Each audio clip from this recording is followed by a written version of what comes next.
Chapter XXI. Presentiments are strange things, and so are sympathies and so are signs, and the three combined make one mystery to which humanity has not yet found the key. I never laughed at presentiments in my life because I have had strange ones of my own. Sympathies, I believe, exist, for instance, between far-distant, long-absent, wholly estranged relatives, asserting, notwithstanding their alienation, the unity of the source to which each traces his origin, whose workings baffle mortal comprehension. And signs, for aught we know, may be but the sympathies of nature with man. When I was a little girl, only 6 years old, I one night heard Bessie Leaven say to Martha Abbott that she had been dreaming about a little child, and that to dream of children was a sure sign of trouble, either to one's self or one's kin. The saying might have worn out of my memory, had not a circumstance immediately followed which served indelibly to fix it there. The next day Bessie was sent for home to the deathbed of her little sister. Of late I had often recalled this saying and this incident, for during the past week scarcely a night had gone over my couch that had not brought with it a dream of an infant, which I sometimes hushed in my arms, sometimes dandled on my knee, sometimes watched playing with daisies on a lawn, or, again, dabbling its hands in running water. It was a wailing child this night, and a laughing one the next. Now it nestled close to me, and now it ran from me. But whatever mood the apparition evinced, whatever aspect it wore, it failed not for 7 successive nights to meet me the moment I entered the land of slumber. I did not like this iteration of one idea, this strange recurrence of one image, and I grew nervous as bedtime approached, and the hour of the vision drew near. It was from companionship with this baby phantom I had been roused on that moonlight night when I heard the cry, and it was on the afternoon of the day following I was summoned downstairs by a message that someone wanted me in Mrs. Fairfax's room. On repairing thither, I found a man waiting for me, having the appearance of a gentleman's servant. He was dressed in deep mourning, and the hat he held in his hand was surrounded with a crape band. "I dare say you hardly remember me, miss," he said, rising as I entered, "but my name is Leaven. I lived coachman with Mrs. Reed when you were at Gateshead 8 or 9 years since, and I live there still." "Oh, Robert, how do you do? I remember you very well. You used to give me a ride sometimes on Miss Georgiana's bay pony. And how is Bessie? You are married to Bessie." "Yes, miss, my wife is very hearty, thank you. She brought me another little one about 2 months since. We have 3 now, and both mother and child are thriving." "And are the family well at the house, Robert?" "I am sorry I can't give you better news of them, miss. They are very badly at present, in great trouble." "I hope no one is dead," I said, glancing at his black dress. He, too, looked down at the crape round his hat and replied, "Mr. John died yesterday was a week, at his chambers in London." "Mr. John?" "Yes." "And how does his mother bear it?" "Why, you see, Miss Eyre, it is not a common mishap. His life has been very wild. These last 3 years he gave himself up to strange ways, and his death was shocking. I heard from Bessie he was not doing well. Doing well, he could not do worse. He ruined his health and his estate among the worst men and the worst women. He got into debt and into jail. His mother helped him out twice, but as soon as he was free he returned to his old companions and habits. His head was not strong. The knaves he lived among fooled him beyond anything I ever heard. He came down to Gateshead about 3 weeks ago and wanted Mrs. to give up all to him. Mrs. refused. Her means have long been much reduced by his extravagance, so he went back again, and the next news was that he was dead. How he died, God knows. They say he killed himself." I was silent. The tidings were frightful. Robert Leaven resumed. "Mrs. had been out of health herself for some time. She had got very stout, but was not strong with it, and the loss of money and fear of poverty were quite breaking her down. The information about Mr. John's death and the manner of it came too suddenly. It brought on a stroke. She was 3 days without speaking, but last Tuesday she seemed rather better. She appeared as if she wanted to say something, and kept making signs to my wife and mumbling. It was only yesterday morning, however, that Bessie understood she was pronouncing your name, and at last she made out the words, 'Bring Jane, fetch Jane Eyre, I want to speak to her.' Bessie is not sure whether she is in her right mind or means anything by the words, but she told Miss Reed and Miss Georgiana and advised them to send for you. The young ladies put it off at first, but their mother grew so restless and said, 'Jane, Jane,' so many times that at last they consented. I left Gateshead yesterday, and if you can get ready, miss, I should like to take you back with me early tomorrow morning." "Yes, Robert, I shall be ready. It seems to me that I ought to go." "I think so, too, miss. Bessie said she was sure you would not refuse, but I suppose you will have to ask leave before you can get off." "Yes, and I will do it now. And having directed him to the servants' hall and recommended him to the care of John's wife and the attentions of John himself, I went in search of Mr. Rochester. He was not in any of the lower rooms. He was not in the yard, the stables, or the grounds. I asked Mrs. Fairfax if she had seen him. Yes, she believed he was playing billiards with Miss Ingram. To the billiard room I hastened. The click of balls and the hum of voices resounded thence. Mr. Rochester, Miss Ingram, the two Misses Eshton and their admirers were all busied in the game. It required some courage to disturb so interesting a party. My errand, however, was one I could not defer, so I approached the master where he stood at Miss Ingram's side. She turned as I drew near and looked at me haughtily. Her eyes seemed to demand, "What can the creeping creature want now?" And when I said in a low voice, "Mr. Rochester," she made a movement as if tempted to order me away. I remember her appearance at the moment. It was very graceful and very striking. She wore a morning robe of sky-blue crepe. A gauzy azure scarf was twisted in her hair. She had been all animation with the game, and irritated pride did not lower the expression of her haughty lineaments. "Does that person want you?" she inquired of Mr. Rochester, and Mr. Rochester turned to see who the person was. He made a curious grimace, one of his strange and equivocal demonstrations, threw down his cue, and followed me from the room. "Well, Jane," he said, as he rested his back against the schoolroom door which he had shut. "If you please, sir, I want leave of absence for a week or two." "What to do? Where to go?" "To see a sick lady who has sent for me." "What sick lady? Where does she live?" "At Gateshead, in Shire." "Shire? That is 100 miles off. Who may she be that sends for people to see her at that distance?" "Her name is Reed, sir, Mrs. Reed." "Reed of Gateshead? There was a Reed of Gateshead, a magistrate." "It is his widow, sir." "And what have you to do with her? How do you know her?" "Mr. Reed was my uncle, my mother's brother." "The deuce he was! You never told me that before. You always said that you had no relations." "None that would own me, sir.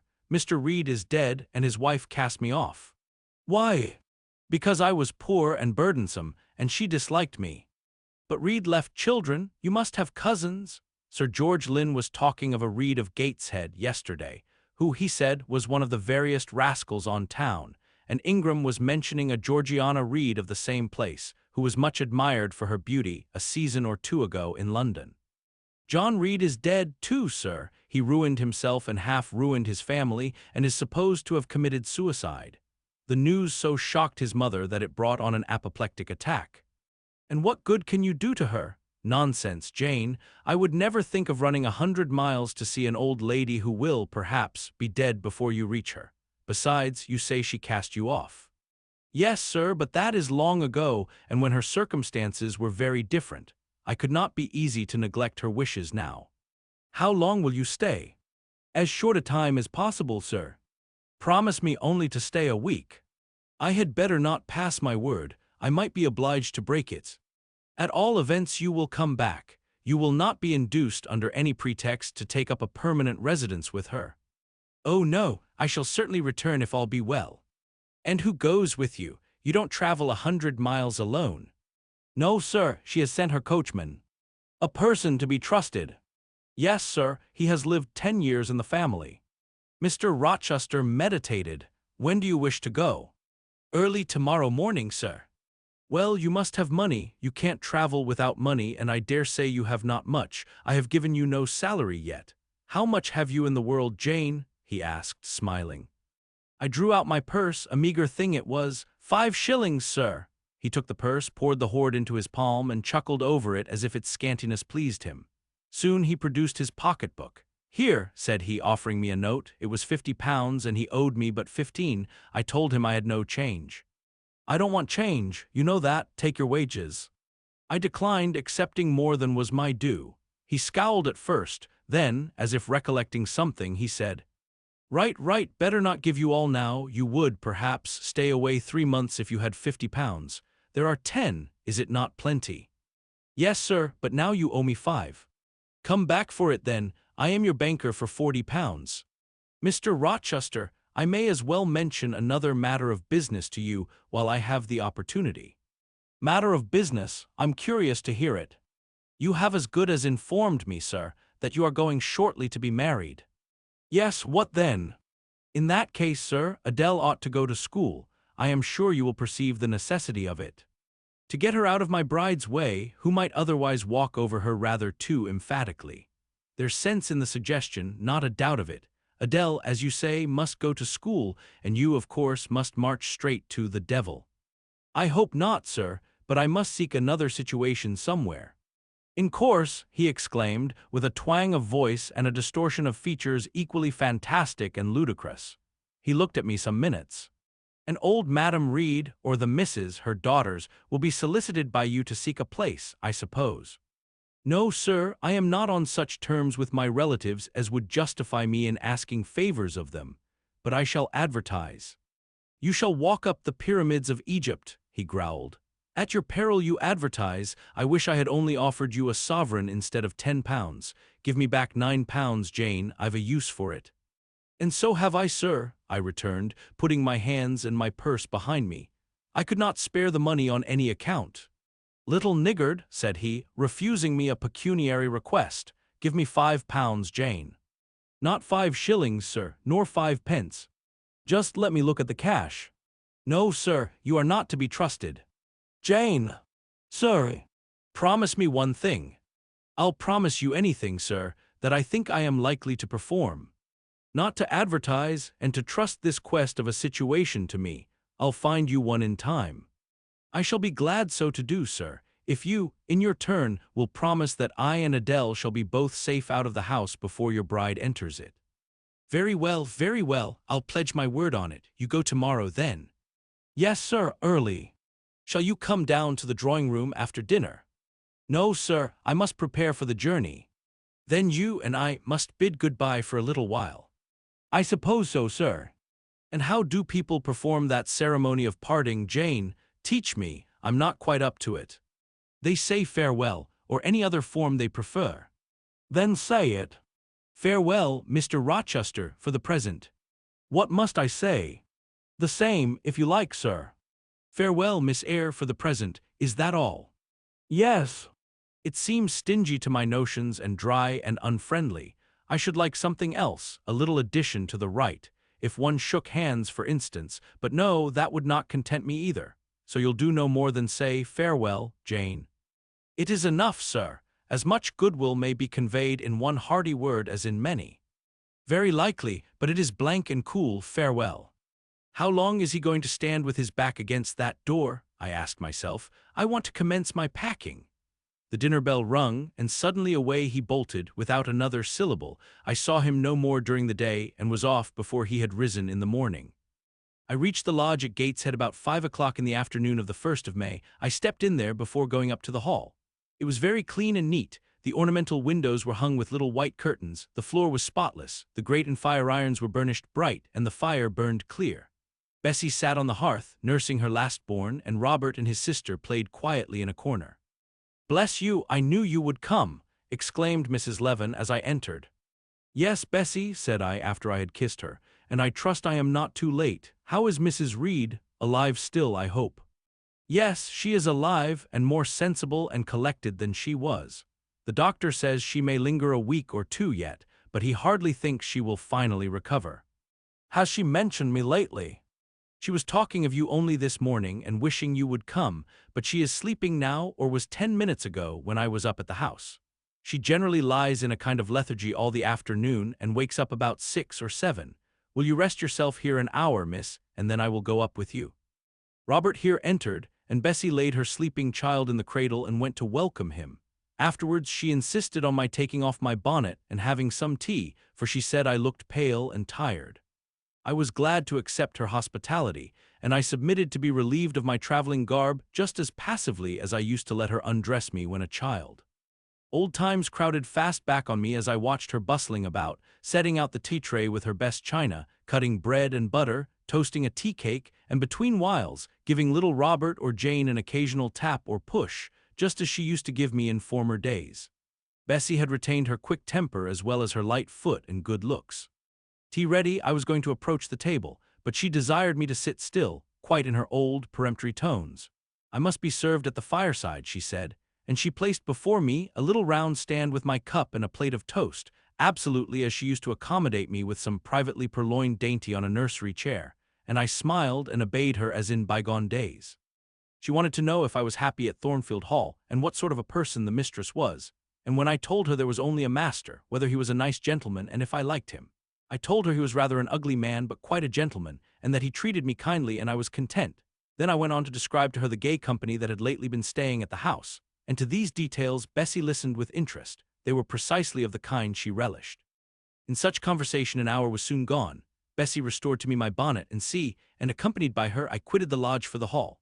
It was also accompanied by her that I had nearly 9 years ago walked down the path I was now ascending. On a dark, misty, raw morning in January, I had left a hostel roof with a desperate and embittered heart, a sense of outlawry and almost of reprobation, to seek the chilly harborage of Lode, that bourne so far away and unexplored. The same hostel roof now again rose before me. My prospects were doubtful yet, and I had yet an aching heart. I still felt as a wanderer on the face of the earth, but I experienced firmer trust in myself and my own powers and less withering dread of oppression. The gaping wound of my wrongs, too, was now quite healed, and the flame of resentment extinguished. "You shall go into the breakfast-room first," said Bessie, as she preceded me through the hall. "The young ladies will be there." In another moment I was within that apartment. There was every article of furniture looking just as it did on the morning I was first introduced to Mr. Brocklehurst. The very rug he had stood upon still covered the hearth. Glancing at the bookcases, I thought I could distinguish the 2 volumes of Bewick's British Birds occupying their old place on the 3rd shelf, and Gulliver's Travels and the Arabian Nights ranged just above. The inanimate objects were not changed, but the living things had altered past recognition. 2 young ladies appeared before me, one very tall, almost as tall as Miss Ingram, very thin, too, with a sallow face and severe mien. There was something ascetic in her look, which was augmented by the extreme plainness of a straight-skirted black stuff dress, a starched linen collar, hair combed away from the temples, and the nun-like ornament of a string of ebony beads and a crucifix. This, I felt sure, was Eliza, though I could trace little resemblance to her former self in that elongated and colorless visage. The other was as certainly Georgiana, but not the Georgiana I remembered, the slim and fairy-like girl of 11. This was a full-blown, very plump damsel, fair as waxwork, with handsome and regular features, languishing blue eyes, and ringleted yellow hair. The hue of her dress was black too, but its fashion was so different from her sister's, so much more flowing and becoming it looked as stylish as the others looked puritanical. In each of the sisters there was one trait of the mother, and only one. The thin and pallid elder daughter had her parents' cairngorm eye. The blooming and luxuriant younger girl had her contour of jaw and chin, perhaps a little softened, but still imparting an indescribable hardness to the countenance, otherwise so voluptuous and buxom. Both ladies, as I advanced, rose to welcome me, and both addressed me by the name of Miss Eyre. Eliza's greeting was delivered in a short, abrupt voice, without a smile, and then she sat down again, fixed her eyes on the fire, and seemed to forget me. Georgiana added to her, "How d'ye do?" Several commonplaces about my journey, the weather, and so on, uttered in rather a drawling tone, and accompanied by sundry side glances that measured me from head to foot, now traversing the folds of my drab merino pelisse, and now lingering on the plain trimming of my cottage bonnet. Young ladies have a remarkable way of letting you know that they think you a quiz, without actually saying the words. A certain superciliousness of look, coolness of manner, nonchalance of tone, express fully their sentiments on the point, without committing them by any positive rudeness in word or deed. A sneer, however, whether covert or open, had now no longer that power over me it once possessed. As I sat between my cousins, I was surprised to find how easy I felt under the total neglect of the one and the semi-sarcastic attentions of the other. Eliza did not mortify, nor Georgiana ruffle me. The fact was, I had other things to think about. Within the last few months feelings had been stirred in me so much more potent than any they could raise, pains and pleasures so much more acute and exquisite had been excited than any it was in their power to inflict or bestow, that their airs gave me no concern either for good or bad. "How is Mrs. Reed?" I asked soon, looking calmly at Georgiana, who thought fit to bridle at the direct address as if it were an unexpected liberty. "Mrs. Reed? Ah, mamma, you mean. She is extremely poorly. I doubt if you can see her tonight." "If," said I, "you would just step upstairs and tell her I am come, I should be much obliged to you." Georgiana almost started, and she opened her blue eyes wild and wide. "I know she had a particular wish to see me," I added, "and I would not defer attending to her desire longer than is absolutely necessary." "Mamma dislikes being disturbed in an evening," remarked Eliza. I soon rose, quietly took off my bonnet and gloves uninvited, and said I would just step out to Bessie, who was, I dared say, in the kitchen, and ask her to ascertain whether Mrs. Reed was disposed to receive me or not tonight. I went, and having found Bessie and dispatched her on my errand, I proceeded to take further measures. It had heretofore been my habit always to shrink from arrogance. Received as I had been today, I should, a year ago, have resolved to quit Gateshead the very next morning. Now it was disclosed to me all at once that that would be a foolish plan. I had taken a journey of 100 miles to see my aunt, and I must stay with her till she was better or dead. As to her daughter's pride or folly, I must put it on one side, make myself independent of it. So I addressed the housekeeper, asked her to show me a room, told her I should probably be a visitor here for a week or two, had my trunk conveyed to my chamber, and followed it thither myself. I met Bessie on the landing. "Mrs. is awake," said she. "I have told her you are here. Come and let us see if she will know you." I did not need to be guided to the well-known room, to which I had so often been summoned for chastisement or reprimand in former days. I hastened before Bessie and softly opened the door. A shaded light stood on the table, for it was now getting dark. There was the great four-post bedstead with amber hangings as of old. There the toilet table, the armchair, and the footstool, at which I had 100 times been sentenced to kneel, to ask pardon for offenses by me uncommitted. I looked into a certain corner near, half expecting to see the slim outline of a once dreaded switch, which used to lurk there, waiting to leap out, implike, and lace my quivering palm or shrinking neck. I approached the bed, I opened the curtains and leaned over the high-piled pillows. Well did I remember Mrs. Reed's face, and I eagerly sought the familiar image. It is a happy thing that time quells the longings of vengeance, and hushes the promptings of rage and aversion. I had left this woman in bitterness and hate, and I came back to her now with no other emotion than a sort of ruth for her great sufferings, and a strong yearning to forget and forgive all injuries, to be reconciled and clasp hands in amity. The well-known face was there, stern, relentless as ever. There was that peculiar eye which nothing could melt, and the somewhat raised, imperious, despotic eyebrow.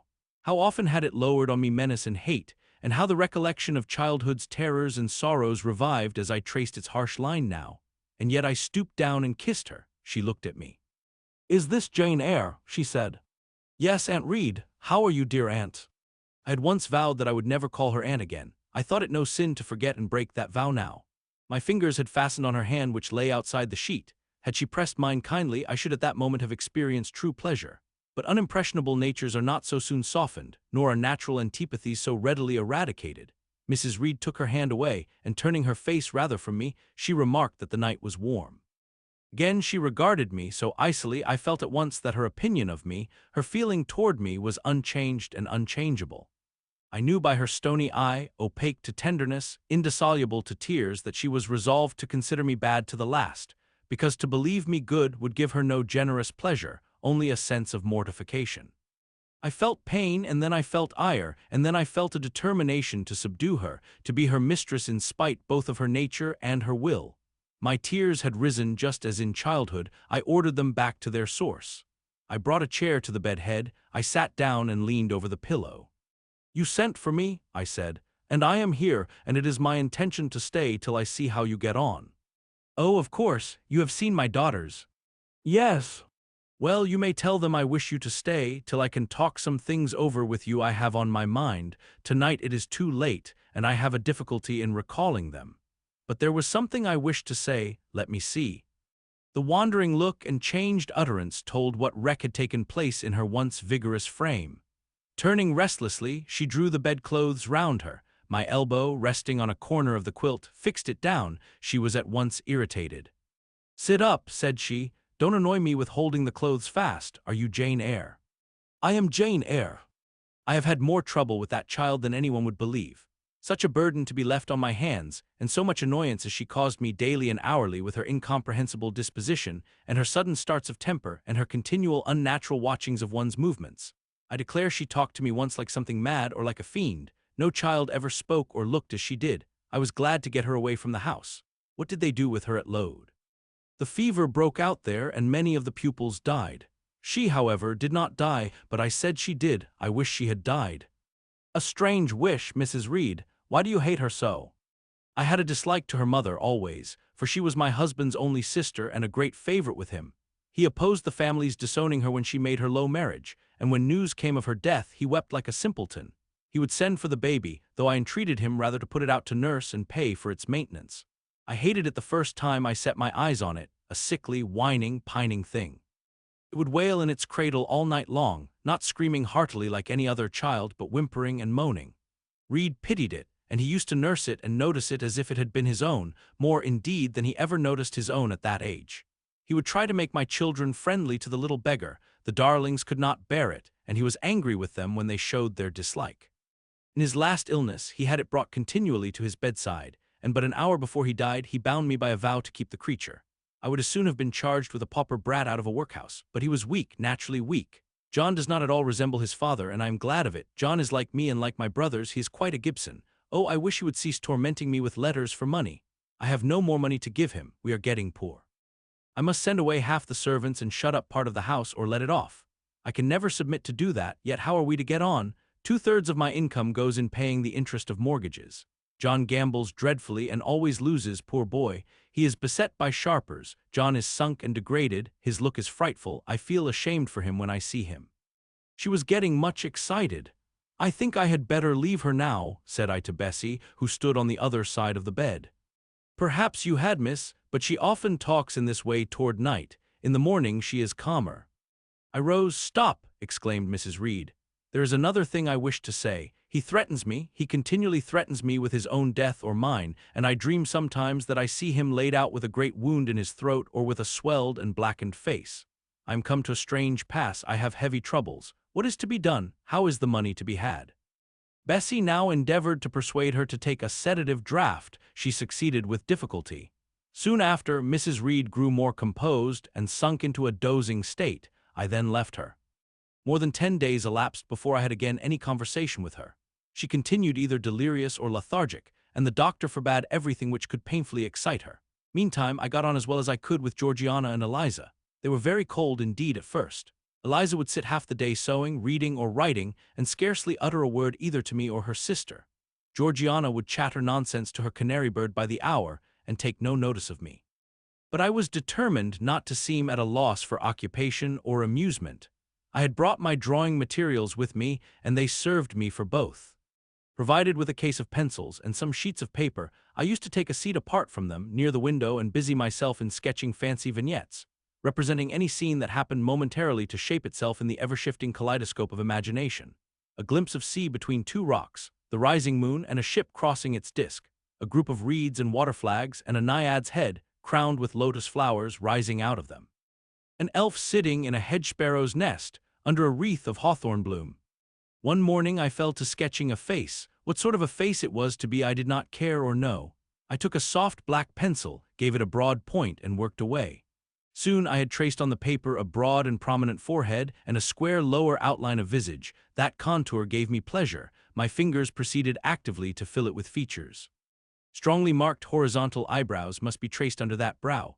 Then followed, naturally, a well-defined nose with a straight ridge and full nostrils. Then a flexible-looking mouth by no means narrow. Then a firm chin with a decided cleft down the middle of it. Of course, some black whiskers were wanted, and some jetty hair tufted on the temples and waved above the forehead. Now for the eyes, I had left them to the last, because they required the most careful working. I drew them large, I shaped them well. The eyelashes I traced long and somber, the irids lustrous and large. Good, but not quite the thing, I thought as I surveyed the effect. They want more force and spirit, and I wrought the shades blacker that the lights might flash more brilliantly. A happy touch or two secured success. There, I had a friend's face under my gaze, and what did it signify that those young ladies turned their backs on me? I looked at it, I smiled at the speaking likeness. I was absorbed and content. "Is that a portrait of someone you know?" asked Eliza, who had approached me unnoticed. I responded that it was merely a fancy head and hurried it beneath the other sheets. Of course I lied. It was, in fact, a very faithful representation of Mr. Rochester. But what was that to her or to anyone but myself? Georgiana also advanced to look. The other drawings pleased her much, but she called that an ugly man. They both seemed surprised at my skill. I offered to sketch their portraits, and each, in turn, sat for a pencil outline. Then Georgiana produced her album. I promised to contribute a watercolor drawing. This put her at once into good humor. She proposed a walk in the grounds. Before we had been out 2 hours, we were deep in a confidential conversation. She had favored me with a description of the brilliant winter she had spent in London 2 seasons ago, of the admiration she had there excited, the attention she had received, and I even got hints of the titled conquest she had made. In the course of the afternoon and evening, these hints were enlarged on, various soft conversations were reported, and sentimental scenes represented, and in short, a volume of a novel of fashionable life was that day improvised by her for my benefit. The communications were renewed from day to day, they always ran on the same theme, herself, her loves and woes. It was strange, she never once adverted either to her mother's illness or her brother's death, or the present gloomy state of the family prospects. Her mind seemed wholly taken up with reminiscences of past gaiety and aspirations after dissipations to come. She passed about 5 minutes each day in her mother's sick room, and no more. Eliza still spoke little. She had evidently no time to talk. I never saw a busier person than she seemed to be, yet it was difficult to say what she did, or rather to discover any result of her diligence. She had an alarm to call her up early. I know not how she occupied herself before breakfast, but after that meal she divided her time into regular portions, and each hour had its allotted task. 3 times a day she studied a little book, which I found on inspection was a common prayer book. I asked her once what was the great attraction of that volume, and she said the rubric. 3 hours she gave to stitching with gold thread the border of a square crimson cloth, almost large enough for a carpet.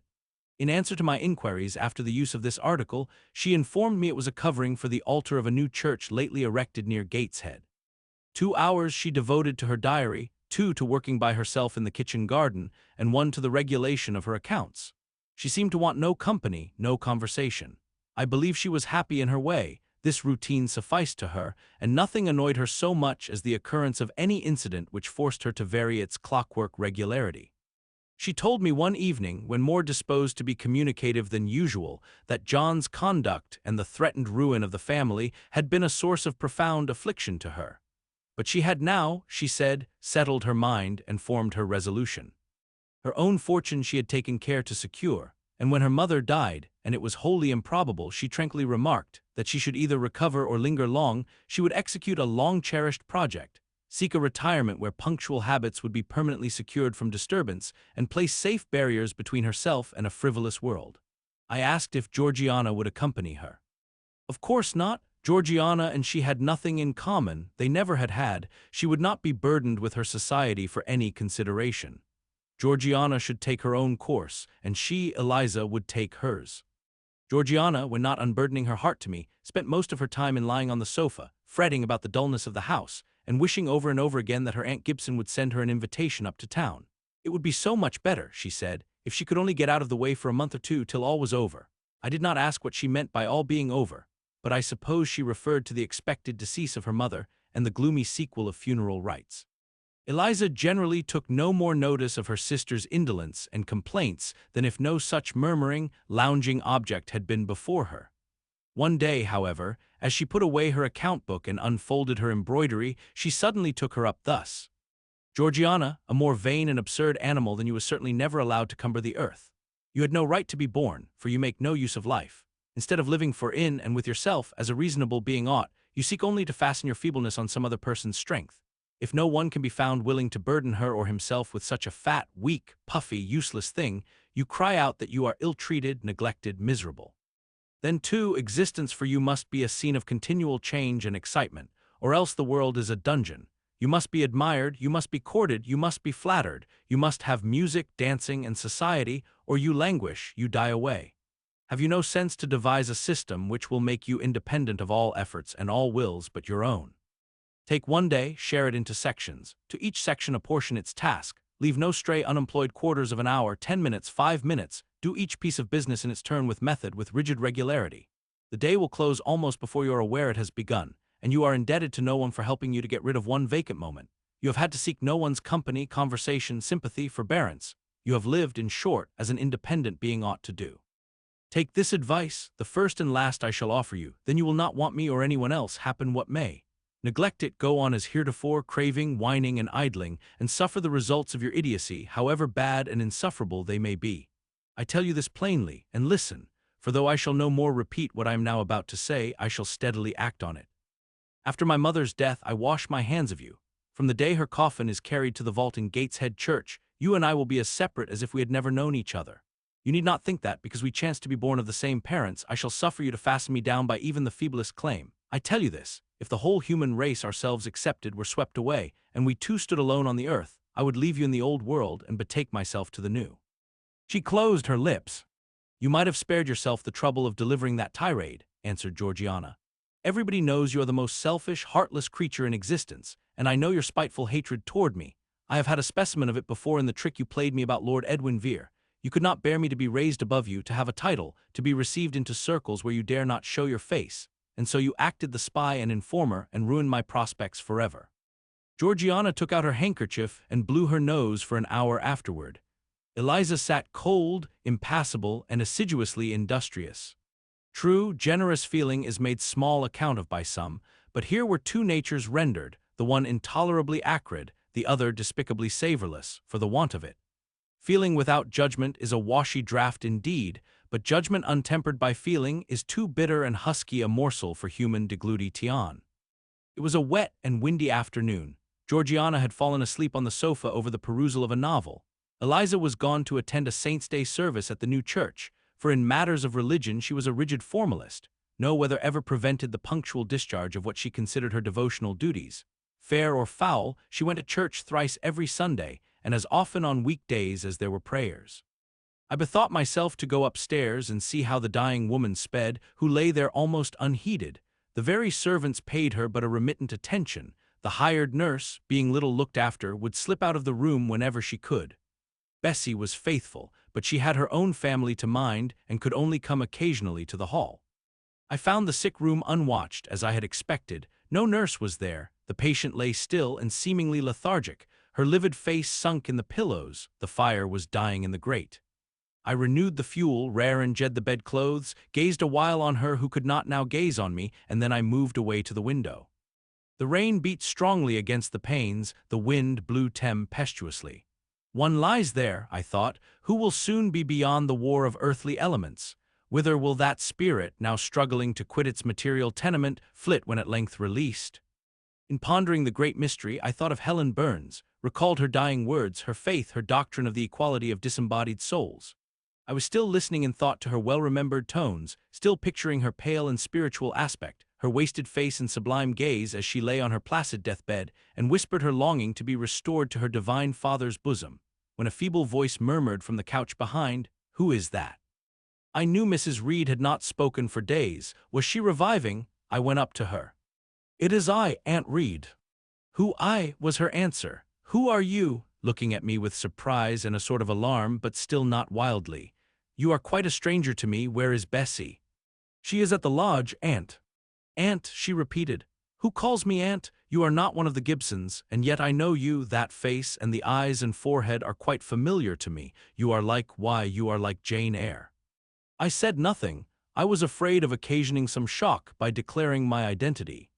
"Yet," said she, "I am afraid it is a mistake. My thoughts deceive me. I wish to see Jane Eyre, and I fancy a likeness where none exists. Besides, in 8 years she must be so changed." I now gently assured her that I was the person she supposed and desired me to be, and seeing that I was understood and that her senses were quite collected, I explained how Bessie had sent her husband to fetch me from Thornfield. "I am very ill, I know," she said, ere long. "I was trying to turn myself a few minutes since and find I cannot move a limb. It is as well I should ease my mind before I die. What we think little of in health burdens us at such an hour as the present is to me. Is the nurse here, or is there no one in the room but you?" I assured her we were alone. "Well, I have twice done you a wrong which I regret now. One was in breaking the promise which I gave my husband to bring you up as my own child. The other—" she stopped. "After all, it is of no great importance, perhaps," she murmured to herself, "and then I may get better, and to humble myself so to her is painful." She made an effort to alter her position, but failed. Her face changed. She seemed to experience some inward sensation, the precursor, perhaps, of the last pang. "Well, I must get it over. Eternity is before me," I had better tell her. "Go to my dressing case, open it, and take out a letter you will see there." I obeyed her direction. "Read the letter," she said. It was short, and thus conceived. "Madam, will you have the goodness to send me the address of my niece, Jane Eyre, and to tell me how she is? It is my intention to write shortly and desire her to come to me at Madeira. Providence has blessed my endeavors to secure a competency, and as I am unmarried and childless, I wish to adopt her during my life, and bequeath her at my death whatever I may have to leave. I am Madam and C. John Eyre Madeira. It was dated 3 years back. Why did I never hear of this? I asked. Because I disliked you too fixedly and thoroughly ever to lend a hand in lifting you to prosperity. I could not forget your conduct to me, Jane, the fury with which you once turned on me, the tone in which you declared you abhorred me the worst of anybody in the world, the unchildlike look and voice with which you affirmed that the very thought of me made you sick, and asserted that I had treated you with miserable cruelty. I could not forget my own sensations when you thus started up and poured out the venom of your mind. I felt fear, as if an animal that I had struck or pushed had looked up at me with human eyes and cursed me in a man's voice. "Bring me some water. Oh, make haste." "Dear Mrs. Reed," said I, as I offered her the draught she required, "think no more of all this, let it pass away from your mind. Forgive me for my passionate language. I was a child then. 8-9 years have passed since that day." She heeded nothing of what I said, but when she had tasted the water and drawn breath, she went on thus. "I tell you I could not forget it, and I took my revenge. For you to be adopted by your uncle and placed in a state of ease and comfort was what I could not endure. I wrote to him. I said I was sorry for his disappointment, but Jane Eyre was dead. She had died of typhus fever at Lode. Now act as you please, write and contradict my assertion, expose my falsehood as soon as you like. You were born, I think, to be my torment. My last hour is racked by the recollection of a deed which, but for you, I should never have been tempted to commit. If you could but be persuaded to think no more of it, aunt, and to regard me with kindness and forgiveness." "You have a very bad disposition," said she, "and one to this day I feel it impossible to understand. How for 9 years you could be patient and quiescent under any treatment, and in the 10th break out all fire and violence, I can never comprehend. My disposition is not so bad as you think. I am passionate, but not vindictive. Many a time, as a little child, I should have been glad to love you if you would have let me, and I long earnestly to be reconciled to you now. Kiss me, aunt." I approached my cheek to her lips. She would not touch it. She said I oppressed her by leaning over the bed and again demanded water. As I laid her down, for I raised her and supported her on my arm while she drank, I covered her ice-cold and clammy hand with mine. The feeble fingers shrunk from my touch, the glazing eyes shunned my gaze. "Love me then, or hate me, as you will," I said at last. "You have my full and free forgiveness. Ask now for God's and be at peace." Poor, suffering woman, it was too late for her to make now the effort to change her habitual frame of mind. Living, she had ever hated me. Dying, she must hate me still. The nurse now entered, and Bessie followed. I yet lingered half an hour longer, hoping to see some sign of amity, but she gave none. She was fast relapsing into stupor, nor did her mind again rally. At 12 o'clock that night she died. I was not present to close her eyes, nor were either of her daughters. They came to tell us the next morning that all was over. She was by that time laid out. Eliza and I went to look at her. Georgiana, who had burst out into loud weeping, said she dared not go. There was stretched Sarah Reed's once robust and active frame, rigid and still. Her eye of flint was covered with its cold lid. Her brow and strong traits wore yet the impress of her inexorable soul. A strange and solemn object was that corpse to me. I gazed on it with gloom and pain. Nothing soft, nothing sweet, nothing pitying or hopeful or subduing did it inspire. Only a grating anguish for her woes, not my loss, and a somber, tearless dismay at the fearfulness of death in such a form. Eliza surveyed her parent calmly. After a silence of some minutes she observed, "With her constitution she should have lived to a good old age. Her life was shortened by trouble." And then a spasm constricted her mouth for an instant. As it passed away, she turned and left the room, and so did I. Neither of us had dropped a tear. Chapter XXII. Mr. Rochester had given me but 1 week's leave of absence, yet a month elapsed before I quitted Gateshead.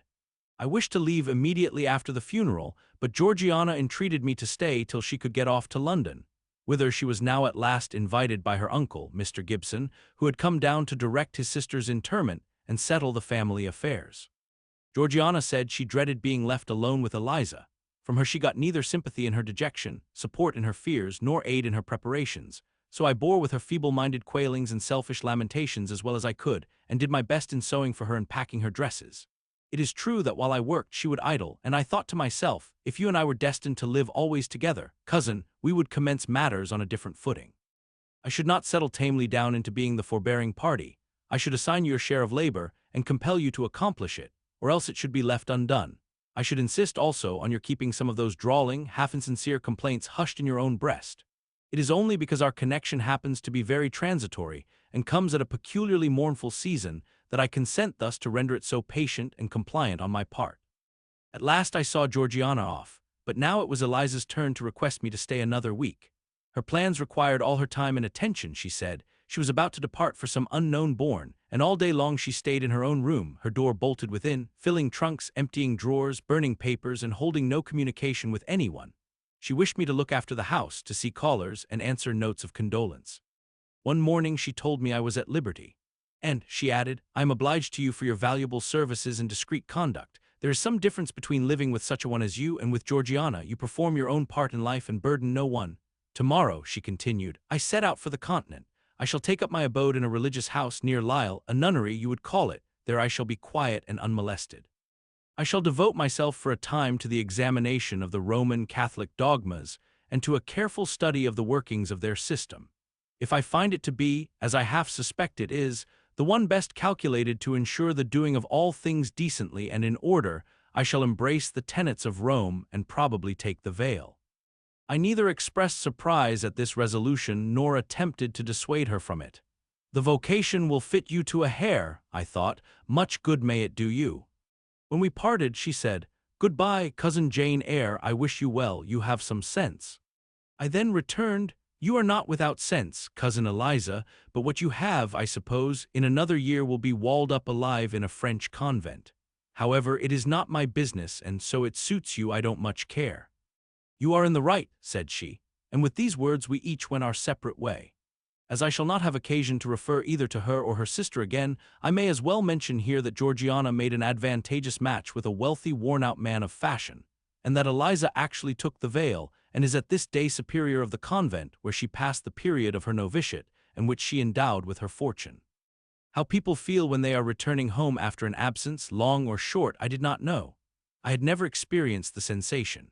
I had known what it was to come back to Gateshead when a child after a long walk, to be scolded for looking cold or gloomy, and later what it was to come back from church to load, to long for a plenteous meal and a good fire, and to be unable to get either. Neither of these returnings were very pleasant or desirable. No magnet drew me to a given point, increasing in its strength of attraction the nearer I came. The return to Thornfield was yet to be tried. My journey seemed tedious, very tedious. 50 miles one day, a night spent at an inn, 50 miles the next day. During the first 12 hours I thought of Mrs. Reed in her last moments. I saw her disfigured and discolored face and heard her strangely altered voice. I mused on the funeral day, the coffin, the hearse, the black train of tenants and servants. Few was the number of relatives, the gaping vault, the silent church, the solemn service. Then I thought of Eliza and Georgiana. I beheld one the cynosure of a ballroom, the other the inmate of a convent cell, and I dwelt on and analyzed their separate peculiarities of person and character. The evening arrival at the great town of scattered these thoughts. Night gave them quite another turn. Laid down on my traveller's bed, I left reminiscence for anticipation. I was going back to Thornfield, but how long was I to stay there? Not long, of that I was sure. I had heard from Mrs. Fairfax in the interim of my absence. The party at the Hall was dispersed. Mr. Rochester had left for London 3 weeks ago, but he was then expected to return in a fortnight. Mrs. Fairfax surmised that he was gone to make arrangements for his wedding, as he had talked of purchasing a new carriage. She said the idea of his marrying Miss Ingram still seemed strange to her, but from what everybody said, and from what she had herself seen, she could no longer doubt that the event would shortly take place. You would be strangely incredulous if you did doubt it, was my mental comment. I don't doubt it. The question followed, where was I to go? I dreamed of Miss Ingram all the night. In a vivid morning dream, I saw her closing the gates of Thornfield against me and pointing me out another road, and Mr. Rochester looked on with his arms folded, smiling sardonically, as it seemed, at both her and me. I had not notified to Mrs. Fairfax the exact day of my return, for I did not wish either car or carriage to meet me at Millcote. I proposed to walk the distance quietly by myself, and very quietly, after leaving my box in the hostler's care, did I slip away from the George Inn about 6 o'clock of a June evening and take the old road to Thornfield, a road which lay chiefly through fields and was now little frequented. It was not a bright or splendid summer evening, though fair and soft. The haymakers were at work all along the road, and the sky, though far from cloudless, was such as promised well for the future. Its blue, where blue was visible, was mild and settled, and its clouds straight high and thin. The west, too, was warm, no watery gleam chilled it. It seemed as if there was a fire lighted, an altar burning behind its screen of marbled vapor, and out of apertures shone a golden redness. I felt glad as the road shortened before me, so glad that I stopped once to ask myself what that joy meant, and to remind reason that it was not to my home I was going, or to a permanent resting place, or to a place where fond friends looked out for me and waited my arrival. "Mrs. Fairfax will smile you a calm welcome, to be sure," said I, "and little Adele will clap her hands and jump to see you, but you know very well you are thinking of another than they, and that he is not thinking of you." But what is so headstrong as youth, what so blind as inexperience? These affirmed that it was pleasure enough to have the privilege of again looking on Mr. Rochester, whether he looked on me or not, and they added, "Hasten, hasten, be with him while you may, but a few more days or weeks at most, and you are parted from him forever." And then I strangled a newborn agony, a deformed thing which I could not persuade myself to own and rear, and ran on. They are making hay, too, in Thornfield Meadows, or rather, the laborers are just quitting their work and returning home with their rakes on their shoulders now at the hour I arrive. I have but a field or two to traverse, and then I shall cross the road and reach the gates. How full the hedges are of roses, but I have no time to gather any. I want to be at the house. I pass a tall briar, shooting leafy and flowery branches across the path. I see the narrow stile with stone steps, and I see Mr. Rochester sitting there, a book and pencil in his hand. He is writing. Well, he is not a ghost, yet every nerve I have is unstrung. For a moment I am beyond my own mastery. What does it mean? I did not think I should tremble in this way when I saw him, or lose my voice or the power of motion in his presence. I will go back as soon as I can stir. I need not make an absolute fool of myself. I know another way to the house. It does not signify if I knew 20 ways, for he has seen me. "Hillo," he cries, and he puts up his book and his pencil. "There you are, come on if you please." I suppose I do come on, though in what fashion I know not, being scarcely cognizant of my movements and solicitous only to appear calm, and above all to control the working muscles of my face, which I feel rebel insolently against my will and struggle to express what I had resolved to conceal. But I have a veil, it is down, I may make shift yet to behave with decent composure. "And this is Jane Eyre. Are you coming from Millcote and on foot?" "Yes, just one of your tricks, not to send for a carriage and come clattering over street and road like a common mortal, but to steal into the vicinage of your home along with twilight, just as if you were a dream or a shade. What the deuce have you done with yourself this last month?" "I have been with my aunt, sir, who is dead." A true Janian reply. Good angels be my guard. She comes from the other world, from the abode of people who are dead, and tells me so when she meets me alone here in the gloaming. If I dared, I'd touch you to see if you're substance or shadow, you elf. But I'd as soon offer to take hold of a blue ignis fatuus light in a marsh. Truant, truant, he added when he had paused an instant. Absent from me a whole month, and forgetting me quite, I'll be sworn. I knew there would be pleasure in meeting my master again, even though broken by the fear that he was so soon to cease to be my master, and by the knowledge that I was nothing to him. But there was ever in Mr. Rochester, so at least I thought, such a wealth of the power of communicating happiness, that to taste but of the crumbs he scattered to stray and stranger birds like me was to feast genially. His last words were balm. They seemed to imply that it imported something to him whether I forgot him or not. And he had spoken of Thornfield as my home. Would that it were my home. He did not leave the stile, and I hardly liked to ask to go by. I inquired soon if he had not been to London. "Yes, I suppose you found that out by second sight. Mrs. Fairfax told me in a letter." "And did she inform you what I went to do?" "Oh, yes, sir, everybody knew your errand." "You must see the carriage, Jane, and tell me if you don't think it will suit Mrs. Rochester exactly, and whether she won't look like Queen Boadicea, leaning back against those purple cushions. I wish, Jane, I were a trifle better adapted to match with her externally.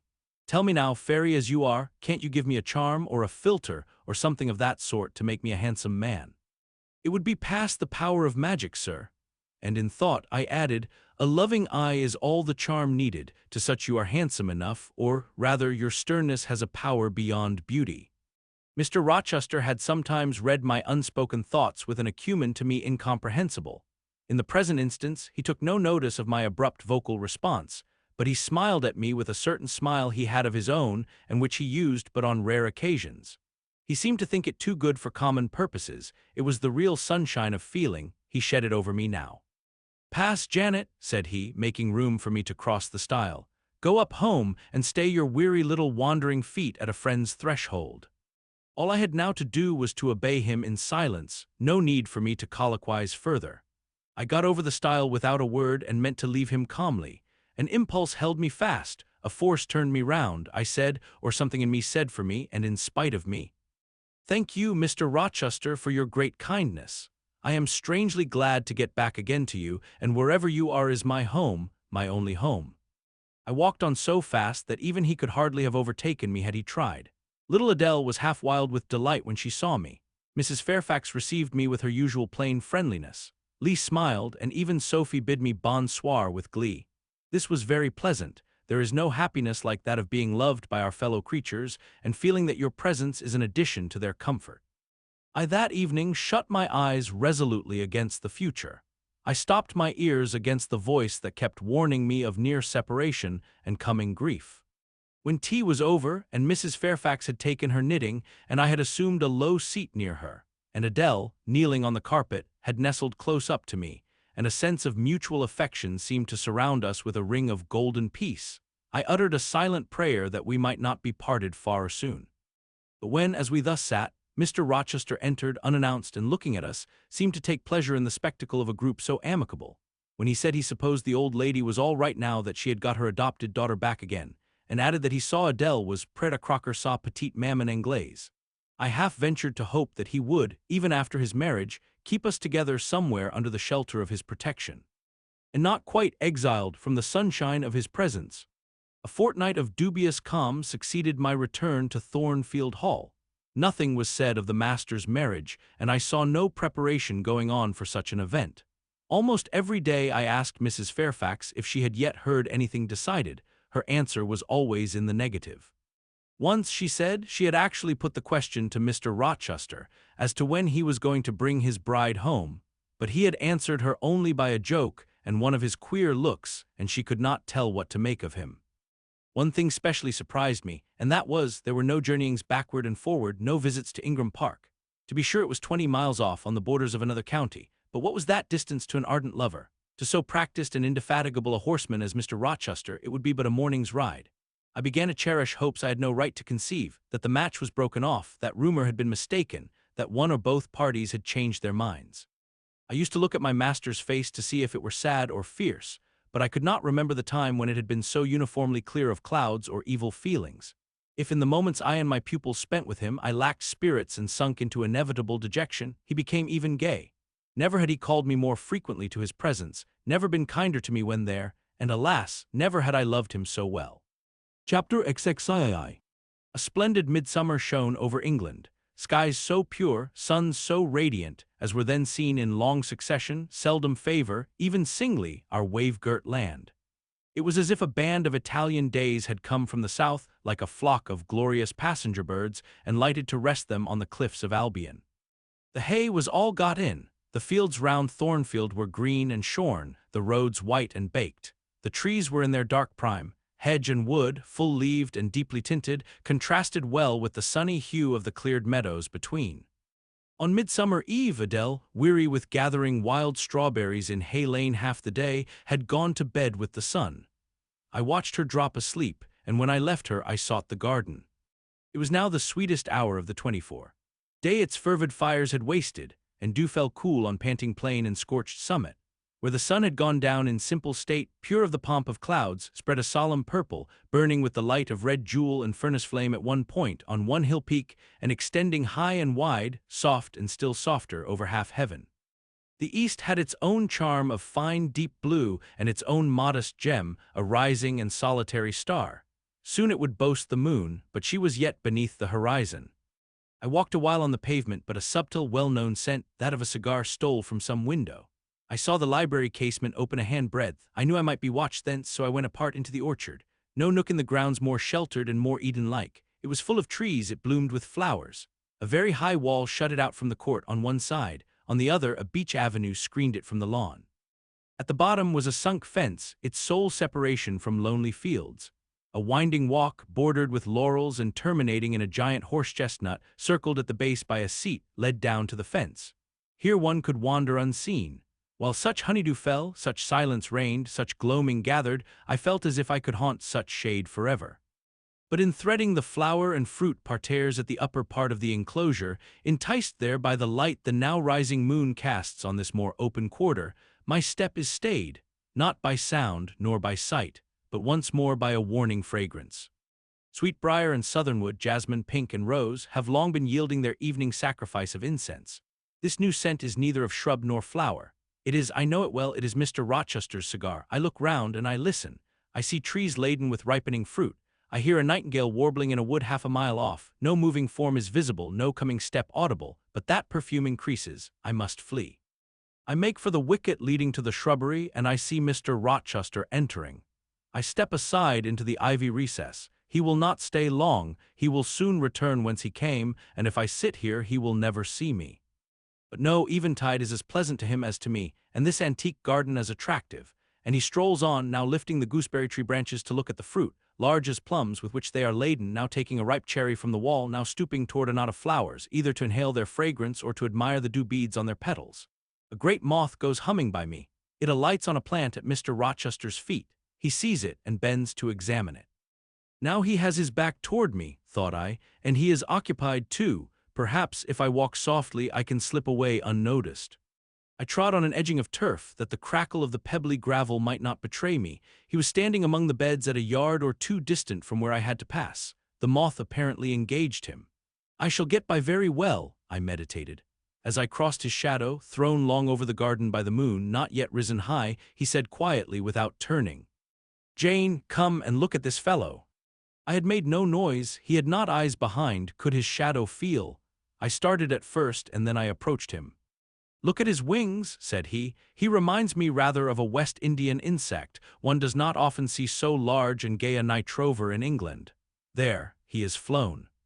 The moth roamed away. I was sheepishly retreating also, but Mr. Rochester followed me, and when we reached the wicket he said, "Turn back. On so lovely a night it is a shame to sit in the house, and surely no one can wish to go to bed while sunset is thus at meeting with moonrise. It is one of my faults, that though my tongue is sometimes prompt enough at answer, there are times when it sadly fails me in framing an excuse, and always the lapse occurs at some crisis, when a facile word or plausible pretext is specially wanted to get me out of painful embarrassment. I did not like to walk at this hour alone with Mr. Rochester in the shadowy orchard, but I could not find a reason to allege for leaving him. I followed with lagging step and thoughts busily bent on discovering a means of extrication. But he himself looked so composed, and so grave also, I became ashamed of feeling any confusion. The evil, if evil existent or perspective there was, seemed to lie with me only. His mind was unconscious and quiet.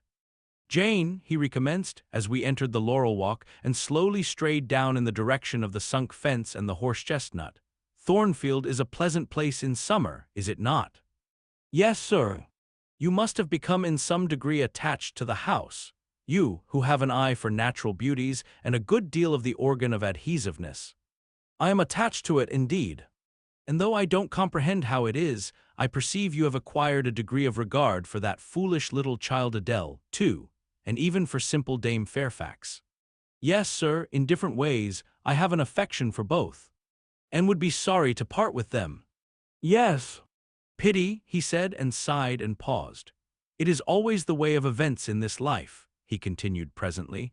"No sooner have you got settled in a pleasant resting place than a voice calls out to you to rise and move on, for the hour of repose is expired." "Must I move on, sir?" I asked. "Must I leave Thornfield?" "I believe you must, Jane. I am sorry, Janet, but I believe indeed you must." This was a blow, but I did not let it prostrate me. "Well, sir, I shall be ready when the order to march comes." "It is come now. I must give it tonight." "Then you are going to be married, sir?" "Exactly, precisely. With your usual acuteness, you have hit the nail straight on the head." "Soon, sir." "Very soon, that is, Miss Eyre. And you'll remember, Jane, the first time I or rumor plainly intimated to you that it was my intention to put my old bachelor's neck into the sacred noose, to enter into the holy estate of matrimony, to take Miss Ingram to my bosom. In short, she's an extensive armful. But that's not to the point. One can't have too much of such a very excellent thing as my beautiful Blanche. Well, as I was saying, listen to me, Jane. You're not turning your head to look after more moths, are you? That was only a lady clock, child, flying away home. I wish to remind you that it was you who first said to me, with that discretion I respect in you, with that foresight, prudence, and humility which befit your responsible and dependent position, that in case I married Miss Ingram, both you and little Adele had better trot forthwith. I pass over the sort of slur conveyed in this suggestion on the character of my beloved. Indeed, when you are far away, Janet, I'll try to forget it. I shall notice only its wisdom, which is such that I have made it my law of action. Adele must go to school, and you, Miss Eyre, must get a new situation. Yes, sir, I will advertise immediately, and meantime, I suppose I suppose I may stay here till I find another shelter to betake myself to. But I stopped, feeling it would not do to risk a long sentence, for my voice was not quite under command. In about a month I hope to be a bridegroom, continued Mr. Rochester, and in the interim I shall myself look out for employment and an asylum for you. Thank you, sir, I am sorry to give. Oh, no need to apologize. I consider that when a dependent does her duty as well as you have done yours, she has a sort of claim upon her employer for any little assistance he can conveniently render her. Indeed, I have already, through my future mother-in-law, heard of a place that I think will suit. It is to undertake the education of the 5 daughters of Mrs. Dionysius Ogle of Bitternut Lodge, Connaught, Ireland. You'll like Ireland, I think. They're such warm-hearted people there, they say. It is a long way off, sir. No matter, a girl of your sense will not object to the voyage or the distance. Not the voyage, but the distance, and then the sea is a barrier. From what, Jane? From England, and from Thornfield, and, well, from you, sir. I said this almost involuntarily, and with as little sanction of free will my tears gushed out. I did not cry so as to be heard, however, I avoiding sobbing. The thought of Mrs. Ogle and Bitternut Lodge struck cold to my heart, and colder the thought of all the brine and foam, destined, as it seemed, to rush between me and the master at whose side I now walked, and coldest at the remembrance of the wider ocean. Wealth, caste, custom intervened between me and what I naturally and inevitably loved. It is a long way, I again said. It is, to be sure, and when you get to Bitternut Lodge, Connaught, Ireland, I shall never see you again, Jane, that's morally certain. I never go over to Ireland, not having myself much of a fancy for the country. We have been good friends, Jane, have we not? Yes, sir. And when friends are on the eve of separation, they like to spend the little time that remains to them close to each other. Come, we'll talk over the voyage and the parting quietly, half an hour or so, while the stars enter into their shining life up in heaven yonder. Here is the chestnut tree, here is the bench at its old roots. Come, we will sit there in peace tonight, though we should never more be destined to sit there together. He seated me and himself. It is a long way to Ireland, Janet, and I am sorry to send my little friend on such weary travels, but if I can't do better, how is it to be helped? Are you anything akin to me, do you think, Jane? I could risk no sort of answer by this time. My heart was full. Because, he said, I sometimes have a queer feeling with regard to you, especially when you are near me as now. It is as if I had a string somewhere under my left ribs, tightly and inextricably knotted to a similar string situated in the corresponding quarter of your little frame. And if that boisterous channel and 200 miles or so of land come broad between us, I am afraid that cord of communion will be snapped, and then I've a nervous notion I should take to bleeding inwardly. As for you, you'd forget me. That I never should, sir, you know, impossible to proceed. Jane, do you hear that nightingale singing in the wood? Listen. In listening, I sobbed convulsively, for I could repress what I endured no longer. I was obliged to yield, and I was shaken from head to foot with acute distress. When I did speak, it was only to express an impetuous wish that I had never been born or never come to Thornfield. Because you are sorry to leave it. The vehemence of emotion, stirred by grief and love within me, was claiming mastery and struggling for full sway and asserting a right to predominate, to overcome, to live, rise, and reign at last. Yes, and to speak. I grieve to leave Thornfield. I love Thornfield. I love it because I have lived in it a full and delightful life, momentarily at least. I have not been trampled on, I have not been petrified, I have not been buried with inferior minds and excluded from every glimpse of communion with what is bright and energetic and high. I have talked face to face with what I reverence, with what I delight in, with an original, a vigorous, and expanded mind. I have known you, Mr. Rochester, and it strikes me with terror and anguish to feel I absolutely must be torn from you forever. I see the necessity of departure, and it is like looking on the necessity of death. Where do you see the necessity? He asked suddenly. Where you, sir, have placed it before me. In what shape? In the shape of Miss Ingram, a noble and beautiful woman, your bride. My bride? What bride? I have no bride. But you will have. Yes, I will, he set his teeth. Then I must go, you have said it yourself. No, you must stay, I swear it, and the oath shall be kept. I tell you I must go, I retorted, roused to something like passion. Do you think I can stay to become nothing to you? Do you think I am an automaton, a machine without feelings, and can bear to have my morsel of bread snatched from my lips and my drop of living water dashed from my cup? Do you think, because I am poor, obscure, plain, and little, I am soulless and heartless? You think wrong. I have as much soul as you and full as much heart. And if God had gifted me with some beauty and much wealth, I should have made it as hard for you to leave me as it is now for me to leave you. I am not talking to you now through the medium of custom, conventionalities, nor even of mortal flesh. It is my spirit that addresses your spirit, just as if both had passed through the grave and we stood at God's feet, equal as we are. As we are, repeated Mr. Rochester, so, he added, enclosing me in his arms, gathering me to his breast, pressing his lips on my lips. So, Jane. Yes, so, sir, I rejoined, and yet not so, for you are a married man, or as good as a married man, and wed to one inferior to you, to one with whom you have no sympathy, whom I do not believe you truly love, for I have seen and heard you sneer at her. I would scorn such a union, therefore I am better than you, let me go. Where, Jane? To Ireland. Yes, to Ireland. I have spoken my mind and can go anywhere now. Jane, be still, don't struggle so, like a wild, frantic bird that is rending its own plumage in its desperation. I am no bird, and no net ensnares me. I am a free human being with an independent will, which I now exert to leave you. Another effort set me at liberty, and I stood erect before him. And your will shall decide your destiny, he said. I offer you my hand, my heart, and a share of all my possessions. You play a farce, which I merely laugh at. I ask you to pass through life at my side, to be my second self and best earthly companion. For that fate you have already made your choice, and must abide by it.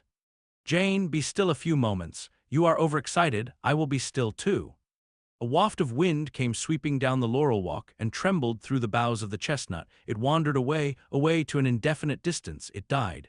The nightingale's song was then the only voice of the hour. In listening to it, I again wept. Mr. Rochester sat quiet, looking at me gently and seriously. Some time passed before he spoke. He at last said, "Come to my side, Jane, and let us explain and understand one another. I will never again come to your side. I am torn away now and cannot return. But Jane, I summon you as my wife. It is you only I intend to marry." I was silent. I thought he mocked me. "Come, Jane, come hither. Your bride stands between us."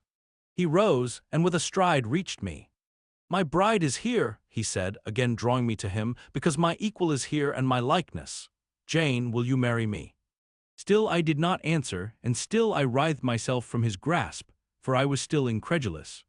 "Do you doubt me, Jane?" "Entirely. You have no faith in me." "Not a whit." "Am I a liar in your eyes?" he asked passionately. "Little skeptic, you shall be convinced. What love have I for Miss Ingram? None, and that you know. What love has she for me? None, as I have taken pains to prove. I caused a rumor to reach her that my fortune was not a third of what was supposed, and after that I presented myself to see the result. It was coldness both from her and her mother. I could not marry Miss Ingram. You strange, you almost unearthly thing, I love as my own flesh. You poor and obscure and small and plain, as you are, I entreat to accept me as a husband." "What, me?" I ejaculated, beginning in his earnestness, and especially in his incivility, to credit his sincerity. "Me, who have not a friend in the world but you, if you are my friend, not a shilling but what you have given me. You, Jane, I must have you for my own, entirely my own. Will you be mine? Say yes, quickly. Mr. Rochester, let me look at your face. Turn to the moonlight." "Why?" "Because I want to read your countenance. Turn. There, you will find it scarcely more legible than a crumpled, scratched page. Read on, only make haste, for I suffer." His face was very much agitated and very much flushed, and there were strong workings in the features and strange gleams in the eyes. "Oh, Jane, you torture me," he exclaimed. "With that searching and yet faithful and generous look you torture me. How can I do that? If you are true and your offer real, my only feelings to you must be gratitude and devotion. They cannot torture." "Gratitude?" he ejaculated, and added wildly, "Jane, accept me quickly. Say, Edward, give me my name, Edward, I will marry you. Are you in earnest? Do you truly love me? Do you sincerely wish me to be your wife?" "I do, and if an oath is necessary to satisfy you, I swear it." "Then, sir, I will marry you." Edward, my little wife. Dear Edward, come to me entirely now, said he, and added in his deepest tone, speaking in my ear as his cheek was laid on mine, make my happiness, I will make yours. God pardon me, he subjoined ere long, and man meddle not with me, I have her and will hold her. There is no one to meddle, sir, I have no kindred to interfere. No, that is the best of it, he said, and if I had loved him less I should have thought his accent and look of exultation savage, but sitting by him, roused from the nightmare of parting, called to the paradise of union, I thought only of the bliss given me to drink in so abundant a flow. Again and again he said, "Are you happy, Jane?" And again I answered, "Yes." After which he murmured, "It will atone, it will atone. Have I not found her friendless and cold and comfortless? Will I not guard and cherish and solace her? Is there not love in my heart and constancy in my resolves? It will expiate at God's tribunal. I know my Maker sanctions what I do. For the world's judgment I wash my hands thereof, for man's opinion I defy it." But what had befallen the night? The moon was not yet set, and we were all in shadow. I could scarcely see my master's face, near as I was. And what ailed the chestnut tree? It writhed and groaned, while wind roared in the laurel walk and came sweeping over us. "We must go in," said Mr. Rochester. "The weather changes. I could have sat with thee till morning, Jane." And so, thought I, could I with you. I should have said so, perhaps, but a livid, vivid spark leaped out of a cloud at which I was looking, and there was a crack, a crash, and a close rattling peal, and I thought only of hiding my dazzled eyes against Mr. Rochester's shoulder. The rain rushed down. He hurried me up the walk, through the grounds, and into the house, but we were quite wet before we could pass the threshold. He was taking off my shawl in the hall and shaking the water out of my loosened hair when Mrs. Fairfax emerged from her room. I did not observe her at first, nor did Mr. Rochester. The lamp was lighted. The clock was on the stroke of 12. "Hasten to take off your wet things," said he, "and before you go, good night, my darling." He kissed me repeatedly. When I looked up on leaving his arms, there stood the widow, pale, grave, and amazed. I only smiled at her and ran upstairs. Explanation will do for another time, thought I still. When I reached my chamber, I felt a pang at the idea she should even temporarily misconstrue what she had seen. But joy soon effaced every other feeling, and loud as the wind blew, near and deep as the thunder crashed, fierce and frequent as the lightning gleamed, cataract-like as the rain fell during a storm of 2 hours' duration, I experienced no fear and little awe. Mr. Rochester came thrice to my door in the course of it to ask if I was safe and tranquil, and that was comfort, that was strength for anything. Before I left my bed in the morning, little Adele came running in to tell me that the great horse-chestnut at the bottom of the orchard had been struck by lightning in the night, and half of it split away. Chapter XXIV. As I rose and dressed, I thought over what had happened and wondered if it were a dream. I could not be certain of the reality till I had seen Mr. Rochester again and heard him renew his words of love and promise. While arranging my hair, I looked at my face in the glass and felt it was no longer plain. There was hope in its aspect and life in its color, and my eyes seemed as if they had beheld the fount of fruition and borrowed beams from the lustrous ripple. I had often been unwilling to look at my master, because I feared he could not be pleased at my look, but I was sure I might lift my face to his now and not cool his affection by its expression. I took a plain but clean and light summer dress from my drawer and put it on. It seemed no attire had ever so well become me, because none had I ever worn in so blissful a mood. I was not surprised, when I ran down into the hall, to see that a brilliant June morning had succeeded to the tempest of the night, and to feel, through the open glass door, the breathing of a fresh and fragrant breeze. Nature must be gladsome when I was so happy. A beggar woman and her little boy, pale, ragged objects both, were coming up the walk, and I ran down and gave them all the money I happened to have in my purse, some 3 or 4 shillings. Good or bad, they must partake of my jubilee. The rooks cawed and blither birds sung, but nothing was so merry or so musical as my own rejoicing heart. Mrs. Fairfax surprised me by looking out of the window with a sad countenance, and saying gravely, "Miss Eyre, will you come to breakfast?" During the meal she was quiet and cool, but I could not undeceive her then. I must wait for my master to give explanations, and so must she. I ate what I could, and then I hastened upstairs. I met Adele leaving the schoolroom. "Where are you going? It is time for lessons. Mr. Rochester has sent me away to the nursery." "Where is he?" "In there," pointing to the apartment she had left, and I went in, and there he stood. "Come and bid me good morning," said he. I gladly advanced, and it was not merely a cold word now, or even a shake of the hand that I received, but an embrace and a kiss. It seemed natural, it seemed genial to be so well loved, so caressed by him. "Jane, you look blooming and smiling and pretty," said he, "truly pretty this morning. Is this my pale little elf? Is this my mustard seed, this little sunny-faced girl with the dimpled cheek and rosy lips, the satin-smooth hazel hair and the radiant hazel eyes? I had green eyes, reader, but you must excuse the mistake, for him they were new-dyed, I suppose. It is Jane Eyre, sir. Soon to be Jane Rochester," he added. "In 4 weeks, Janet, not a day more, do you hear that?" I did, and I could not quite comprehend it. It made me giddy.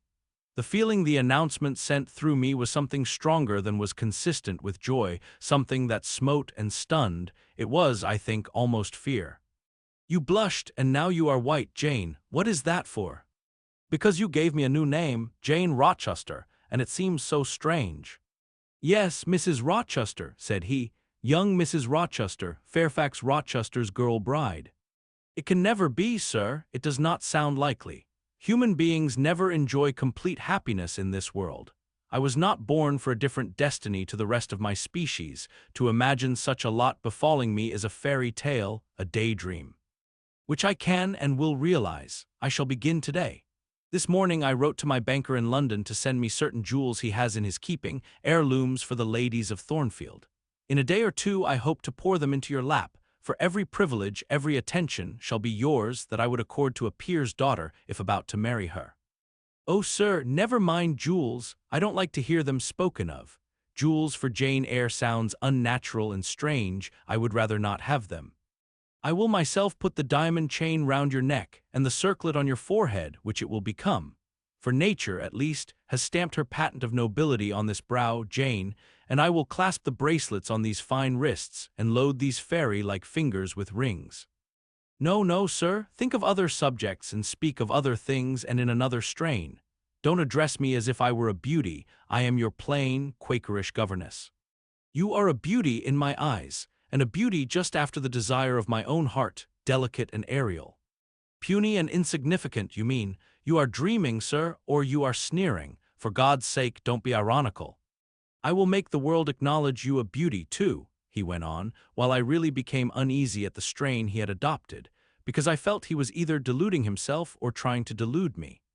"I will attire my Jane in satin and lace, and she shall have roses in her hair, and I will cover the head I love best with a priceless veil.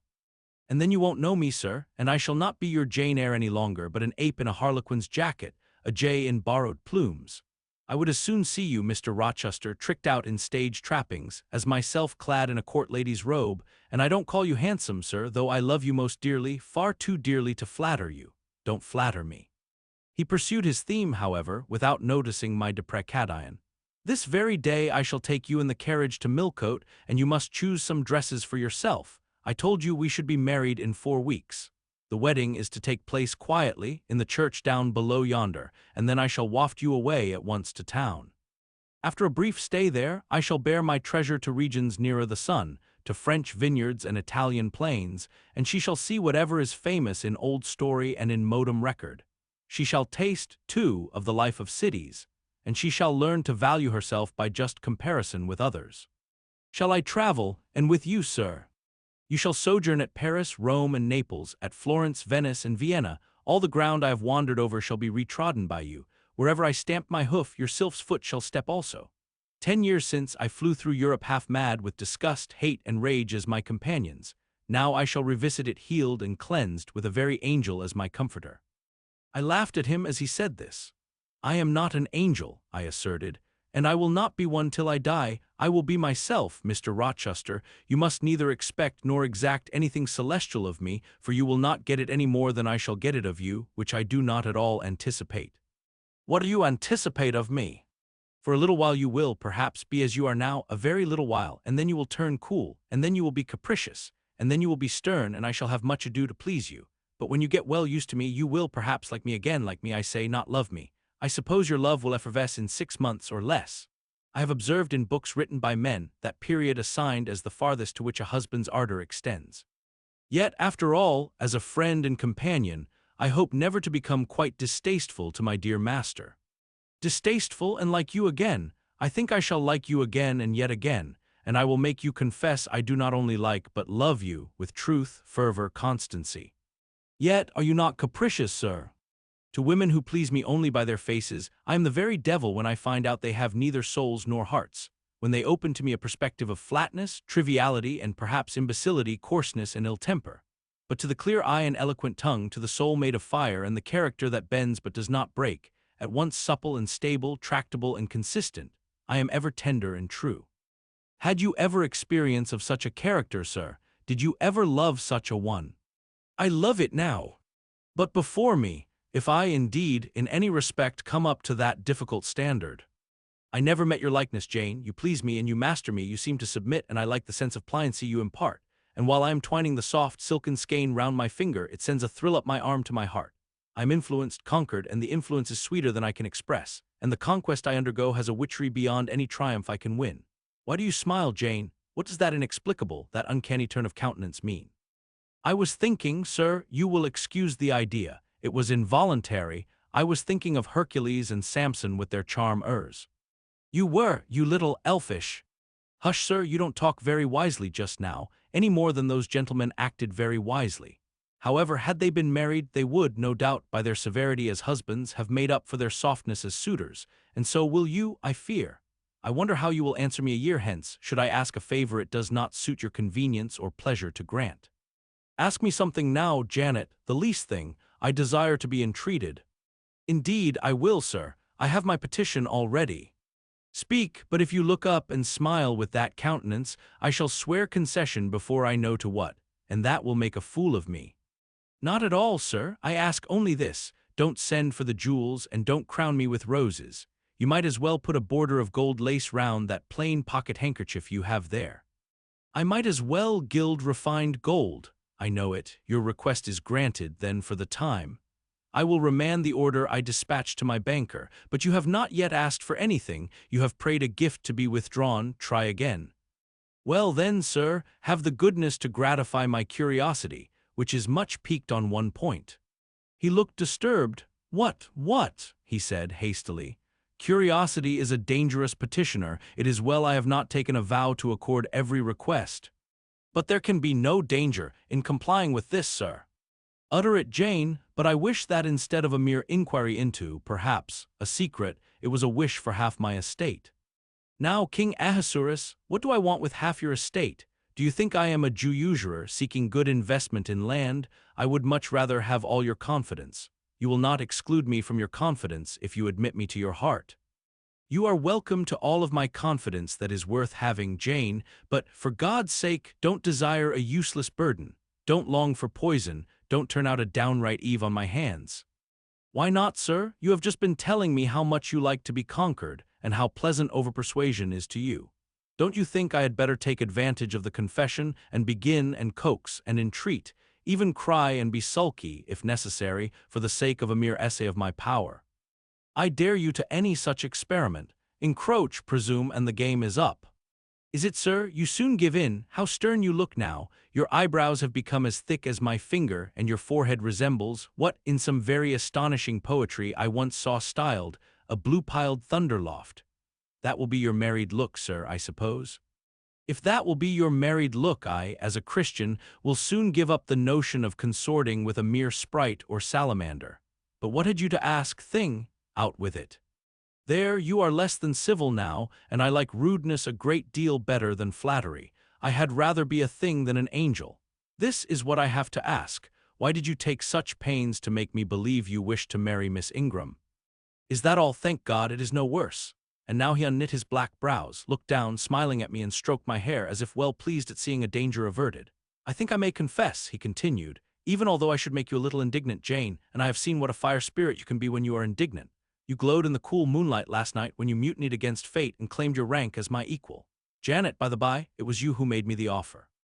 Of course I did, but to the point, if you please, sir, Miss Ingram.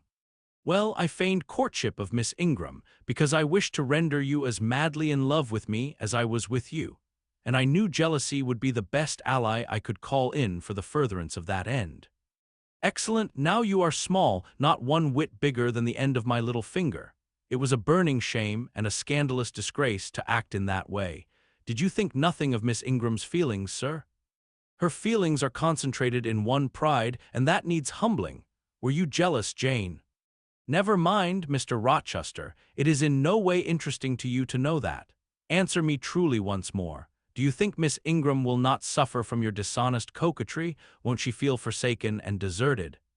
Impossible. When I told you how she, on the contrary, deserted me, the idea of my insolvency cooled, or rather extinguished, her flame in a moment. You have a curious designing mind, Mr. Rochester. I am afraid your principles on some points are eccentric. My principles were never trained, Jane. They may have grown a little awry for want of attention. Once again, seriously, may I enjoy the great good that has been vouchsafed to me, without fearing that anyone else is suffering the bitter pain I myself felt a while ago. That you may, my good little girl. There is not another being in the world has the same pure love for me as yourself, for I lay that pleasant unction to my soul, Jane, a belief in your affection. I turned my lips to the hand that lay on my shoulder. I loved him very much, more than I could trust myself to say, more than words had power to express. Ask something more, he said presently. It is my delight to be entreated and to yield. I was again ready with my request. Communicate your intentions to Mrs. Fairfax, sir. She saw me with you last night in the hall, and she was shocked. Give her some explanation before I see her again. It pains me to be misjudged by so good a woman. Go to your room and put on your bonnet, he replied. I mean you to accompany me to Millcote this morning, and while you prepare for the drive, I will enlighten the old lady's understanding. Did she think, Janet, you had given the world for love and considered it well lost? I believe she thought I had forgotten my station, and you yours, sir. Station, station, your station is in my heart and on the necks of those who would insult you now or hereafter. Go. I was soon dressed, and when I heard Mr. Rochester quit Mrs. Fairfax's parlor, I hurried down to it. The old lady had been reading her morning portion of Scripture, the lesson for the day. Her Bible lay open before her, and her spectacles were upon it. Her occupation, suspended by Mr. Rochester's announcement, seemed now forgotten. Her eyes, fixed on the blank wall opposite, expressed the surprise of a quiet mind, stirred by unwonted tidings. Seeing me, she roused herself. She made a sort of effort to smile and framed a few words of congratulation, but the smile expired and the sentence was abandoned unfinished. She put up her spectacles, shut the Bible, and pushed her chair back from the table. I feel so astonished, she began. I hardly know what to say to you, Miss Eyre. I have surely not been dreaming, have I? Sometimes I half fall asleep when I am sitting alone and fancy things that have never happened. It has seemed to me more than once when I have been in a doze that my dear husband, who died 15 years since, has come in and sat down beside me, and that I have even heard him call me by name, Alice, as he used to do. Now can you tell me whether it is actually true that Mr. Rochester has asked you to marry him? Don't laugh at me. But I really thought he came in here 5 minutes ago and said that in a month you would be his wife. He has said the same thing to me, I replied. He has, do you believe him? Have you accepted him? Yes. She looked at me bewildered. I could never have thought it. He is a proud man. All the Rochesters were proud, and his father at least liked money. He, too, has always been called careful. He means to marry you. He tells me so. She surveyed my whole person. In her eyes, I read that they had found no charm powerful enough to solve the enigma. It passes me, she continued, but no doubt it is true since you say so. How it will answer I cannot tell, I really don't know. Equality of position and fortune is often advisable in such cases, and there are 20 years of difference in your ages. He might almost be your father. No, indeed, Mrs. Fairfax, exclaimed I, nettled. He is nothing like my father. No one who saw us together would suppose it for an instant. Mr. Rochester looks as young, and is as young as some men at 25. Is it really for love he is going to marry you? She asked. I was so hurt by her coldness and skepticism that the tears rose to my eyes. I am sorry to grieve you, pursued the widow, but you are so young and so little acquainted with men, I wish to put you on your guard. It is an old saying that all is not gold that glitters, and in this case I do fear there will be something found to be different to what either you or I expect. Why am I a monster? I said. Is it impossible that Mr. Rochester should have a sincere affection for me? No, you are very well and much improved of late, and Mr. Rochester, I dare say, is fond of you. I have always noticed that you were a sort of pet of his.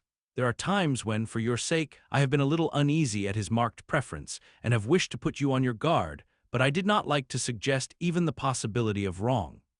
I knew such an idea would shock, perhaps offend you, and you were so discreet and so thoroughly modest and sensible, I hoped you might be trusted to protect yourself. Last night I cannot tell you what I suffered when I sought all over the house, and could find you nowhere, nor the master either, and then at 12 o'clock saw you come in with him." "Well, never mind that now," I interrupted impatiently. "It is enough that all was right." "I hope all will be right in the end," she said, "but believe me, you cannot be too careful. Try and keep Mr. Rochester at a distance, distrust yourself as well as him. Gentlemen in his station are not accustomed to marry their governesses." I was growing truly irritated. Happily, Adele ran in. Let me go to Millcote too," she cried. "Mr. Rochester won't, though there is so much room in the new carriage. Beg him to let me go, mademoiselle." "That I will, Adele," and I hastened away with her, glad to quit my gloomy monitress. The carriage was ready, they were bringing it round to the front, and my master was pacing the pavement, Pilot following him backward and forward. "Adele may accompany us, may she not, sir?" I told her no, I'll have no brats, I'll have only you. "Do let her go, Mr. Rochester, if you please, it would be better." "Not it, she will be a restraint." He was quite peremptory, both in look and voice. The chill of Mrs. Fairfax's warnings and the damp of her doubts were upon me. Something of unsubstantiality and uncertainty had beset my hopes. I half lost the sense of power over him. I was about mechanically to obey him, without further remonstrance, but as he helped me into the carriage, he looked at my face. "What is the matter?" he asked. "All the sunshine is gone. Do you really wish the bairn to go? Will it annoy you if she is left behind?" "I would far rather she went, sir." "Then off for your bonnet and back like a flash of lightning," cried he to Adele. She obeyed him with what speed she might. "After all, a single morning's interruption will not matter much," said he, "when I mean shortly to claim you, your thoughts, conversation, and company for life." Adele, when lifted in, commenced kissing me by way of expressing her gratitude for my intercession. She was instantly stowed away into a corner on the other side of him. She then peeped round to where I sat. So stern a neighbor was too restrictive. To him, in his present fractious mood, she dared whisper no observations, nor ask of him any information. "Let her come to me," I entreated. "She will, perhaps, trouble you, sir. There is plenty of room on this side." He handed her over as if she had been a lapdog. "I'll send her to school yet," he said, but now he was smiling. Adele heard him and asked if she was to go to school, sans mademoiselle. "Yes," he replied, "absolutely sans mademoiselle. For I am to take mademoiselle to the moon, and there I shall seek a cave in one of the white valleys among the volcano tops, and mademoiselle shall live with me there, and only me." "She will have nothing to eat. You will starve her," observed Adele. "I shall gather manna for her morning and night. The plains and hillsides in the moon are bleached with manna, Adele. She will want to warm herself. What will she do for a fire? Fire rises out of the lunar mountains. When she is cold, I'll carry her up to a peak and lay her down on the edge of a crater. Oh, quel y sera mal, plus comfortable, and her clothes they will wear out. How can she get new ones?" Mr. Rochester professed to be puzzled. "Hem," said he. "What would you do, Adele? Cudgel your brains for an expedient. How would a white or a pink cloud answer for a gown, do you think? And one could cut a pretty enough scarf out of a rainbow." "She is far better as she is," concluded Adele, after musing some time. "Besides, she would get tired of living with only you in the moon. If I were mademoiselle, I would never consent to go with you." "She has consented. She has pledged her word." "But you can't get her there. There is no road to the moon. It is all air, and neither you nor she can fly." "Adele, look at that field." We were now outside Thornfield gates, and bowling lightly along the smooth road to Millcote, where the dust was well laid by the thunderstorm, and where the low hedges and lofty timber trees on each side glistened green and rain-refreshed. "In that field, Adele, I was walking late one evening about a fortnight since, the evening of the day you helped me to make hay in the orchard meadows, and as I was tired with raking swaths, I sat down to rest me on a stile. And there I took out a little book and a pencil and began to write about a misfortune that befell me long ago and a wish I had for happy days to come.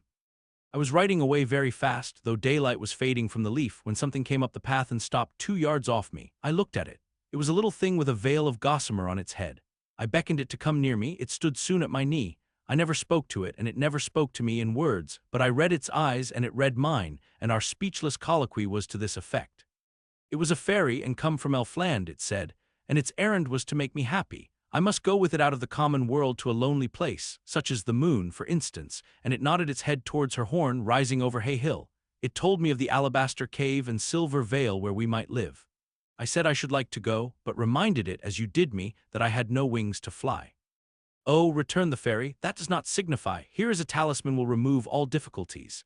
And she held out a pretty gold ring. Put it, she said, on the fourth finger of my left hand, and I am yours and you are mine, and we shall leave earth and make our own heaven yonder. She nodded again at the moon. The ring, Adele, is in my breeches pocket under the disguise of a sovereign, but I mean soon to change it to a ring again. But what has Mademoiselle to do with it? I don't care for the fairy. You said it was Mademoiselle you would take to the moon. Mademoiselle is a fairy, he said, whispering mysteriously. Whereupon I told her not to mind his badinage, and she on her part evinced a fund of genuine French skepticism, denominating Mr. Rochester un vrai menteur, and assuring him that she made no account whatever of his contes de fées, and that du reste il n'y avait pas de filles et quond même il y en avait. She was sure they would never appear to him, nor ever give him rings, or offer to live with him in the moon. The hour spent at Millcote was a somewhat harassing one to me. Mr. Rochester obliged me to go to a certain silk warehouse. There I was ordered to choose half a dozen dresses. I hated the business. I begged leave to defer it. No, it should be gone through with now. By dint of entreaties expressed in energetic whispers, I reduced the half-dozen to 2. These, however, he vowed he would select himself. With anxiety I watched his eye rove over the gay stores. He fixed on a rich silk of the most brilliant amethyst dye and a superb pink satin. I told him in a new series of whispers that he might as well buy me a gold gown and a silver bonnet at once. I should certainly never venture to wear his choice. With infinite difficulty, for he was stubborn as a stone, I persuaded him to make an exchange in favor of a sober black satin and pearl gray silk.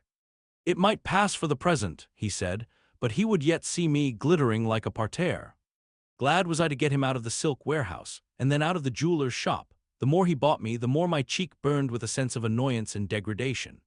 As we re-entered the carriage and I sat back feverish and fagged, I remembered what in the hurry of events, dark and bright, I had wholly forgotten, the letter of my uncle, John Eyre, to Mrs. Reed, his intention to adopt me and make me his testatrix. It would indeed be a relief, I thought, if I had ever so small an independency. I never can bear being dressed like a doll by Mr. Rochester, or sitting like a second Danae with the golden shower falling daily round me.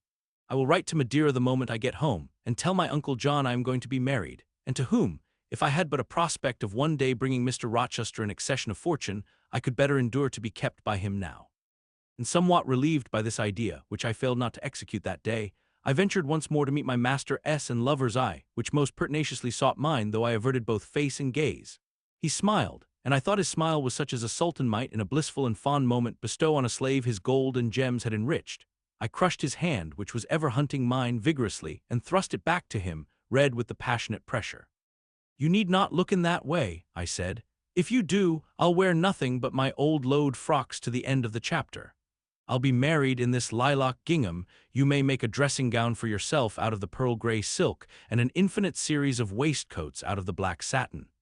He chuckled, he rubbed his hands. "Oh, it is rich to see and hear her," he exclaimed. "Is she original? Is she piquant? I would not exchange this one little English girl for the Grand Turk's whole seraglio, gazelle eyes, auriforms and all." The Eastern allusion bit me again. "I'll not stand you an inch in the stead of a seraglio," I said. "So don't consider me an equivalent for one. If you have a fancy for anything in that line, away with you, sir, to the bazaars of Stamboul without delay, and lay out in extensive slave purchases some of that spare cash you seem at a loss to spend satisfactorily here. And what will you do, Janet, while I am bargaining for so many tons of flesh and such an assortment of black eyes? I'll be preparing myself to go out as a missionary to preach liberty to them that are enslaved, your harem inmates among the rest. I'll get admitted there, and I'll stir up mutiny, and you, three-tailed bashaw as you are, sir, shall in a trice find yourself fettered among our hands, nor will I, for one, consent to cut your bonds till you have signed a charter the most liberal that despot ever yet conferred. I would consent to be at your mercy, Jane. I would have no mercy, Mr. Rochester, if you supplicated for it with an eye like that. While you looked so, I should be certain that whatever charter you might grant under coercion, your first act, when released, would be to violate its conditions."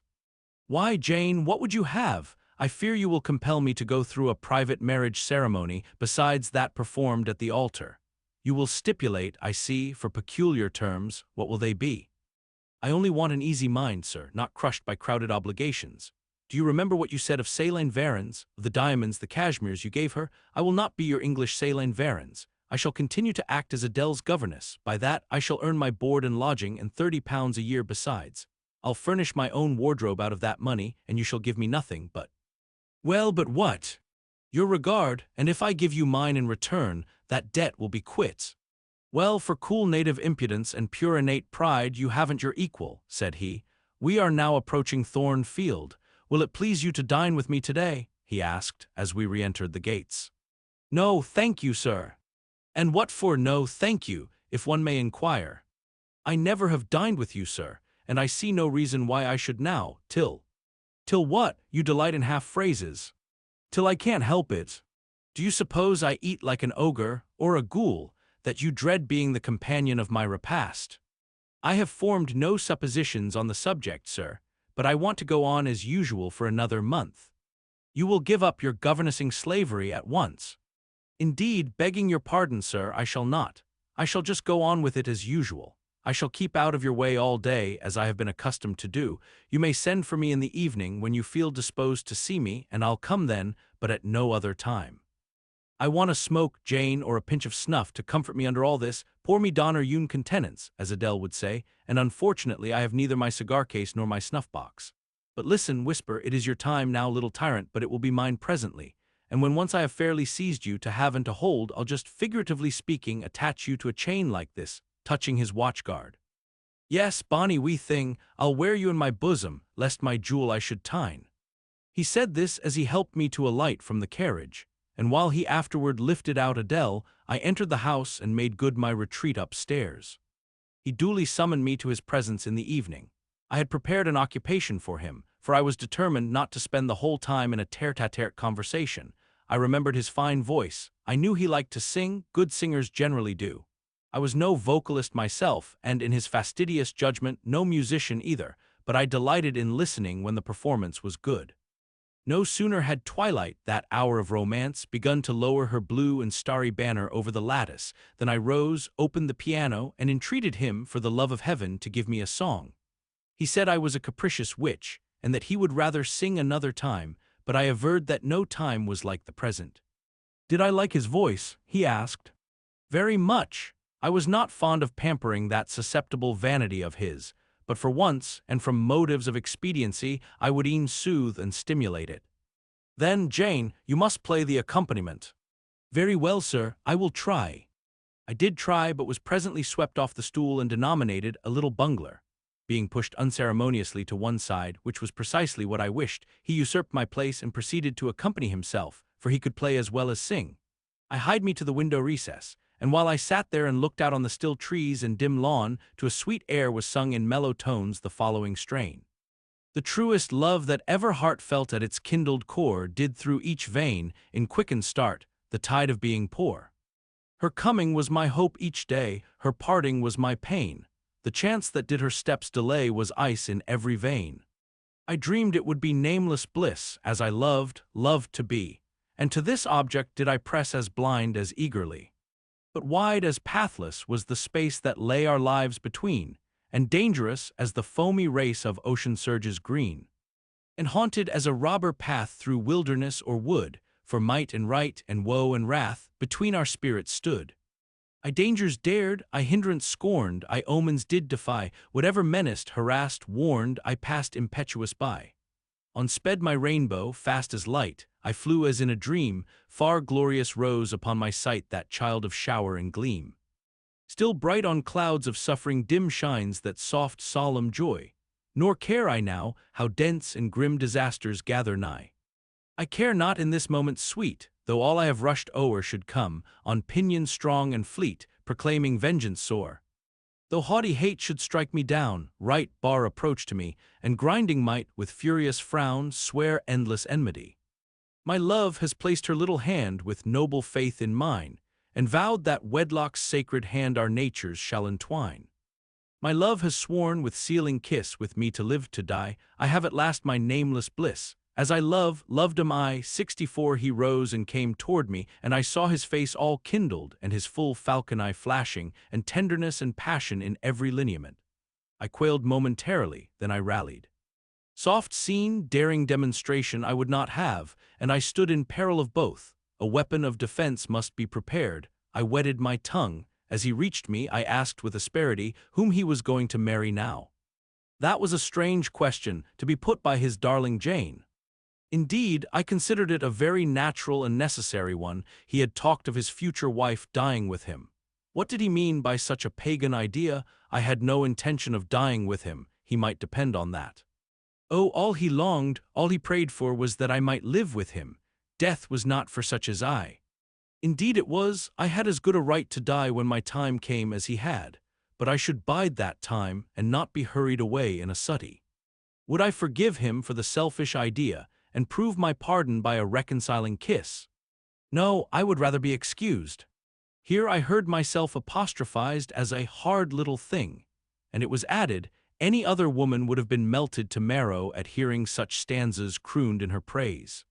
I assured him I was naturally hard, very flinty, and that he would often find me so, and that, moreover, I was determined to show him divers rugged points in my character before the ensuing 4 weeks elapsed. He should know fully what sort of a bargain he had made, while there was yet time to rescind it. Would I be quiet and talk rationally? I would be quiet if he liked, and as to talking rationally, I flattered myself I was doing that now. He fretted, pished, and pshawed. Very good, I thought. You may fume and fidget as you please, but this is the best plan to pursue with you, I am certain. I like you more than I can say, but I'll not sink into a bathos of sentiment, and with this needle of repartee I'll keep you from the edge of the gulf too, and moreover maintain by its pungent aid that distance between you and myself most conducive to our real mutual advantage. From less to more I worked him up to considerable irritation. Then, after he had retired in dudgeon, quite to the other end of the room, I got up, and saying, I wish you good night, sir, in my natural and wonted respectful manner, I slipped out by the side door and got away. The system thus entered on, I pursued during the whole season of probation, and with the best success. He was kept, to be sure, rather cross and crusty, but on the whole I could see he was excellently entertained, and that a lamb-like submission and turtle-dove sensibility, while fostering his despotism more, would have pleased his judgment, satisfied his common sense, and even suited his taste less. In other people's presence I was, as formerly, deferential and quiet, any other line of conduct being uncalled for. It was only in the evening conferences I thus thwarted and afflicted him. He continued to send for me punctually the moment the clock struck 7, though when I appeared before him now, he had no such honeyed terms as love and darling on his lips. The best words at my service were provoking puppet, malicious elf, sprite, changeling, etc. For caresses, too, I now got grimaces. For a pressure of the hand, a pinch on the arm, for a kiss on the cheek, a severe tweak of the ear. It was all right. At present I decidedly preferred these fierce favors to anything more tender.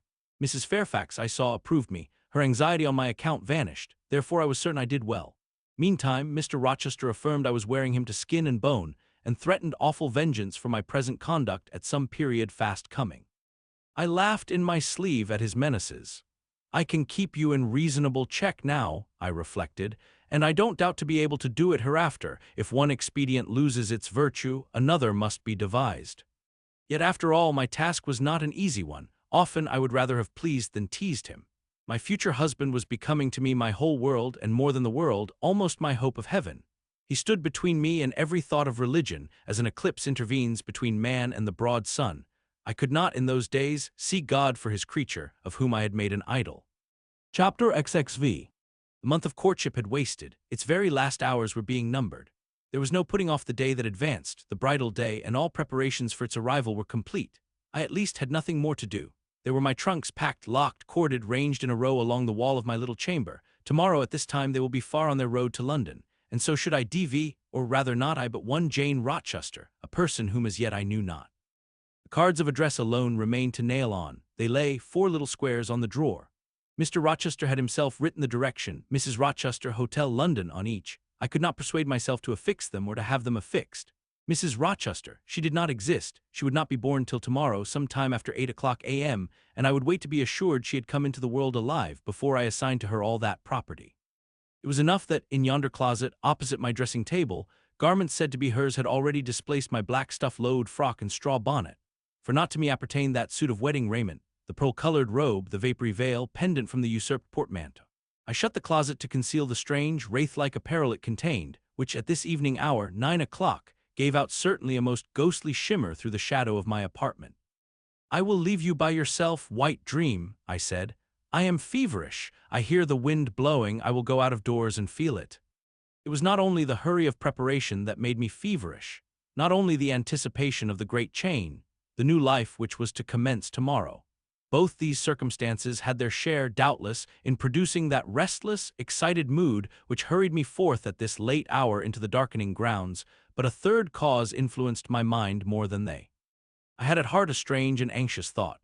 Something had happened which I could not comprehend. No one knew of or had seen the event but myself. It had taken place the preceding night. Mr. Rochester that night was absent from home, nor was he yet returned. Business had called him to a small estate of 2 or 3 farms he possessed, 30 miles off, business it was requisite he should settle in person, previous to his meditated departure from England. I waited now his return, eager to disburden my mind and to seek of him the solution of the enigma that perplexed me. Stay till he comes, reader, and, when I disclose my secret to him, you shall share the confidence. I sought the orchard, driven to its shelter by the wind, which all day had blown strong and full from the south without, however, bringing a speck of rain. Instead of subsiding as night drew on, it seemed to augment its rush and deepen its roar. The trees blew steadfastly one way, never writhing round and scarcely tossing back their boughs once in an hour, so continuous was the strain bending their branchy heads northward. The clouds drifted from pole to pole, fast following, mass on mass. No glimpse of blue sky had been visible that July day. It was not without a certain wild pleasure I ran before the wind, delivering my trouble of mind to the measureless air torrent thundering through space. Descending the laurel walk, I faced the wreck of the chestnut tree. It stood up, black and riven, the trunk, split down the center, gaped ghastly. The cloven halves were not broken from each other, for the firm base and strong roots kept them unsundered below, though community of vitality was destroyed. The sap could flow no more, their great boughs on each side were dead, and next winter's tempests would be sure to fell one or both to earth. As yet, however, they might be said to form one tree, a ruin, but an entire ruin. "You did right to hold fast to each other," I said, as if the monster splinters were living things and could hear me. "I think, scathed as you look and charred and scorched, there must be a little sense of life in you yet, rising out of that adhesion at the faithful, honest roots.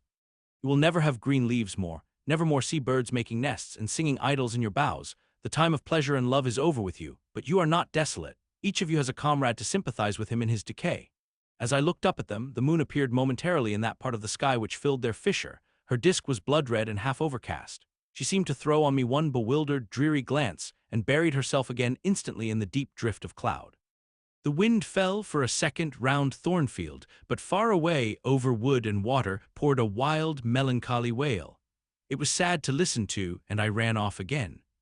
Here and there I strayed through the orchard, gathering up the apples with which the grass round the tree roots was thickly strewed. Then I employed myself in dividing the ripe from the unripe. I carried them into the house and put them away in the storeroom. Then I repaired to the library to ascertain whether the fire was lighted, for though summer, I knew on such a gloomy evening Mr. Rochester would like to see a cheerful hearth when he came in. Yes, the fire had been kindled some time and burned well. I placed his armchair by the chimney corner, I wheeled the table near it, I let down the curtain, and had the candles brought in ready for lighting.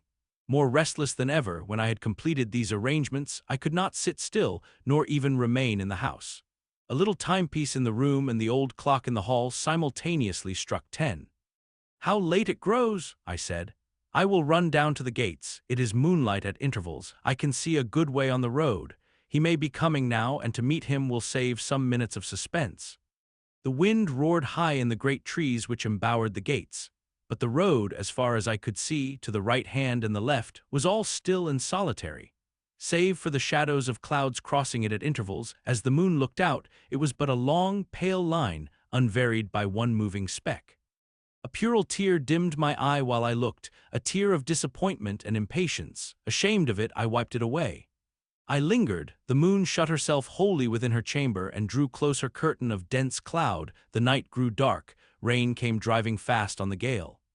"I wish you would come, I wish you would come," I exclaimed, seized with hypochondriac foreboding. I had expected his arrival before tea. Now it was dark. What could keep him? Had an accident happened? The event of last night again recurred to me. I interpreted it as a warning of disaster. I feared my hopes were too bright to be realized. and I had enjoyed so much bliss lately that I imagined my fortune had passed its meridian and must now decline. Well, I cannot return to the house, I thought. I cannot sit by the fireside while he is abroad in inclement weather. Better tire my limbs than strain my heart. I will go forward and meet him. I set out. I walked fast, but not far. Ere I had measured a quarter of a mile, I heard the tramp of hoofs. A horseman came on, full gallop. A dog ran by his side. Away with evil presentiment, it was he. Here he was, mounted on Messer, followed by Pilot. He saw me, for the moon had opened a blue field in the sky and rode in it watery bright. He took his hat off and waved it round his head. I now ran to meet him. "There," he exclaimed, as he stretched out his hand and bent from the saddle. "You can't do without me, that is evident. Step on my boot toe, give me both hands, mount." I obeyed. Joy made me agile. I sprung up before him. A hearty kissing I got for welcome, and some boastful triumph which I swallowed as well as I could. He checked himself in his exultation to demand, "But is there anything the matter, Janet, that you come to meet me at such an hour? Is there anything wrong?" "No, but I thought you would never come. I could not bear to wait in the house for you, especially with this rain and wind." "Rain and wind indeed. Yes, you are dripping like a mermaid. Pull my cloak round you, but I think you are feverish, Jane. Both your cheek and hand are burning hot. I ask again, is there anything the matter?" "Nothing now. I am neither afraid nor unhappy." "Then you have been both." "Rather, but I'll tell you all about it by and by, sir, and I dare say you will only laugh at me for my pains." "I'll laugh at you heartily when tomorrow is past. Till then I dare not, my prize is not certain. This is you, who have been as slippery as an eel this last month, and as thorny as a briar rose. I could not lay a finger anywhere but I was pricked, and now I seem to have gathered up a stray lamb in my arms. You wandered out of the fold to seek your shepherd, did you, Jane? I wanted you, but don't boast. Here we are at Thornfield, now let me get down." He landed me on the pavement. As John took his horse and he followed me into the hall, he told me to make haste and put something dry on, and then to return to him in the library, and he stopped me as I made for the staircase, to extort a promise that I would not be long, nor was I long. In 5 minutes I rejoined him. I found him at supper. "Take a seat and bear me company, Jane. Please God, it is the last meal but one you will eat at Thornfield Hall for a long time." I sat down near him, but told him I could not eat. "Is it because you have the prospect of a journey before you, Jane? Is it the thoughts of going to London that takes away your appetite?"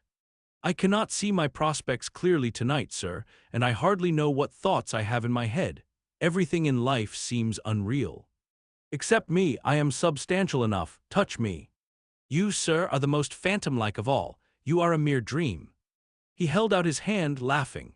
"Is that a dream?" said he, placing it close to my eyes. He had a rounded, muscular, and vigorous hand, as well as a long, strong arm. "Yes, though I touch it, it is a dream," said I, as I put it down from before my face. "Sir, have you finished supper?" "Yes, Jane." I rung the bell and ordered away the tray. When we were again alone, I stirred the fire, and then took a low seat at my master's knee. "It is near midnight," I said. "Yes, but remember, Jane, you promised to wake with me the night before my wedding." "I did, and I will keep my promise for an hour or two at least. I have no wish to go to bed." "Are all your arrangements complete?" "All, sir." "And on my part likewise," he returned. "I have settled everything, and we shall leave Thornfield tomorrow within half an hour after our return from church." "Very well, sir." With what an extraordinary smile you uttered that word, "Very well, Jane. What a bright spot of color you have on each cheek, and how strangely your eyes glitter. Are you well?" "I believe I am." "Believe? What is the matter? Tell me what you feel." "I could not, sir. No words could tell you what I feel. I wish this present hour would never end. Who knows with what fate the next may come charged?" "This is hypochondria, Jane. You have been overexcited or overfatigued. Do you, sir, feel calm and happy?" "Calm, no, but happy to the heart's core." I looked up at him to read the signs of bliss in his face. It was ardent and flushed. "Give me your confidence, Jane," he said. "Relieve your mind of any weight that oppresses it by imparting it to me. What do you fear? That I shall not prove a good husband? It is the idea farthest from my thoughts. Are you apprehensive of the new sphere you are about to enter, of the life into which you are passing?"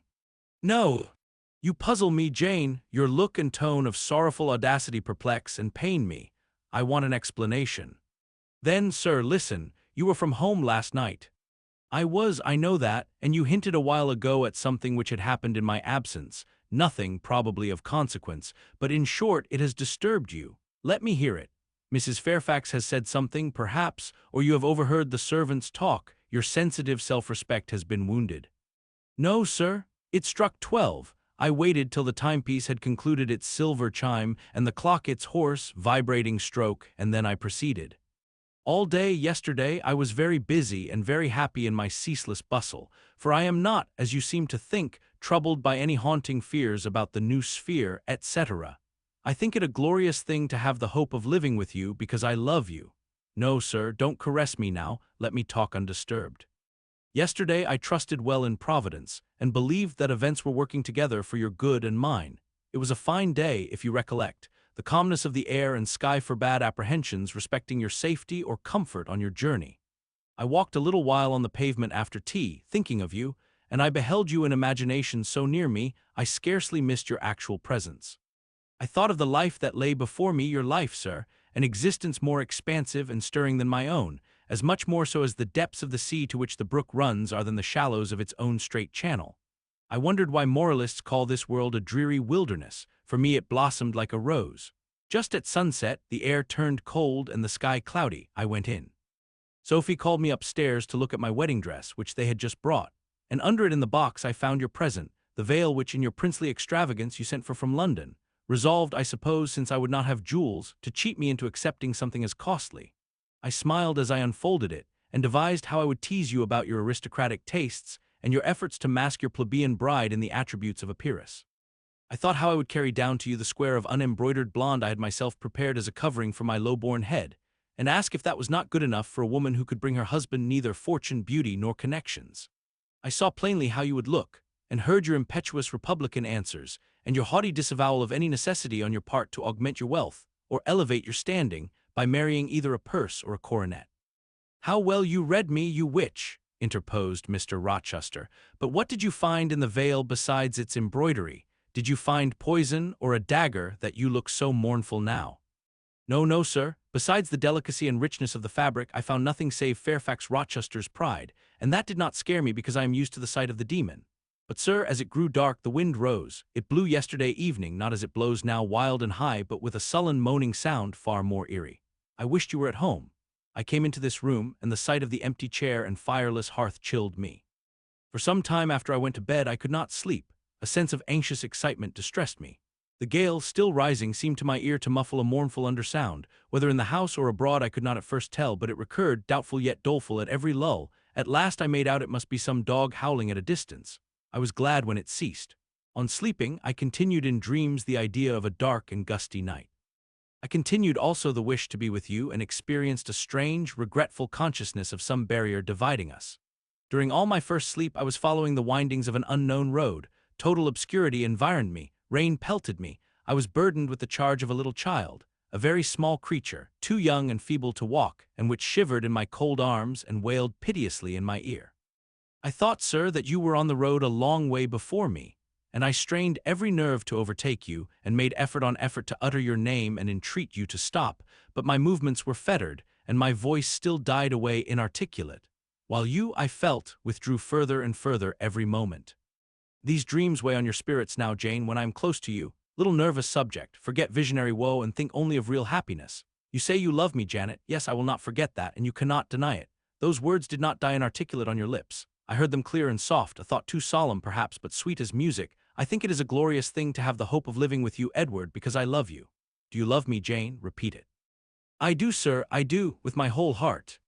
Well, he said after some minutes' silence, it is strange, but that sentence has penetrated my breast painfully. Why? I think because you said it with such an earnest, religious energy, and because your upward gaze at me now is the very sublime of faith, truth, and devotion. It is too much as if some spirit were near me. Look wicked, Jane, as you know well how to look. Coin one of your wild, sly, provoking smiles. Tell me you hate me, tease me, vex me, do anything but move me. I would rather be incensed than saddened. I will tease you and vex you to your heart's content when I have finished my tale, but hear me to the end. I thought, Jane, you had told me all. I thought I had found the source of your melancholy in a dream. I shook my head. What is there more? But I will not believe it to be anything important. I warn you of incredulity beforehand. Go on. The disquietude of his air, the somewhat apprehensive impatience of his manner, surprised me, but I proceeded. I dreamed another dream, sir, that Thornfield Hall was a dreary ruin, the retreat of bats and owls. I thought that of all the stately front nothing remained but a shell-like wall, very high and very fragile-looking. I wandered on a moonlight night through the grass-grown enclosure within. Here I stumbled over a marble hearth, and there over a fallen fragment of cornice. Wrapped up in a shawl, I still carried the unknown little child. I might not lay it down anywhere. However tired were my arms, however much its weight impeded my progress, I must retain it. I heard the gallop of a horse at a distance on the road. I was sure it was you, and you were departing for many years and for a distant country. I climbed the thin wall with frantic, perilous haste, eager to catch one glimpse of you from the top. The stones rolled from under my feet, the ivy branches I grasped gave way, the child clung round my neck in terror and almost strangled me. At last I gained the summit. I saw you like a speck on a white track, lessening every moment. The blast blew so strong I could not stand. I sat down on the narrow ledge. I hushed the scared infant in my lap. You turned an angle of the road. I bent forward to take a last look. The wall crumbled. I was shaken. The child rolled from my knee. I lost my balance, fell, and woke. Now, Jane, that is all. All the preface, sir, the tale is yet to come. On waking, a gleam dazzled my eyes. I thought, oh, it is daylight, but I was mistaken. It was only candlelight. Sophie, I supposed, had come in.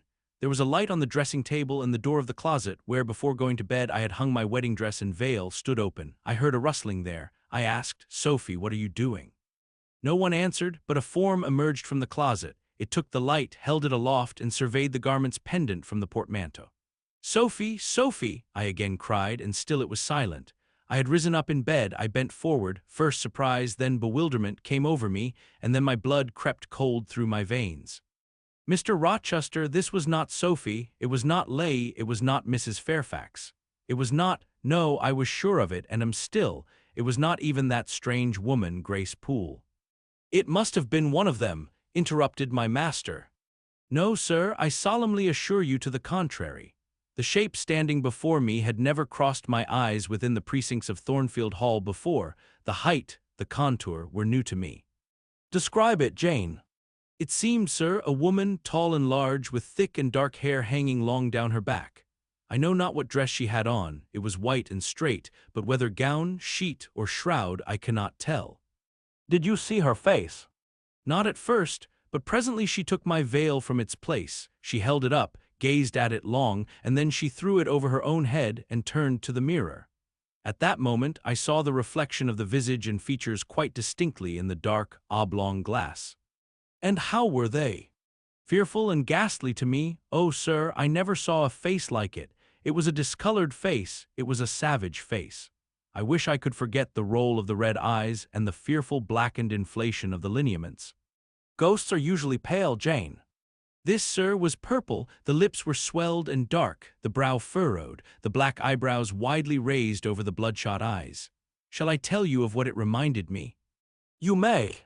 Of the foul German spectre, the vampire. Ah, what did it do? Sir, it removed my veil from its gaunt head, rent it in two parts, and flinging both on the floor, trampled on them. Afterward, it drew aside the window curtain and looked out. Perhaps it saw dawn approaching, for taking the candle it retreated to the door.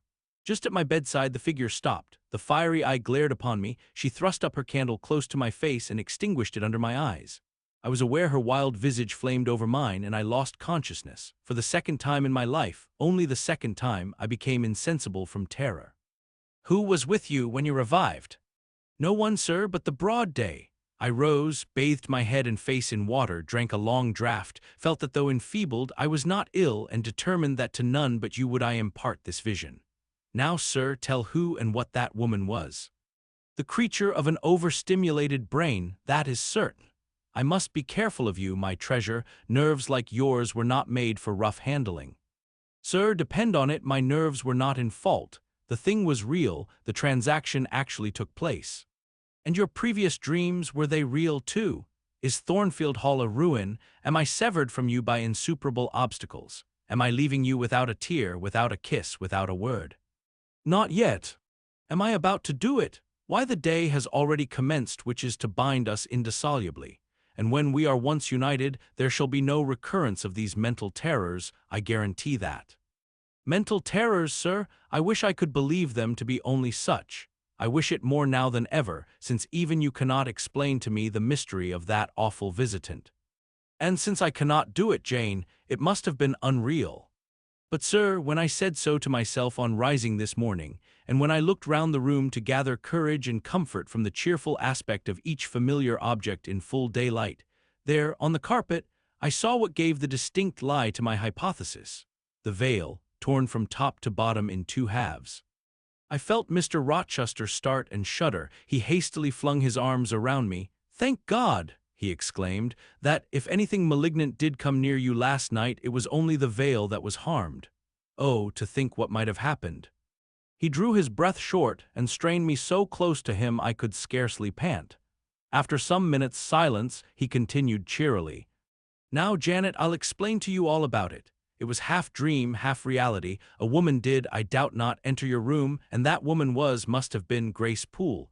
You call her a strange being yourself. From all you know, you have reason so to call her. What did she do to me? What to Mason?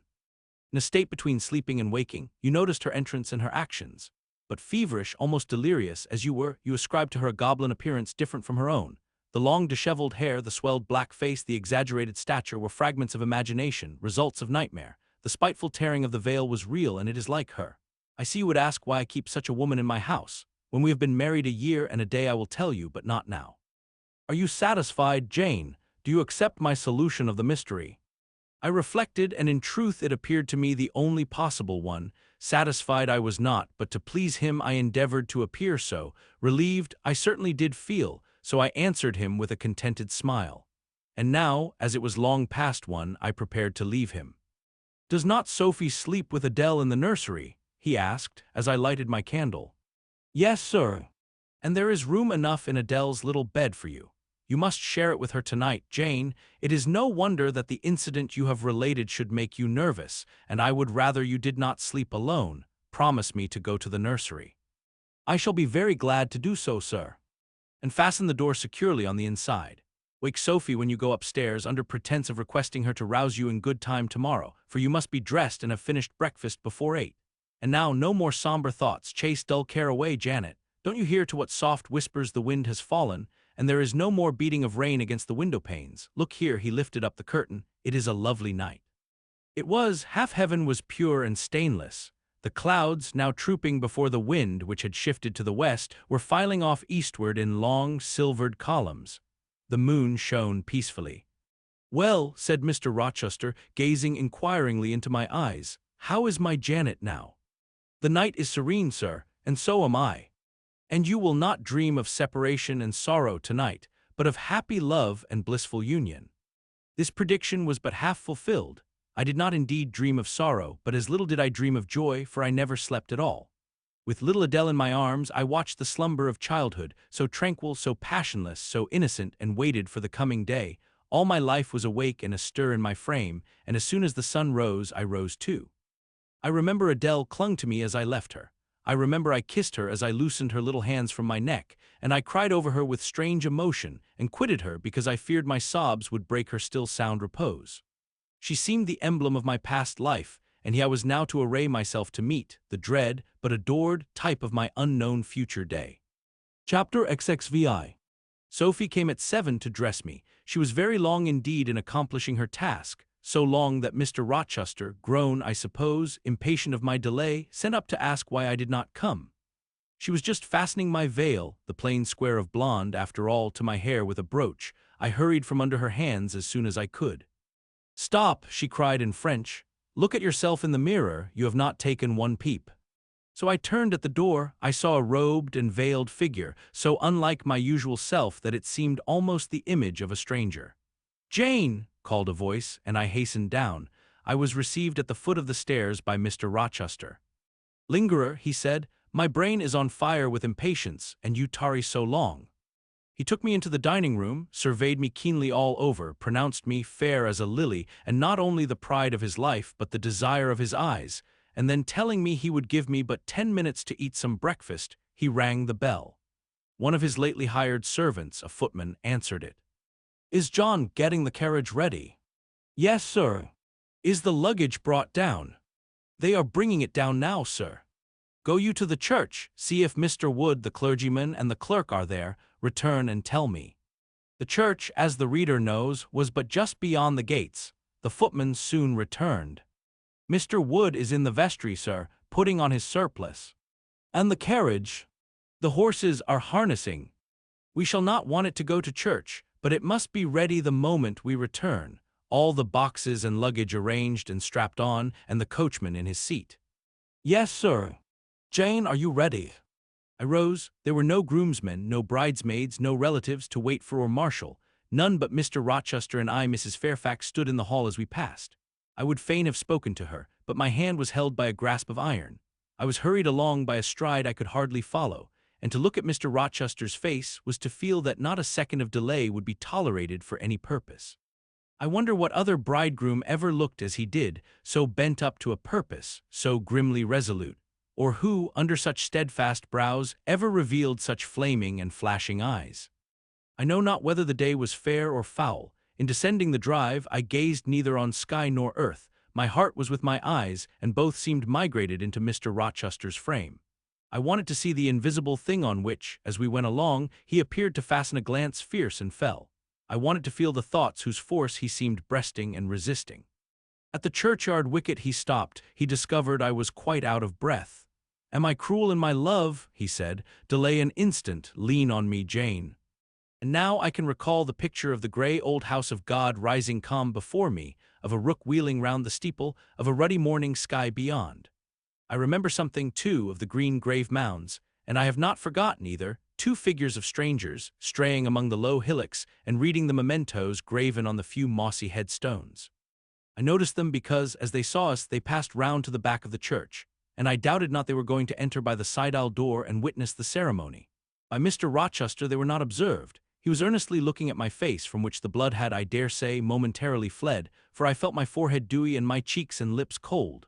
When I rallied, which I soon did, he walked gently with me up the path to the porch.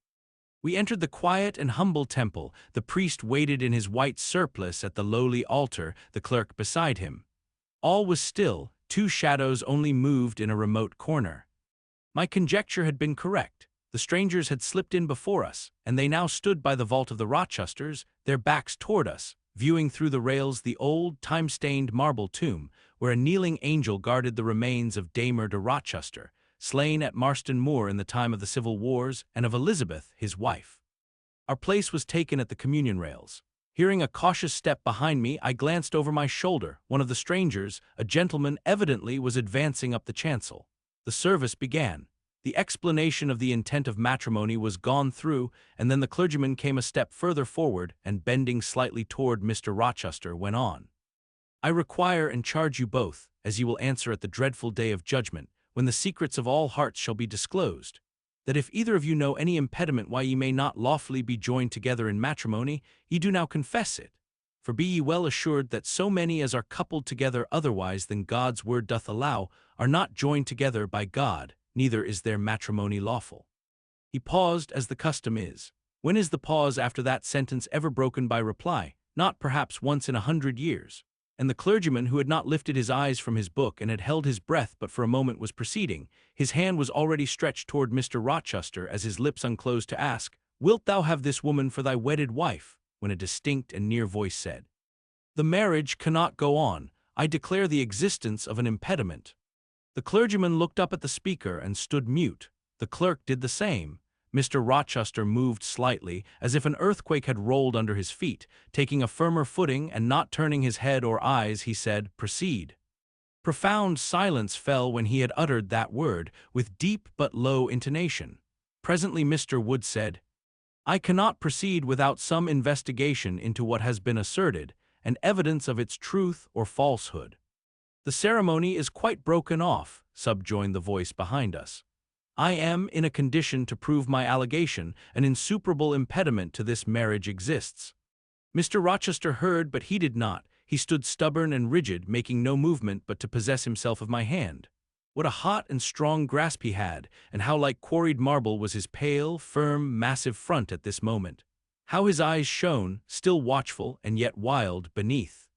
Mr. Wood seemed at a loss. "What is the nature of the impediment?" he asked. "Perhaps it may be got over, explained away." "Hardly," was the answer. "I have called it insuperable, and I speak advisedly." The speaker came forward and leaned on the rails. He continued, uttering each word distinctly, calmly, steadily, but not loudly. "It simply consists in the existence of a previous marriage. Mr. Rochester has a wife now living." My nerves vibrated to these low-spoken words as they had never vibrated to thunder. My blood felt their subtle violence as it had never felt frost or fire, but I was collected and in no danger of swooning. I looked at Mr. Rochester. I made him look at me. His whole face was colorless rock. His eye was both spark and flint. He disavowed nothing. He seemed as if he would defy all things. Without speaking, without smiling, without seeming to recognize in me a human being, he only twined my waist with his arm and riveted me to his side. "Who are you?" he asked of the intruder. "My name is Briggs, a solicitor of Street, London." "And you would thrust on me a wife?"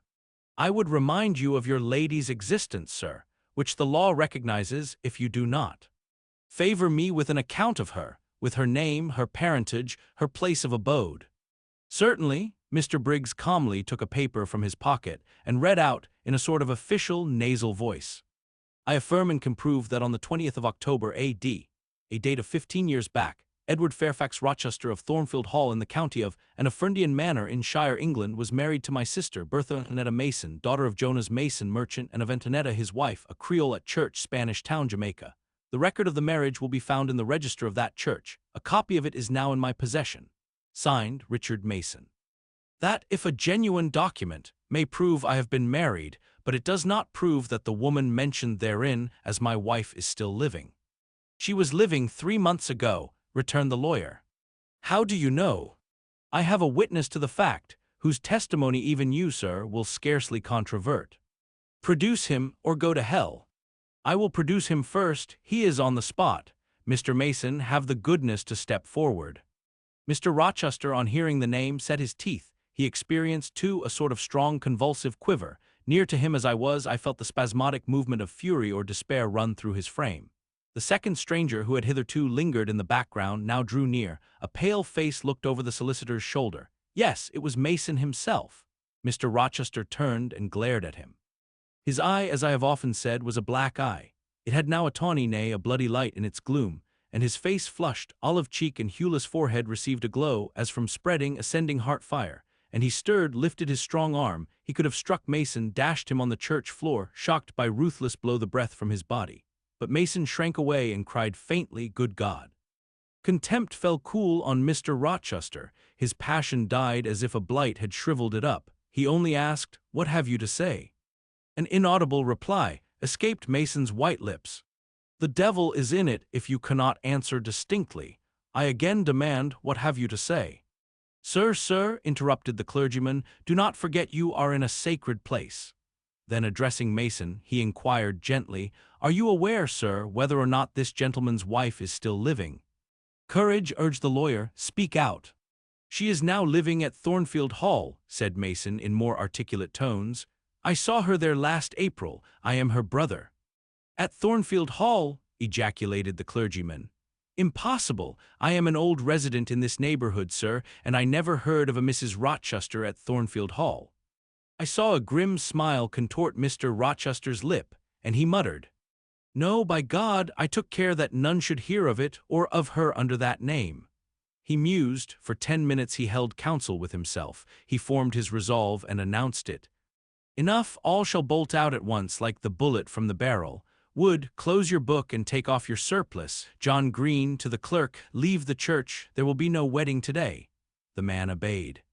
Mr. Rochester continued, heartily and recklessly, "Bigamy is an ugly word. I meant, however, to be a bigamist, but fate has outmaneuvered me, or Providence has checked me, perhaps the last. I am little better than a devil at this moment, and as my pastor there would tell me deserve no doubt the sternest judgments of God, even to the quenchless fire and deathless worm. Gentlemen, my plan is broken up. What this lawyer and his client say is true. I have been married, and the woman to whom I was married lives. You say you never heard of a Mrs. Rochester at the house up yonder, Wood. but I dare say you have many a time inclined your ear to gossip about the mysterious lunatic kept there under watch and ward. Some have whispered to you that she is my bastard half-sister, some my cast-off mistress. I now inform you that she is my wife, whom I married 15 years ago, Bertha Mason by name, sister of this resolute personage, who is now with his quivering limbs and white cheeks, showing you what a stout heart men may bear. Cheer up, Dick, never fear me, I'd almost as soon strike a woman as you. Bertha Mason is mad, and she came of a mad family, idiots and maniacs through 3 generations. Her mother, the Creole, was both a mad woman and a drunkard, as I found out after I had wed the daughter, for they were silent on family secrets before. Bertha, like a dutiful child, copied her parent in both points. I had a charming partner, pure, wise, modest. You can fancy that I was a happy man. I went through rich scenes. Oh, my experience has been heavenly if you only knew it, but I owe you no further explanation. Briggs, Wood, Mason, I invite you all to come up to the house and visit Mrs. Poole's patient and my wife. You shall see what sort of a being I was cheated into espousing, and judge whether or not I had a right to break the compact and seek sympathy with something at least human. This girl, he continued, looking at me, knew no more than you would of the disgusting secret. She thought all was fair and legal, and never dreamed she was going to be entrapped into a feigned union with a defrauded wretch, already bound to a bad, mad, and embruted partner. Come, all of you follow. Still holding me fast, he left the church. The 3 gentlemen came after. At the front door of the hall we found the carriage. "Take it back to the coach-house, John," said Mr. Rochester coolly. "It will not be wanted today." At our entrance, Mrs. Fairfax, Adele, Sophie, Lee, advanced to meet and greet us. "To the right about every soul," cried the master. "Away with your congratulations. Who wants them? Not I, they are 15 years too late." He passed on and ascended the stairs, still holding my hand and still beckoning the gentlemen to follow him, which they did. We mounted the first staircase, passed up the gallery, proceeded to the 3rd story. The low black door, opened by Mr. Rochester's master key, admitted us to the tapestried room with its great bed and its pictorial cabinet. "You know this place, Mason," said our guide. "She bit and stabbed you here." He lifted the hangings from the wall, uncovering the 2nd door. This, too, he opened. In a room without a window there burned a fire, guarded by a high and strong fender and a lamp suspended from the ceiling by a chain. Grace Poole bent over the fire, apparently cooking something in a saucepan. In the deep shade at the further end of the room, a figure ran backward and forward. What it was, whether beast or human being, one could not at first sight tell. It groveled seemingly on all fours, it snatched and growled like some strange wild animal, but it was covered with clothing, and a quantity of dark, grizzled hair, wild as a mane, hid its head and face. "Good morrow, Mrs. Poole," said Mr. Rochester. "How are you, and how is your charge today?" "We're tolerable, sir, I thank you," replied Grace, lifting the boiling mess carefully on to the hob. "Rather snappish, but not rageous." A fierce cry seemed to give the lie to her favorable report. The clothed hyena rose up and stood tall on its hind feet. "Ah, sir, she sees you," exclaimed Grace. "You'd better not stay." "Only a few moments, Grace. You must allow me a few moments." "Take care then, sir. For God's sake, take care." The maniac bellowed. She parted her shaggy locks from her visage and gazed wildly at her visitors. I recognized well that purple face, those bloated features. Mrs. Poole advanced. "Keep out of the way," said Mr. Rochester, thrusting her aside. "She has no knife now, I suppose, and I'm on my guard." "One never knows what she has, sir. She is so cunning. It is not in mortal discretion to fathom her craft." "We had better leave her," whispered Mason. "Go to the devil," was his brother-in-law's recommendation. "Where?" cried Grace. The 3 gentlemen retreated simultaneously. Mr. Rochester flung me behind him. The lunatic sprung and grappled his throat viciously and laid her teeth to his cheek. They struggled. She was a big woman, in stature almost equaling her husband and corpulent besides. She showed virile force in the contest. More than once she almost throttled him, athletic as he was. He could have settled her with a well-planted blow, but he would not strike, he would only wrestle. At last he mastered her arms. Grace Poole gave him a cord, and he pinioned them behind her. With more rope, which was at hand, he bound her to a chair. The operation was performed amid the fiercest yells and the most convulsive plunges. Mr. Rochester then turned to the spectators. He looked at them with a smile both acrid and desolate. "That is my wife," said he. "Such is the sole conjugal embrace I am ever to know. Such are the endearments which are to solace my leisure hours. And this is what I wish to have laying his hand on my shoulder, this young girl who stands so grave and quiet at the mouth of hell, looking collectedly at the gambols of a demon. I wanted her just as a change after that fierce ragout. Wood and Briggs, look at the difference. Compare these clear eyes with the red balls yonder, this face with that mask, this form with that bulk. Then judge me, priest of the gospel and man of the law, and remember with what judgment ye judge ye shall be judged. Off with you now, I must shut up my prize. We all withdrew. Mr. Rochester stayed a moment behind us to give some further order to Grace Poole. The solicitor addressed me as we descended the stair. "You, madam," said he, "are cleared from all blame. Your uncle will be glad to hear it, if indeed he should be still living, when Mr. Mason returns to Madeira." "My uncle, what of him? Do you know him?" "Mr. Mason does. Mr. Eyre has been the Funchal correspondent of his house for some years. When your uncle received your letter intimating the contemplated union between yourself and Mr. Rochester, Mr. Mason, who was staying at Madeira to recruit his health on his way back to Jamaica, happened to be with him. Mr. Eyre mentioned the intelligence, for he knew that my client here was acquainted with a gentleman of the name of Rochester. Mr. Mason, astonished and distressed, as you may suppose, revealed the real state of matters. Your uncle, I am sorry to say, is now on a sick bed, from which, considering the nature of his disease, decline, and the stage it has reached, it is unlikely he will ever rise. He could not then hasten to England himself to extricate you from the snare into which you had fallen, but he implored Mr. Mason to lose no time in taking steps to prevent the false marriage. He referred him to me for assistance. I used all dispatch, and am thankful I was not too late, as you doubtless must be also. Were I not morally certain that your uncle will be dead ere you reach Madeira, I would advise you to accompany Mr. Mason back. But as it is, I think you had better remain in England till you can hear further, either from or of Mr. Eyre. Have we anything else to stay for?" he inquired of Mr. Mason. "No, no, let us be gone," was the anxious reply, and without waiting to take leave of Mr. Rochester, they made their exit at the hall door. The clergyman stayed to exchange a few sentences, either of admonition or reproof, with his haughty parishioner. This duty done, he, too, departed. I heard him go as I stood at the half-open door of my own room, to which I had now withdrawn. The house cleared, I shut myself in, fastened the bolt, that none might intrude, and proceeded, not to weep, not to mourn. I was yet too calm for that, but mechanically to take off the wedding dress, and replace it by the stuff gown I had worn yesterday, as I thought, for the last time. I then sat down. I felt weak and tired. I leaned my arms on a table, and my head dropped on them. And now I thought. Till now I had only heard, seen, moved, followed up and down where I was led or dragged, watched event rush on event, disclosure open beyond disclosure. But now I thought. Morning had been a quiet morning enough, all except the brief scene with the lunatic. The transaction in the church had not been noisy. There was no explosion of passion, no loud altercation, no dispute, no defiance or challenge, no tears, no sobs. A few words had been spoken, a calmly pronounced objection to the marriage made, some stern, short questions put by Mr. Rochester, answers, explanations given, evidence adduced. An open admission of the truth had been uttered by my master. Then the living proof had been seen. The intruders were gone, and all was over. I was in my own room as usual, just myself, without obvious change. Nothing had smitten me, or scathed me, or maimed me. And yet, where was the Jane Eyre of yesterday? Where was her life? Where were her prospects? Jane Eyre, who had been an ardent, expectant woman, almost a bride, was a cold, solitary girl again. Her life was pale, her prospects were desolate. A Christmas frost had come at midsummer. A white December storm had whirled over June. Ice glazed the ripe apples, drifts crushed the blowing roses. On hayfield and cornfield lay a frozen shroud. Lanes which last night blushed full of flowers, today were pathless with untrodden snow.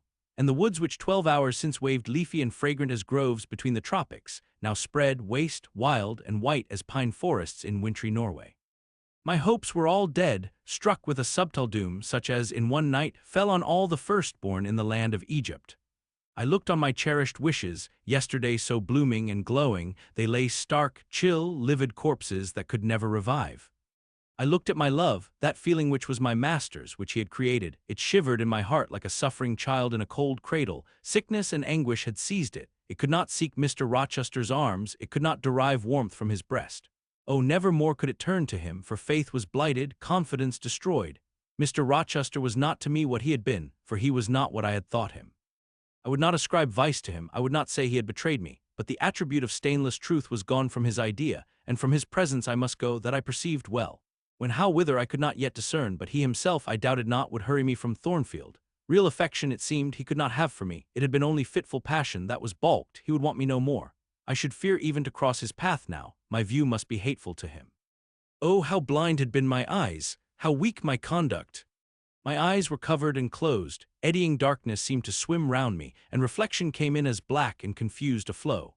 Self-abandoned, relaxed, and effortless, I seemed to have laid me down in the dried-up bed of a great river.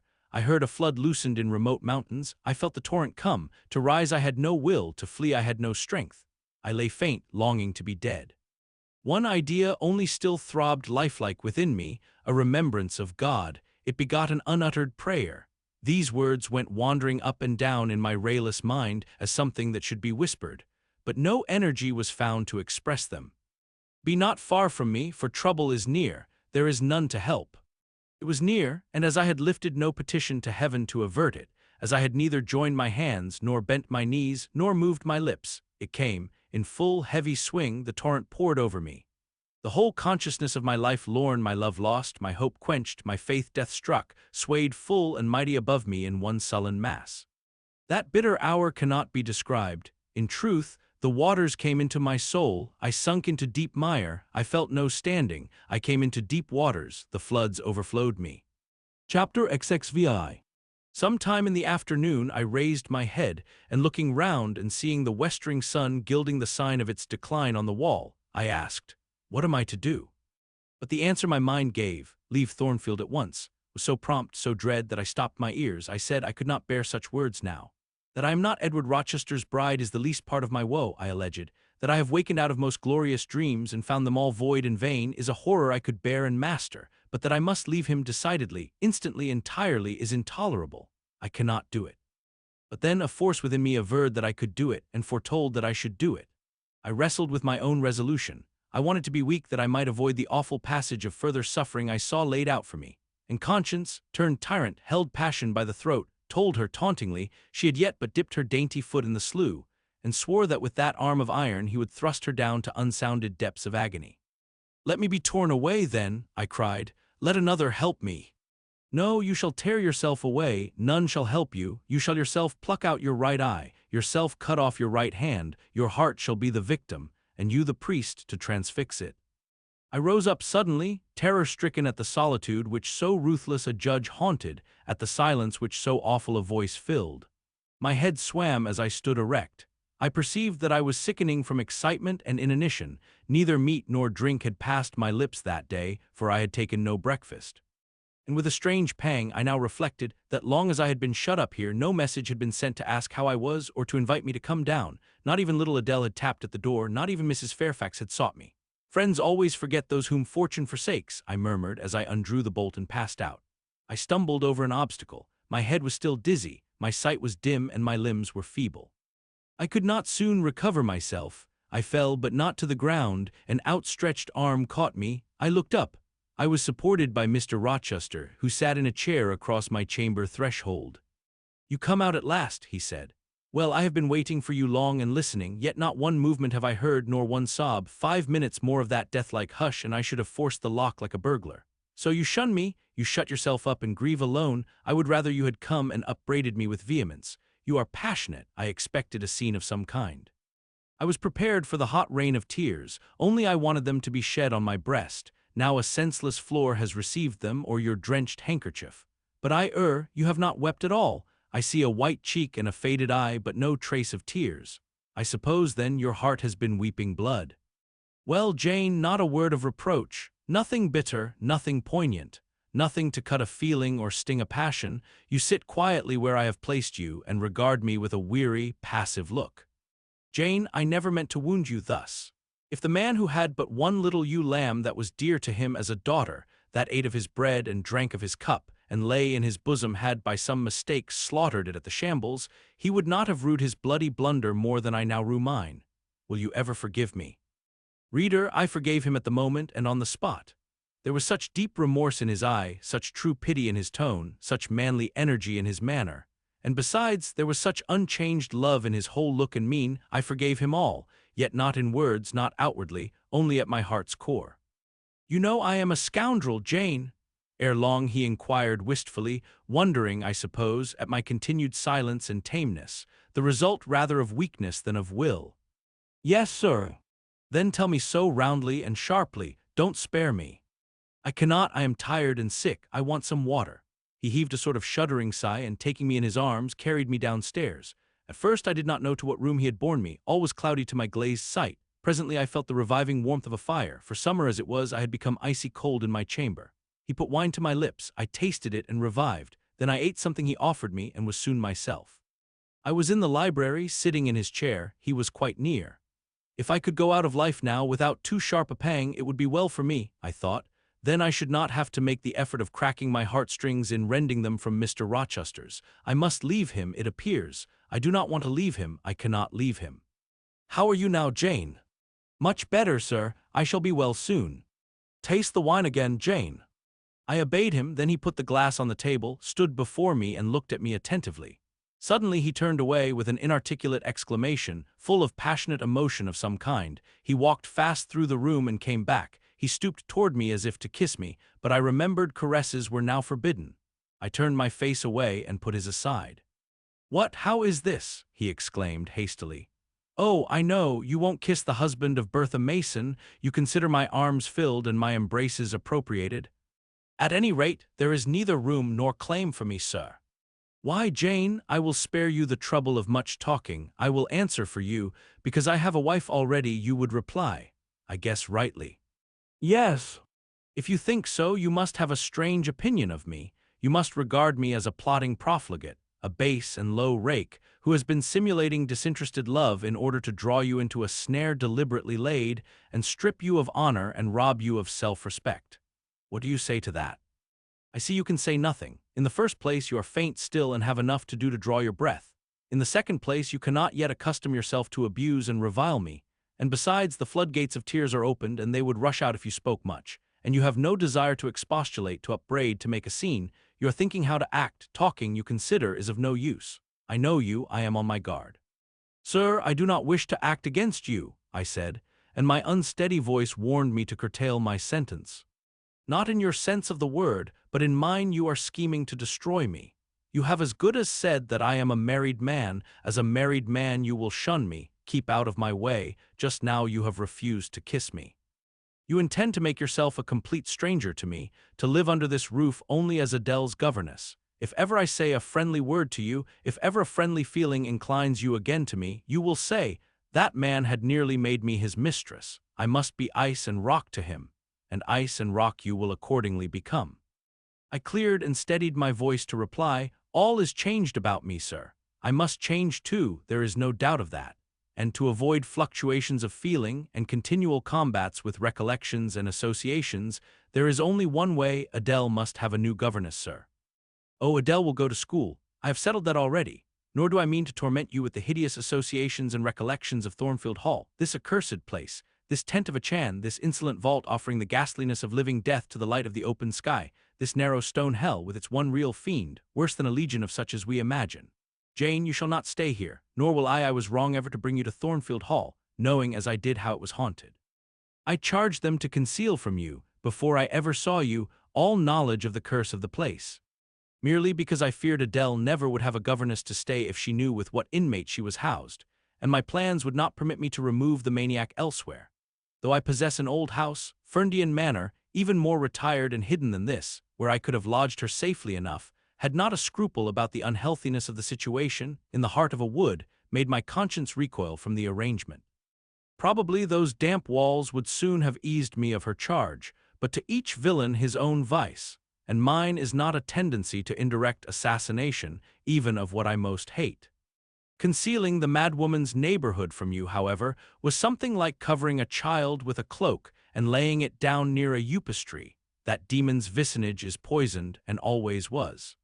But I'll shut up Thornfield Hall. I'll nail up the front door and board the lower windows. I'll give Mrs. Poole 200 a year to live here with my wife, as you term that fearful hag. Grace will do much for money, and she shall have her son, the keeper at Grimsby Retreat, to bear her company, and be at hand to give her aid in the paroxysms, when my wife is prompted by her familiar to burn people in their beds at night, to stab them, to bite their flesh from their bones, and so on." "Sir," I interrupted him, "you are inexorable for that unfortunate lady. You speak of her with hate, with vindictive antipathy. It is cruel. She cannot help being mad.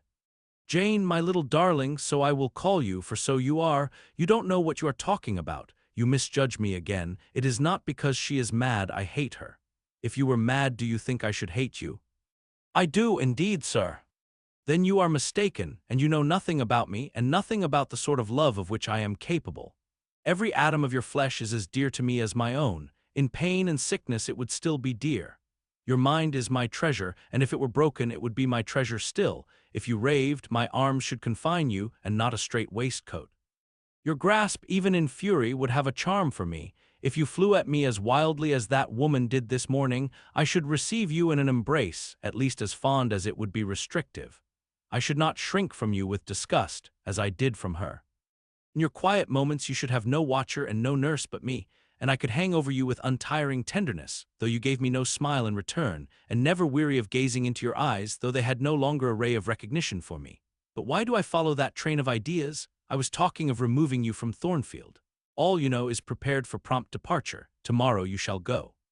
I only ask you to endure one more night under this roof, Jane, and then farewell to its miseries and terrors forever. I have a place to repair to which will be a secure sanctuary from hateful reminiscences, from unwelcome intrusion, even from falsehood and slander. And take Adele with you, sir, I interrupted. She will be a companion for you. What do you mean, Jane? I told you I would send Adele to school, and what do I want with a child for a companion, and not my own child, a French dancer's bastard? Why do you importune me about her? I say, why do you assign Adele to me for a companion? You spoke of a retirement, sir, and retirement and solitude are dull, too dull for you. Solitude, solitude, he reiterated with irritation. I see I must come to an explanation. I don't know what sphinx-like expression is forming in your countenance. You are to share my solitude. Do you understand? I shook my head. It required a degree of courage, excited as he was becoming, even to risk that mute sign of dissent. He had been walking fast about the room, and he stopped, as if suddenly rooted to one spot. He looked at me long and hard. I turned my eyes from him, fixed them on the fire, and tried to assume and maintain a quiet, collected aspect. Now for the hitch in Jane's character, he said at last, speaking more calmly than from his look I had expected him to speak. The reel of silk has run smoothly enough so far, but I always knew there would come a knot and a puzzle. Here it is. Now for vexation and exasperation and endless trouble. By God, I long to exert a fraction of Samson's strength and break the entanglement like tow. He recommenced his walk, but soon again stopped, and this time just before me. Jane, will you hear reason? He stooped and approached his lips to my ear. Because if you won't, I'll try violence. His voice was hoarse, his look that of a man who is just about to burst an insufferable bond and plunge headlong into wild license. I saw that in another moment, and with one impetus of frenzy more, I should be able to do nothing with him. The present, the passing second of time, was all I had in which to control and restrain him. A movement of repulsion, flight, fear would have sealed my doom and his, but I was not afraid, not in the least. I felt an inward power, a sense of influence which supported me. The crisis was perilous, but not without its charm, such as the Indian perhaps feels when he slips over the rapid in his canoe. I took hold of his clenched hand, loosened the contorted fingers, and said to him soothingly, "Sit down, I'll talk to you as long as you like, and hear all you have to say, whether reasonable or unreasonable." He sat down, but he did not get leave to speak directly. I had been struggling with tears for some time. I had taken great pains to repress them, because I knew he would not like to see me weep. Now, however, I considered it well to let them flow as freely and as long as they liked. If the flood annoyed him, so much the better. So I gave way and cried heartily. Soon I heard him earnestly entreating me to be composed. I said I could not while he was in such a passion. "But I am not angry, Jane, I only love you too well. And you had steeled your little pale face with such a resolute, frozen look, I could not endure it. Hush, now, and wipe your eyes." His softened voice announced that he was subdued, so I in my turn became calm. Now he made an effort to rest his head on my shoulder, but I would not permit it. Then he would draw me to him. "No." "Jane, Jane," he said, in such an accent of bitter sadness, it thrilled along every nerve I had, "you don't love me then. It was only my station and the rank of my wife that you valued. Now that you think me disqualified to become your husband, you recoil from my touch as if I were some toad or ape." These words cut me, yet what could I do or say? I ought, probably, to have done or said nothing, but I was so tortured by a sense of remorse at thus hurting his feelings, I could not control the wish to drop balm where I had wounded. "I do love you," I said, "more than ever, but I must not show or indulge the feeling, and this is the last time I must express it." "The last time, Jane? What? Do you think you can live with me and see me daily, and yet, if you still love me, be always cold and distant?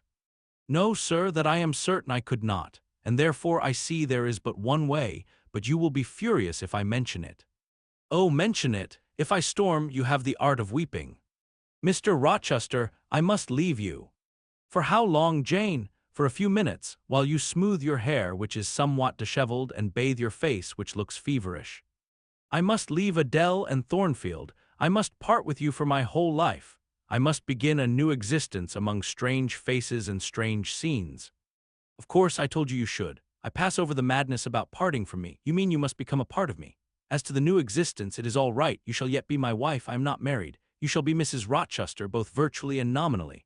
I shall keep only to you so long as you and I live. You shall go to a place I have in the south of France, a white-walled villa on the shores of the Mediterranean. There you shall live a happy and guarded and most innocent life. Never fear that I wish to lure you into error to make you my mistress. Why do you shake your head? Jane, you must be reasonable, or, in truth, I shall again become frantic. His voice and hand quivered, his large nostrils dilated, his eye blazed, still I dared to speak. Sir, your wife is living, that is a fact acknowledged this morning by yourself. If I lived with you as you desire, I should then be your mistress. To say otherwise is sophistical, is false. Jane, I am not a gentle-tempered man, you forget that. I am not long-enduring, I am not cool and dispassionate. Out of pity to me and yourself, put your finger on my pulse, feel how it throbs, and beware. He bared his wrist and offered it to me. The blood was forsaking his cheek and lips, they were growing livid. I was distressed on all hands. To agitate him thus deeply by a resistance he so abhorred was cruel, to yield was out of the question. I did what human beings do instinctively when they are driven to utter extremity, looked for aid to one higher than man. The words, "God help me," burst involuntarily from my lips. I am a fool, cried Mr. Rochester suddenly. I keep telling her I am not married and do not explain to her why. I forget she knows nothing of the character of that woman, or of the circumstances attending my infernal union with her. Oh, I am certain Jane will agree with me in opinion when she knows all that I know. Just put your hand in mine, Janet, that I may have the evidence of touch as well as sight to prove you are near me, and I will, in a few words, show you the real state of the case. Can you listen to me? Yes, sir, for hours if you will. I ask only minutes. Jane, did you ever hear or know that I was not the eldest son of my house, that I had once a brother older than I? I remember Mrs. Fairfax told me so once. And did you ever hear that my father was an avaricious, grasping man? I have understood something to that effect. Well, Jane being so, it was his resolution to keep the property together. He could not bear the idea of dividing his estate and leaving me a fair portion. All he resolved should go to my brother, Russell. Yet as little could he endure that a son of his should be a poor man. I must be provided for by a wealthy marriage. He sought me a partner betimes. Mr. Mason, a West India planter and merchant, was his old acquaintance. He was certain his possessions were real and vast. He made inquiries.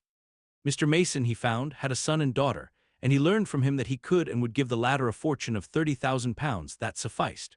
When I left college, I was sent out to Jamaica to espouse a bride already courted for me. My father said nothing about her money, but he told me Miss Mason was the boast of Spanish Town for her beauty, and this was no lie. I found her a fine woman in the style of Blanche Ingram, tall, dark, and majestic.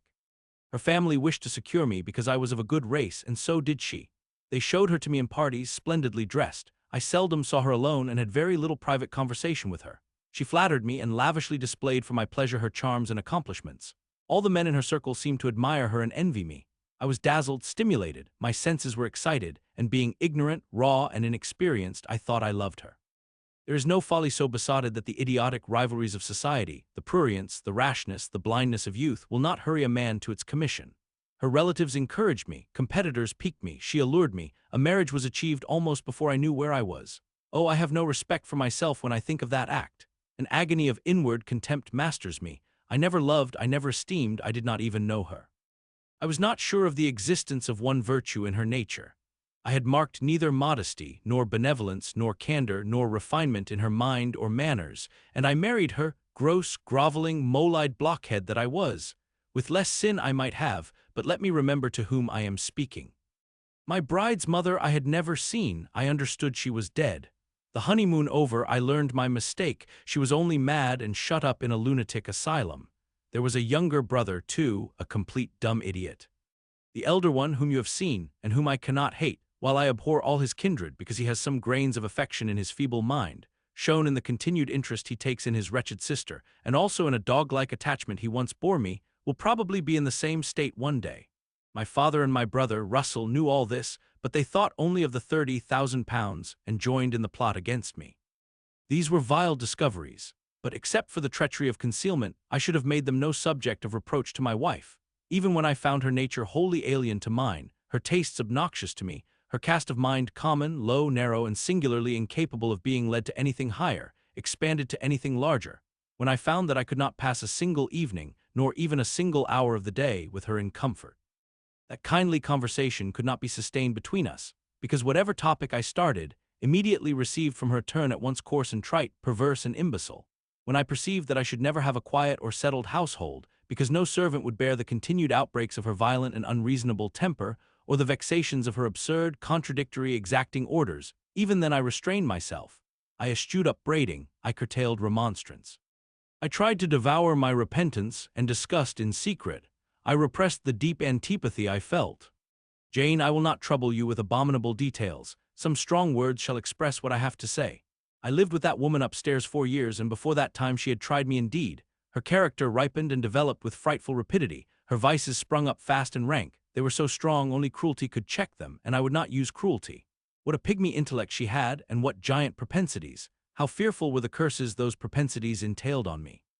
Bertha Mason, the true daughter of an infamous mother, dragged me through all the hideous and degrading agonies which must attend a man bound to a wife at once intemperate and unchaste. My brother in the interval was dead, and at the end of the 4 years my father died too. I was rich enough now, yet poor to hideous indigence. A nature the most gross, impure, depraved I ever saw was associated with mine and called by the law and by society a part of me. And I could not rid myself of it by any legal proceedings, for the doctors now discovered that my wife was mad. Her excesses had prematurely developed the germs of insanity. Jane, you don't like my narrative. You look almost sick. Shall I defer the rest to another day? No, sir, finish it now. I pity you. I do earnestly pity you. Pity, Jane, from some people, is a noxious and insulting sort of tribute, which one is justified in hurling back in the teeth of those who offer it. But that is the sort of pity native to callous, selfish hearts. It is a hybrid, egotistical pain at hearing of woes, crossed with ignorant contempt for those who have endured them. But that is not your pity, Jane. It is not the feeling of which your whole face is full at this moment, with which your eyes are now almost overflowing, with which your heart is heaving, with which your hand is trembling in mine. Your pity, my darling, is the suffering mother of love. Its anguish is the very natal pang of the divine passion. I accept it, Jane. Let the daughter have free advent. My arms wait to receive her. Now, sir, proceed. What did you do when you found she was mad? Jane, I approached the verge of despair. A remnant of self-respect was all that intervened between me and the gulf. In the eyes of the world I was doubtless covered with grimy dishonor, but I resolved to be clean in my own sight, and to the last I repudiated the contamination of her crimes and wrenched myself from connection with her mental defects. Still, society associated my name and person with hers. I yet saw her and heard her daily, something of her breath, faw, mixed with the air I breathed. And besides, I remembered I had once been her husband. That recollection was then, and it is now, inexpressibly odious to me. Moreover, I knew that while she lived I could never be the husband of another and better wife. And though 5 years my senior, her family and my father had lied to me even in the particular of her age, she was likely to live as long as I, being as robust in frame as she was infirm in mind. Thus, at the age of 26, I was hopeless. One night I had been awakened by her yells. Since the medical men had pronounced her mad, she had, of course, been shut up. It was a fiery West Indian night, one of the description that frequently precede the hurricanes of those climates. Being unable to sleep in bed, I got up and opened the window. The air was like sulphur streams. I could find no refreshment anywhere. Mosquitoes came buzzing in and hummed sullenly round the room. The sea, which I could hear from thence, rumbled dull like an earthquake. Black clouds were casting up over it. The moon was setting in the waves, broad and red, like a hot cannonball. She threw her last bloody glance over a world quivering with the ferment of tempest. I was physically influenced by the atmosphere and scene, and my ears were filled with the curses the maniac still shrieked out, wherein she momentarily mingled my name with such a tone of demon hate, with such language. No professed harlot ever had a fouler vocabulary than she. Though 2 rooms off, I heard every word, the thin partitions of the West India house opposing but slight obstruction to her wolfish cries. "This life," said I at last, "is hell. This is the air, those are the sounds of the bottomless pit. I have a right to deliver myself from it if I can. The sufferings of this mortal state will leave me with the heavy flesh that now cumbers my soul. Of the fanatics burning eternity I have no fear. There is not a future state worse than this present one. Let me break away and go home to God." I said this while I knelt down at and unlocked a trunk which contained a brace of loaded pistols. I meant to shoot myself. I only entertained the intention for a moment, for not being insane, the crisis of exquisite and unalloyed despair which had originated the wish and design of self-destruction was past in a second. A wind fresh from Europe blew over the ocean and rushed through the open casement. The storm broke, streamed, thundered, blazed, and the air grew pure. I then framed and fixed a resolution. While I walked under the dripping orange trees of my wet garden, and among its drenched pomegranates and pineapples, and while the refulgent dawn of the tropics kindled round me, I reasoned thus, Jane. And now listen, for it was true wisdom that consoled me in that hour, and showed me the right path to follow. The sweet wind from Europe was still whispering in the refreshed leaves, and the Atlantic was thundering in glorious liberty. My heart, dried up and scorched for a long time, swelled to the tone and filled with living blood. My being longed for renewal, my soul thirsted for a pure draught. I saw hope revive and felt regeneration possible. From a flowery arch at the bottom of my garden I gazed over the sea, bluer than the sky. The old world was beyond. Clear prospects opened thus. "Go," said Hope, "and live again in Europe. There it is not known what a sullied name you bear, nor what a filthy burden is bound to you. You may take the maniac with you to England, confine her with due attendance and precautions at Thornfield, then travel yourself to what clime you will and form what new tie you like. That woman who has so abused your long-suffering, so sullied your name, so outraged your honor, so blighted your youth, is not your wife, nor are you her husband. See that she is cared for as her condition demands, and you have done all that God and humanity require of you. Let her identity, her connection with yourself, be buried in oblivion. You are bound to impart them to no living being. Place her in safety and comfort, shelter her degradation with secrecy, and leave her." I acted precisely on this suggestion. My father and brother had not made my marriage known to their acquaintance because, in the very first letter I wrote to apprise them of the union, having already begun to experience extreme disgust of its consequences, and from the family character and constitution, seeing a hideous future opening to me, I added an urgent charge to keep it secret. And very soon, the infamous conduct of the wife my father had selected for me was such as to make him blush to own her as his daughter-in-law. Far from desiring to publish the connection, he became as anxious to conceal it as myself. To England, then, I conveyed her, a fearful voyage I had with such a monster in the vessel. Glad was I when I at last got her to Thornfield, and saw her safely lodged in that third-story room, of whose secret inner cabinet she has now for 10 years made a wild beast's den, a goblin's cell. I had some trouble in finding an attendant for her, as it was necessary to select one on whose fidelity dependence could be placed, for her ravings would inevitably betray my secret. Besides, she had lucid intervals of days, sometimes weeks, which she filled up with abuse of me. At last I hired Gracepool from the Grimsby retreat. She and the surgeon, Carter, who dressed Mason's wounds that night he was stabbed and worried, are the only two I have ever admitted to my confidence. Mrs. Fairfax may indeed have suspected something, but she could have gained no precise knowledge as to facts. Grace has, on the whole, proved a good keeper, though owing partly to a fault of her own, of which it appears nothing can cure her, and which is incident to her harassing profession, her vigilance has been more than once lulled and baffled. The lunatic is both cunning and malignant. She has never failed to take advantage of her guardian's temporary lapses, once to secrete the knife with which she stabbed her brother, and twice to possess herself of the key of her cell and issue therefrom in the night time. On the first of these occasions, she perpetrated the attempt to burn me in my bed. On the second, she paid that ghastly visit to you. I thank Providence, who watched over you, that she then spent her fury on your wedding apparel, which perhaps brought back vague reminiscences of her own bridal days. But on what might have happened, I cannot endure to reflect. When I think of the thing which flew at my throat this morning, hanging its black and scarlet visage over the nest of my dove, my blood curdles. "And what, sir," I asked, while he paused, "did you do when you had settled her here? Where did you go?" "What did I do, Jane? I transformed myself into a will-o'-the-wisp. Where did I go? I pursued wanderings as wild as those of the March spirit. I sought the continent and went devious through all its lands. My fixed desire was to seek and find a good and intelligent woman whom I could love, a contrast to the fury I left at Thornfield." "But you could not marry, sir." "I had determined and was convinced that I could and ought. It was not my original intention to deceive as I have deceived you. I meant to tell my tale plainly and make my proposals openly, and it appeared to me so absolutely rational that I should be considered free to love and be loved. I never doubted some woman might be found willing and able to understand my case and accept me, in spite of the curse with which I was burdened. Well, sir, when you are inquisitive, Jane, you always make me smile. You open your eyes like an eager bird, and make every now and then a restless movement as if answers in speech did not flow fast enough for you and you want to read the tablet of one's heart. But before I go on, tell me what you mean by your well, sir. It is a small phrase very frequent with you, and which many a time has drawn me on and on through interminable talk. I don't very well know why. I mean, what next? How did you proceed? What came of such an event? Precisely, and what do you wish to know now? Whether you found anyone you liked, whether you asked her to marry you, and what she said. I can tell you whether I found anyone I liked and whether I asked her to marry me, but what she said is yet to be recorded in the book of fate. For 10 long years I roved about, living first in one capital, then another, sometimes in St. Petersburg, oftener in Paris, occasionally in Rome, Naples, and Florence. Provided with plenty of money and the passport of an old name, I could choose my own society. No circles were closed against me.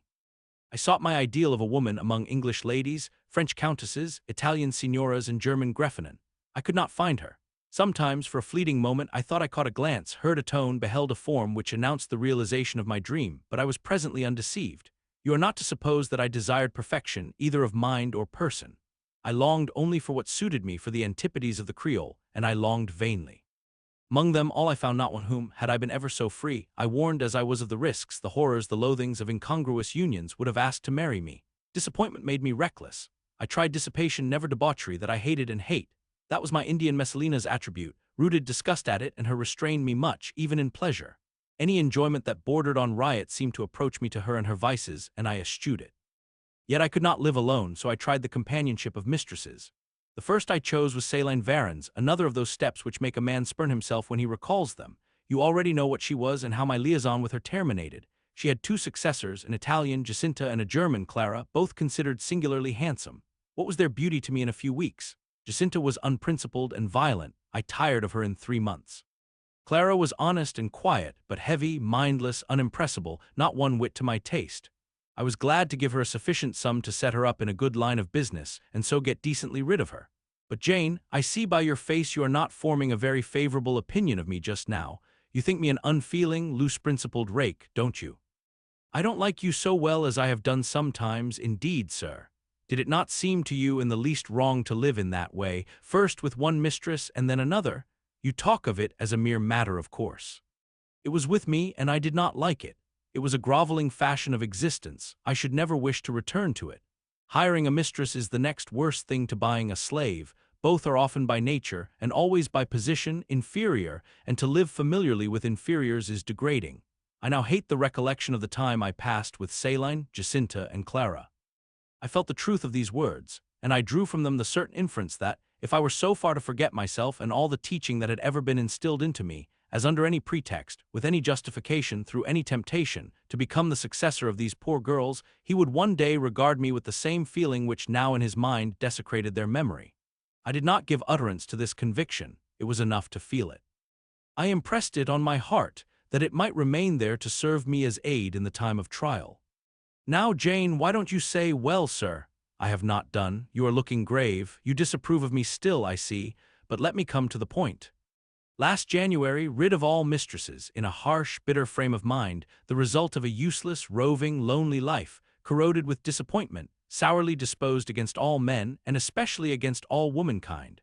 For I began to regard the notion of an intellectual, faithful, loving woman as a mere dream. Recalled by business, I came back to England. On a frosty winter afternoon, I rode in sight of Thornfield Hall. Abhorred spot, I expected no peace, no pleasure there. On a stile in Hay Lane I saw a quiet little figure sitting by itself. I passed it as negligently as I did the pollard willow opposite to it. I had no presentiment of what it would be to me, no inward warning that the arbitress of my life, my genius for good or evil, waited there in humble guise. I did not know it even when, on the occasion of Messer's accident, it came up and gravely offered me help. Childish and slender creature, it seemed as if a linnet had hopped to my foot and proposed to bear me on its tiny wing.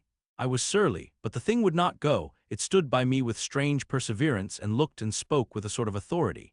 I must be aided, and by that hand, and aided I was. When once I had pressed the frail shoulder, something new, a fresh sap and sense, stole into my frame. It was well I had learned that this elf must return to me, that it belonged to my house down below. or I could not have felt it pass away from under my hand and seen it vanish behind the dim hedge without singular regret. I heard you come home that night, Jane, though probably you were not aware that I thought of you or watched for you. The next day I observed you, myself unseen, for half an hour while you played with Adele in the gallery. It was a snowy day, I recollect, and you could not go out of doors. I was in my room, the door was ajar, I could both listen and watch. Adele claimed your outward attention for a while, yet I fancied your thoughts were elsewhere. But you were very patient with her, my little Jane. You talked to her and amused her a long time. When at last she left you, you lapsed at once into deep reverie. You betook yourself slowly to pace the gallery.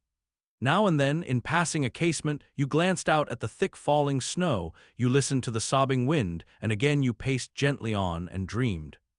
I think those day visions were not dark. There was a pleasurable illumination in your eye occasionally, a soft excitement in your aspect, which told of no bitter, bilious, hypochondriac brooding. Your look revealed rather the sweet musings of youth, when its spirit follows on willing wings the flight of hope, up and on to an ideal heaven. The voice of Mrs. Fairfax speaking to a servant in the hall wakened you, and how curiously you smiled to and at yourself, Janet. There was much sense in your smile. It was very shrewd and seemed to make light of your own abstraction. It seemed to say, my fine visions are all very well, but I must not forget they are absolutely unreal. I have a rosy sky and a green flowery Eden in my brain, but without I am perfectly aware lies at my feet a rough track to travel, and around me gather black tempests to encounter. You ran downstairs and demanded of Mrs. Fairfax some occupation, the weekly house accounts to make up, or something of that sort, I think it was. I was vexed with you for getting out of my sight. Impatiently I waited for evening when I might summon you to my presence. An unusual to me, a perfectly new character I suspected was yours. I desired to search it deeper and know it better. You entered the room with a look and air at once shy and independent. You were quaintly dressed, much as you are now. I made you talk. Ere long I found you full of strange contrasts. Your garb and manner were restricted by rule. Your air was often diffident, and altogether that of one refined by nature, but absolutely unused to society, and a good deal afraid of making herself disadvantageously conspicuous by some solecism or blunder. Yet when addressed, you lifted a keen, a daring, and a glowing eye to your interlocutor's face. There was penetration and power in each glance you gave. When plied by close questions, you found ready and round answers. Very soon you seemed to get used to me. I believe you felt the existence of sympathy between you and your grim and cross master Jane, for it was astonishing to see how quickly a certain pleasant ease tranquilized your manner. Snarl as I would, you showed no surprise, fear, annoyance, or displeasure at my moroseness. You watched me, and now and then smiled at me with a simple yet sagacious grace I cannot describe. I was at once content and stimulated with what I saw. I liked what I had seen and wished to see more. Yet for a long time I treated you distantly and sought your company rarely. I was an intellectual epicure, and wished to prolong the gratification of making this novel and piquant acquaintance. Besides, I was for a while troubled with a haunting fear that if I handled the flower freely its bloom would fade, the sweet charm of freshness would leave it. I did not then know that it was no transitory blossom, but rather the radiant resemblance of one cut in an indestructible gem. Moreover, I wished to see whether you would seek me if I shunned you, but you did not. You kept in the schoolroom as still as your own desk and easel. If by chance I met you, you passed me as soon and with as little token of recognition as was consistent with respect. Your habitual expression in those days, Jane, was a thoughtful look, not despondent, for you were not sickly, but not buoyant, for you had little hope and no actual pleasure. I wondered what you thought of me, or if you ever thought of me. To find this out, I resumed my notice of you. There was something glad in your glance and genial in your manner when you conversed. I saw you had a social heart. It was the silent schoolroom. It was the tedium of your life that made you mournful. I permitted myself the delight of being kind to you. Kindness stirred emotion soon. Your face became soft in expression, your tones gentle. I liked my name pronounced by your lips in a grateful, happy accent. I used to enjoy a chance meeting with you, Jane, at this time. There was a curious hesitation in your manner. You glanced at me with a slight trouble, a hovering doubt. You did not know what my caprice might be, whether I was going to play the master and be stern, or the friend and be benignant. I was now too fond of you often to simulate the first whim, and when I stretched my hand out cordially, such bloom and light and bliss rose to your young, wistful features. I had much ado often to avoid straining you then and there to my heart. "Don't talk any more of those days, sir," I interrupted, furtively dashing away some tears from my eyes. His language was torture to me, for I knew what I must do and do soon, and all these reminiscences and these revelations of his feelings only made my work more difficult. "No, Jane," he returned. "What necessity is there to dwell on the past when the present is so much surer, the future so much brighter?" I shuddered to hear the infatuated assertion. You see now how the case stands, do you not? He continued. After a youth and manhood passed half in unutterable misery and half in dreary solitude, I have for the first time found what I can truly love. I have found you. You are my sympathy, my better self, my good angel. I am bound to you with a strong attachment. I think you good, gifted, lovely. A fervent, a solemn passion is conceived in my heart. It leans to you, draws you to my center and spring of life, wraps my existence about you, and kindling in pure, powerful flame, fuses you and me in one. It was because I felt and knew this that I resolved to marry you. To tell me that I had already a wife is empty mockery. You know now that I had but a hideous demon. I was wrong to attempt to deceive you, but I feared a stubbornness that exists in your character. I feared early instilled prejudice. I wanted to have you safe before hazarding confidences. This was cowardly. I should have appealed to your nobleness and magnanimity at first. As I do now, open to you plainly my life of agony, describe to you my hunger and thirst after a higher and worthier existence, shown to you not my resolution, that word is weak, but my resistless bent to love faithfully and well, where I am faithfully and well loved in return. Then I should have asked you to accept my pledge of fidelity, and to give me yours. Jane, give it me now. A pause. Why are you silent, Jane? I was experiencing an ordeal. A hand of fiery iron grasped my vitals. Terrible moment, full of struggle, blackness, burning. Not a human being that ever lived could wish to be loved better than I was loved, and him who thus loved me I absolutely worshipped, and I must renounce love and idol. One drear word comprised my intolerable duty: depart. Jane, you understand what I want of you. Just this promise: I will be yours, Mr. Rochester. Mr. Rochester, I will not be yours. Another long silence. Jane, recommenced he with a gentleness that broke me down with grief and turned me stone cold with ominous terror, for this still voice was the pant of a lion rising.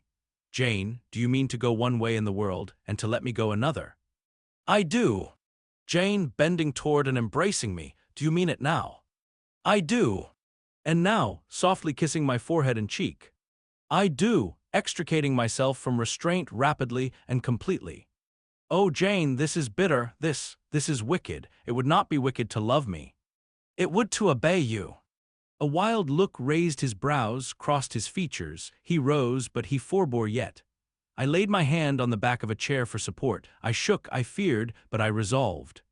One instant, Jane, give one glance to my horrible life when you are gone. All happiness will be torn away with you. What then is left? For a wife I have but the maniac upstairs. As well might you refer me to some corpse in yonder churchyard. What shall I do, Jane? Where turn for a companion and for some hope? Do as I do, trust in God and yourself. Believe in heaven, hope to meet again there. Then you will not yield. No. Then you condemn me to live wretched and to die accursed. His voice rose. I advise you to live sinless, and I wish you to die tranquil. Then you snatch love and innocence from me. You fling me back on lust for a passion, vice for an occupation. Mr. Rochester, I no more assign this fate to you than I grasp at it for myself. We were born to strive and endure, you as well as I. Do so, you will forget me before I forget you. You make me a liar by such language. You sully my honor. I declared I could not change. You tell me to my face I shall change soon. And what a distortion in your judgment, what a perversity in your ideas is proved by your conduct. Is it better to drive a fellow creature to despair than to transgress a mere human law, no man being injured by the breach? For you have neither relatives nor acquaintances whom you need fear to offend by living with me. This was true, and while he spoke my very conscience and reason turned traitors against me and charged me with crime in resisting him. They spoke almost as loud as feeling, and that clamored wildly. Oh, comply, it said. Think of his misery, think of his danger, look at his state when left alone. Remember his headlong nature, consider the recklessness following on despair. Soothe him, save him, love him, tell him you love him and will be his. Who in the world cares for you? Or who will be injured by what you do? Still indomitable was the reply, I care for myself. The more solitary, the more friendless, the more unsustained I am, the more I will respect myself. I will keep the law given by God, sanctioned by man. I will hold to the principles received by me when I was sane and not mad as I am now. Laws and principles are not for the times when there is no temptation. They are for such moments as this, when body and soul rise in mutiny against their rigor. Stringent are they, inviolate they shall be. If at my individual convenience I might break them, what would be their worth? They have a worth, so I have always believed, and if I cannot believe it now, it is because I am insane, quite insane, with my veins running fire and my heart beating faster than I can count its throbs. Preconceived opinions, foregone determinations, are all I have at this hour to stand by. there I plant my foot. I did. Mr. Rochester, reading my countenance, saw I had done so.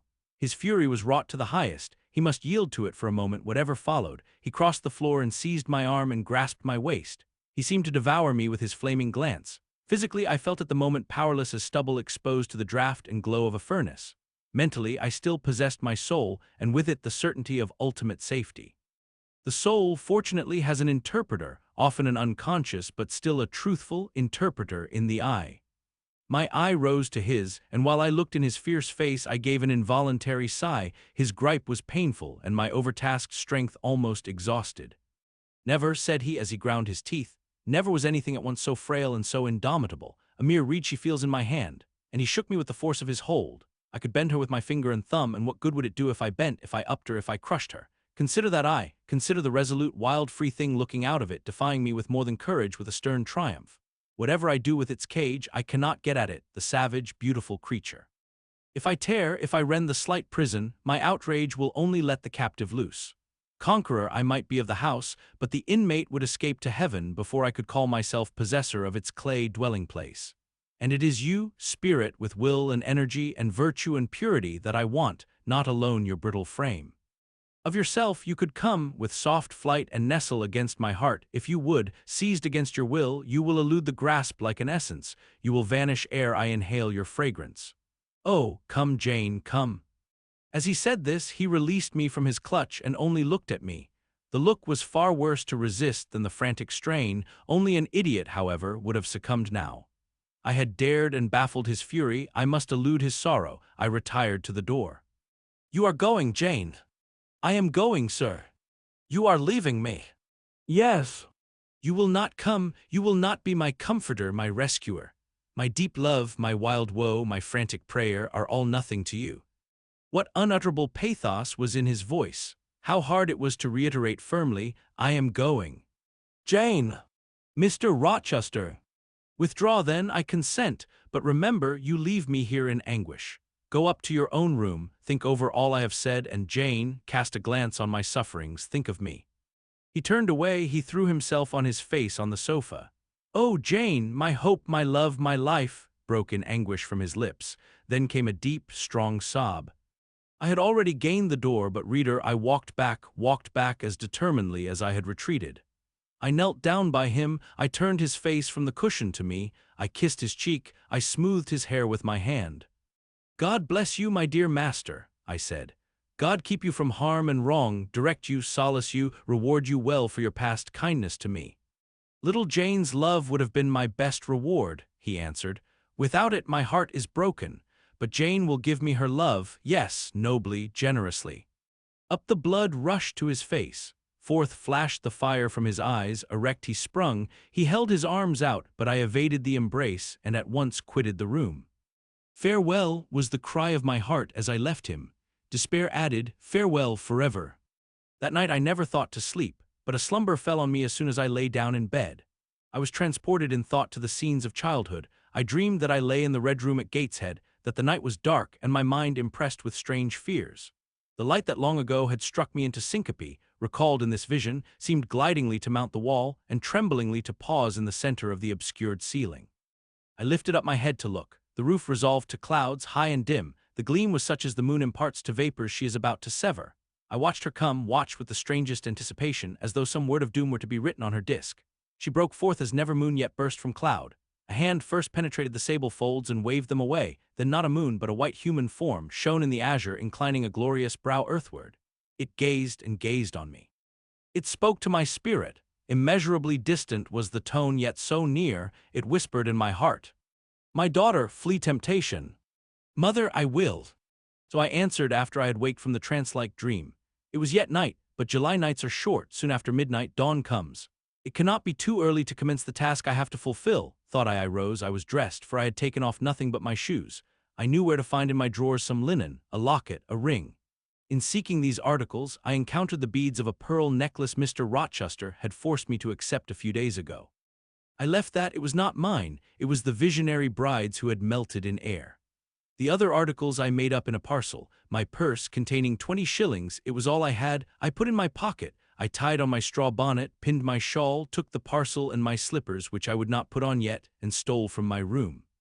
"Farewell, kind Mrs. Fairfax," I whispered as I glided past her door. "Farewell, my darling Adele," I said as I glanced toward the nursery. No thought could be admitted of entering to embrace her. I had to deceive a fine ear. For aught I knew, it might now be listening. I would have got past Mr. Rochester's chamber without a pause, but my heart momentarily stopping its beat at that threshold, my foot was forced to stop also. No sleep was there. The inmate was walking restlessly from wall to wall, and again he sighed while I listened. There was a heaven, a temporary heaven, in this room for me if I chose. I had but to go in and say, "Mr. Rochester, I will love you and live with you through life till death," and a fount of rapture would spring to my lips. I thought of this. That kind master who could not sleep now was waiting with impatience for day. He would send for me in the morning. I should be gone. He would have me sought for vainly. He would feel himself forsaken, his love rejected. He would suffer, perhaps grow desperate. I thought of this too. My hand moved toward the lock. I caught it back and glided on. Drearily I wound my way downstairs. I knew what I had to do, and I did it mechanically. I sought the key of the side door in the kitchen. I sought, too, a phial of oil and a feather. I oiled the key in the lock. I got some water. I got some bread, for perhaps I should have to walk far, and my strength, sorely shaken of late, must not break down. All this I did without one sound. I opened the door, passed out, shut it softly. Dim dawn glimmered in the yard. The great gates were closed and locked, but a wicket in one of them was only latched. Through that I departed. It, too, I shut, and now I was out of Thornfield. A mile off beyond the fields lay a road which stretched in the contrary direction to Millcote, a road which I had never traveled, but often noticed and wondered where it led. Thither I bent my steps. No reflection was to be allowed now, not one glance was to be cast back, not even one forward. Not one thought was to be given either to the past or the future. The first was a page so heavenly sweet, so deadly sad, that to read one line of it would dissolve my courage and break down my energy. The last was an awful blank, something like the world when the deluge was gone by. I skirted fields and hedges and lanes till after sunrise. I believe it was a lovely summer morning. I know my shoes, which I had put on when I left the house, were soon wet with dew. But I looked neither to rising sun, nor smiling sky, nor wakening nature. He who is taken out to pass through a fair scene to the scaffold thinks not of the flowers that smile on his road, but of the block and the axe edge, of the disseverment of bone and vein, of the grave gaping at the end. And I thought of drear flight and homeless wandering, and oh, with agony I thought of what I left. I could not help it. I thought of him now in his room, watching the sun rise, hoping I should soon come to say I would stay with him and be his. I longed to be his. I panted to return. It was not too late. I could yet spare him the bitter pang of bereavement. As yet my flight, I was sure, was undiscovered. I could go back and be his comforter, his pride, his redeemer from misery, perhaps from ruin. Oh, that fear of his self-abandonment, far worse than my abandonment, how it goaded me. It was a barbed arrowhead in my breast. It tore me when I tried to extract it. It sickened me when remembrance thrust it further in. Birds began to sing in brake and copse. Birds were faithful to their mates. Birds were emblems of love. What was I? In the midst of my pain of heart and frantic effort of principle, I abhorred myself.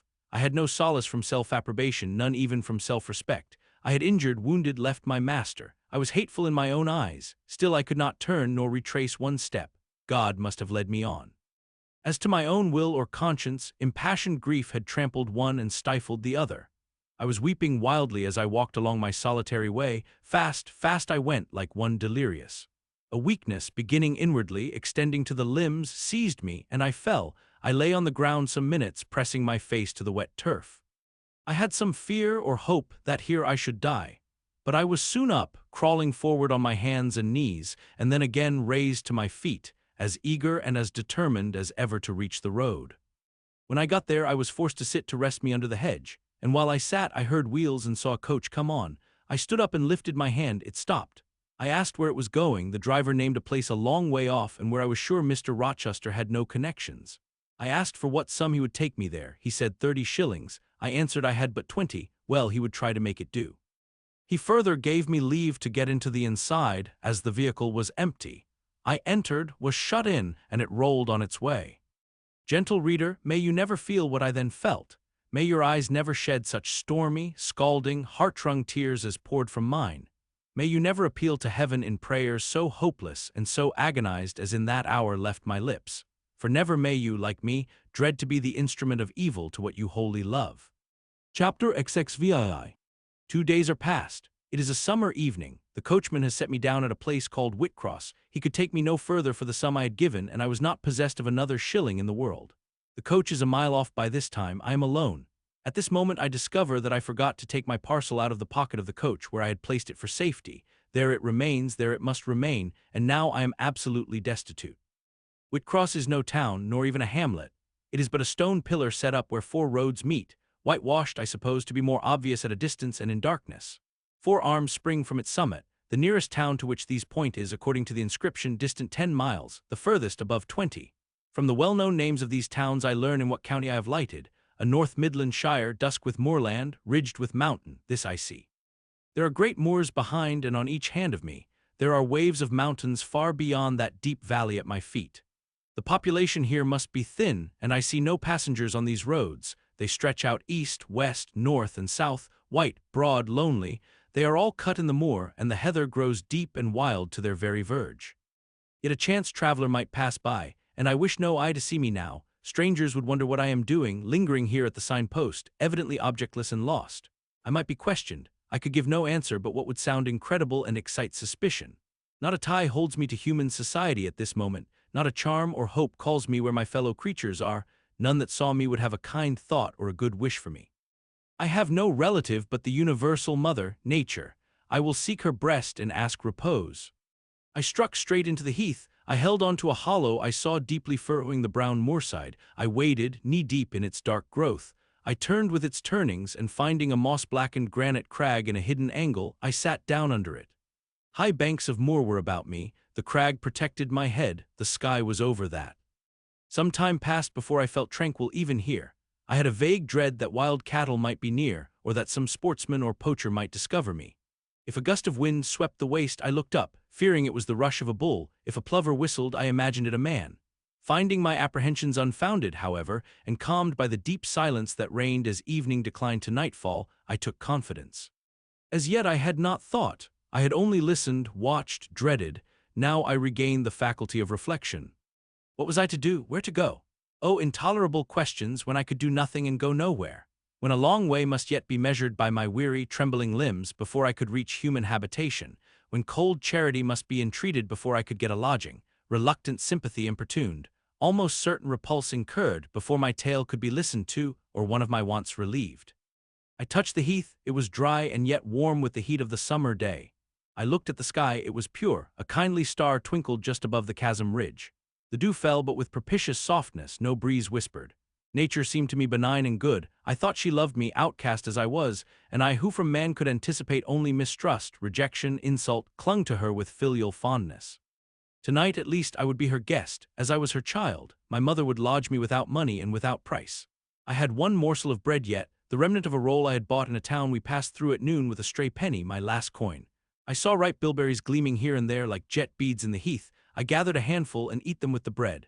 My hunger, sharp before, was, if not satisfied, appeased by this hermit's meal. I said my evening prayers at its conclusion, and then chose my couch. Beside the crag, the heath was very deep. When I lay down, my feet were buried in it. Rising high on each side, it left only a narrow space toward the night air to invade. I folded my shawl double and spread it over me for a coverlet. A low, mossy swell was my pillow. Thus lodged, I was not, at least at the commencement of the night, cold. My rest might have been blissful enough, only a sad heart broke it. It plained of its gaping wounds, its inward bleeding, its riven cords. It trembled for Mr. Rochester and his doom. It bemoaned him with bitter pity. It demanded him with ceaseless longing, and impotent as a bird with both wings broken, it still quivered its shattered pinions in vain attempts to seek him. Worn out with this torture of thought, I rose to my knees. Night was come and her planets were risen, a safe, still night, too serene for the companionship of fear. We know that God is everywhere, but certainly we feel his presence most when his works are on the grandest scale spread before us, and it is in the unclouded night sky where his worlds wheel their silent course that we read clearest his infinitude, his omnipotence, his omnipresence. I had risen to my knees to pray for Mr. Rochester. Looking up, I with tear-dimmed eyes saw the mighty Milky Way. Remembering what it was, what countless systems there swept space like a soft trace of light, I felt the might and strength of God. Sure was I of his efficiency to save what he had made. Convinced I grew that neither earth should perish, nor one of the souls it treasured. I turned my prayer to thanksgiving. The source of life was also the savior of spirits. Mr. Rochester was safe. He was God's, and by God would he be guarded. I again nestled to the breast of the hill, and ere long in sleep forgot sorrow. But next day want came to me, pale and bare. Long after the little birds had left their nests, long after bees had come in the sweet prime of day to gather the heath honey before the dew was dried, when the long morning shadows were curtailed and the sun filled earth and sky, I got up and I looked round me.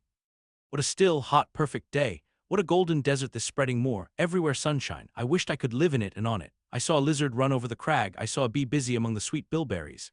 I would fain at the moment have become bee or lizard, that I might have found fitting nutriment permanent shelter here. But I was a human being and had a human being's wants. I must not linger where there was nothing to supply them. I rose, I looked back at the bed I had left. Hopeless of the future, I wished but this, that my Maker had that night thought good to require my soul of me while I slept, and that this weary frame, absolved by death from further conflict with fate, had now but to decay quietly and mingle in peace with the soil of this wilderness. Life, however, was yet in my possession with all its requirements and pains and responsibilities. The burden must be carried, the want provided for, the suffering endured, the responsibility fulfilled. I set out. Whitcross regained, I followed a road which led from the sun, now fervent and high. By no other circumstance had I will to decide my choice. I walked a long time, and when I thought I had nearly done enough and might conscientiously yield to the fatigue that almost overpowered me, might relax this forced action, and sitting down on a stone I saw near, submit resistlessly to the apathy that clogged heart and limb, I heard a bell chime, a church bell. I turned in the direction of the sound, and there, among the romantic hills, whose changes and aspect I had ceased to note an hour ago, I saw a hamlet and a spire. All the valley at my right hand was full of pasture fields and cornfields and wood, and a glittering stream ran zigzag through the varied shades of green, the mellowing grain, the somber woodland, the clear and sunny lea. Recalled by the rumbling of wheels to the road before me, I saw a heavily laden wagon laboring up the hill, and not far beyond were 2 cows and their drover. Human life and human labor were near. I must struggle on, strive to live and bend to toil like the rest. About 2:00 p.m. I entered the village. At the bottom of its one street there was a little shop with some cakes of bread in the window. I coveted a cake of bread. With that refreshment I could perhaps regain a degree of energy. Without it, it would be difficult to proceed. The wish to have some strength and some vigor returned to me as soon as I was among my fellow beings. I felt it would be degrading to faint with hunger on the causeway of a hamlet. Had I nothing about me I could offer in exchange for one of these rolls? I considered. I had a small silk handkerchief tied round my throat. I had my gloves. I could hardly tell how men and women in extremities of destitution proceeded. I did not know whether either of these articles would be accepted. Probably they would not, but I must try. I entered the shop. A woman was there. Seeing a respectably dressed person, a lady as she supposed, she came forward with civility. How could she serve me? I was seized with shame. My tongue would not utter the request I had prepared. I dared not offer her the half-worn gloves, the creased handkerchief. Besides, I felt it would be absurd. I only begged permission to sit down a moment, as I was tired. Disappointed in the expectation of a customer, she coolly acceded to my request. She pointed to a seat. I sunk into it. I felt sorely urged to weep, but conscious how unseasonable such a manifestation would be, I restrained it. Soon I asked her if there were any dressmaker or plainwork woman in the village. Yes, 2 or 3, quite as many as there was employment for. I reflected. I was driven to the point now. I was brought face to face with necessity. I stood in the position of one without a resource, without a friend, without a coin. I must do something. What? I must apply somewhere. Where? Did she know of any place in the neighborhood where a servant was wanted? Nay, she couldn't say. What was the chief trade in this place? What did most of the people do? Some were farm laborers. A good deal worked at Mr. Oliver's needle factory and at the foundry. Did Mr. Oliver employ women? Nay, it was men's work. And what do the women do? I know't, was the answer. Some does one thing and some another. Poor folk mun get on as they can. She seemed to be tired of my questions, and indeed, what claim had I to importune her? A neighbor or 2 came in. My chair was evidently wanted. I took leave. I passed up the street, looking as I went at all the houses to the right hand and to the left, but I could discover no pretext, nor see an inducement to enter any. I rambled round the hamlet, going sometimes to a little distance and returning again for an hour or more. Much exhausted and suffering greatly now for want of food, I turned aside into a lane and sat down under the hedge. Ere many minutes had elapsed, I was again on my feet, however, and again searching something, a resource or at least an informant. A pretty little house stood at the top of the lane with a garden before it, exquisitely neat and brilliantly blooming. I stopped at it. What business had I to approach the white door or touch the glittering knocker? In what way could it possibly be the interest of the inhabitants of that dwelling to serve me? Yet I drew near and knocked. A mild-looking, cleanly attired young woman opened the door. In such a voice as might be expected from a hopeless heart and fainting frame, a voice wretchedly low and faltering, I asked if a servant was wanted here. "No," said she, "we do not keep a servant." "Can you tell me where I could get employment of any kind?" I continued. "I am a stranger without acquaintance in this place. I want some work, no matter what." But it was not her business to think for me or to seek a place for me. Besides, in her eyes, how doubtful must have appeared my character, position, tale. She shook her head. She was sorry she could give me no information, and the white door closed, quite gently and civilly, but it shut me out. If she had held it open a little longer, I believe I should have begged a piece of bread, for I was now brought low. I could not bear to return to the sordid village, where besides no prospect of aid was visible. I should have longed rather to deviate to a wood I saw not far off, which appeared in its thick shade to offer inviting shelter. But I was so sick, so weak, so gnawed with nature's cravings, instinct kept me roaming round abodes where there was a chance of food. Solitude would be no solitude, rest no rest, while the vulture hunger thus sunk beak and talons in my side. I drew near houses, I left them and came back again, and again I wandered away, always repelled by the consciousness of having no claim to ask, no right to expect interest in my isolated lot. Meantime the afternoon advanced, while I thus wandered about like a lost and starving dog. In crossing a field I saw the church spire before me. I hastened toward it. Near the churchyard and in the middle of a garden stood a well-built though small house, which I had no doubt was the parsonage. I remembered that strangers who arrive at a place where they have no friends and who want employment sometimes apply to the clergyman for introduction and aid. It is the clergyman's function to help, at least with advice, those who wish to help themselves. I seemed to have something like a right to seek counsel here. Renewing then my courage and gathering my feeble remains of strength, I pushed on. I reached the house and knocked at the kitchen door. An old woman opened. I asked, was this the parsonage? "Yes." "Was the clergyman in?" "No." "Would he be in soon?" "No, he was gone from home." "To a distance?" "Not so far, happened 3 mile. He had been called away by the sudden death of his father. He was at Marsh End now, and would very likely stay there a fortnight longer." "Was there any lady of the house?" "Nay, there was naught but her, and she was housekeeper. And of her, reader, I could not bear to ask the relief for want of which I was sinking. I could not yet beg, and again I crawled away. Once more I took off my handkerchief. Once more I thought of the cakes of bread in the little shop. Oh, but for a crust, for but one mouthful to allay the pang of famine. Instinctively I turned my face again to the village. I found the shop again, and I went in, and though others were there besides the woman, I ventured the request, would she give me a roll for this handkerchief? She looked at me with evident suspicion. Nay, she never sold stuff that way. Almost desperate, I asked for half a cake. She again refused. How could she tell where I had got the handkerchief? She said. Would she take my gloves?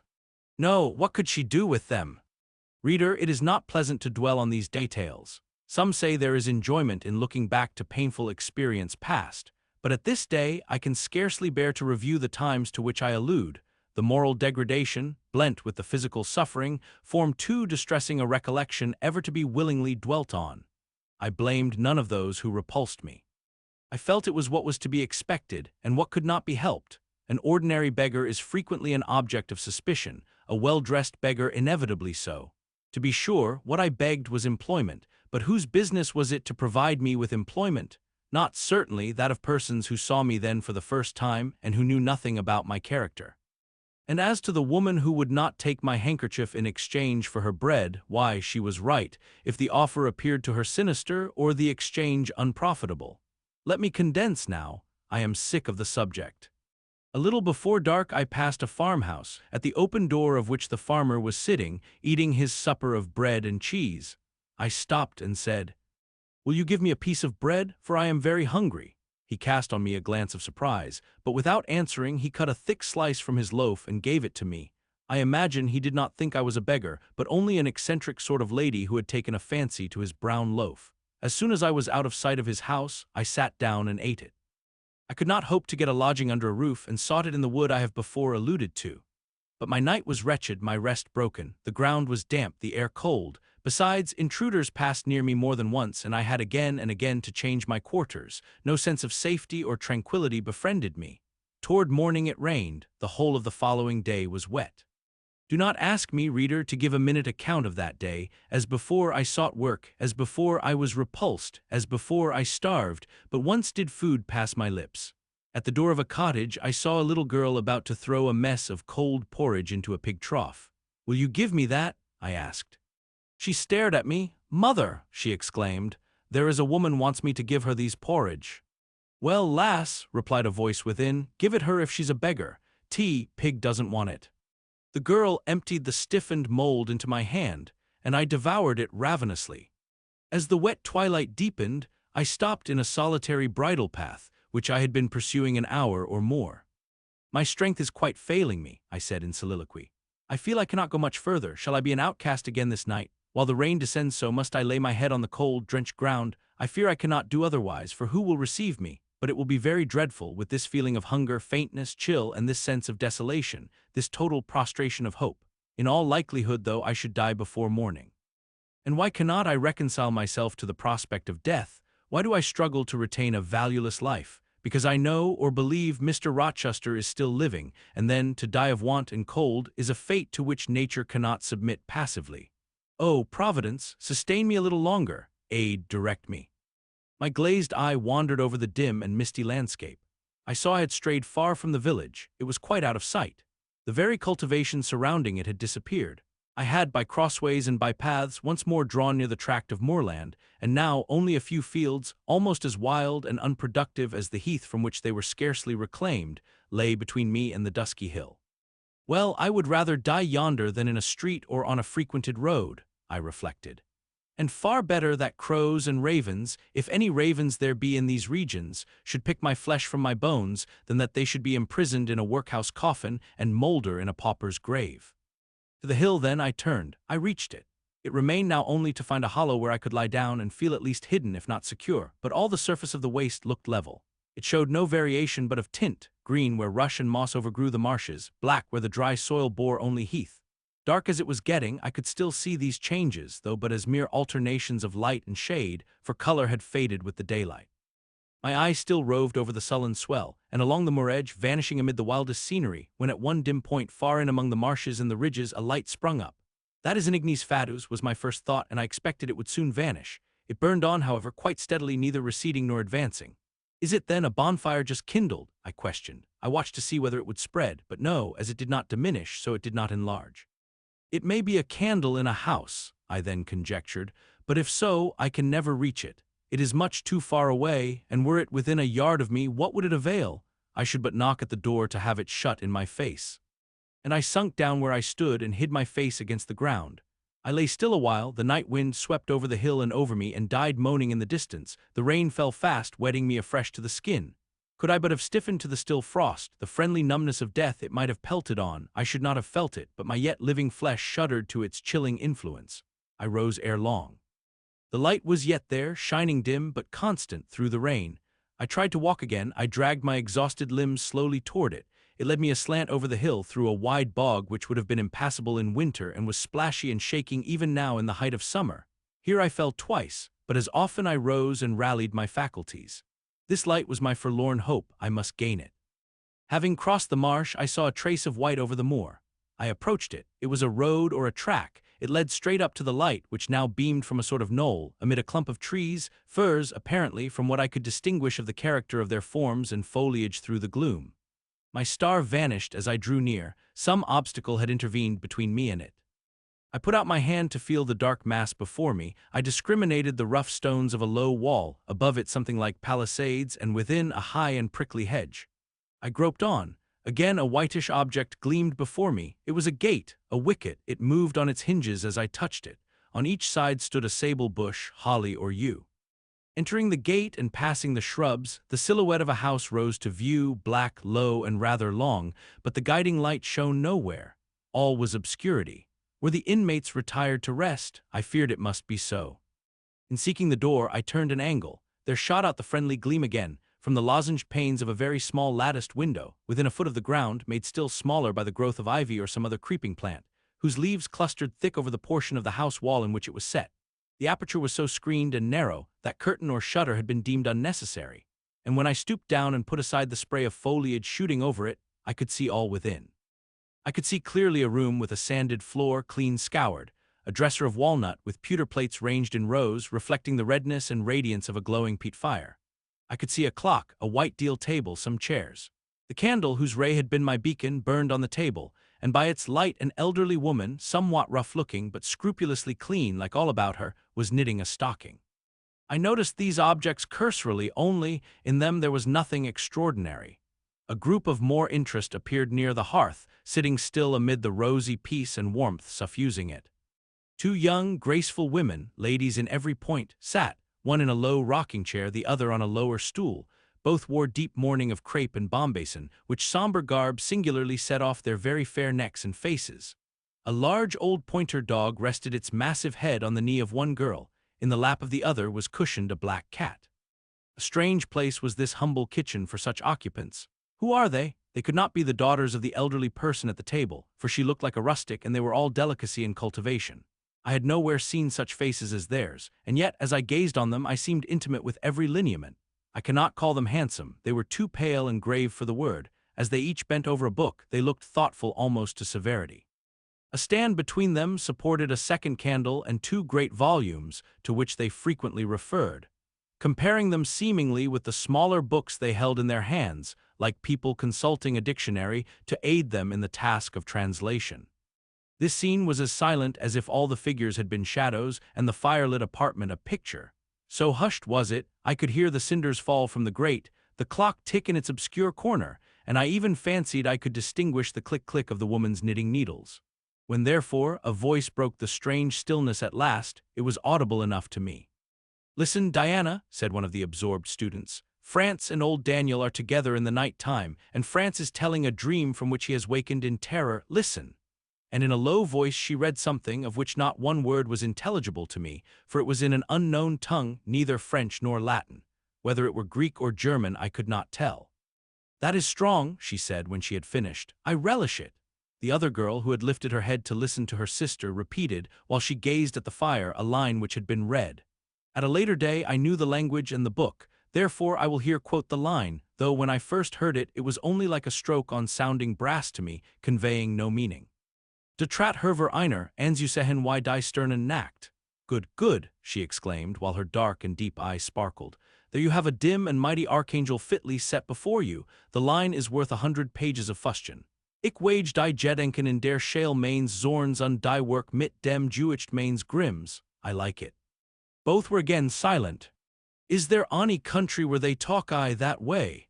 asked the old woman, looking up from her knitting. "Yes, Hannah, a far larger country than England, where they talk in no other way." "Well, for sure case, I not how they can understand one t'other, and if either o' ye went there, ye could tell what they said, I guess." "We could probably tell something of what they said, but not all, for we are not as clever as you think us, Hannah.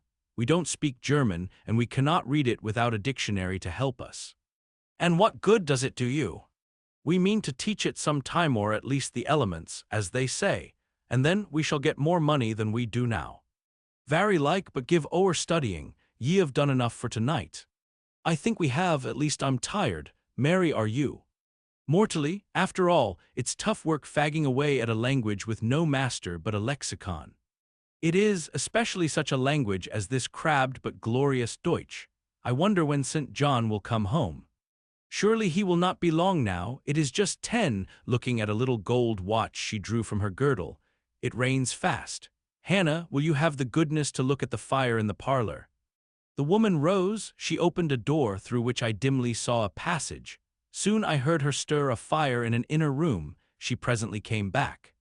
"Ah, childer," said she, "it fair troubles me to go into yond room now. It looks so lonesome, why the chair empty and set back in a corner."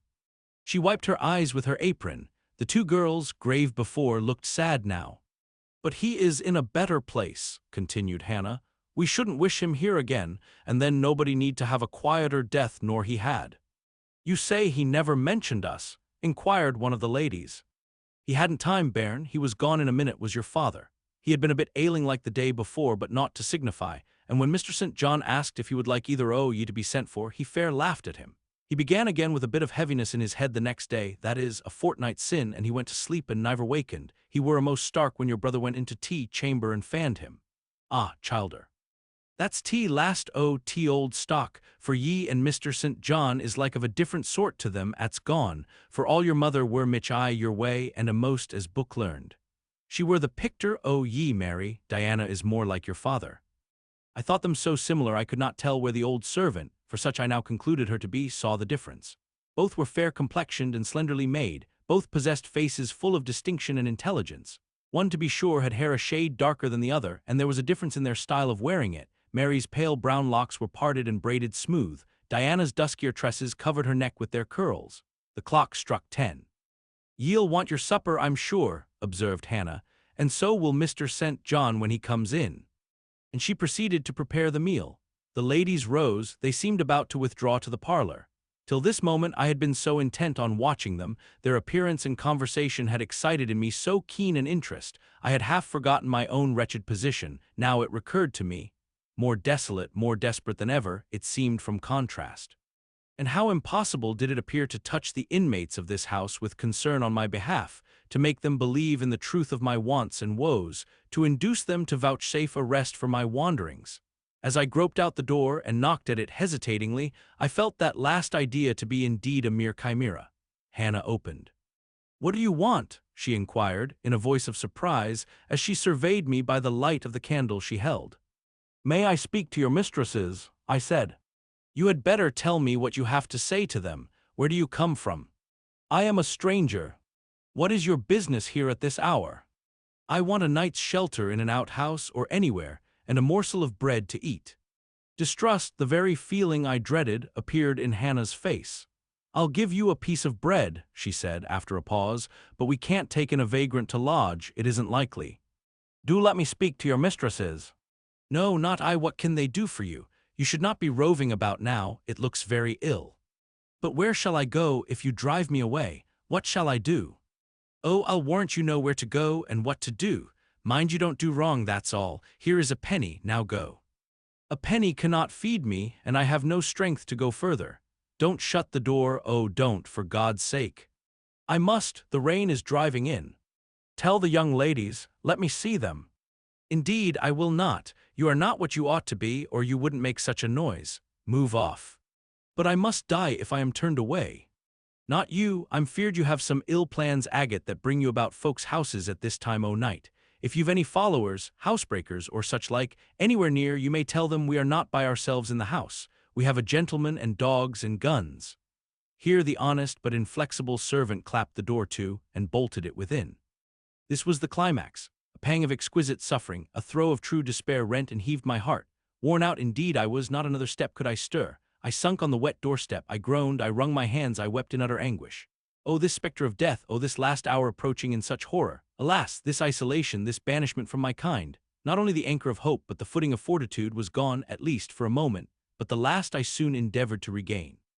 "I can but die," I said, "and I believe in God. Let me try to wait His will in silence." These words I not only thought, but uttered, and thrusting back all my misery into my heart, I made an effort to compel it to remain there, dumb and still.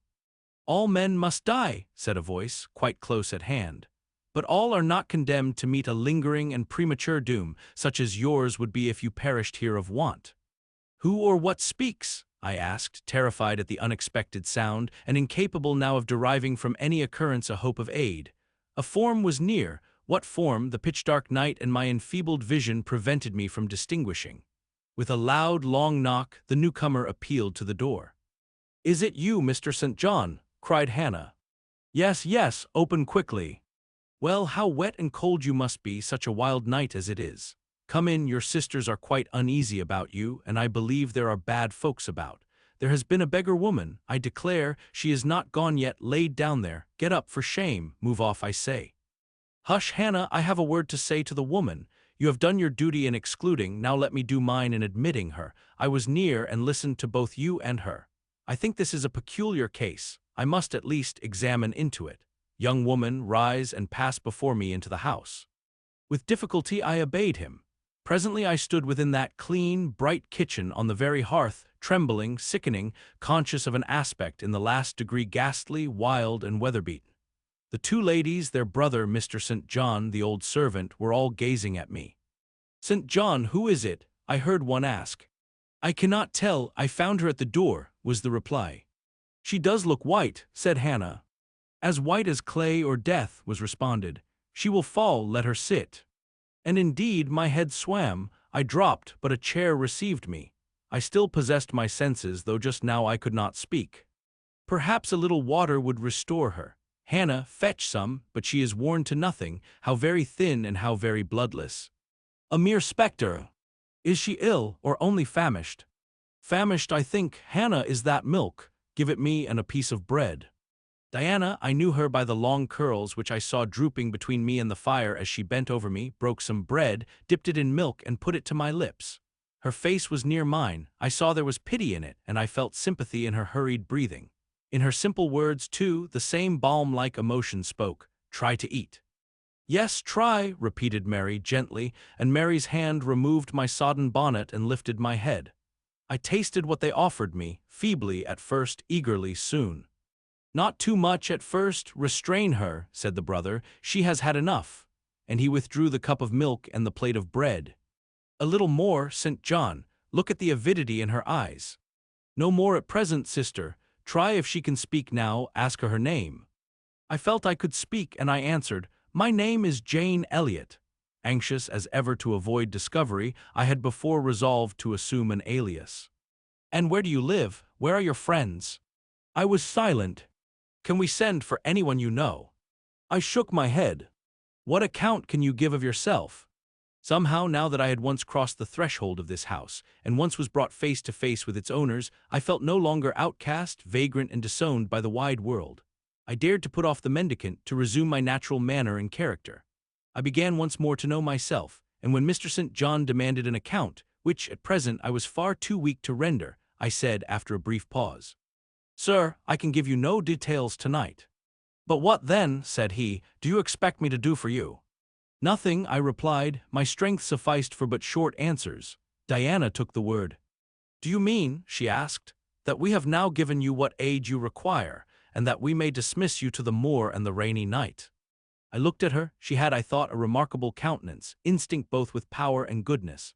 I took sudden courage. Answering her compassionate gaze with a smile, I said, I will trust you. If I were a masterless and stray dog, I know that you would not turn me from your hearth tonight. As it is, I really have no fear. Do with me and for me as you like, but excuse me from much discourse. My breath is short, I feel a spasm when I speak.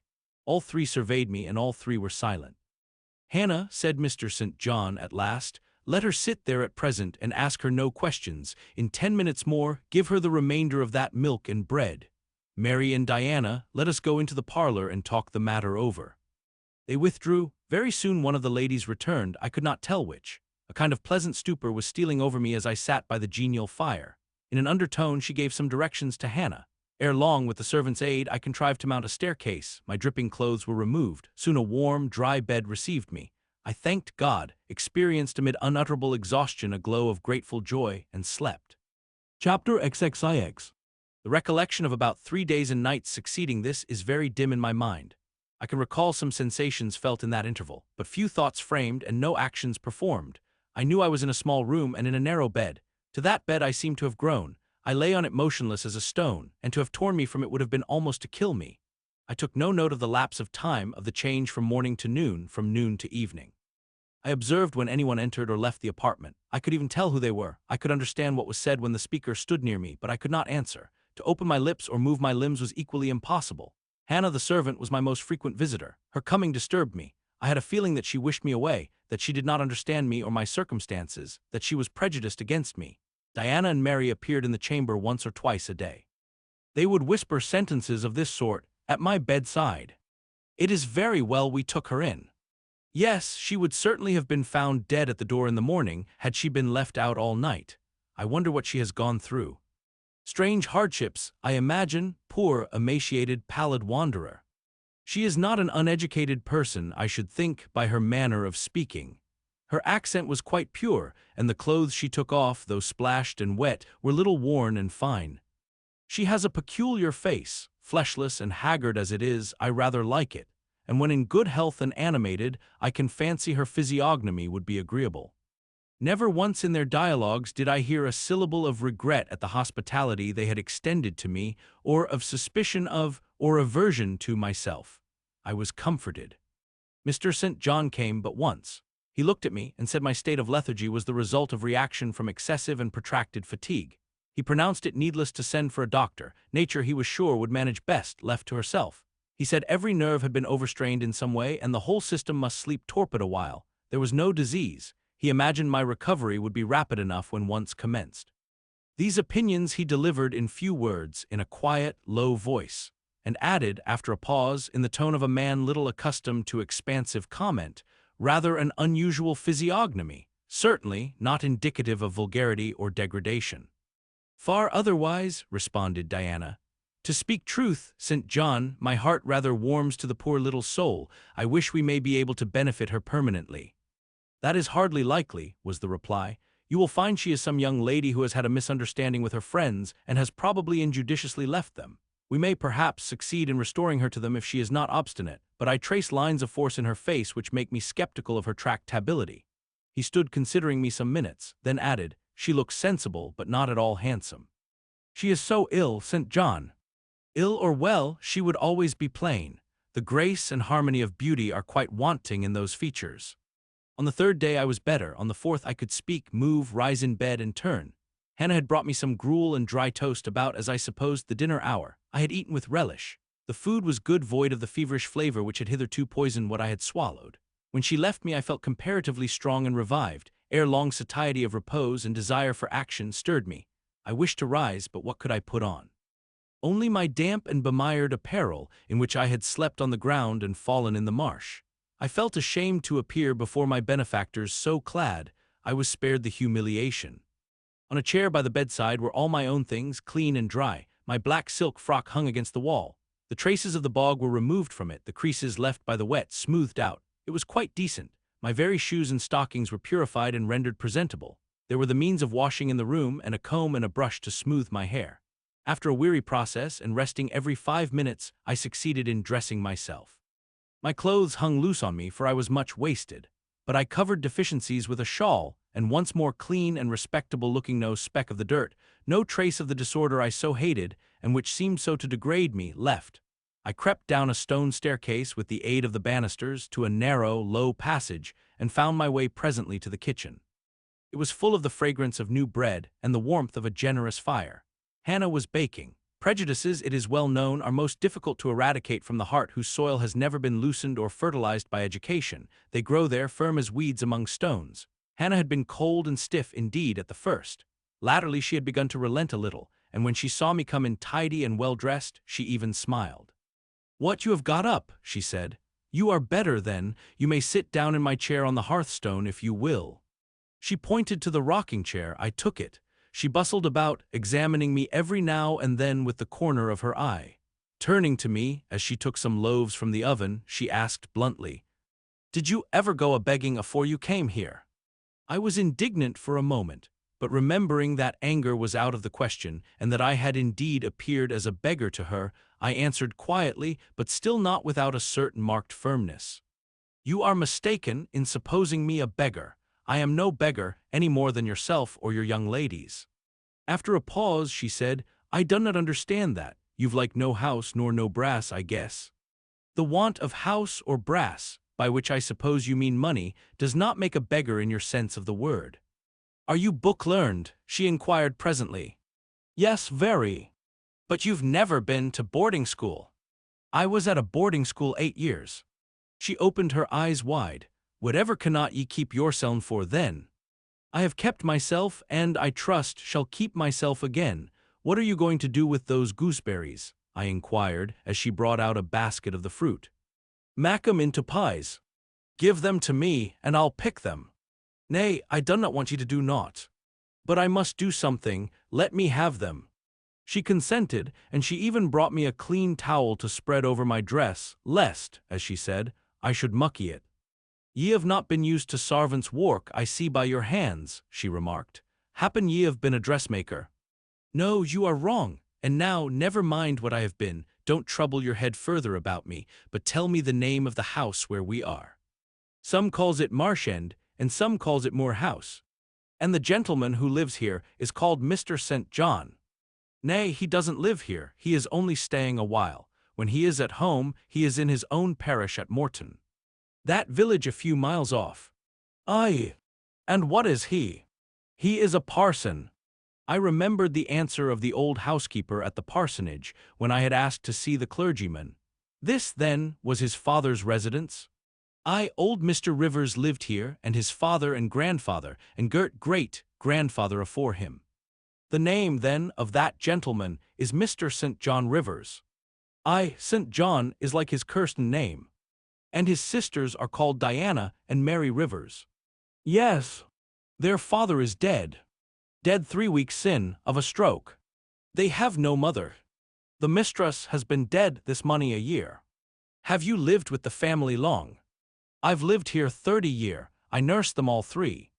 That proves you must have been an honest and faithful servant. I will say so much for you, though you have had the incivility to call me a beggar. She again regarded me with a surprised stare. I believe, she said, I was quite mistan in my thoughts of you, but there is so many chates goes about, you mun forgy me. And though, I continued rather severely, you wished to turn me from the door on a night when you should not have shut out a dog. Well, it was hard, but what can a body do? I thought more o' childer nor of mysel, poor things, they've like nobody to tak care on but me, I'm like to look sharpish. I maintained a grave silence for some minutes. You mun not think too hardly of me, she again remarked.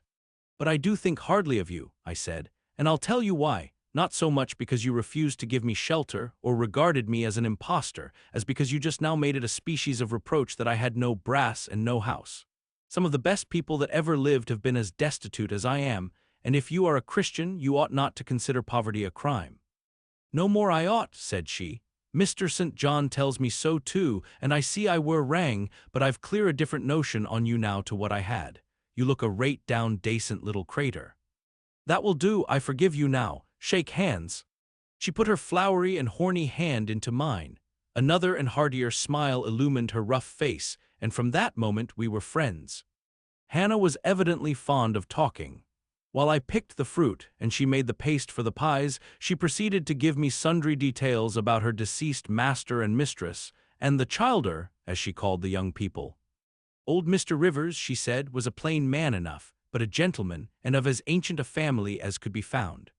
Marsh End had belonged to the Rivers ever since it was a house, and it was, she affirmed, a boon 200-year-old, for all it looked but a small, humble place, not to compare why Mr. Oliver's grand hall down Morton Vale. But she could remember Bill Oliver's father, a journeyman needle-maker, and T.H. Rivers were gentry I.T.H. days o T.H. Henry's, as anybody might see by looking into T.H. Register's Morton church vestry. Still, she allowed, the ode maester was like other folk, not much out o T common way, stark mad o shooting and farming and sich-like. The mistress was different. She was a great reader and studied a deal, and the bairns had taken after her. There was nothing like them in these parts, nor ever had been. They had liked learning, all 3, almost from the time they could speak, and they had always been of a mack of their own. Mr. St. John, when he grew up, would go to college and be a parson, and the girls, as soon as they left school, would seek places as governesses. For they had told her their father had some years ago lost a great deal of money by a man he had trusted turning bankrupt, and as he was now not rich enough to give them fortunes, they must provide for themselves. They had lived very little at home for a long while, and were only come now to stay a few weeks on account of their father's death, but they did so like Marsh End and Morton and all these moors and hills about. They had been in London and many other grand towns, but they always said there was no place like home, and then they were so agreeable with each other, never fell out nor threeped. She did not know where there was such a family for being united. Having finished my task of gooseberry picking, I asked where the 2 ladies and their brother were now. Gone over to Morton for a walk, but they would be back in half an hour to tea. They returned within the time Hannah had allotted them. They entered by the kitchen door. Mr. St. John, when he saw me, merely bowed and passed through. The 2 ladies stopped. Mary, in a few words, kindly and calmly expressed the pleasure she felt in seeing me well enough to be able to come down. Diana took my hand. She shook her head at me. You should have waited for my leave to descend, she said. You still look very pale and so thin, poor child, poor girl. Diana had a voice toned to my ear like the cooing of a dove. She possessed eyes whose gaze I delighted to encounter. Her whole face seemed to me full of charm. Mary's countenance was equally intelligent, her features equally pretty, but her expression was more reserved, and her manners, though gentle, more distant. Diana looked and spoke with a certain authority. She had a will evidently. It was my nature to feel pleasure in yielding to an authority supported like hers, and to bend, where my conscience and self-respect permitted, to an active will. "And what business have you here?" she continued. "It is not your place. Mary and I sit in the kitchen sometimes, because at home we like to be free, even to license, but you are a visitor and must go into the parlor." "I am very well here." "Not at all, with Hannah bustling about and covering you with flour." "Besides, the fire is too hot for you," interposed Mary. "To be sure," added her sister. "Come, you must be obedient." And still holding my hand, she made me rise and led me into the inner room. "Sit there," she said, placing me on the sofa, "while we take our things off and get the tea ready. It is another privilege we exercise in our little moorland home, to prepare our own meals when we are so inclined, or when Hannah is baking, brewing, washing, or ironing." She closed the door, leaving me solus with Mr. St. John, who sat opposite, a book or newspaper in his hand. I examined first the parlor, and then its occupant. The parlor was rather a small room, very plainly furnished, yet comfortable because clean and neat. The old-fashioned chairs were very bright, and the walnut-wood table was like a looking-glass. A few strange, antique portraits of the men and women of other days decorated the stained walls. A cupboard with glass doors contained some books and an ancient set of china. There was no superfluous ornament in the room, not one modern piece of furniture, save a brace of work-boxes and a lady's desk in rosewood, which stood on a side table. Everything, including the carpet and curtains, looked at once well-worn and well-saved. Mr. St. John, sitting as still as one of the dusky pictures on the walls, keeping his eyes fixed on the page he perused, and his lips mutely sealed, was easy enough to examine. Had he been a statue instead of a man, he could not have been easier. He was young, perhaps from 28 to 30, tall, slender. His face riveted the eye. It was like a Greek face, very pure in outline, quite a straight, classic nose, quite an Athenian mouth and chin. It is seldom, indeed, an English face comes so near the antique models as did his. He might well be a little shocked at the irregularity of my lineaments, his own being so harmonious. His eyes were large and blue, with brown lashes. His high forehead, colorless as ivory, was partially streaked over by careless locks of fair hair. This is a gentle delineation, is it not, reader? Yet he whom it describes scarcely impressed one with the idea of a gentle, a yielding, an impressible, or even of a placid nature. Quiescent as he now sat, there was something about his nostril, his mouth, his brow, which to my perceptions indicated elements within either restless or hard or eager. He did not speak to me one word, nor even direct to me one glance, till his sisters returned. Diana, as she passed in and out in the course of preparing tea, brought me a little cake, baked on the top of the oven. "Eat that now," she said. "You must be hungry. Hannah says you have had nothing but some gruel since breakfast." I did not refuse it, for my appetite was awakened and keen. Mr. Rivers now closed his book, approached the table, and as he took a seat, fixed his blue, pictorial-looking eyes full upon me. There was an unceremonious directness, a searching, decided steadfastness in his gaze now, which told that intention and not diffidence had hitherto kept it averted from the stranger. "You are very hungry," he said. "I am, sir. It is my way, it always was my way by instinct, ever to meet the brief with brevity, the direct with plainness. It is well for you that a low fever has forced you to abstain for the last 3 days. There would have been danger in yielding to the cravings of your appetite at first. Now you may eat, though still not immoderately." "I trust that I shall not eat long at your expense, sir," was my very clumsily contrived, unpolished answer. "No," he said coolly. "When you have indicated to us the residence of your friends, we can write to them, and you may be restored to home. That, I must plainly tell you, it is out of my power to do, being absolutely without home and friends." The three looked at me, but not distrustfully. I felt there was no suspicion in their glances, there was more of curiosity. I speak particularly of the young ladies. St. John's eyes, though clear enough in a literal sense, in a figurative one were difficult to fathom. He seemed to use them rather as instruments to search other people's thoughts than as agents to reveal his own. The combination of keenness and reserve was considerably more calculated to embarrass than to encourage. "Do you mean to say," he asked, "that you are completely isolated from every connection?" "I do. Not a tie links me to any living thing, not a claim do I possess to admittance under any roof in England." "A most singular position at your age." Here I saw his glance directed to my hands, which were folded on the table before. I wondered what he sought there. His words soon explained the quest. "You have never been married. You are a spinster." Diana laughed. "Why, she can't be above 17 or 18 years old, St. John," said she. "I am near 19, but I am not married. No." I felt a burning glow mount to my face, for bitter and agitating recollections were awakened by the allusion to marriage. They all saw the embarrassment and the emotion. Diana and Mary relieved me by turning their eyes elsewhere than to my crimsoned visage, but the colder and sterner brother continued to gaze, till the trouble he had excited forced out tears as well as color.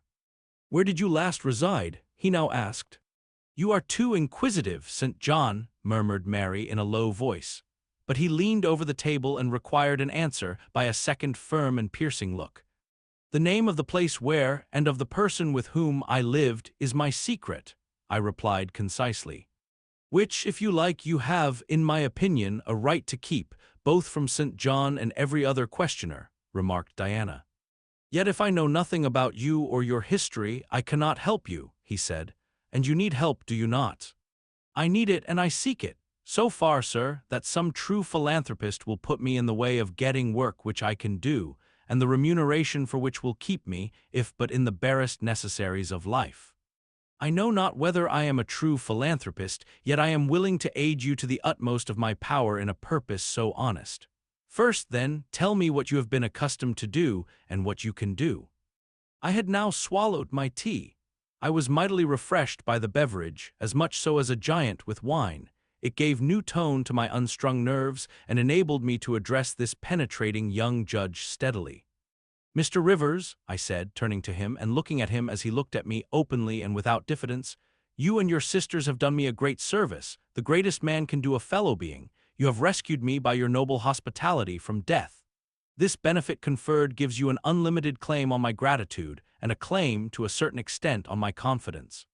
I will tell you as much of the history of the wanderer you have harbored as I can tell without compromising my own peace of mind, my own security, moral and physical, and that of others. I am an orphan, the daughter of a clergyman.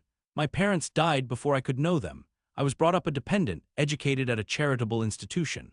I will even tell you the name of the establishment where I passed 6 years as a pupil and 2 as a teacher, Load Orphan Asylum, Shire. You will have heard of it, Mr. Rivers. The Rev. Robert Brocklehurst is the treasurer. I have heard of Mr. Brocklehurst, and I have seen the school. I left Load nearly a year since to become a private governess. I obtained a good situation and was happy. This place I was obliged to leave 4 days before I came here. The reason of my departure I cannot and ought not to explain. It would be useless, dangerous, and would sound incredible. No blame attached to me. I am as free from culpability as any one of you 3. Miserable I am and must be for a time, for the catastrophe which drove me from a house I had found a paradise was of a strange and direful nature. I observed but 2 points in planning my departure: speed, secrecy. To secure these I had to leave behind me everything I possessed, except a small parcel, which in my hurry and trouble of mind I forgot to take out of the coach that brought me to Whitcross. To this neighborhood, then, I came, quite destitute. I slept 2 nights in the open air, and wandered about 2 days without crossing a threshold. But twice in that space of time did I taste food, and it was when brought by hunger, exhaustion, and despair, almost to the last gasp, that you, Mr. Rivers, forbade me to perish with one at your door and took me under the shelter of your roof. I know all your sisters have done for me since, for I have not been insensible during my seeming torpor, and I owe to their spontaneous, genuine, genial compassion as large a debt as to your evangelical charity. Don't make her talk any more now, St. John, said Diana as I paused. She is evidently not yet fit for excitement. Come to the sofa and sit down now, Miss Elliot. I gave an involuntary half-start at hearing the alias. I had forgotten my new name. Mr. Rivers, whom nothing seemed to escape, noticed it at once. You said your name was Jane Elliot, he observed. I did say so, and it is the name by which I think it expedient to be called at present. But it is not my real name, and when I hear it, it sounds strange to me. Your real name you will not give. No, I fear discovery above all things, and whatever disclosure would lead to it I avoid. You are quite right, I am sure, said Diana. Now do, brother, let her be at peace a while. But when St. John had mused a few moments, he recommenced, as imperturbably and with as much acumen as ever. You would not like to be long dependent on our hospitality. You would wish, I see, to dispense as soon as may be with my sister's compassion. And above all, with my charity. I am quite sensible of the distinction drawn, nor do I resent it. It is just. You desire to be independent of us. I do. I have already said so. Show me how to work or how to seek work. That is all I now ask. Then let me go, if it be but to the meanest cottage, but till then allow me to stay here. I dread another essay of the horrors of homeless destitution. Indeed, you shall stay here, said Diana, putting her white hand on my head. You shall, repeated Mary, in the tone of undemonstrative sincerity which seemed natural to her. My sisters, you see, have a pleasure in keeping you, said Mr. St. John, as they would have a pleasure in keeping and cherishing a half-frozen bird some wintry wind might have driven through their casement. I feel more inclination to put you in the way of keeping yourself, and shall endeavor to do so, but observe my sphere is narrow. I am but the incumbent of a poor country parish. My aid must be of the humblest sort. And if you are inclined to despise the day of small things, seek some more efficient succor than such as I can offer. She has already said that she is willing to do anything honest she can do, answered Diana for me, and you know, St. John, she has no choice of helpers. She is forced to put up with such crusty people as you. I will be a dressmaker, I will be a plain workwoman, I will be a servant, a nurse girl, if I can be no better, I answered. Right, said Mr. St. John, quite coolly. If such is your spirit, I promise to aid you in my own time and way. He now resumed the book with which he had been occupied before tea. I soon withdrew, for I had talked as much and sat up as long as my present strength would permit. Chapter XXX. The more I knew of the inmates of Moor House, the better I liked them. In a few days I had so far recovered my health that I could sit up all day and walk out sometimes. I could join with Diana and Mary in all their occupations, converse with them as much as they wished, and aid them when and where they would allow me. There was a reviving pleasure in this intercourse, of a kind now tasted by me for the first time, the pleasure arising from perfect congeniality of tastes, sentiments, and principles. I liked to read what they liked to read. What they enjoyed delighted me, what they approved I reverenced. They loved their sequestered home. I too, in the gray, small, antique structure with its low roof, its lattice casements, its moldering walls, its avenue of aged firs, all grown aslant under the stress of mountain winds, its garden dark with yew and holly, and where no flowers but of the hardiest species would bloom, found a charm both potent and permanent. They clung to the purple moors behind and around their dwelling, to the hollow vale into which the pebbly bridle path leading from their gate descended, and which wound between fern banks first, and then among a few of the wildest little pasture fields that ever bordered a wilderness of heath, or gave sustenance to a flock of gray moorland sheep, with their little mossy-faced lambs. They clung to this scene, I say, with a perfect enthusiasm of attachment. I could comprehend the feeling and share both its strength and truth. I saw the fascination of the locality. I felt the consecration of its loneliness. My eye feasted on the outline of swell and sweep, on the wild coloring communicated to ridge and dell by moss, by heath bell, by flower-sprinkled turf, by brilliant bracken and mellow granite crag. These details were just to me what they were to them, so many pure and sweet sources of pleasure. The strong blast and the soft breeze, the rough and the halcyon day, the hours of sunrise and sunset, the moonlight and the clouded night, developed for me in these regions the same attraction as for them, wound round my faculties the same spell that entranced theirs. Indoors we agreed equally well. They were both more accomplished and better read than I was, but with eagerness I followed in the path of knowledge they had trodden before me. I devoured the books they lent me. Then it was full satisfaction to discuss with them in the evening what I had perused during the day. Thought fitted thought, opinion met opinion, we coincided in short perfectly. If in our trio there was a superior and a leader, it was Diana. Physically, she far excelled me, she was handsome, she was vigorous. In her animal spirits there was an affluence of life and certainty of flow, such as excited my wonder while it baffled my comprehension. I could talk a while when the evening commenced, but the first gush of vivacity and fluency gone, I was fain to sit on a stool at Diana's feet, to rest my head on her knee and listen alternately to her and Mary, while they sounded thoroughly the topic on which I had but touched. Diana offered to teach me German. I liked to learn of her. I saw the part of instructress pleased and suited her, that of scholar pleased and suited me no less. Our natures dovetailed, mutual affection of the strongest kind was the result. They discovered I could draw, their pencils and color boxes were immediately at my service. My skill, greater in this one point than theirs, surprised and charmed them. Mary would sit and watch me by the hour together, then she would take lessons, and a docile, intelligent, assiduous pupil she made. Thus occupied and mutually entertained, days passed like hours and weeks like days. As to Mr. St. John, the intimacy which had arisen so naturally and rapidly between me and his sisters did not extend to him. One reason of the distance yet observed between us was that he was comparatively seldom at home. A large proportion of his time appeared devoted to visiting the sick and poor among the scattered population of his parish. No weather seemed to hinder him in these pastoral excursions. Rain or fair, he would, when his hours of morning study were over, take his hat, and followed by his father's old pointer, Carlo, go out on his mission of love or duty. I scarcely know in which light he regarded it. Sometimes, when the day was very unfavorable, his sisters would expostulate. He would then say, with a peculiar smile more solemn than cheerful, "And if I let a gust of wind or a sprinkling of rain turn me aside from these easy tasks, what preparation would such sloth be for the future I propose to myself?" Diana and Mary's general answer to this question was a sigh, and some minutes of apparently mournful meditation. But besides his frequent absences, there was another barrier to friendship with him. He seemed of a reserved, an abstracted, and even a brooding nature. Zealous in his ministerial labors, blameless in his life and habits, he yet did not appear to enjoy that mental serenity, that inward content, which should be the reward of every sincere Christian and practical philanthropist.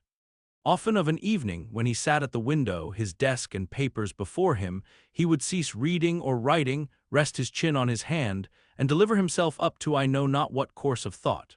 But that it was perturbed and exciting might be seen in the frequent flash and changeful dilation of his eye. I think, moreover, that nature was not to him that treasury of delight it was to his sisters. He expressed once, and but once in my hearing, a strong sense of the rugged charm of the hills, and an inborn affection for the dark roof and hoary walls he called his home. But there was more of gloom than pleasure in the tone and words in which the sentiment was manifested, and never did he seem to roam the moors for the sake of their soothing silence, never seek out or dwell upon the thousand peaceful delights they could yield.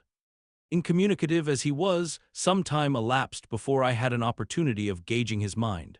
I first got an idea of its caliber when I heard him preach in his own church at Morton.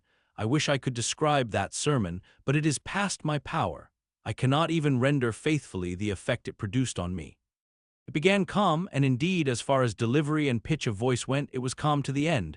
An earnestly felt, yet strictly restrained zeal breathed soon in the distinct accents and prompted the nervous language.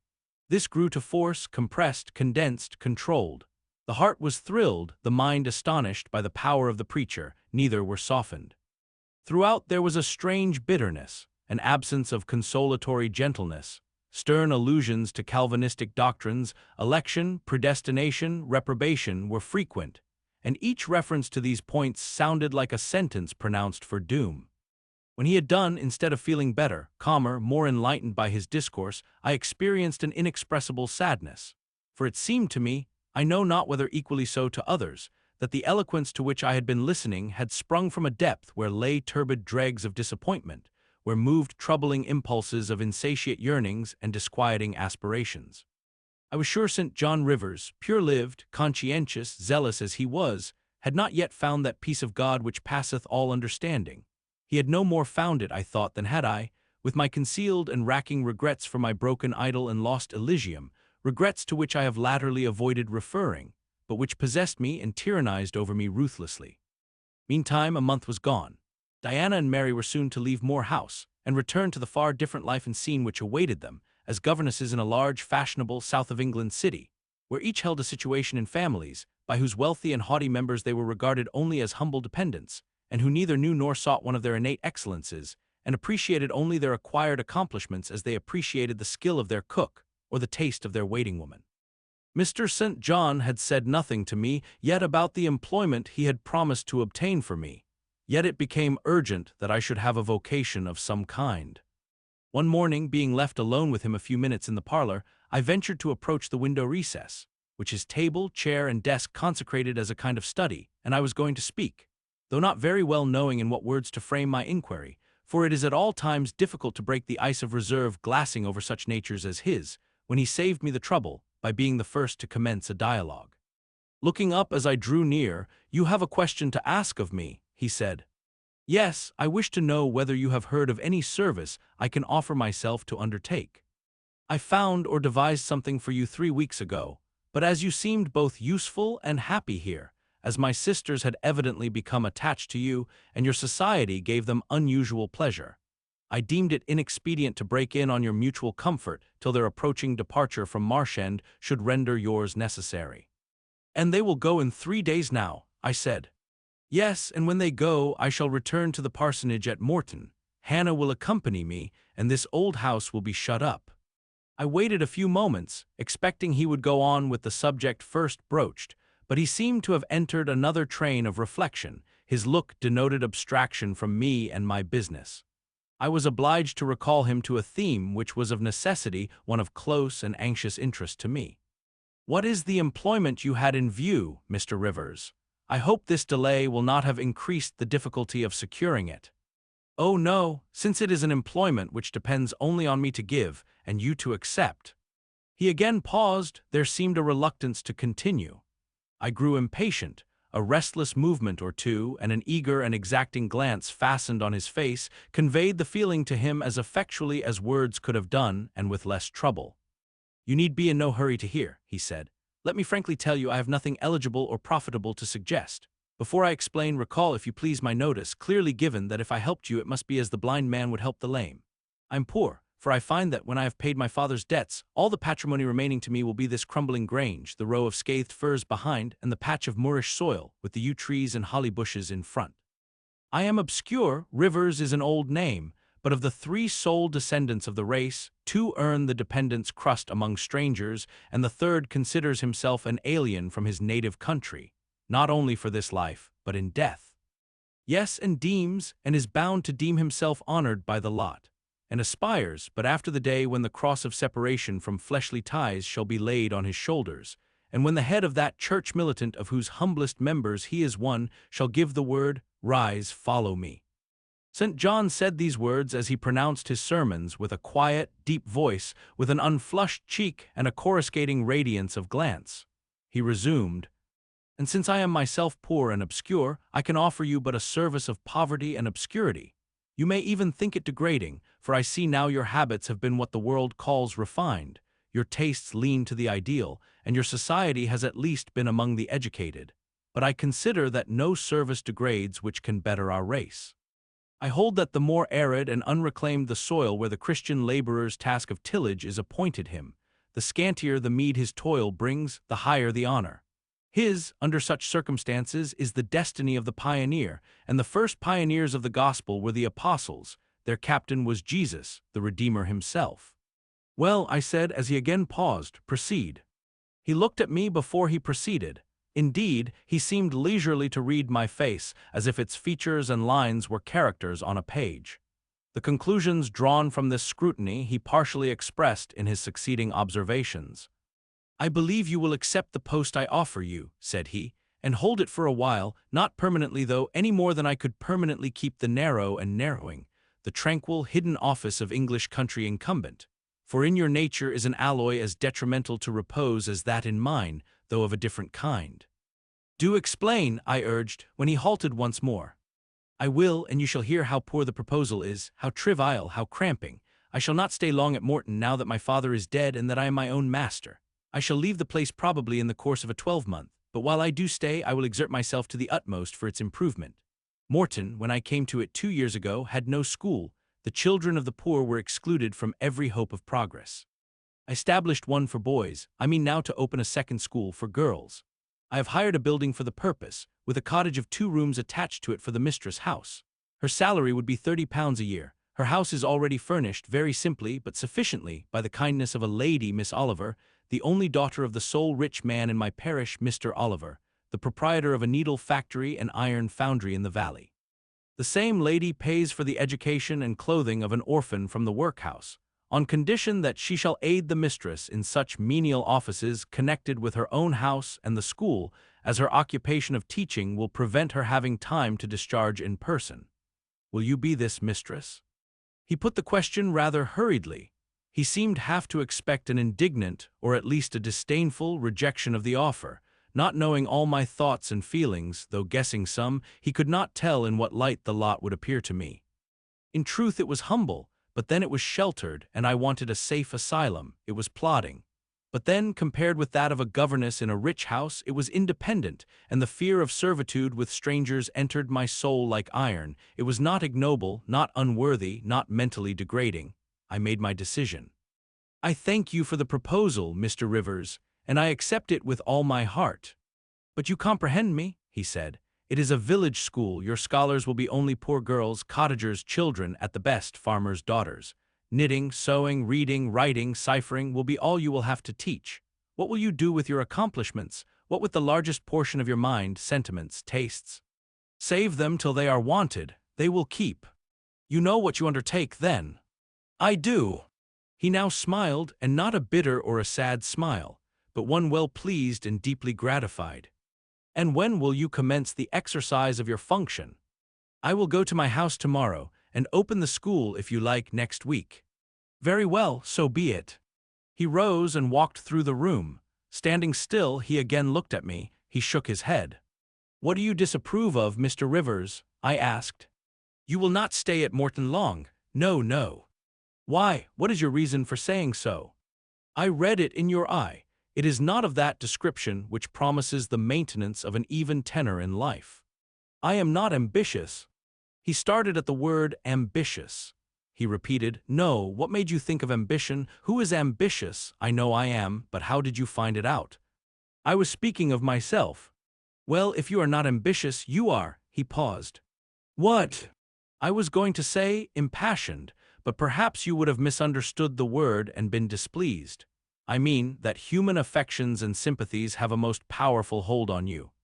I am sure you cannot long be content to pass your leisure in solitude, and to devote your working hours to a monotonous labor wholly void of stimulus, any more than I can be content," he added with emphasis, "to live here buried in morass, pent in with mountain, my nature that God gave me contravened, my faculties heaven bestowed, paralyzed, made useless.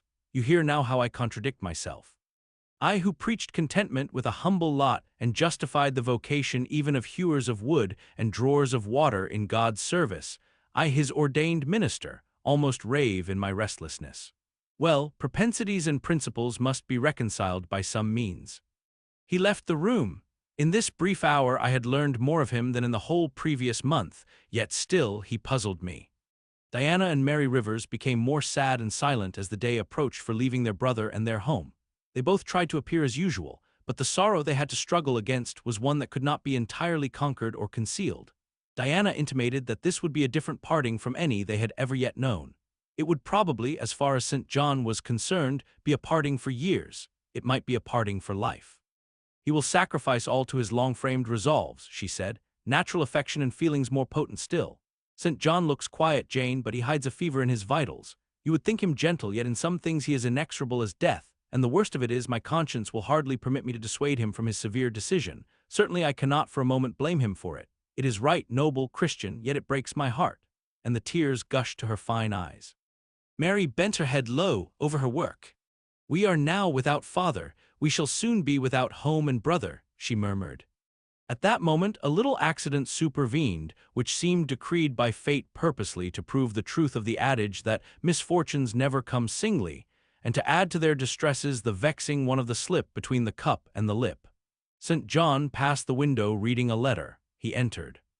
"Our Uncle John is dead," said he. Both the sisters seemed struck, not shocked or appalled. The tidings appeared in their eyes rather momentous than afflicting. "Dead," repeated Diana. "Yes." She riveted a searching gaze on her brother's face. "And what then?" she demanded in a low voice. "What then, die?" he replied, maintaining a marble immobility of feature. "What then? Why, nothing. Read." He threw a letter into her lap. She glanced over it and handed it to Mary. Mary perused it in silence and returned it to her brother. All three looked at each other, and all three smiled, a dreary, pensive smile enough. "Amen, we can yet live," said Diana at last. "At any rate, it makes us no worse off than we were before," remarked Mary. "Only it forces rather strongly on the mind the picture of what might have been," said Mr. Rivers, "and contrasts it somewhat too vividly with what is." He folded the letter, locked it in his desk, and then went out.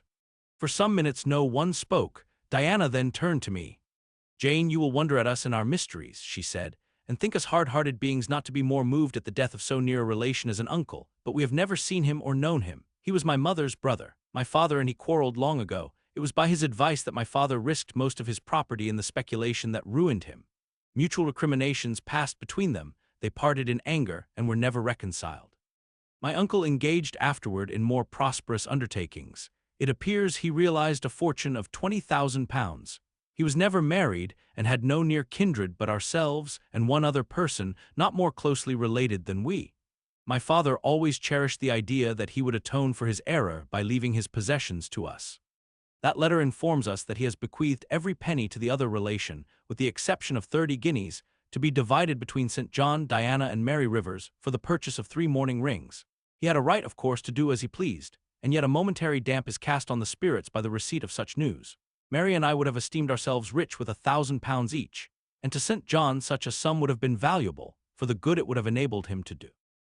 This explanation given, the subject was dropped, and no further reference made to it by either Mr. Rivers or his sisters. The next day I left Marchand for Morton. The day after, Diana and Mary quitted it for distant B.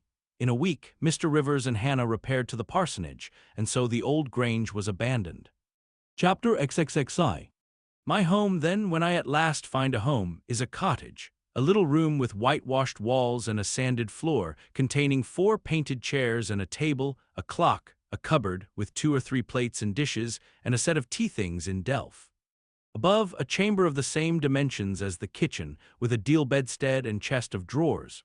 Small, yet too large to be filled with my scanty wardrobe, though the kindness of my gentle and generous friends has increased that by a modest stock of such things as are necessary. It is evening. I have dismissed with the fee of an orange the little orphan who serves me as a handmaid. I am sitting alone on the hearth. This morning the village school opened. I had 20 scholars, but 3 of the number can read, none write or cipher. Several knit and a few sew a little. They speak with the broadest accent of the district. At present, they and I have a difficulty in understanding each other's language. Some of them are unmannered, rough, intractable, as well as ignorant, but others are docile, have a wish to learn, and evince a disposition that pleases me.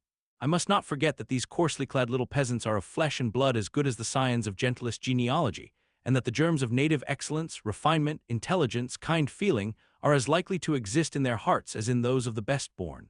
My duty will be to develop these germs. Surely I shall find some happiness in discharging that office. Much enjoyment I do not expect in the life opening before me, yet it will, doubtless, if I regulate my mind and exert my powers as I ought, yield me enough to live on from day to day.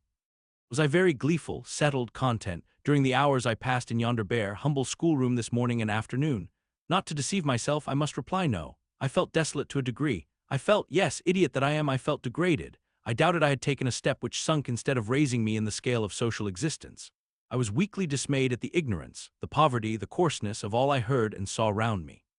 But let me not hate and despise myself too much for these feelings. I know them to be wrong. That is a great step gained. I shall strive to overcome them. Tomorrow, I trust, I shall get the better of them partially, and in a few weeks perhaps they will be quite subdued. In a few months it is possible the happiness of seeing progress and a change for the better in my scholars may substitute gratification for disgust. Meantime, let me ask myself one question: which is better, to have surrendered to temptation, listened to passion, made no painful effort, no struggle, but to have sunk down in the silken snare, fallen on the flowers covering it, wakened in a southern clime among the luxuries of a pleasure villa, to have been now living in France, Mr. Rochester's mistress, delirious with his love half my time, for he would, oh yes, he would have loved me well for a while. He did love me. No one will ever love me so again. I shall never more know the sweet homage given to beauty, youth, and grace, for never to any else shall I seem to possess these charms. He was fond and proud of me. It is what no man besides will ever be. But where am I wandering, and what am I saying, and, above all, feeling? Whether it is better, I ask, to be a slave in a fool's paradise at Marseille, fevered with delusive bliss 1 hour, suffocating with the bitterest tears of remorse and shame the next, or to be a village schoolmistress, free and honest, in a breezy mountain nook in the healthy heart of England? Yes, I feel now that I was right when I adhered to principle and law and scorned and crushed the insane promptings of a frenzied moment. God directed me to a correct choice. I thank His providence for the guidance. Having brought my eventide musings to this point, I rose, went to my door, and looked at the sunset of the harvest day and at the quiet fields before my cottage. which, with the school, was distant half a mile from the village. The birds were singing their last strains. The air was mild, the dew was balm. 85. While I looked, I thought myself happy and was surprised to find myself, ere long, weeping, and why?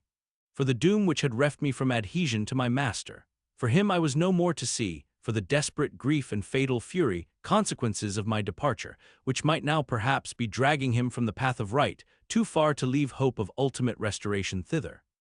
At this thought I turned my face aside from the lovely sky of eve and lonely vale of Morton. I say lonely, for in that bend of it visible to me there was no building apparent save the church and the parsonage, half hid in trees, and quite at the extremity the roof of Vale Hall, where the rich Mr. Oliver and his daughter lived. I hid my eyes and leaned my head against the stone frame of my door, but soon a slight noise near the wicket which shut in my tiny garden from the meadow beyond it made me look up. A dog, old Carlo, Mr. Rivers' pointer, as I saw in a moment, was pushing the gate with his nose, and St. John himself leaned upon it with folded arms, his brow knit, his gaze, grave almost to displeasure, fixed on me. I asked him to come in. "No, I cannot stay. I have only brought you a little parcel my sisters left for you. I think it contains a color box, pencils, and paper." I approached to take it. A welcome gift it was. He examined my face, I thought, with austerity as I came near. The traces of tears were, doubtless, very visible upon it. "Have you found your first day's work harder than you expected?" he asked. "Oh no, on the contrary, I think, in time, I shall get on with my scholars very well. But perhaps your accommodations, your cottage, your furniture have disappointed your expectations. They are, in truth, scanty enough, but," I interrupted. "My cottage is clean and weatherproof, my furniture sufficient and commodious. All I see has made me thankful, not despondent. I am not absolutely such a fool and sensualist as to regret the absence of a carpet, a sofa, and silver plate. Besides, 5 weeks ago I had nothing. I was an outcast, a beggar, a vagrant. Now I have acquaintance, a home, a business. I wonder at the goodness of God, the generosity of my friends, the bounty of my lot. I do not repine. But you feel solitude and oppression. The little house there behind you is rather dark and empty. I have hardly had time yet to enjoy a sense of tranquility, much less to grow impatient under one of loneliness. Very well, I hope you feel the content you express. At any rate, your good sense will tell you that it is too soon yet to yield to the vacillating fears of Lot's wife. What you had left before I saw you, of course I do not know, but I counsel you to resist, firmly, every temptation which would incline you to look back. Pursue your present career steadily, for some months at least." "It is what I mean to do," I answered. St. John continued. "It is hard work to control the workings of inclination and turn the bent of nature, but that it may be done, I know from experience. God has given us, in a measure, the power to make our own fate, and when our energies seem to demand a sustenance they cannot get, when our will strains after a path we may not follow, we need neither starve from inanition nor stand still in despair. We have but to seek another nourishment for the mind, as strong as the forbidden food it longed to taste, and perhaps purer. And to hew out for the adventurous foot a road as direct and broad as the one fortune has blocked up against us, if rougher than it. A year ago I was myself intensely miserable, because I thought I had made a mistake in entering the ministry. Its uniform duties wearied me to death. I burned for the more active life of the world, for the more exciting toils of a literary career, for the destiny of an artist, author, orator, anything rather than that of a priest. Yes, the heart of a politician, of a soldier, of a votary of glory, a lover of renown, a luster after power, beat under my curate's surplice. I considered my life was so wretched, it must be changed or I must die. After a season of darkness and struggling, light broke and relief fell. My cramped existence all at once spread out to a plain without bounds. My powers heard a call from heaven to rise, gather their full strength, spread their wings, and mount beyond ken. God had an errand for me, to bear which afar, to deliver it well, skill and strength, courage and eloquence, the best qualifications of soldier, statesman, and orator were all needed, for these all center in the good missionary. A missionary I resolved to be. From that moment my state of mind changed. The fetters dissolved and dropped from every faculty, leaving nothing of bondage but its galling soreness, which time only can heal. My father, indeed, opposed the determination. But since his death I have not a legitimate obstacle to contend with. Some affairs settled, a successor for Morton provided, an entanglement or two of the feelings broken through or cut asunder, a last conflict with human weakness, in which I know I shall overcome because I have vowed that I will overcome, and I leave Europe for the East. He said this in his peculiar, subdued yet emphatic voice, looking when he had ceased speaking not at me but at the setting sun, at which I looked too. Both he and I had our backs toward the path leading up the field to the wicket. We had heard no step on that grass-grown track. The water running in the vale was the one lulling sound of the hour and scene. We might well then start, when a gay voice, sweet as a silver bell, exclaimed, "Good evening, Mr. Rivers, and good evening, old Carlo. Your dog is quicker to recognize his friends than you are, sir. He pricked his ears and wagged his tail when I was at the bottom of the field, and you have your back toward me now."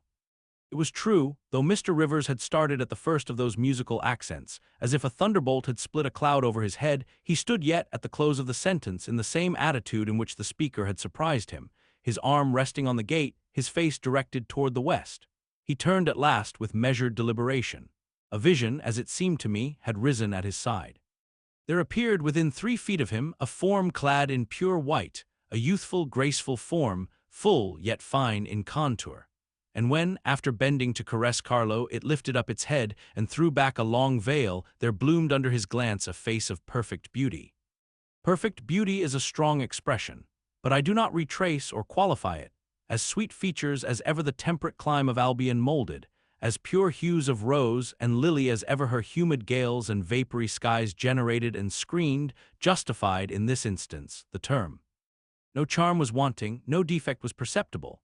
The young girl had regular and delicate lineaments, eyes shaped and colored as we see them in lovely pictures, large and dark and full, the long and shadowy eyelash which encircles a fine eye with so soft a fascination, the penciled brow which gives such clearness, the white, smooth forehead which adds such repose to the livelier beauties of tint and ray, the cheek oval, fresh and smooth, the lips fresh too, ruddy, healthy, sweetly formed, the even and gleaming teeth without flaw, the small, dimpled chin, the ornament of rich, plenteous tresses, all advantages, in short, which combined realized the ideal of beauty, were fully hers. I wondered as I looked at this fair creature. I admired her with my whole heart. Nature had surely formed her in a partial mood, and forgetting her usual stinted stepmother dole of gifts, had endowed this, her darling, with a grandame's bounty. What did St. John Rivers think of this earthly angel?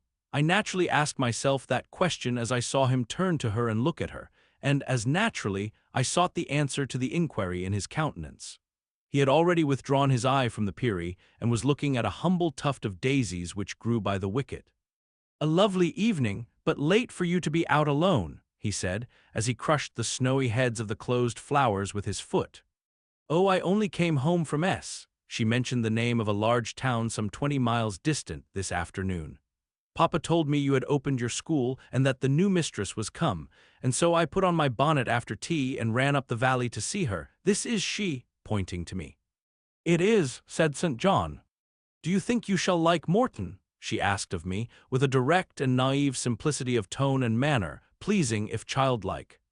"I hope I shall. I have many inducements to do so." "Did you find your scholars as attentive as you expected?" "Quite." "Do you like your house?" "Very much." "Have I furnished it nicely?" "Very nicely, indeed." "And made a good choice of an attendant for you in Alice Wood?" "You have, indeed. She is teachable and handy." This, then, I thought, is Miss Oliver, the heiress, favored, it seems, in the gifts of fortune as well as in those of nature. What happy combination of the planets presided over her birth, I wonder. "I shall come up and help you to teach sometimes," she added. "It will be a change for me to visit you now and then, and I like a change. Mr. Rivers, I have been so gay during my stay at S. Last night, or rather this morning, I was dancing till 2 o'clock. The Th Regiment are stationed there since the riots, and the officers are the most agreeable men in the world. They put all our young knife-grinders and scissor merchants to shame." It seemed to me that Mr. St. John's underlip protruded, and his upper lip curled a moment. His mouth certainly looked a good deal compressed, and the lower part of his face unusually stern and square as the laughing girl gave him this information. He lifted his gaze, too, from the daisies and turned it on her. An unsmiling, a searching, a meaning gaze it was.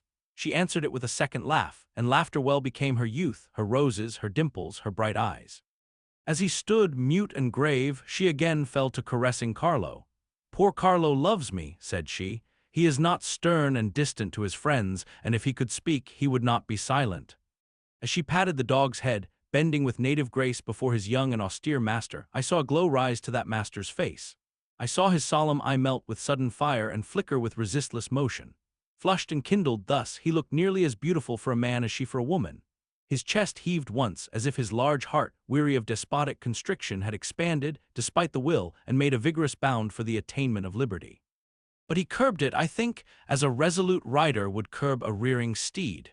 He responded neither by word nor movement to the gentle advances made him. "Papa says you never come to see us now," continued Miss Oliver, looking up. "You are quite a stranger at Vale Hall. He is alone this evening and not very well. Will you return with me and visit him?" "It is not a seasonable hour to intrude on Mr. Oliver," answered St. John. "Not a seasonable hour, but I declare it is. It is just the hour when Papa most wants company, when the works are closed and he has no business to occupy him. Now, Mr. Rivers, do come. Why are you so very shy and so very somber?" She filled up the hiatus his silence left by a reply of her own. "I forgot," she exclaimed, shaking her beautiful curled head as if shocked at herself. "I am so giddy and thoughtless. Do excuse me. It had slipped my memory that you have good reasons to be indisposed for joining in my chatter. Diana and Mary have left you, and Morehouse is shut up, and you are so lonely. I am sure I pity you. Do come and see Papa." "Not tonight, Miss Rosamond, not tonight." Mr. St. John spoke almost like an automaton. Himself only knew the effort it cost him thus to refuse. "Well, if you are so obstinate, I will leave you, for I dare not stay any longer. The dew begins to fall. Good evening." She held out her hand. He just touched it. "Good evening," he repeated in a voice low and hollow as an echo. She turned, but in a moment returned. "Are you well?" she asked. Well might she put the question. His face was blanched as her gown. "Quite well," he enunciated, and with a bow he left the gate. She went one way, he another. She turned twice to gaze after him as she tripped fairy-like down the field. He, as he strode firmly across, never turned at all. This spectacle of another's suffering and sacrifices wrapped my thoughts from exclusive meditation on my own. Diana Rivers had designated her brother inexorable as death. She had not exaggerated. Chapter XXXII. I continued the labors of the village school as actively and faithfully as I could. It was truly hard work at first. Some time elapsed before, with all my efforts, I could comprehend my scholars and their nature. Wholly untaught, with faculties quite torpid, they seemed to me hopelessly dull, and at first sight all dull alike, but I soon found I was mistaken. There was a difference among them as among the educated, and when I got to know them and they me, this difference rapidly developed itself. Their amazement at me, my language, my rules and ways, once subsided, I found some of these heavy-looking, gaping rustics wake up into sharp-witted girls enough. Many showed themselves obliging and amiable, too, and I discovered among them not a few examples of natural politeness and innate self-respect, as well as of excellent capacity, that won both my goodwill and my admiration. These soon took a pleasure in doing their work well, in keeping their persons neat, in learning their tasks regularly, in acquiring quiet and orderly manners. The rapidity of their progress in some instances was even surprising, and an honest and happy pride I took in it. Besides, I began personally to like some of the best girls, and they liked me. I had among my scholars several farmers' daughters, young women grown almost. These could already read, write, and sew, and to them I taught the elements of grammar, geography, history, and the finer kinds of needlework. I found estimable characters among them, characters desirous of information and disposed for improvement, with whom I passed many a pleasant evening hour in their own homes. Their parents then, the farmer and his wife, loaded me with attentions. There was an enjoyment in accepting their simple kindness, and in repaying it by a consideration, a scrupulous regard to their feelings, to which they were not perhaps at all times accustomed, and which both charmed and benefited them. Because, while it elevated them in their own eyes, it made them emulous to merit the deferential treatment they received. I felt I became a favorite in the neighborhood. Whenever I went out, I heard on all sides cordial salutations and was welcomed with friendly smiles. To live amid general regard, though it be but the regard of working people, is like sitting in sunshine, calm and sweet. Serene inward feelings bud and bloom under the ray. At this period of my life, my heart far oftener swelled with thankfulness than sunk with dejection. And yet, reader, to tell you all in the midst of this calm, this useful existence, after a day passed in honorable exertion among my scholars, an evening spent in drawing or reading contentedly alone, I used to rush into strange dreams at night, dreams many-colored, agitated, full of the ideal, the stirring, the stormy, dreams where amid unusual scenes, charged with adventure, with agitating risk and romantic chance, I still again and again met Mr. Rochester, always at some exciting crisis. And then the sense of being in his arms, hearing his voice, meeting his eye, touching his hand and cheek, loving him, being loved by him, The hope of passing a lifetime at his side would be renewed with all its first force and fire. Then I awoke. Then I recalled where I was and how situated. Then I rose up on my curtainless bed, trembling and quivering, and then the still, dark night witnessed the convulsion of despair and heard the burst of passion. By 9 o'clock the next morning, I was punctually opening the school, tranquil, settled, prepared for the steady duties of the day. Rosamond Oliver kept her word in coming to visit me. Her call at the school was generally made in the course of her morning ride. She would canter up to the door on her pony, followed by a mounted livery servant. Anything more exquisite than her appearance in her purple habit, with her Amazon's cap of black velvet placed gracefully above the long curls that kissed her cheek and floated to her shoulders, can scarcely be imagined, and it was thus she would enter the rustic building and glide through the dazzled ranks of the village children. She generally came at the hour when Mr. Rivers was engaged in giving his daily catechizing lesson. Keenly, I fear, did the eye of the young visitress pierce the young pastor's heart. A sort of instinct seemed to warn him of her entrance, even when he did not see it. And when he was looking quite away from the door, if she appeared at it, his cheek would glow, and his marble-seeming features, though they refused to relax, changed indescribably, and in their very quiescence became expressive of a repressed fervor, stronger than the working muscle or darting glance could indicate. Of course she knew her power. Indeed, he did not, because he could not conceal it from her. In spite of his Christian stoicism, when she went up and addressed him, and smiled gaily, encouragingly, even fondly in his face, his hand would tremble and his eye burn. He seemed to say with his sad and resolute look, if he did not say it with his lips, "I love you and I know you prefer me. It is not despair of success that keeps me dumb. If I offered my heart, I believe you would accept it. But that heart is already laid on a sacred altar. The fire is arranged round it. It will soon be no more than a sacrifice consumed." And then she would pout like a disappointed child. A pensive cloud would soften her radiant vivacity. She would withdraw her hand hastily from his, and turn in transient petulance from his aspect, at once so heroic and so martyr-like. St. John, no doubt, would have given the world to follow, recall, retain her when she thus left him. But he would not give one chance of heaven, nor relinquish, for the Elysium of her love, one hope of the true, eternal paradise. Besides, he could not bound all that he had in his nature, the rover, the aspirant, the poet, the priest, in the limits of a single passion. He could not, he would not, renounce his wild field of mission warfare for the parlors and the peace of Vale Hall. I learned so much from himself in an inroad I once, despite his reserve, had the daring to make on his confidence. Miss Oliver already honored me with frequent visits to my cottage. I had learned her whole character, which was without mystery or disguise. She was coquettish, but not herdess, exacting, but not worthlessly selfish. She had been indulged from her birth, but was not absolutely spoiled. She was hasty but good-humored. Vain, she could not help it, when every glance in the glass showed her such a flush of loveliness, but not affected, liberal-handed, innocent of the pride of wealth, ingenuous, sufficiently intelligent, gay, lively, and unthinking. She was very charming, in short, even to a cool observer of her own sex like me, but she was not profoundly interesting or thoroughly impressive. A very different sort of mind was hers from that, for instance, of the Sisters of St. John.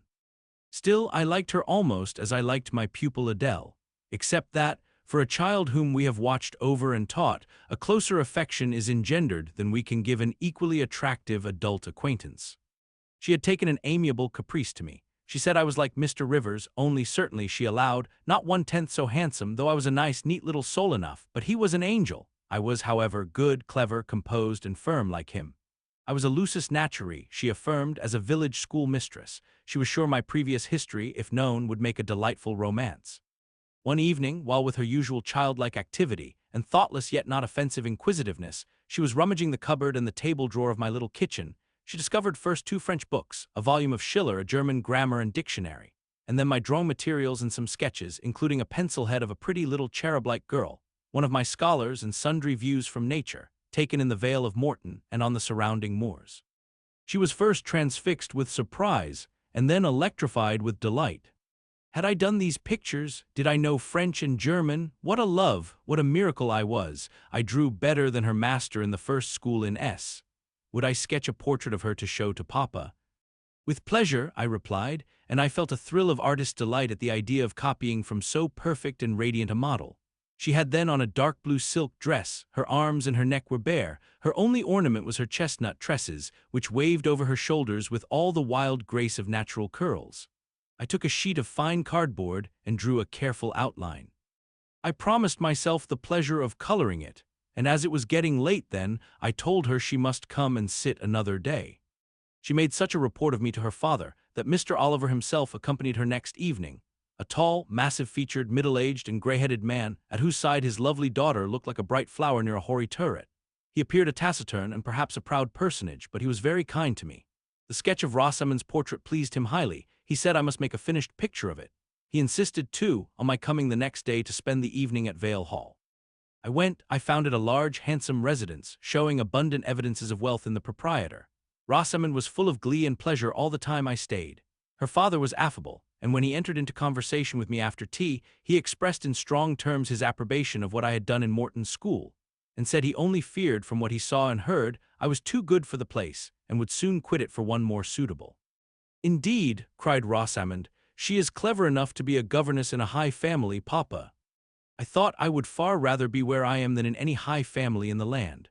Mr. Oliver spoke of Mr. Rivers, of the Rivers family, with great respect. He said it was a very old name in that neighborhood, that the ancestors of the house were wealthy, that all Morton had once belonged to them, that even now he considered the representative of that house might, if he liked, make an alliance with the best. He accounted it a pity that so fine and talented a young man should have formed the design of going out as a missionary. It was quite throwing a valuable life away. It appeared, then, that her father would throw no obstacle in the way of Rosamond's union with St. John. Mr. Oliver evidently regarded the young clergyman's good birth, old name, and sacred profession as sufficient compensation for the want of fortune. It was the 5th of November and a holiday. My little servant, after helping me to clean my house, was gone, well satisfied with the fee of a penny for her aid. All about me was spotless and bright, scoured floor, polished grate, and well-rubbed chairs. I had also made myself neat, and had now the afternoon before me to spend as I would. The translation of a few pages of German occupied an hour. Then I got my palette and pencils and fell to the more soothing, because easier, occupation of completing Rosamond Oliver's miniature. The head was finished already. There was but the background to tint and the drapery to shade off, a touch of carmine, too, to add to the ripe lips, a soft curl here and there to the tresses, a deeper tinge to the shadow of the lash under the azured eyelid. I was absorbed in the execution of these nice details, when, after one rapid tap, my door unclosed, admitting St. John Rivers. "I am come to see how you are spending your holiday," he said. "Not, I hope, in thought. No, that is well. While you draw you will not feel lonely. You see, I mistrust you still, though you have borne up wonderfully so far. I have brought you a book for evening solace," and he laid on the table a new publication, a poem, one of those genuine productions so often vouchsafed to the fortunate public of those days, the golden age of modern literature. Alas, the readers of our era are less favored. But courage. I will not pause either to accuse or repine. I know poetry is not dead, nor genius lost, nor has mammon gained power over either to bind or slay. They will both assert their existence, their presence, their liberty and strength again one day. Powerful angels safe in heaven. They smile when sordid souls triumph and feeble ones weep over their destruction. Poetry destroyed, genius banished? No, mediocrity, no. Do not let envy prompt you to the thought. No, they not only live but reign and redeem. And without their divine influence spread everywhere, you would be in hell, the hell of your own meanness. While I was eagerly glancing at the bright pages of Marmion, for Marmion it was, St. John stooped to examine my drawing. His tall figure sprang erect again with a start. He said nothing. I looked up at him. He shunned my eye. I knew his thoughts well and could read his heart plainly. At the moment I felt calmer and cooler than he. I had then temporarily the advantage of him, and I conceived an inclination to do him some good if I could. With all his firmness and self-control, thought I, he tasks himself too far, locks every feeling and pang within, expresses, confesses, imparts nothing. I am sure it would benefit him to talk a little about this sweet Rosamond, whom he thinks he ought not to marry. I will make him talk. I said first, "Take a chair, Mr. Rivers." But he answered, as he always did, that he could not stay. "Very well," I responded mentally, "stand if you like, but you shall not go just yet. I am determined. Solitude is at least as bad for you as it is for me. I'll try if I cannot discover the secret spring of your confidence and find an aperture in that marble breast through which I can shed one drop of the balm of sympathy." "Is this portrait like?" I asked bluntly. Like whom? I did not observe it closely." "You did, Mr. Rivers." He almost started at my sudden and strange abruptness. He looked at me astonished. "Oh, that is nothing yet," I muttered within. "I don't mean to be baffled by a little stiffness on your part. I'm prepared to go to considerable lengths." I continued, "You observed it closely and distinctly, but I have no objection to your looking at it again," and I rose and placed it in his hand. "A well-executed picture," he said. "Very soft, clear coloring, very graceful and correct drawing." Yes, I know all that, but what of the resemblance? Who is it like?" Mastering some hesitation, he answered, "Miss Oliver, I presume." "Of course, and now, sir, to reward you for the accurate guess, I will promise to paint you a careful and faithful duplicate of this very picture, provided you admit that the gift would be acceptable to you. I don't wish to throw away my time and trouble on an offering you would deem worthless." He continued to gaze at the picture. The longer he looked, the firmer he held it, the more he seemed to covet it. "It is like," he murmured, "the eye is well managed, the color, light, expression are perfect, it smiles. Would it comfort or would it wound you to have a similar painting? Tell me that. When you are at Madagascar, or at the Cape, or in India, would it be a consolation to have that memento in your possession? Or would the sight of it bring recollections calculated to enervate and distress?" He now furtively raised his eyes. He glanced at me irresolute, disturbed. He again surveyed the picture. "That I should like to have it is certain. Whether it would be judicious or wise is another question." Since I had ascertained that Rosamond really preferred him, and that her father was not likely to oppose the match, I, less exalted in my views than St. John, had been strongly disposed in my own heart to advocate their union. It seemed to me that, should he become the possessor of Mr. Oliver's large fortune, he might do as much good with it as if he went and laid his genius out to wither and his strength to waste under a tropical sun. With this persuasion I now answered, "As far as I can see, it would be wiser and more judicious if you were to take to yourself the original at once." By this time he had sat down. He had laid the picture on the table before him, and with his brow supported on both hands, hung fondly over it. I discerned he was now neither angry nor shocked at my audacity. I saw even that to be thus frankly addressed on a subject he had deemed unapproachable, to hear it thus freely handled, was beginning to be felt by him as a new pleasure, an unhoped-for relief. Reserved people often really need the frank discussion of their sentiments and griefs more than the expansive. The sternest-seeming stoic is human after all, and to burst with boldness and good will into the silent sea of their souls is often to confer on them the first of obligations. "She likes you, I am sure," said I as I stood behind his chair, "and her father respects you. Moreover, she is a girl, rather thoughtless, but you would have sufficient thought for both yourself and her. You ought to marry her." "Does she like me?" he asked. "Certainly, better than she likes anyone else. She talks of you continually. There is no subject she enjoys so much or touches upon so often." "It is very pleasant to hear this," he said. "Very, go on for another quarter of an hour." And he actually took out his watch and laid it upon the table to measure the time.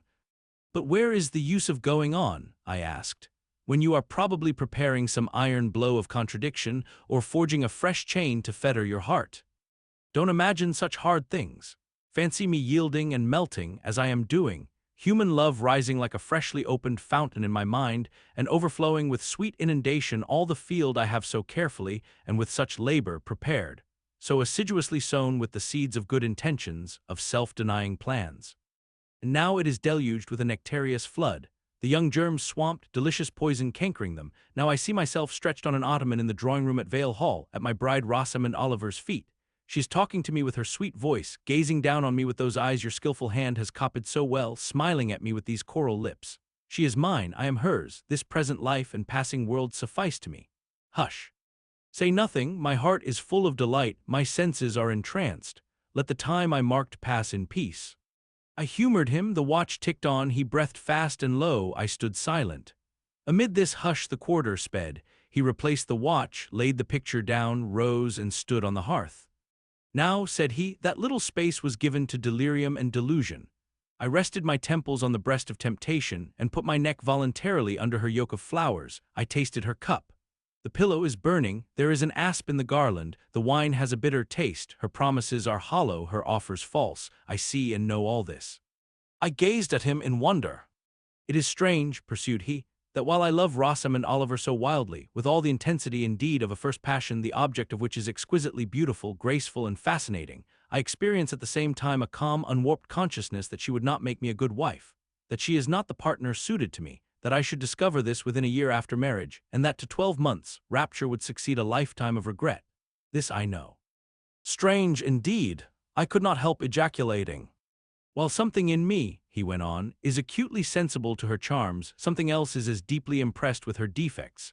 They are such that she could sympathize in nothing I aspired to, cooperate in nothing I undertook. Rosamond a sufferer, a laborer, a female apostle, Rosamond a missionary's wife, no. But you need not be a missionary, you might relinquish that scheme. Relinquish what? My vocation, my great work, my foundation laid on earth for a mansion in heaven, my hopes of being numbered in the band who have merged all ambitions in the glorious one of bettering their race, of carrying knowledge into the realms of ignorance, of substituting peace for war, freedom for bondage, religion for superstition, the hope of heaven for the fear of hell. Must I relinquish that? It is dearer than the blood in my veins. It is what I have to look forward to and to live for. After a considerable pause, I said, "And Miss Oliver, are her disappointment and sorrow of no interest to you?" "Miss Oliver is ever surrounded by suitors and flatterers. In less than a month, my image will be effaced from her heart. She will forget me and will marry, probably, someone who will make her far happier than I should do."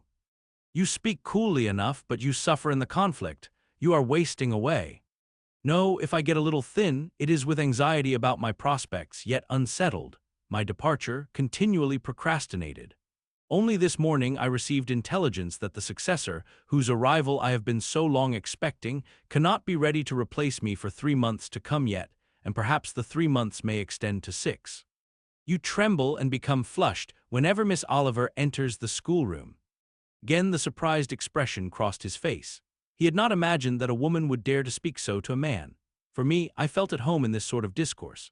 I could never rest in communication with strong, discreet, and refined minds, whether male or female, till I had passed the outworks of conventional reserve and crossed the threshold of confidence and won a place by their heart's very hearthstone. "You are original," said he, "and not timid.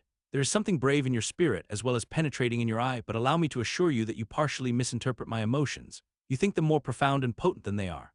You give me a larger allowance of sympathy than I have a just claim to. When I color and when I shake before Miss Oliver, I do not pity myself. I scorn the weakness. I know it is ignoble, a mere fever of the flesh, not, I declare, a convulsion of the soul. That is just as fixed as a rock firm set in the depths of a restless sea. Know me to be what I am, a cold, hard man." I smiled incredulously. "You have taken my confidence by storm," he continued, "and now it is much at your service. I am simply in my original state, stripped of that blood-bleached robe with which Christianity covers human deformity, a cold, hard, ambitious man. Natural affection only of all the sentiments has permanent power over me. Reason and not feeling is my guide. My ambition is unlimited, my desire to rise higher, to do more than others, insatiable. I honor endurance, perseverance, industry, talent, because these are the means by which men achieve great ends and mount to lofty eminence. I watch your career with interest, because I consider you a specimen of a diligent, orderly, energetic woman, not because I deeply compassionate what you have gone through or what you still suffer." "You would describe yourself as a mere pagan philosopher," I said. "No, there is this difference between me and deistic philosophers. I believe, and I believe the gospel. You missed your epithet. I am not a pagan but a Christian philosopher, a follower of the sect of Jesus. As his disciple, I adopt his pure, his merciful, his benignant doctrines. I advocate them, I am sworn to spread them. Won in youth to religion, she has cultivated my original qualities thus. From the minute germ, natural affection, she has developed the overshadowing tree, philanthropy. From the wild, stringy root of human uprightness, she has reared a due sense of the divine justice. Of the ambition to win power and renown for my wretched self, she has formed the ambition to spread my master's kingdom, to achieve victories for the standard of the cross. So much has religion done for me, turning the original materials to the best account, pruning and training nature. But she could not eradicate nature, nor will it be eradicated, till this mortal shall put on immortality." Having said this, he took his hat, which lay on the table beside my pallet. Once more he looked at the portrait. "She is lovely," he murmured. "She is well named the Rose of the World, indeed. And may I paint one like it for you?" "Cui bono, no." He drew over the picture the sheet of thin paper on which I was accustomed to rest my hand in painting, to prevent the cardboard from being sullied. What he suddenly saw on this blank paper, it was impossible for me to tell, but something had caught his eye. He took it up with a snatch. He looked at the edge, then shot a glance at me, inexpressibly peculiar and quite incomprehensible, a glance that seemed to take and make note of every point in my shape, face, and dress, for it traversed all, quick, keen as lightning. His lips parted as if to speak, but he checked the coming sentence, whatever it was. "What is the matter?" I asked. "Nothing in the world," was the reply, and replacing the paper, I saw him dexterously tear a narrow slip from the margin. It disappeared in his glove, and with one hasty nod and good afternoon, he vanished. "Well," I exclaimed, using an expression of the district, "that caps the globe, however." I in my turn scrutinized the paper, but saw nothing on it save a few dingy stains of paint where I had tried the tint in my pencil. I pondered the mystery a minute or two, but finding it insolvable and being certain it could not be of much moment, I dismissed and soon forgot it. Chapter XXXII. When Mr. St. John went, it was beginning to snow. The whirling storm continued all night. The next day a keen wind brought fresh and blinding falls. By twilight the valley was drifted up and almost impassable. I had closed my shutter, laid a mat to the door to prevent the snow from blowing in under it, trimmed my fire, and after sitting nearly an hour on the hearth, listening to the muffled fury of the tempest, I lighted a candle, took down Marmion, and beginning. Day set on Noram's castled steep, and Tweed's fair river broad and deep, and Cheviot mountains lone, the massive towers, the donjon keep, the flanking walls that round them sweep, in yellow lustre shone. I soon forgot storm in music. I heard a noise, the wind, I thought, shook the door.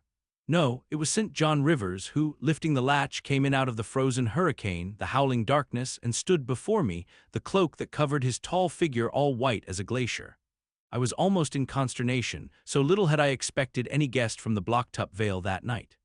"Any ill news?" I demanded. "Has anything happened?" "No, how very easily alarmed you are," he answered, removing his cloak and hanging it up against the door, toward which he again coolly pushed the mat which his entrance had deranged.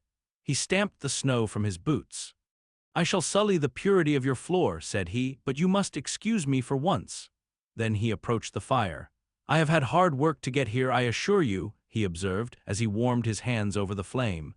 "One drift took me up to the waist. Happily the snow is quite soft yet." "But why are you come?" I could not forbear saying. "Rather an inhospitable question to put to a visitor, but since you ask it, I answer simply to have a little talk with you. I got tired of my mute books and empty rooms.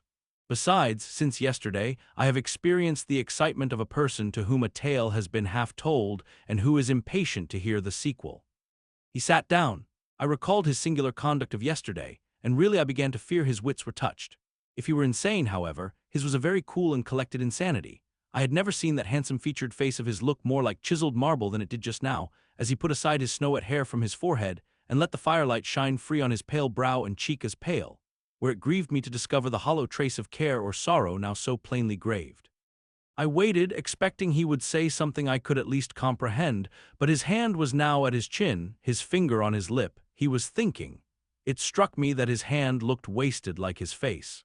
A perhaps uncalled-for gush of pity came over my heart. I was moved to say, "I wish Diana or Mary would come and live with you. It is too bad that you should be quite alone, and you are recklessly rash about your own health." "Not at all," said he. "I care for myself when necessary. I am well now. What do you see amiss in me?" This was said with a careless, abstracted indifference, which showed that my solicitude was, at least in his opinion, wholly superfluous.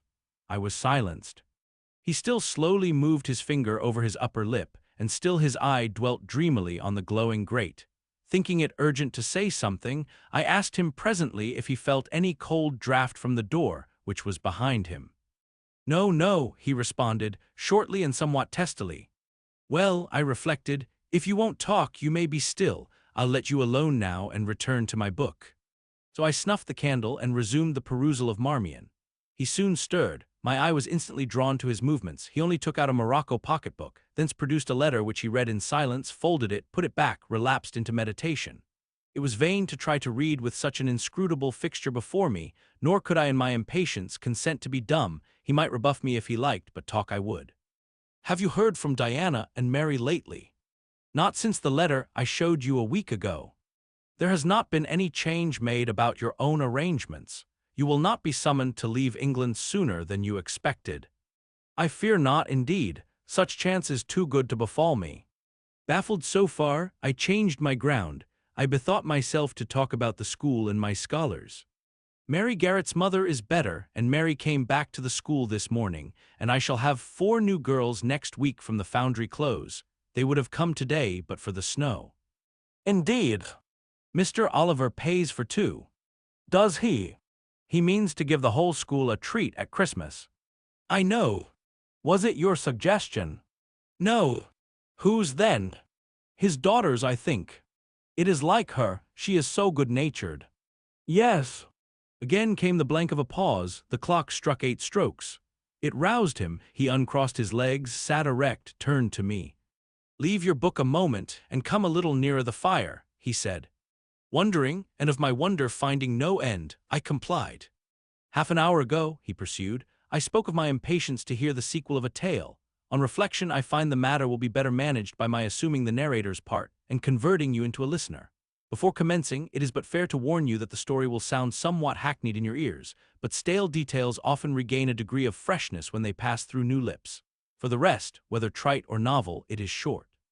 20 years ago, a poor curate, never mind his name at this moment, fell in love with a rich man's daughter.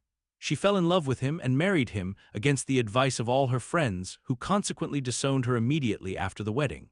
Before 2 years passed, the rash pair were both dead and laid quietly side by side under one slab. I have seen their grave. It formed part of the pavement of a huge churchyard surrounding the grim, soot-black old cathedral of an overgrown manufacturing town in Shire. They left a daughter, which at its very birth Charity received in her lap, cold as that of the snowdrift I almost stuck fast in tonight. Charity carried the friendless thing to the house of its rich maternal relations. It was reared by an aunt-in-law called, I come to names now, Mrs. Reed of Gateshead. You start. Did you hear a noise? I dare say it is only a rat scrambling along the rafters of the adjoining schoolroom. It was a barn before I had it repaired and altered, and barns are generally haunted by rats. To proceed. Mrs. Reed kept the orphan 10 years. Whether it was happy or not with her, I cannot say, never having been told, but at the end of that time she transferred it to a place you know, being no other than Load School, where you so long resided yourself. It seems her career there was very honorable. From a pupil, she became a teacher, like yourself. Really, it strikes me there are parallel points in her history and yours. She left it to be a governess. There again, your fates were analogous. She undertook the education of the ward of a certain Mr. Rochester. Mr. Rivers, I interrupted. I can guess your feelings, he said, but restrain them for a while. I have nearly finished. Hear me to the end. Of Mr. Rochester's character I know nothing, but the one fact that he professed to offer honorable marriage to this young girl, and that at the very altar she discovered he had a wife yet alive, though a lunatic. What his subsequent conduct and proposals were is a matter of pure conjecture. But when an event transpired which rendered inquiry after the governess necessary, it was discovered she was gone. No one could tell when, where, or how. She had left Thornfield Hall in the night. Every research after her course had been vain. The country had been scoured far and wide. No vestige of information could be gathered respecting her. Yet that she should be found is become a matter of serious urgency. Advertisements have been put in all the papers. I myself have received a letter from one Mr. Briggs, a solicitor, communicating the details I have just imparted. Is it not an odd tale? Just tell me this, said I, and since you know so much, you surely can tell it me. What of Mr. Rochester? How and where is he? What is he doing? Is he well? I am ignorant of all concerning Mr. Rochester. The letter never mentions him, but to narrate the fraudulent and illegal attempt I have adverted to. You should rather ask the name of the governess, the nature of the event which requires her appearance. Did no one go to Thornfield Hall then? Did no one see Mr. Rochester? I suppose not. But they wrote to him. Of course. And what did he say? Who has his letters? Mr. Briggs intimates that the answer to his application was not from Mr. Rochester, but from a lady. It is signed, Alice Fairfax. I felt cold and dismayed. My worst fears, then, were probably true. He had in all probability left England and rushed in reckless desperation to some former haunt on the continent. And what opiate for his severe sufferings, what object for his strong passions, had he sought there? I dared not answer the question. Oh, my poor master, once almost my husband, whom I had often called my dear Edward. He must have been a bad man, observed Mr. Rivers. You don't know him, don't pronounce an opinion upon him, I said with warmth. Very well, he answered quietly, and indeed my head is otherwise occupied than with him. I have my tale to finish. Since you won't ask the governess' name, I must tell it of my own accord. Stay, I have it here. It is always more satisfactory to see important points written down, fairly committed to black and white. And the pocketbook was again deliberately produced, opened, sought through. From one of its compartments was extracted a shabby slip of paper, hastily torn off. I recognized in its texture and its stains of ultramarine and lake and vermilion the ravished margin of the portrait cover. He got up, held it close to my eyes, and I read, traced in Indian ink in my own handwriting, the words Jane Eyre. The the work, doubtless, of some moment of abstraction. "Briggs wrote to me of a Jane Eyre," he said. "The advertisements demanded a Jane Eyre. I knew a Jane Elliot. I confess I had my suspicions, but it was only yesterday afternoon they were at once resolved into certainty. You own the name and renounce the alias." "Yes, yes, but where is Mr. Briggs? He, perhaps, knows more of Mr. Rochester than you do." "Briggs is in London. I should doubt his knowing anything at all about Mr. Rochester. It is not in Mr. Rochester he is interested. Meantime, you forget essential points in pursuing trifles. You do not inquire why Mr. Briggs sought after you, what he wanted with you." "Well, what did he want?" "Merely to tell you that your uncle, Mr. Eyre of Madeira, is dead, that he has left you all his property, and that you are now rich, merely that, nothing more." "I rich?" "Yes, you rich, quite an heiress." Silence succeeded. "You must prove your identity, of course," resumed St. John presently. "A step which will offer no difficulties. You can then enter on immediate possession. Your fortune is vested in the English funds. Briggs has the will and the necessary documents." Here was a new card turned up. It is a fine thing, reader, to be lifted in a moment from indigence to wealth, a very fine thing, but not a matter one can comprehend or consequently enjoy all at once. And then there are other chances in life far more thrilling and rapture-giving. This is solid, an affair of the actual world, nothing ideal about it. All its associations are solid and sober, and its manifestations are the same. One does not jump and spring and shout hurrah. At hearing one has got a fortune, one begins to consider responsibilities and to ponder business. On a base of steady satisfaction rise certain grave cares, and we contain ourselves and brood over our bliss with a solemn brow. Besides, the words legacy, bequest, go side by side with the words death, funeral. My uncle, I had heard, was dead, my only relative. Ever since being made aware of his existence, I had cherished the hope of one day seeing him. Now I never should. And then this money came only to me, not to me and a rejoicing family, but to my isolated self. It was a grand boon, doubtless, and independence would be glorious. Yes, I felt that thought swelled my heart. "You unbend your forehead at last," said Mr. Rivers. "I thought Medusa had looked at you and that you were turning to stone. Perhaps now you will ask how much you are worth." "How much am I worth?" "Oh, a trifle, nothing of course to speak of. £20,000, I think they say, but what is that?" £20,000? Here was a new stunner. I had been calculating on 4,000 or 5,000. This news actually took my breath for a moment. Mr. St. John, whom I had never heard laugh before, laughed now. "Well," said he, "if you had committed a murder and I had told you your crime was discovered, you could scarcely look more aghast. It is a large sum. Don't you think there is a mistake?" "No mistake at all." "Perhaps you have read the figures wrong. It may be 2,000. It is written in letters, not figures, 20,000. I again felt rather like an individual of but average gastronomical powers sitting down to feast alone at a table spread with provisions for 100. Mr. Rivers rose now and put his cloak on. "If it were not such a very wild night," he said, "I would send Hannah down to keep you company. You look too desperately miserable to be left alone." But Hannah, poor woman, could not stride the drift so well as I. Her legs are not quite so long, so I must e'en leave you to your sorrows. Good night. He was lifting the latch. A sudden thought occurred to me. "Stop 1 minute," I cried. "Well, it puzzles me to know why Mr. Briggs wrote to you about me, or how he knew you, or could fancy that you, living in such an out-of-the-way place, had the power to aid in my discovery." "Oh, I am a clergyman," he said, "and the clergy are often appealed to about odd matters." Again the latch rattled. "No, that does not satisfy me," I exclaimed. And indeed, there was something in the hasty and unexplanatory reply, which, instead of allaying, piqued my curiosity more than ever. "It is a very strange piece of business," I added. "I must know more about it." "Another time." "No, tonight, tonight." And as he turned from the door, I placed myself between it and him. He looked rather embarrassed. "You certainly shall not go till you have told me all," I said. "I would rather not, just now." "You shall, you must." "I would rather Diana or Mary informed you." Of course these objections wrought my eagerness to a climax. Gratified it must be, and that without delay, and I told him so. "But I apprised you that I was a hard man," said he, "difficult to persuade." "And I am a hard woman, impossible to put off." "And then," he pursued, "I am cold, no fervor infects me." Whereas I am hot and fire dissolves ice. The blaze there has thawed all the snow from your cloak. By the same token, it has streamed onto my floor and made it like a trampled street. As you hope ever to be forgiven, Mr. Rivers, the high crime and misdemeanor of spoiling a sanded kitchen, tell me what I wish to know. Well then, he said, I yield, if not to your earnestness, to your perseverance, as stone is worn by continual dropping. Besides, you must know some day, as well now as later, your name is Jane Eyre. Of course, that was all settled before. You are not perhaps aware that I am your namesake, that I was christened St. John Eyre Rivers. No, indeed, I remember now seeing the letter E comprised in your initials written in books you have at different times lent me, but I never asked for what name it stood. But what then? Surely.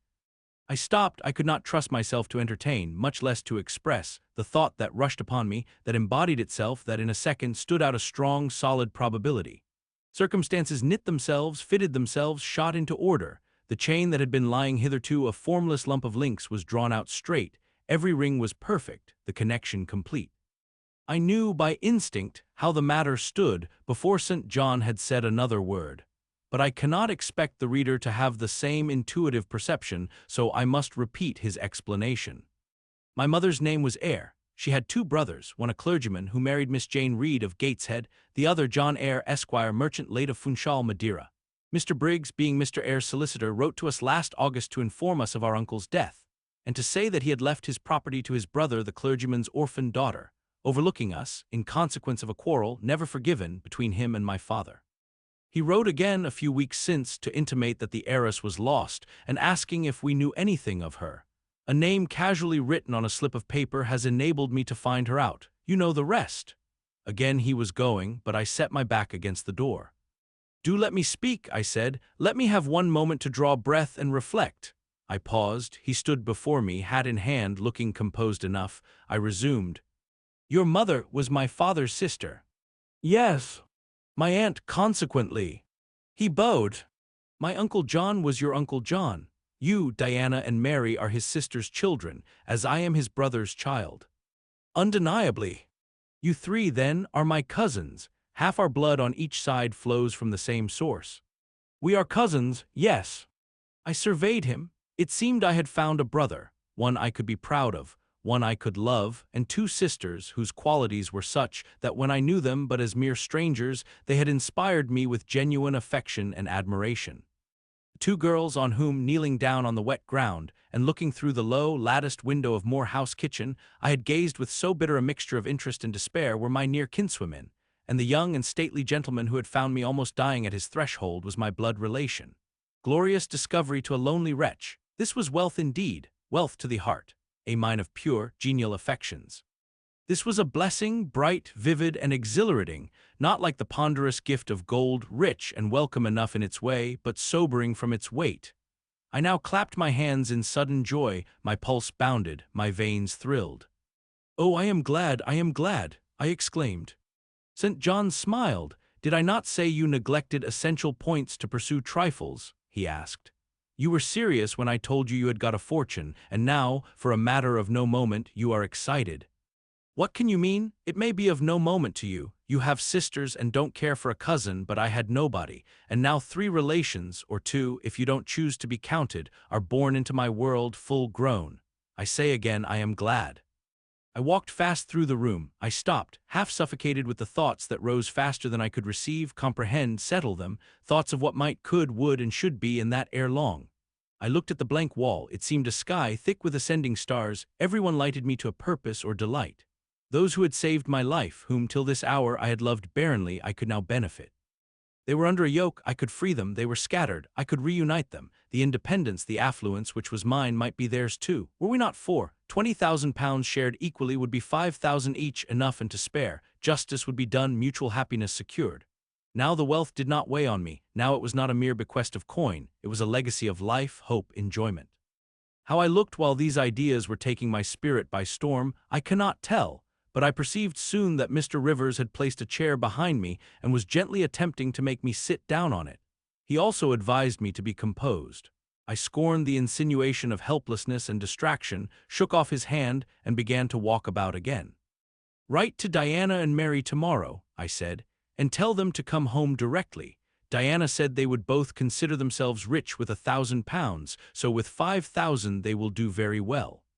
Tell me where I can get you a glass of water, said St. John. You must really make an effort to tranquilize your feelings. Nonsense, and what sort of an effect will the bequest have on you? Will it keep you in England, induce you to marry Miss Oliver, and settle down like an ordinary mortal? You wander, your head becomes confused. I have been too abrupt in communicating the news. It has excited you beyond your strength. Mr. Rivers, you quite put me out of patience. I am rational enough. It is you who misunderstand, or rather, who affect to misunderstand. Perhaps if you explained yourself a little more fully, I should comprehend better. Explain, what is there to explain? You cannot fail to see that £20,000, the sum in question, divided equally between the nephew and 3 nieces of our uncle, will give 5,000 to each. What I want is that you should write to your sisters and tell them of the fortune that has accrued to them. To you, you mean? I have intimated my view of the case. I am incapable of taking any other. I am not brutally selfish, blindly unjust, or fiendishly ungrateful. Besides, I am resolved I will have a home and connections. I like Moor House, and I will live at Moor House. I like Diana and Mary, and I will attach myself for life to Diana and Mary. It would please and benefit me to have £5,000. It would torment and oppress me to have 20,000, which moreover could never be mine in justice, though it might in law. I abandon to you then what is absolutely superfluous to me. Let there be no opposition and no discussion about it. Let us agree among each other and decide the point at once. This is acting on first impulses. You must take days to consider such a matter, ere your word can be regarded as valid. Oh, if all you doubt is my sincerity, I am easy. You see the justice of the case. I do see a certain justice, but it is contrary to all custom. Besides, the entire fortune is your right. My uncle gained it by his own efforts. He was free to leave it to whom he would. He left it to you. After all, justice permits you to keep it. You may, with a clear conscience, consider it absolutely your own. With me, said I, it is fully as much a matter of feeling as of conscience. I must indulge my feelings. I so seldom have had an opportunity of doing so. Were you to argue, object, and annoy me for a year, I could not forego the delicious pleasure of which I have caught a glimpse, that of repaying, in part, a mighty obligation, and winning to myself lifelong friends. You think so now, rejoined St. John, because you do not know what it is to possess, nor consequently to enjoy, wealth. You cannot form a notion of the importance £20,000 would give you, of the place it would enable you to take in society, of the prospects it would open to you. You cannot. And you, I interrupted, cannot at all imagine the craving I have for fraternal and sisterly love. I never had a home, I never had brothers and sisters. I must and will have them now. You are not reluctant to admit me and own me, are you? Jane, I will be your brother, my sisters will be your sisters, without stipulating for this sacrifice of your just rights. Brother, yes, at the distance of 1,000 leagues. Sisters, yes, slaving among strangers. I wealthy, gorged with gold I never earned and do not merit. You penniless, famous equality and fraternization, close union, intimate attachment. But Jane, your aspirations after family ties and domestic happiness may be realized otherwise than by the means you contemplate. You may marry. Nonsense again, marry. I don't want to marry and never shall marry. That is saying too much. Such hazardous affirmations are a proof of the excitement under which you labor. It is not saying too much. I know what I feel and how averse are my inclinations to the bare thought of marriage. No one would take me for love, and I will not be regarded in the light of a mere money speculation. And I do not want a stranger, unsympathizing alien, different from me. I want my kindred, those with whom I have full fellow feeling. Say again you will be my brother. When you uttered the words, I was satisfied, happy. Repeat them, if you can, repeat them sincerely. I think I can. I know I have always loved my own sisters, and I know on what my affection for them is grounded, respect for their worth and admiration of their talents. You too have principle in mind. Your tastes and habits resemble Diana's and Mary's. Your presence is always agreeable to me. In your conversation I have already for some time found a salutary solace. I feel I can easily and naturally make room in my heart for you as my third and youngest sister. Thank you, that contents me for tonight. Now you had better go, for if you stay longer you will, perhaps, irritate me afresh by some mistrustful scruple. And the school, Miss Eyre, it must now be shut up, I suppose. No, I will retain my post of mistress till you get a substitute. He smiled approbation. We shook hands and he took leave. I need not narrate in detail the further struggles I had and arguments I used to get matters regarding the legacy settled as I wished. My task was a very hard one, but as I was absolutely resolved, as my cousins saw at length, that my mind was really and immutably fixed on making a just division of the property, as they must in their own hearts have felt the equity of the intention, and must besides have been innately conscious that in my place they would have done precisely what I wished to do, they yielded at length so far as to consent to put the affair to arbitration. The judges chosen were Mr. Oliver and an able lawyer. Both coincided in my opinion. I carried my point. The instruments of transfer were drawn out. St. John, Diana, Mary, and I each became possessed of a competency. Chapter XXXIV. It was near Christmas by the time all was settled. The season of general holiday approached. I now closed Morton's school, taking care that the parting should not be barren on my side. Good fortune opens the hand as well as the heart wonderfully, and to give somewhat when we have largely received is but to afford a vent to the unusual ebullition of the sensations. I had long felt with pleasure that many of my rustic scholars liked me, and when we parted, that consciousness was confirmed. They manifested their affection plainly and strongly. Deep was my gratification to find I had really a place in their unsophisticated hearts. I promised them that never a week should pass in future that I did not visit them and give them an hour's teaching in their school. Mr. Rivers came up, as having seen the classes, now numbering 60 girls, file out before me and locked the door. I stood with the key in my hand, exchanging a few words of special farewell with some half-dozen of my best scholars, as decent, respectable, modest, and well-informed young women as could be found in the ranks of the British peasantry. And that is saying a great deal, for after all the British peasantry are the best taught, best mannered, most self-respecting of any in Europe. Since those days I have seen paysans and bäuerinnen, and the best of them seemed to me ignorant, coarse, and besotted, compared with my Morton girls. "Do you consider you have got your reward for a season of exertion?" asked Mr. Rivers when they were gone. "Does not the consciousness of having done some real good in your day and generation give pleasure?" "Doubtless. And you have only toiled a few months. Would not a life devoted to the task of regenerating your race be well spent?" "Yes," I said, "but I could not go on forever so. I want to enjoy my own faculties as well as to cultivate those of other people. I must enjoy them now. Don't recall either my mind or body to the school. I am out of it and disposed for full holiday." He looked grave. "What now? What sudden eagerness is this you evince? What are you going to do?" "To be active as I can. And first, I must beg you to set Hannah at liberty and get somebody else to wait on you." "Do you want her?" "Yes, to go with me to Moor House. Diana and Mary will be at home in a week, and I want to have everything in order against their arrival." "I understand. I thought you were for flying off on some excursion. It is better so. Hannah shall go with you." "Tell her to be ready by tomorrow, then, and here is the schoolroom key. I will give you the key of my cottage in the morning." He took it. "You give it up very gleefully," said he. "I don't quite understand your lightheartedness, because I cannot tell what employment you propose to yourself as a substitute for the one you are relinquishing. What aim, what purpose, what ambition in life have you now?" "My first aim will be to clean down. Do you comprehend the full force of the expression? To clean down Moor House from chamber to cellar. My next to rub it up with beeswax, oil, and an indefinite number of cloths till it glitters again. My third, to arrange every chair, table, bed, carpet with mathematical precision. Afterward I shall go near to ruin you in coals and peat to keep up good fires in every room. And lastly, the 2 days preceding that on which your sisters are expected will be devoted by Hannah and me to such a beating of eggs, sorting of currants, grating of spices, compounding of Christmas cakes, chopping up of materials for mince pies, and solemnizing of other culinary rites, as words can convey but an inadequate notion of to the uninitiated like you. My purpose, in short, is to have all things in an absolutely perfect state of readiness for Diana and Mary before next Thursday, and my ambition is to give them a beau ideal of a welcome when they come." St. John smiled slightly, still he was dissatisfied. "It is all very well for the present," said he. "But seriously, I trust that when the first flush of vivacity is over, you will look a little higher than domestic endearments and household joys." "The best things the world has," I interrupted.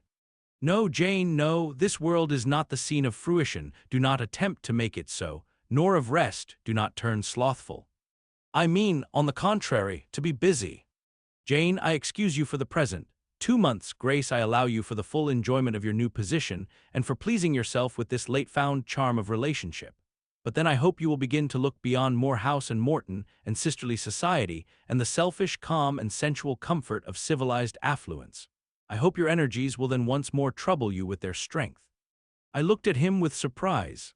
"St. John," I said, "I think you are almost wicked to talk so. I am disposed to be as content as a queen, and you try to stir me up to restlessness. To what end?" "To the end of turning to profit the talents which God has committed to your keeping, and of which he will surely one day demand a strict account. Jane, I shall watch you closely and anxiously, I warn you of that, and try to restrain the disproportionate fervor with which you throw yourself into commonplace home pleasures. Don't cling so tenaciously to ties of the flesh. Save your constancy and ardor for an adequate cause, forbear to waste them on trite, transient objects. Do you hear, Jane?" "Yes, just as if you were speaking Greek. I feel I have adequate cause to be happy, and I will be happy. Goodbye." Happy at Morehouse I was, and hard I worked, and so did Hannah.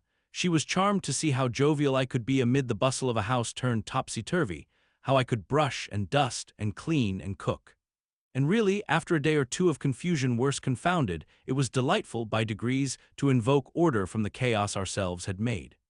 I had previously taken a journey to S. to purchase some new furniture, my cousins having given me carte blanche to effect what alterations I pleased, and a sum having been set aside for that purpose. The ordinary sitting room and bedrooms I left much as they were, for I knew Diana and Mary would derive more pleasure from seeing again the old homely tables and chairs and beds than from the spectacle of the smartest innovations. Still, some novelty was necessary to give to their return the piquancy with which I wished it to be invested. Dark, handsome, new carpets and curtains, an arrangement of some carefully selected antique ornaments in porcelain and bronze, new coverings and mirrors and dressing cases for the toilet tables, answered the end. They looked fresh without being glaring. A spare parlor and bedroom I refurnished entirely, with old mahogany and crimson upholstery. I laid canvas on the passage and carpets on the stairs. When all was finished, I thought Morehouse as complete a model of bright, modest snugness within, as it was, at this season, a specimen of wintry waste and desert dreariness without. The eventful Thursday at length came.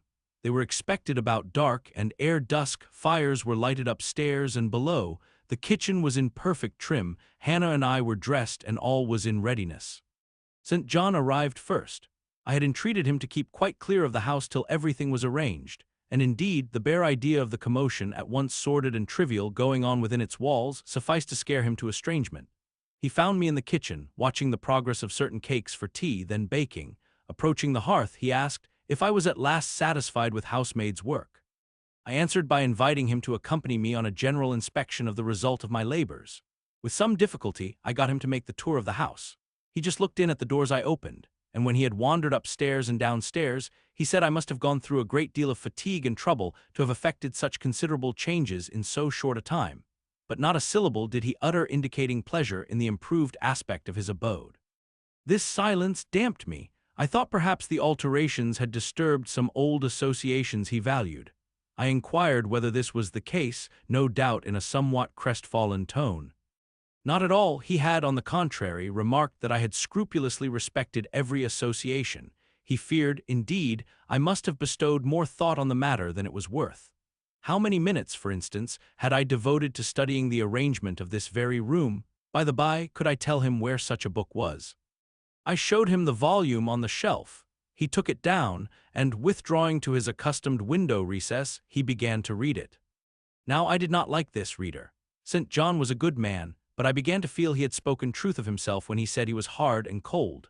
The humanities and amenities of life had no attraction for him, its peaceful enjoyments no charm. Literally, he lived only to aspire after what was good and great, certainly, but still he would never rest, nor approve of others resting round him. As I looked at his lofty forehead, still and pale as a white stone, at his fine lineaments fixed in study, I comprehended all at once that he would hardly make a good husband, that it would be a trying thing to be his wife. I understood, as by inspiration, the nature of his love for Miss Oliver. I agreed with him that it was but a love of the senses. I comprehended how he should despise himself for the feverish influence it exercised over him, how he should wish to stifle and destroy it, how he should mistrust its ever conducing permanently to his happiness or hers. I saw he was of the material from which nature hews her heroes, Christian and pagan, her lawgivers, her statesmen, her conquerors, a steadfast bulwark for great interests to rest upon, but at the fireside, too often a cold, cumbrous column, gloomy and out of place. This parlor is not his sphere, I reflected. The Himalayan ridge or Kaffir bush, even the plague-cursed Guinea Coast swamp would suit him better. Well may he eschew the calm of domestic life. It is not his element. There his faculties stagnate, they cannot develop or appear to advantage. It is in scenes of strife and danger, where courage is proved and energy exercised and fortitude taxed, that he will speak and move the leader and superior. A merry child would have the advantage of him on this hearth.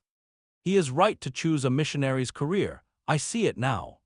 They are coming, cried Hannah, throwing open the parlor door. At the same moment old Carlo barked joyfully. Out I ran. It was now dark, but a rumbling of wheels was audible. Hannah soon had a lantern lighted. The vehicle had stopped at the wicket. The driver opened the door. First one well-known form, then another, stepped out. In a minute I had my face under their bonnets, in contact first with Mary's cheek, then with Diana's flowing curls. They laughed, kissed me. Then Hannah patted Carlo, who was half wild with delight, asked eagerly if all was well, and being assured in the affirmative, hastened into the house. They were stiff with their long and jolting drive from Whitcross and chilled with the frosty night air, but their pleasant countenances expanded to the cheering fire light. While the driver and Hannah brought in the boxes, they demanded St. John. At this moment he advanced from the parlor. They both threw their arms round his neck at once. He gave each one a quiet kiss, said, in a low tone, a few words of welcome, stood a while to be talked to, and then, intimating that he supposed they would soon rejoin him in the parlor, withdrew there as to a place of refuge. I had lighted their candles to go upstairs, but Diana had first to give hospitable orders respecting the driver. This done, both followed me. They were delighted with the renovation and decoration of their rooms, with the new drapery and fresh carpets and rich-tinted china vases. They expressed their gratification ungrudgingly. I had the pleasure of feeling that my arrangements met their wishes exactly, and that what I had done added a vivid charm to their joyous return home. Sweet was that evening. My cousins, full of exhilaration, were so eloquent in narrative and comment that their fluency covered St. John's taciturnity. He was sincerely glad to see his sisters, but in their glow of fervor and flow of joy he could not sympathize. The event of the day, that is, the return of Diana and Mary, pleased him, but the accompaniments of that event, the glad tumult, the garrulous glee of reception, irked him. I saw he wished the calmer morrow was come. In the very meridian of the night's enjoyment, about an hour after tea, a rap was heard at the door. Hannah entered, with the intimation that a poor lad was come at that unlikely time to fetch Mr. Rivers to see his mother, who was drawing away. "Where does she live, Hannah?" "Clear up at Whitcross Brow, almost 4 miles off, and Moor and Moss all the way." "Tell him I will go." "I'm sure, sir, you had better not. It's the worst road to travel after dark that can be. There's no track at all over the bog, and then it is such a bitter night, the keenest wind you ever felt. You had better send word, sir, that you will be there in the morning." But he was already in the passage, putting on his cloak, and without one objection, one murmur, he departed. It was then 9 o'clock. He did not return till midnight. Starved and tired enough he was, but he looked happier than when he set out. He had performed an act of duty, made an exertion, felt his own strength to do and deny, and was on better terms with himself. I am afraid the whole of the ensuing week tried his patience. It was Christmas week. We took to no settled employment, but spent it in a sort of merry domestic dissipation. The air of the moors, the freedom of home, the dawn of prosperity, acted on Diana's and Mary's spirits like some life-giving elixir. They were gay from morning till noon, and from noon till night. They could always talk, and their discourse, witty, pithy, original, had such charms for me that I preferred listening to and sharing in it to doing anything else. St. John did not rebuke our vivacity, but he escaped from it. He was seldom in the house. His parish was large, the population scattered, and he found daily business in visiting the sick and poor in its different districts. One morning at breakfast, Diana, after looking a little pensive for some minutes, asked him if his plans were yet unchanged.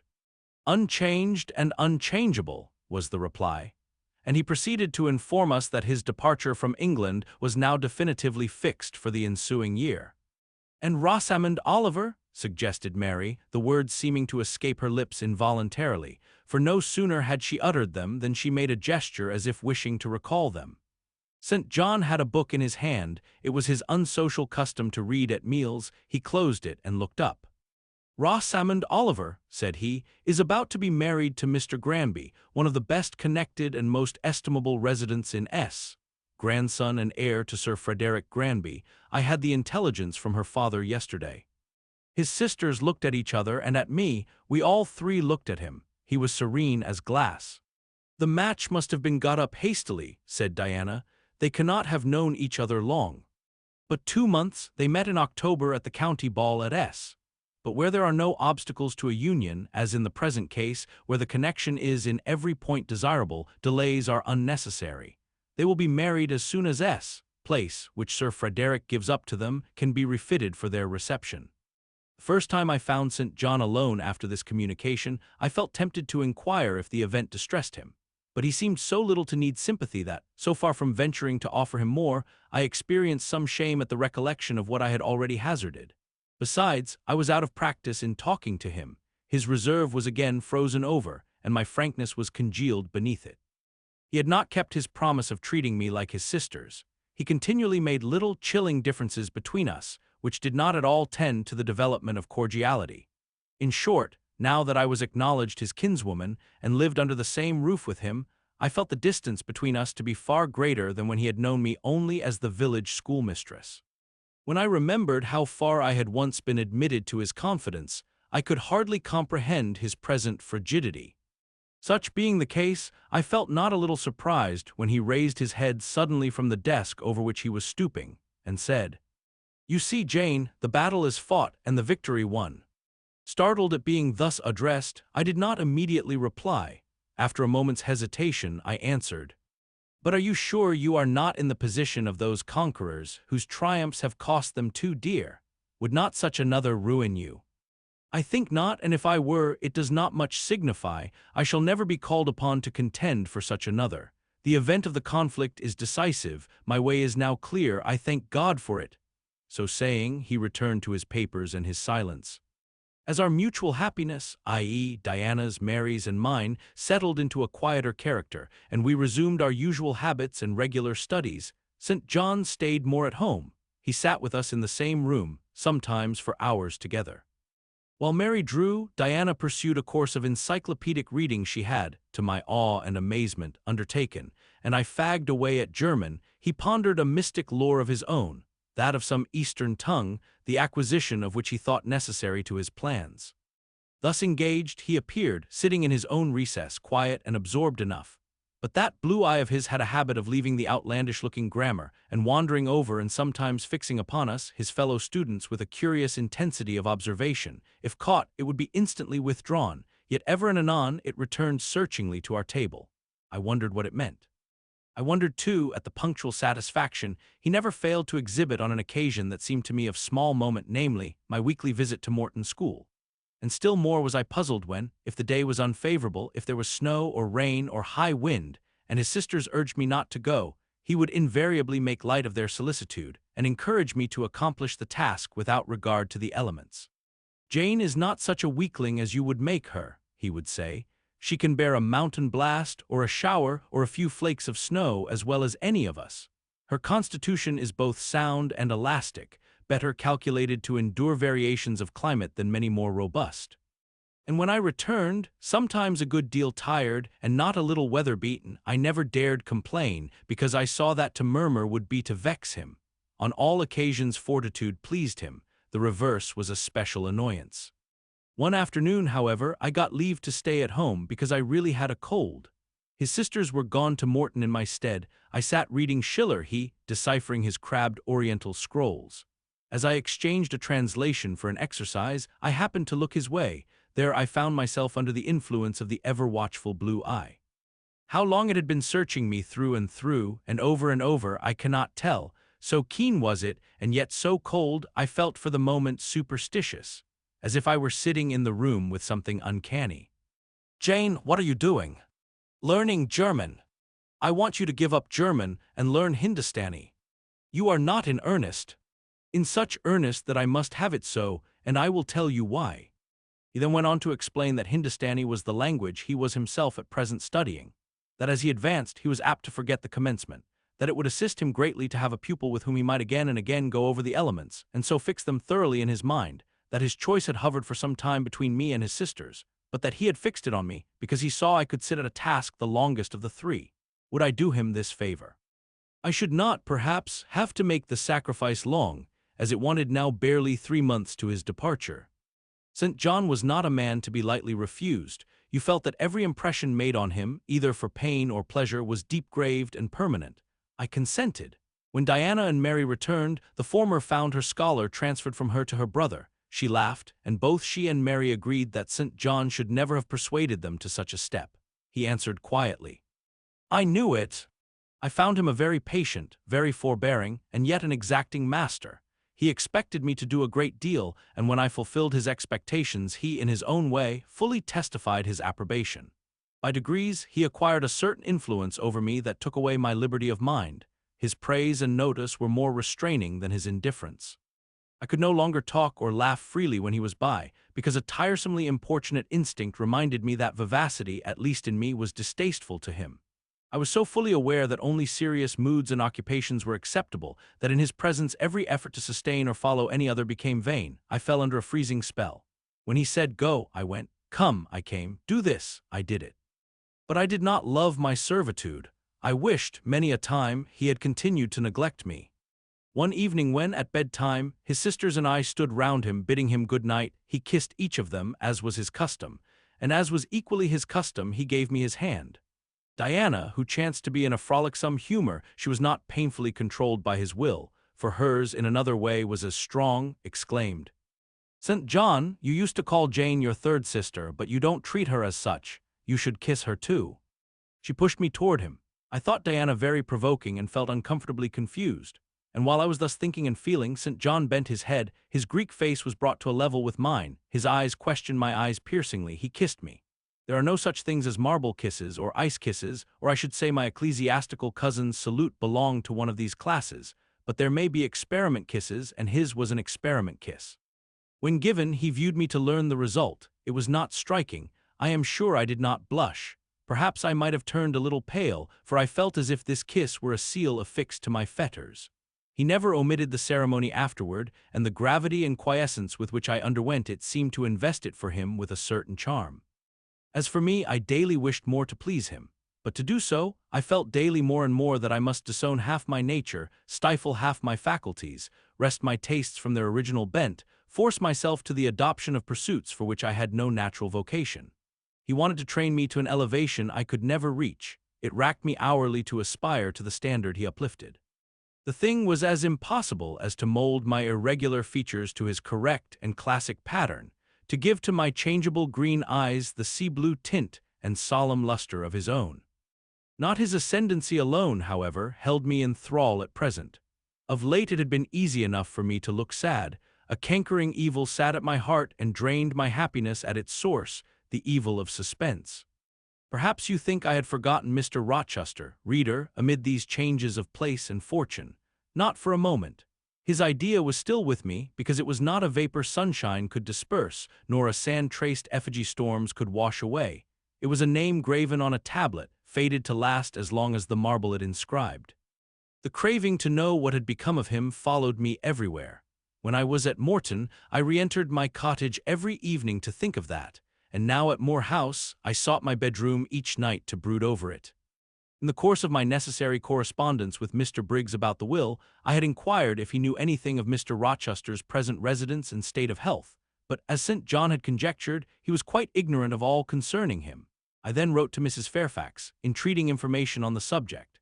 I had calculated with certainty on this step answering my end. I felt sure it would elicit an early answer.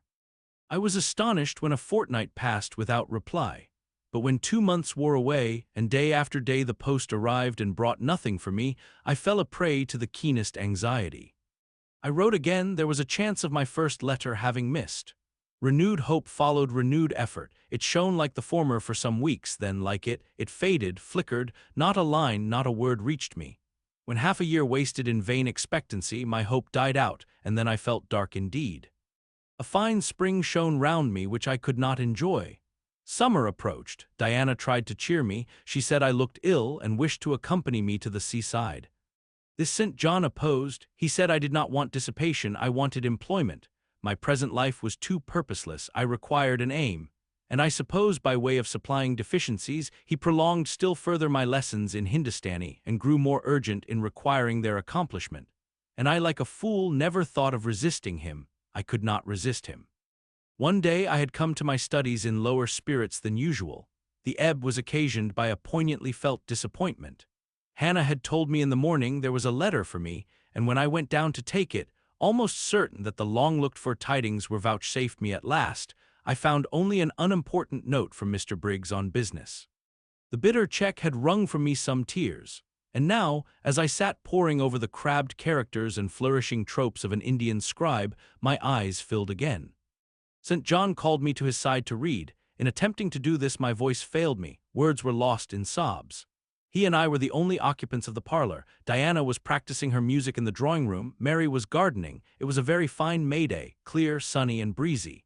My companion expressed no surprise at this emotion, nor did he question me as to its cause. He only said, "We will wait a few minutes, Jane, till you are more composed." And while I smothered the paroxysm with all haste, he sat calm and patient, leaning on his desk and looking like a physician watching with the eye of science an expected and fully understood crisis in a patient's malady. Having stifled my sobs, wiped my eyes, and muttered something about not being very well that morning, I resumed my task and succeeded in completing it. St. John put away my books in his, locked his desk, and said, "Now, Jane, you shall take a walk, and with me.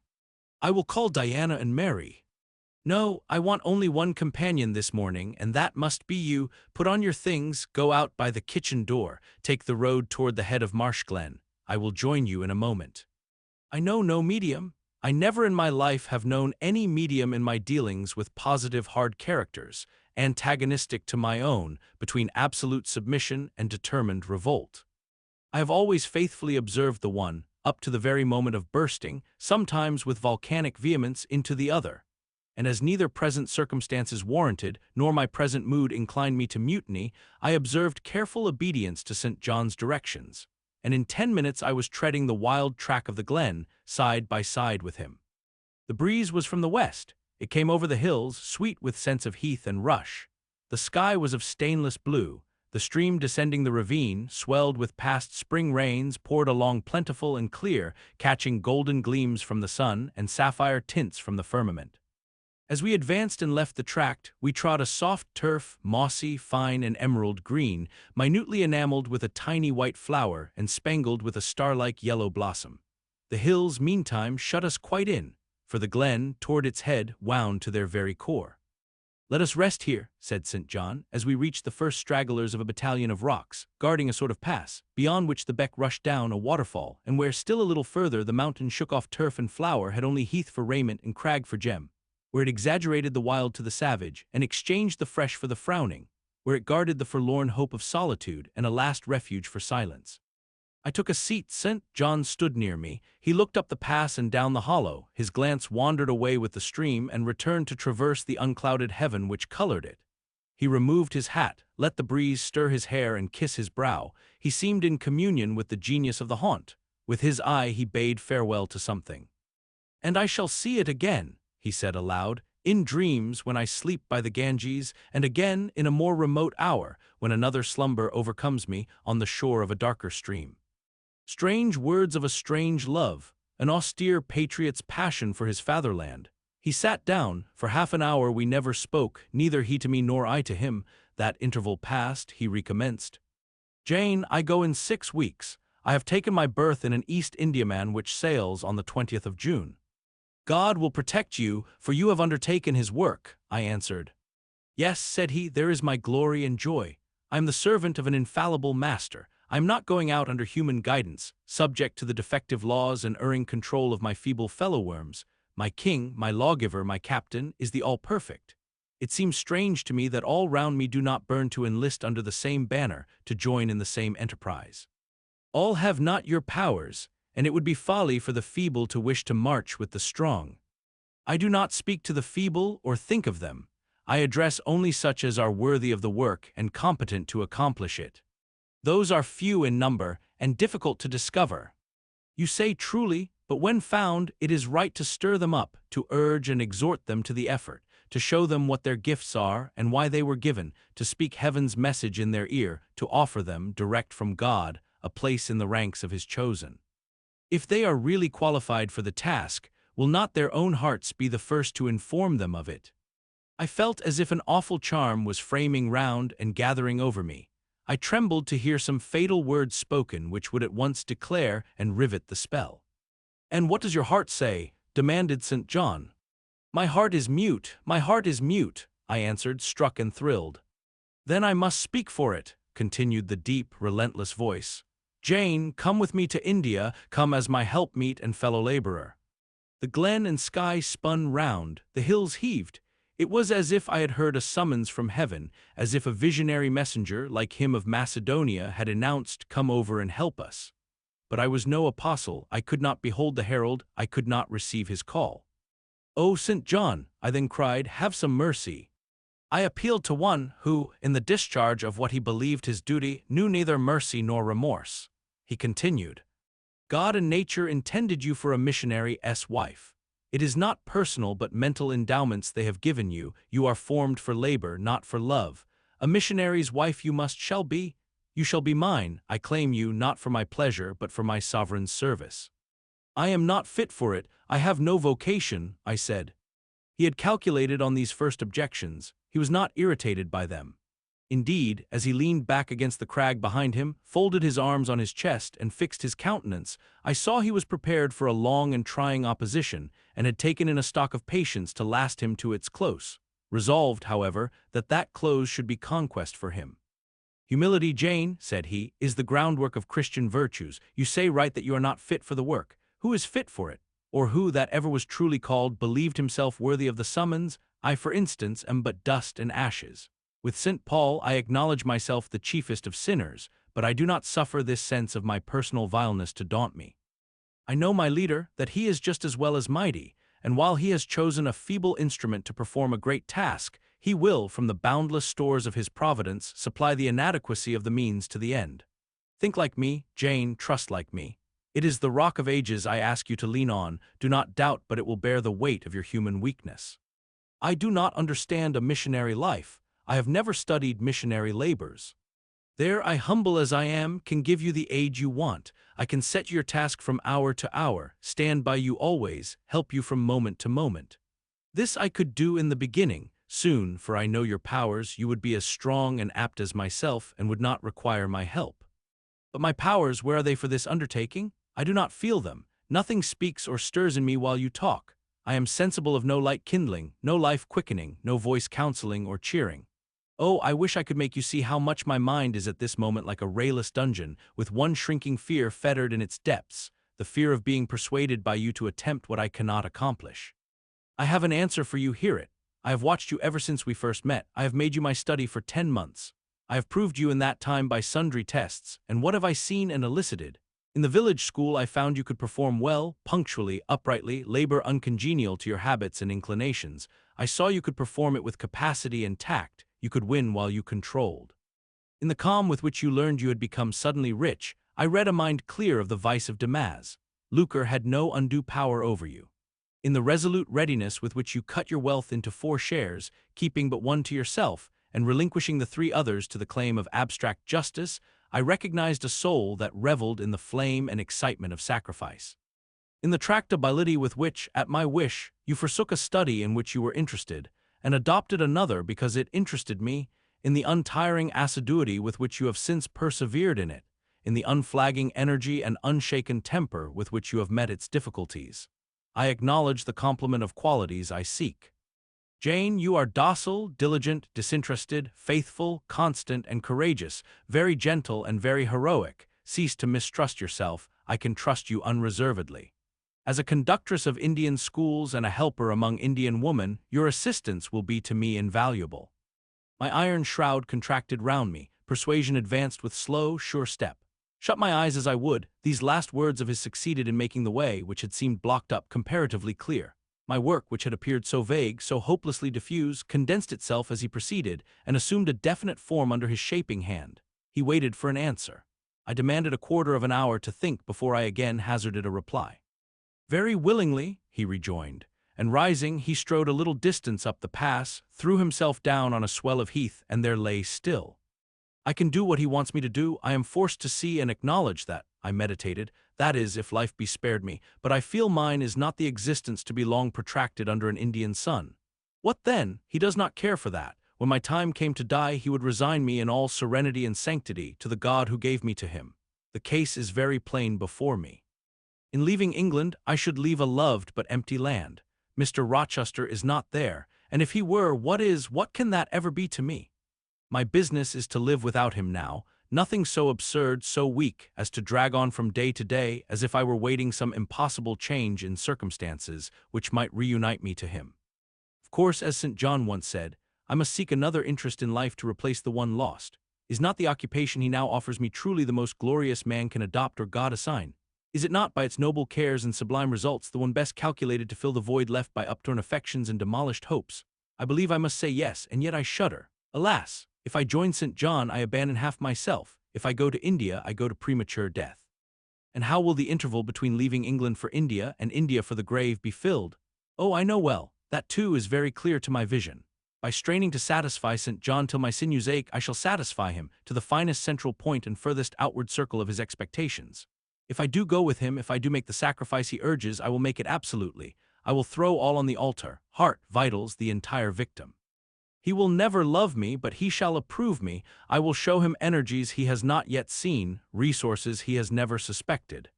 Yes, I can work as hard as he can, and with as little grudging. Consent, then, to his demand is possible, but for one item, one dreadful item. It is that he asks me to be his wife and has no more of a husband's heart for me than that frowning giant of a rock down which the stream is foaming in yonder gorge. He prizes me as a soldier would a good weapon, and that is all. Unmarried to him, this would never grieve me, but can I let him complete his calculations, coolly put into practice his plans, go through the wedding ceremony? Can I receive from him the bridal ring, endure all the forms of love, which I doubt not he would scrupulously observe, and know that the spirit was quite absent? Can I bear the consciousness that every endearment he bestows is a sacrifice made on principle? No, such a martyrdom would be monstrous. I will never undergo it. As his sister, I might accompany him, not as his wife. I will tell him so. I looked toward the knoll. There he lay, still as a prostrate column, his face turned to me, his eye beaming watchful and keen. He started to his feet and approached me. I am ready to go to India, if I may go free. Your answer requires a commentary, he said. It is not clear. You have hitherto been my adopted brother, I your adopted sister. Let us continue as such. You and I had better not marry. He shook his head. Adopted fraternity will not do in this case. If you were my real sister, it would be different. I should take you and seek no wife. But as it is, either our union must be consecrated and sealed by marriage, or it cannot exist. Practical obstacles oppose themselves to any other plan. Do you see it, Jane? Consider a moment. Your strong sense will guide you. I did consider, and still my sense, such as it was, directed me only to the fact that we did not love each other as man and wife should, and therefore it inferred we ought not to marry. I said so. St. John, I returned, I regard you as a brother, you me as a sister, so let us continue. We cannot, he answered with short, sharp determination. It would not do. You have said you will go with me to India. Remember, you have said that. Conditionally. Well, to the main point, the departure with me from England, the cooperation with me in my future labors, you do not object. You have already as good as put your hand to the plow. You are too consistent to withdraw it. You have but one end to keep in view, how the work you have undertaken can best be done. Simplify your complicated interests, feelings, thoughts, wishes, aims, merge all considerations in one purpose, that of fulfilling with effect, with power, the mission of your great master. To do so, you must have a coadjutor, not a brother, that is a loose tie, but a husband. I, too, do not want a sister. A sister might any day be taken from me. I want a wife, the sole helpmeet I can influence efficiently in life and retain absolutely till death. I shuddered as he spoke.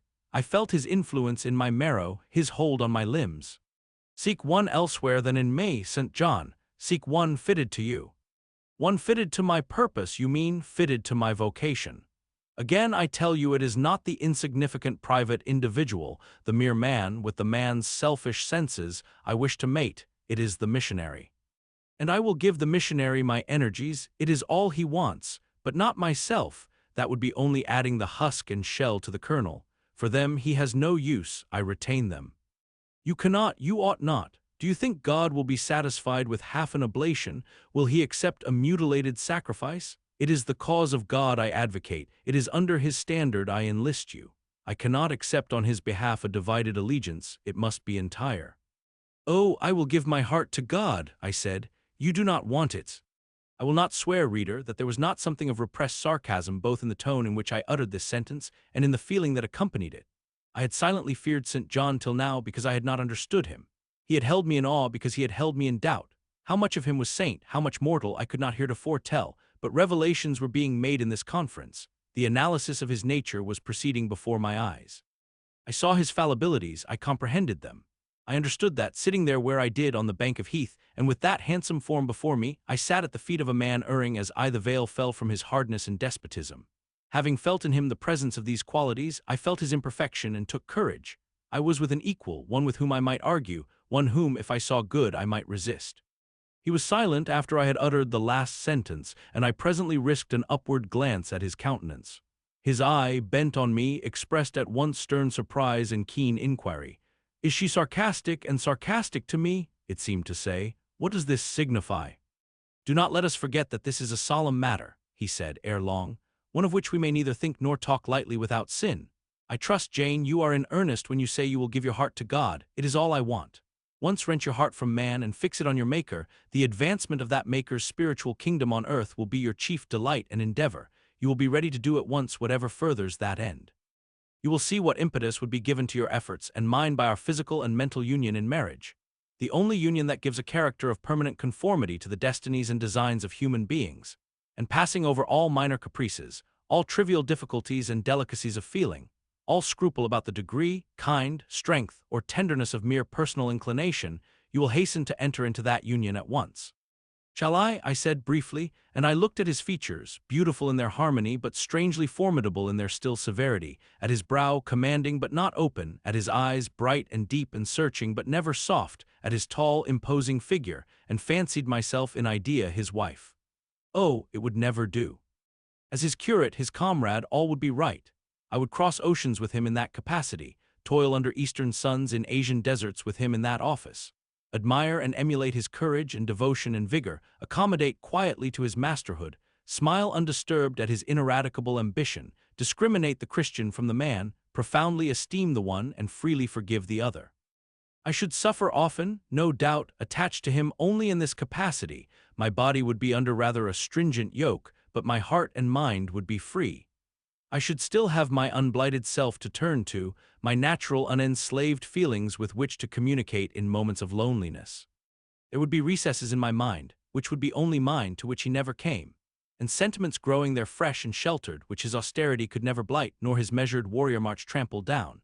But as his wife at his side always and always restrained and always checked, forced to keep the fire of my nature continually low, to compel it to burn inwardly and never utter a cry, though the imprisoned flame consumed vital after vital, this would be unendurable. "St. John," I exclaimed, when I had got so far in my meditation. "Well," he answered icily, "I repeat, I freely consent to go with you as your fellow missionary, but not as your wife. I cannot marry you and become a part of you." "A part of me you must become," he answered steadily. "Otherwise the whole bargain is void. How can I, a man not yet 30, take out with me to India a girl of 19 unless she is married to me? How can we be forever together, sometimes in solitudes, sometimes amid savage tribes and unwed?" "Very well," I said shortly, "under the circumstances, quite as well as if I were either your real sister or a man and a clergyman like yourself. It is known that you are not my sister. I cannot introduce you as such. To attempt it would be to fasten injurious suspicions on us both. And for the rest, though you have a man's vigorous brain, you have a woman's heart, and it would not do." "It would do," I affirmed with some disdain, "perfectly well. I have a woman's heart, but not where you are concerned. For you I have only a comrade's constancy, a fellow soldier's frankness, fidelity, fraternity, if you like, a neophyte's respect and submission to his hierophant, nothing more, don't fear." "It is what I want," he said, speaking to himself. "It is just what I want, and there are obstacles in the way, they must be hewn down. Jane, you would not repent marrying me, be certain of that, we must be married. I repeat it, there is no other way, and undoubtedly enough of love would follow upon marriage to render the union right even in your eyes." "I scorn your idea of love," I could not help saying, as I rose up and stood before him, leaning my back against the rock. "I scorn the counterfeit sentiment you offer. Yes, St. John, and I scorn you when you offer it." He looked at me fixedly, compressing his well-cut lips while he did so. Whether he was incensed or surprised or what, it is not easy to tell. He could command his countenance thoroughly. "I scarcely expected to hear that expression from you," he said. "I think I have done and uttered nothing to deserve scorn." I was touched by his gentle tone, and overawed by his high, calm mien. "Forgive me the words, St. John, but it is your own fault that I have been roused to speak so unguardedly. You have introduced a topic on which our natures are at variance, a topic we should never discuss.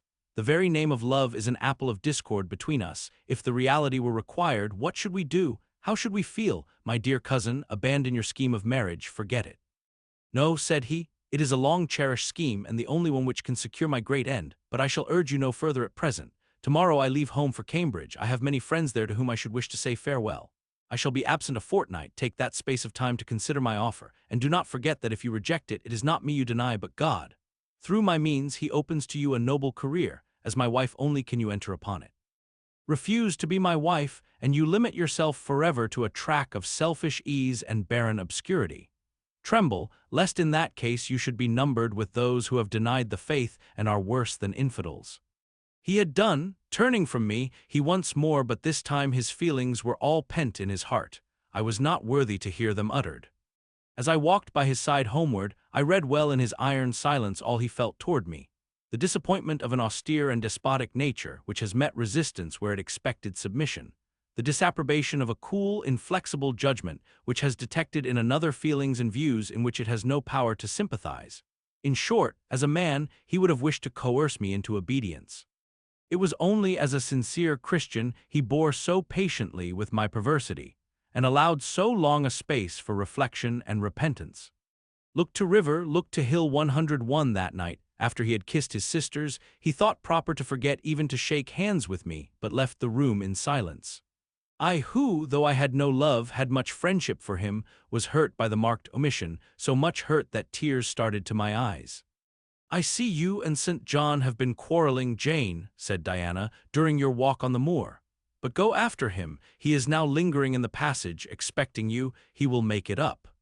I have not much pride under such circumstances. I would always rather be happy than dignified, and I ran after him. He stood at the foot of the stairs. "Good night, St. John," said I. "Good night, Jane," he replied calmly. "Then shake hands," I added. What a cold, loose touch he impressed on my fingers. He was deeply displeased by what had occurred that day. Cordiality would not warm nor tears move him. No happy reconciliation was to be had with him, no cheering smile or generous word, but still the Christian was patient and placid.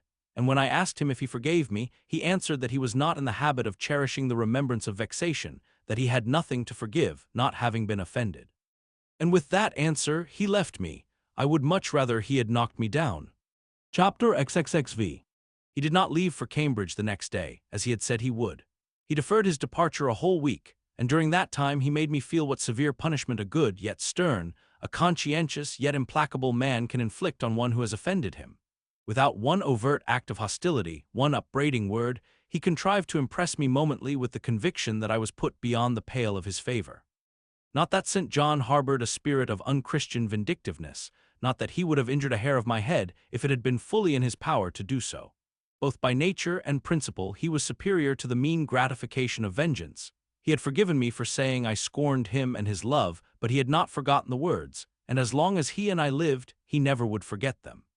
I saw by his look when he turned to me that they were always written on the air between me and him. Whenever I spoke, they sounded in my voice to his ear, and their echo toned every answer he gave me. He did not abstain from conversing with me. He even called me as usual each morning to join him at his desk. And I fear the corrupt man within him had a pleasure unimparted to, and unshared by, the pure Christian, in evincing with what skill he could, while acting and speaking apparently just as usual, extract from every deed and every phrase the spirit of interest and approval which had formerly communicated a certain austere charm to his language and manner. To me he was in reality become no longer flesh but marble. His eye was a cold, bright, blue gem, his tongue a speaking instrument, nothing more. All this was torture to me, refined, lingering torture.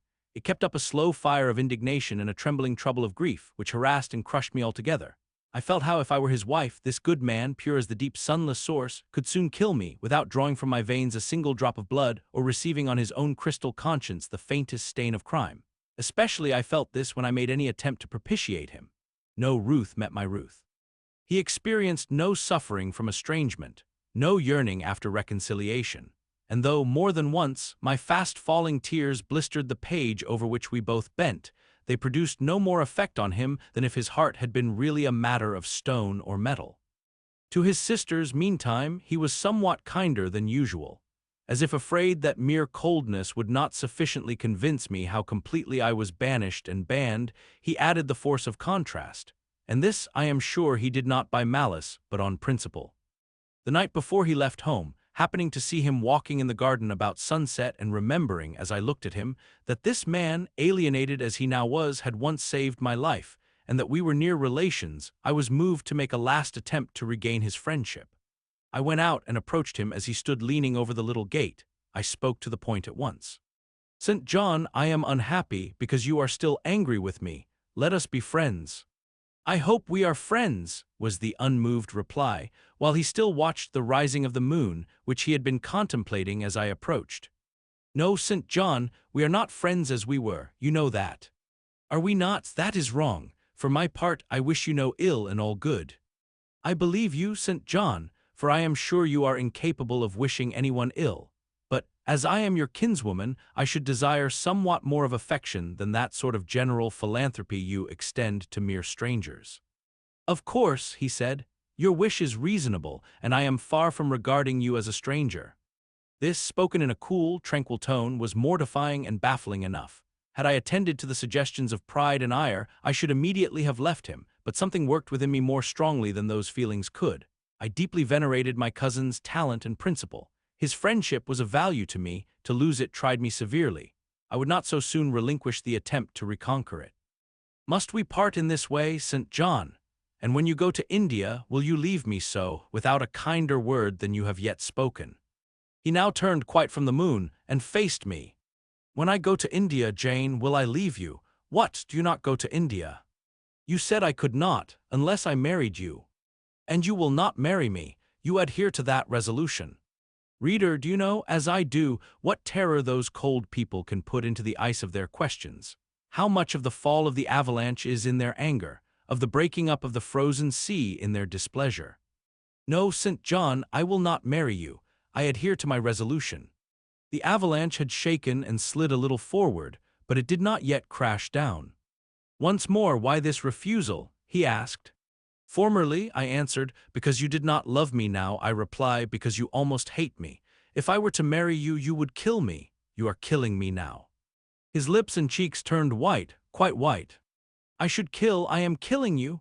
Your words are such as ought not to be used, violent, unfeminine, and untrue. They betray an unfortunate state of mind, they merit severe reproof. They would seem inexcusable, but that it is the duty of man to forgive his fellow, even until 77 times. I had finished the business now. While earnestly wishing to erase from his mind the trace of my former offense, I had stamped on that tenacious surface another and far deeper impression. I had burned it in. "Now you will indeed hate me," I said. "It is useless to attempt to conciliate you. I see I have made an eternal enemy of you." A fresh wrong did these words inflict, the worse because they touched on the truth. That bloodless lip quivered to a temporary spasm. I knew the steely ire I had whetted. I was heart-wrung. "You utterly misinterpret my words," I said, at once seizing his hand. "I have no intention to grieve or pain you, indeed I have not." Most bitterly he smiled, most decidedly he withdrew his hand from mine. "And now you recall your promise and will not go to India at all, I presume," said he, after a considerable pause. "Yes, I will, as your assistant," I answered. A very long silence succeeded. What struggle there was in him between nature and grace in this interval, I cannot tell. Only singular gleams scintillated in his eyes and strange shadows passed over his face. He spoke at last. "I before proved to you the absurdity of a single woman of your age proposing to accompany abroad a single man of mine. I proved it to you in such terms as I should have thought would have prevented your ever again alluding to the plan. That you have done so, I regret, for your sake." I interrupted him. Anything like a tangible reproach gave me courage at once.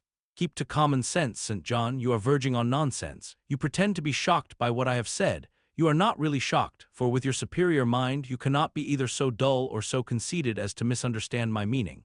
I say again, I will be your curate if you like, but never your wife."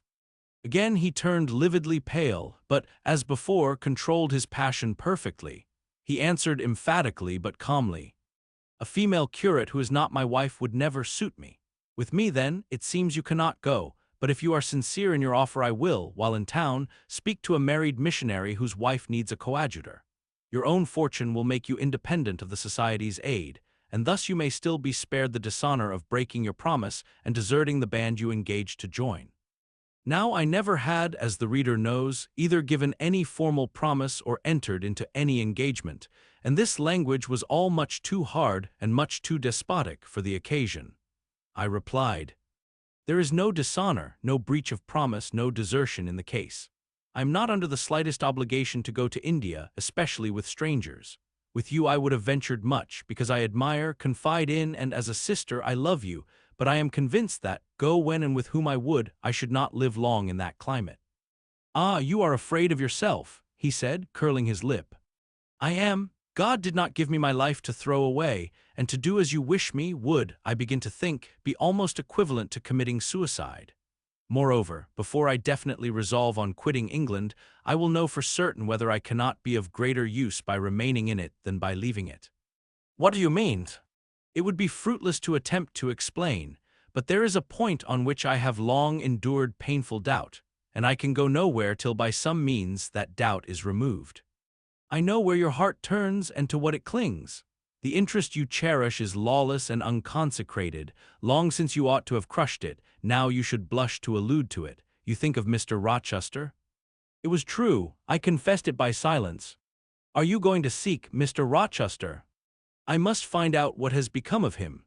"It remains for me, then," he said, "to remember you in my prayers and to entreat God for you in all earnestness that you may not indeed become a castaway. I had thought I recognized in you one of the chosen, but God sees not as man sees, his will be done." He opened the gate, passed through it, and strayed away down the glen. He was soon out of sight. On re-entering the parlor, I found Diana standing at the window, looking very thoughtful. Diana was a great deal taller than I. She put her hand on my shoulder and, stooping, examined my face. "Jane," she said, "you are always agitated and pale now. I am sure there is something the matter. Tell me what business St. John and you have on hand. I have watched you this half-hour from the window. You must forgive my being such a spy, but for a long time I have fancied I hardly know what. St. John is a strange being."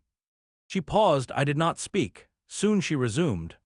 "That brother of mine cherishes peculiar views of some sort respecting you, I am sure. He has long distinguished you, by a notice and interest he never showed anyone else. To what end?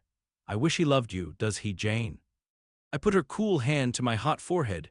"No, Di, not one whit." "Then why does he follow you so with his eyes, and get you so frequently alone with him, and keep you so continually at his side? Mary and I had both concluded he wished you to marry him." "He does. He has asked me to be his wife." Diana clapped her hands. "That is just what we hoped and thought, and you will marry him, Jane, won't you? And then he will stay in England." "Far from that, Diana. His sole idea in proposing to me is to procure a fitting fellow-laborer in his Indian toils." "What, he wishes you to go to India?" "Yes." "Madness!" she exclaimed. "You would not live 3 months there, I am certain. You never shall go. You have not consented, have you, Jane?" "I have refused to marry him." "And have, consequently, displeased him," she suggested. "Deeply. He will never forgive me, I fear. Yet I offered to accompany him as his sister."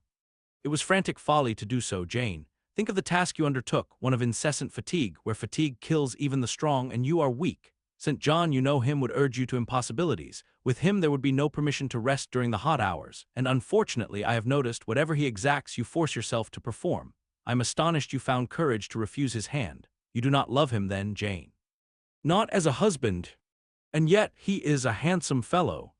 And I am so plain, you see, Di, we should never suit." "Plain, you? Not at all. You are much too pretty as well as too good to be grilled alive in Calcutta." And again she earnestly conjured me to give up all thoughts of going out with her brother.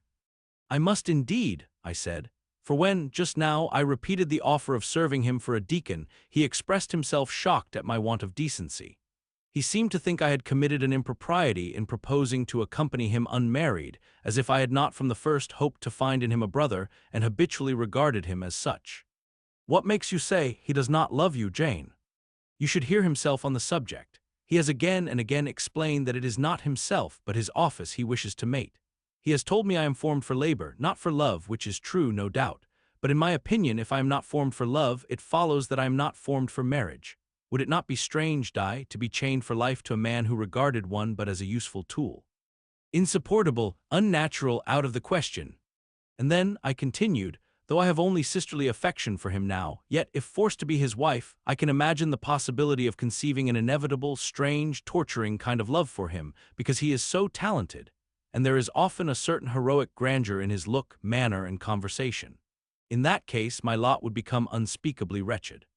He would not want me to love him, and if I showed the feeling, he would make me sensible that it was a superfluity, unrequired by him, unbecoming in me. I know he would. And yet St. John is a good man, said Diana. He is a good and a great man, but he forgets pitilessly the feelings and claims of little people in pursuing his own large views. It is better, therefore, for the insignificant to keep out of his way, lest in his progress he should trample them down. Here he comes, I will leave you, Diana. And I hastened upstairs as I saw him entering the garden. But I was forced to meet him again at supper. During that meal he appeared just as composed as usual. I had thought he would hardly speak to me, and I was certain he had given up the pursuit of his matrimonial scheme. The sequel showed I was mistaken on both points. He addressed me precisely in his ordinary manner, or what had of late been his ordinary manner, one scrupulously polite. No doubt he had invoked the help of the Holy Spirit to subdue the anger I had roused in him, and now believed he had forgiven me once more. For the evening reading before prayers, he selected the 21st chapter of Revelation. It was at all times pleasant to listen, while from his lips fell the words of the Bible. Never did his fine voice sound at once so sweet and full. Never did his manner become so impressive in its noble simplicity as when he delivered the oracles of God.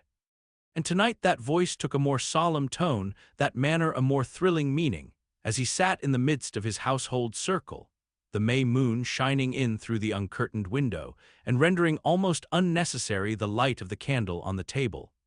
As he sat there, bending over the great old Bible, and described from its page the vision of the new heaven and the new earth, told how God would come to dwell with men, how he would wipe away all tears from their eyes, and promised that there should be no more death, neither sorrow nor crying, nor any more pain, because the former things were passed away.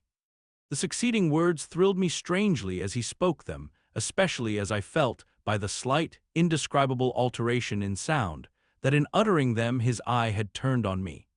He that overcometh shall inherit all things, and I will be his God, and he shall be my son. But, was slowly, distinctly read, the fearful, the unbelieving, and see, shall have their part in the lake which burneth with fire and brimstone, which is the second death. Henceforward I knew what fate St. John feared for me. A calm, subdued triumph, blent with a longing earnestness, marked his enunciation of the last glorious verses of that chapter. The reader believed his name was already written in the Lamb's book of life, and he yearned after the hour which should admit him to the city to which the kings of the earth bring their glory and honor, which has no need of sun or moon to shine in it, because the glory of God lightens it, and the Lamb is the light thereof. In the prayer following the chapter, all his energy gathered, all his stern zeal woke. He was in deep earnest, wrestling with God and resolved on a conquest. He supplicated strength for the weak-hearted, guidance for wanderers from the fold, a return even at the 11th hour for those whom the temptations of the world and the flesh were luring from the narrow path. He asked, he urged, he claimed, the boon of a brand snatched from the burning. Earnestness is ever deeply solemn. First, as I listened to that prayer, I wondered at his. Then, when it continued and rose, I was touched by it, and at last awed. He felt the greatness and goodness of his purpose so sincerely, others who heard him plead for it could not but feel it too. The prayer over, we took leave of him. He was to go at a very early hour in the morning. Diana and Mary, having kissed him, left the room in compliance, I think, with a whispered hint from him. I tendered my hand and wished him a pleasant journey. Thank you, Jane. As I said, I shall return from Cambridge in a fortnight. That space, then, is yet left you for reflection. If I listened to human pride, I should say no more to you of marriage with me, but I listen to my duty and keep steadily in view my first aim, to do all things to the glory of God. My master was long-suffering, so will I be. I cannot give you up to perdition as a vessel of wrath. Repent, resolve, while there is yet time. Remember, we are bid to work while it is day, warned that the night cometh when no man shall work. Remember the fate of Dives, who had his good things in this life. God give you strength to choose that better part which shall not be taken from you." He laid his hand on my head as he uttered the last words. He had spoken earnestly, mildly. His look was not indeed that of a lover beholding his mistress, but it was that of a pastor recalling his wandering sheep, or better, of a guardian angel watching the soul for which he is responsible. All men of talent, whether they be men of feeling or not, whether they be zealots or aspirants or despots, provided only they be sincere, have their sublime moments when they subdue and rule. I felt veneration for St. John, veneration so strong that its impetus thrust me at once to the point I had so long shunned. I was tempted to cease struggling with him, to rush down the torrent of his will into the gulf of his existence and there lose my own. I was almost as hard beset by him now as I had been once before, in a different way, by another. I was a fool both times. To have yielded then would have been an error of principle. To have yielded now would have been an error of judgment. So I think at this hour, when I look back to the crisis through the quiet medium of time, I was unconscious of folly at the instant. I stood motionless under my Hierophant's touch. My refusals were forgot, my fears overcome, my wrestlings paralyzed. The impossible, i.e. my marriage with St. John, was fast becoming the possible. All was changing utterly with a sudden sweep. Religion called, angels beckoned, God commanded, life rolled together like a scroll, death's gates opening, showed eternity beyond. It seemed that for safety and bliss there, all here might be sacrificed in a second. The dim room was full of visions. "Could you decide now?" asked the missionary. The inquiry was put in gentle tones. He drew me to him as gently. Oh, that gentleness, how far more potent is it than force! I could resist St. John's wrath, I grew pliant as a reed under his kindness. Yet I knew all the time, if I yielded now, I should not the less be made to repent some day of my former rebellion. His nature was not changed by 1 hour of solemn prayer, it was only elevated. "I could decide if I were but certain," I answered. "Were I but convinced that it is God's will I should marry you, I could vow to marry you here and now, come afterward what would." "My prayers are heard," ejaculated St. John. He pressed his hand firmer on my head as if he claimed me. He surrounded me with his arm, almost as if he loved me. I say almost, I knew the difference, for I had felt what it was to be loved. But like him, I had now put love out of the question and thought only of duty. I contended with my inward dimness of vision before which clouds yet rolled. I sincerely, deeply, fervently longed to do what was right, and only that. Show me the path," I entreated of heaven.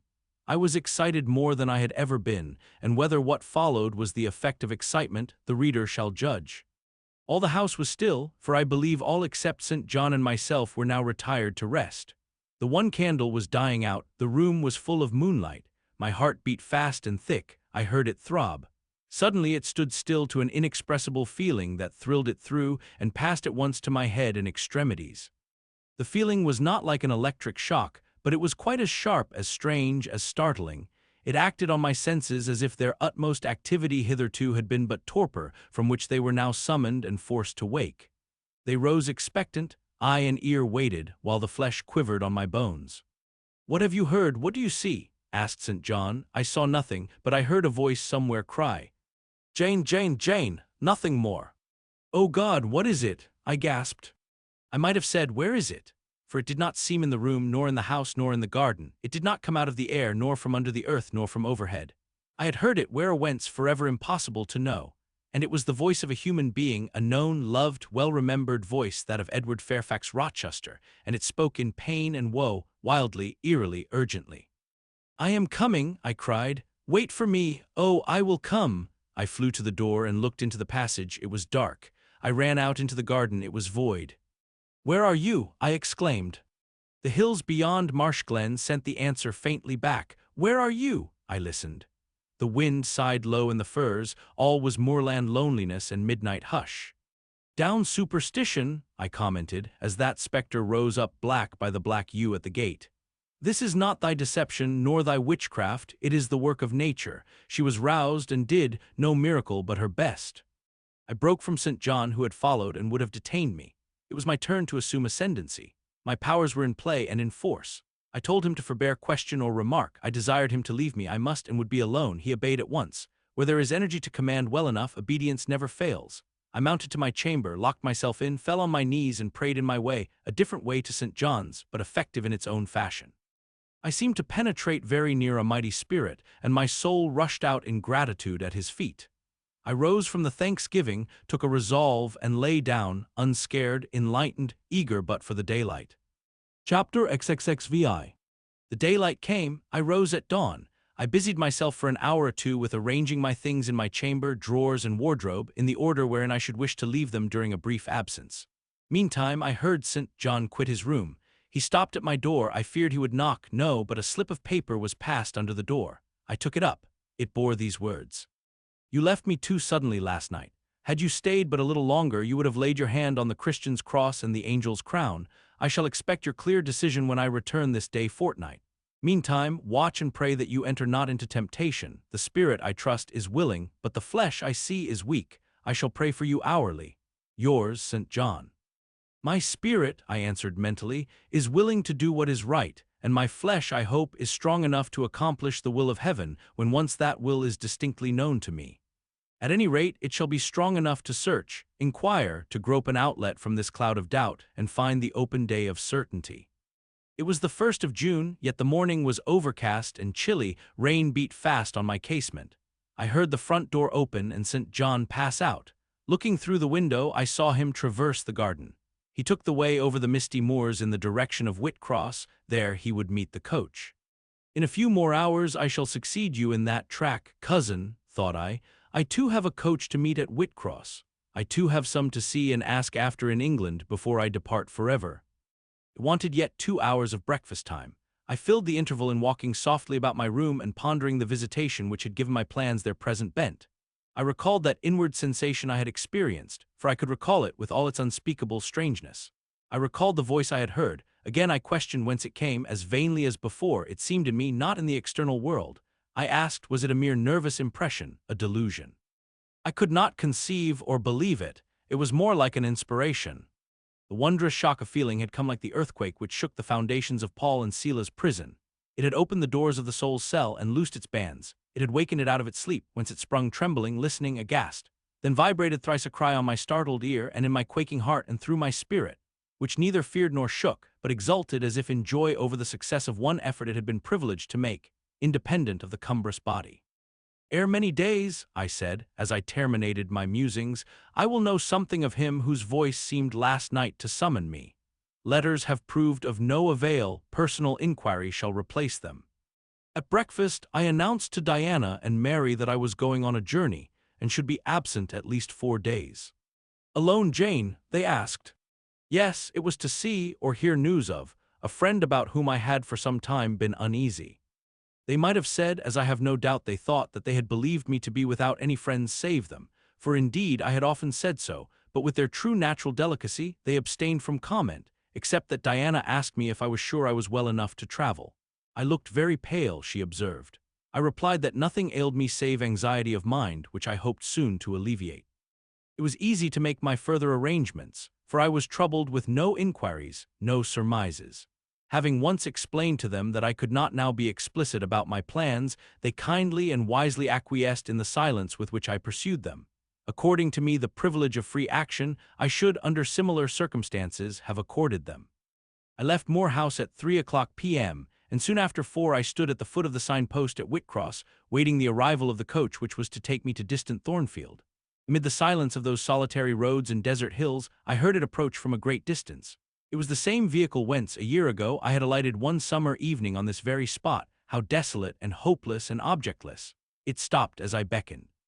I entered, not now obliged to part with my whole fortune as the price of its accommodation. Once more on the road to Thornfield, I felt like the messenger pigeon flying home. It was a journey of 36 hours. I had set out from Whitcross on a Tuesday afternoon, and early on the succeeding Thursday morning the coach stopped to water the horses at a wayside inn, situated in the midst of scenery whose green hedges and large fields and low, pastoral hills, how mild of feature and verdant of hue compared with the stern North Midland moors of Morton, met my eye like the lineaments of a once familiar face. Yes, I knew the character of this landscape. I was sure we were near my bourne. "How far is Thornfield Hall from here?" I asked of the hostler. "Just 2 miles, ma'am, across the fields." My journey is closed, I thought to myself. I got out of the coach, gave a box I had into the hostler's charge to be kept till I called for it, paid my fare, satisfied the coachman, and was going. The brightening day gleamed on the sign of the inn, and I read in gilt letters, "The Rochester Arms." My heart leaped up. I was already on my master's very lands. It fell again, the thought struck it. "Your master himself may be beyond the British Channel, for aught you know, and then, if he is at Thornfield Hall toward which you hasten, who beside him is there? His lunatic wife, and you have nothing to do with him, you dare not speak to him or seek his presence. You have lost your labor, you had better go no further, urged the monitor. Ask information of the people at the inn, they can give you all you seek, they can solve your doubts at once. Go up to that man, and inquire if Mr. Rochester be at home. The suggestion was sensible, and yet I could not force myself to act on it. I so dreaded a reply that would crush me with despair. To prolong doubt was to prolong hope. I might yet once more see the hall under the ray of her star. There was the stile before me, the very fields through which I had hurried, blind, deaf, distracted, with a revengeful fury tracking and scourging me on the morning I fled from Thornfield. Ere I well knew what course I had resolved to take, I was in the midst of them. How fast I walked, how I ran sometimes, how I looked forward to catch the first view of the well-known woods. With what feelings I welcomed single trees I knew, and familiar glimpses of meadow and hill between them.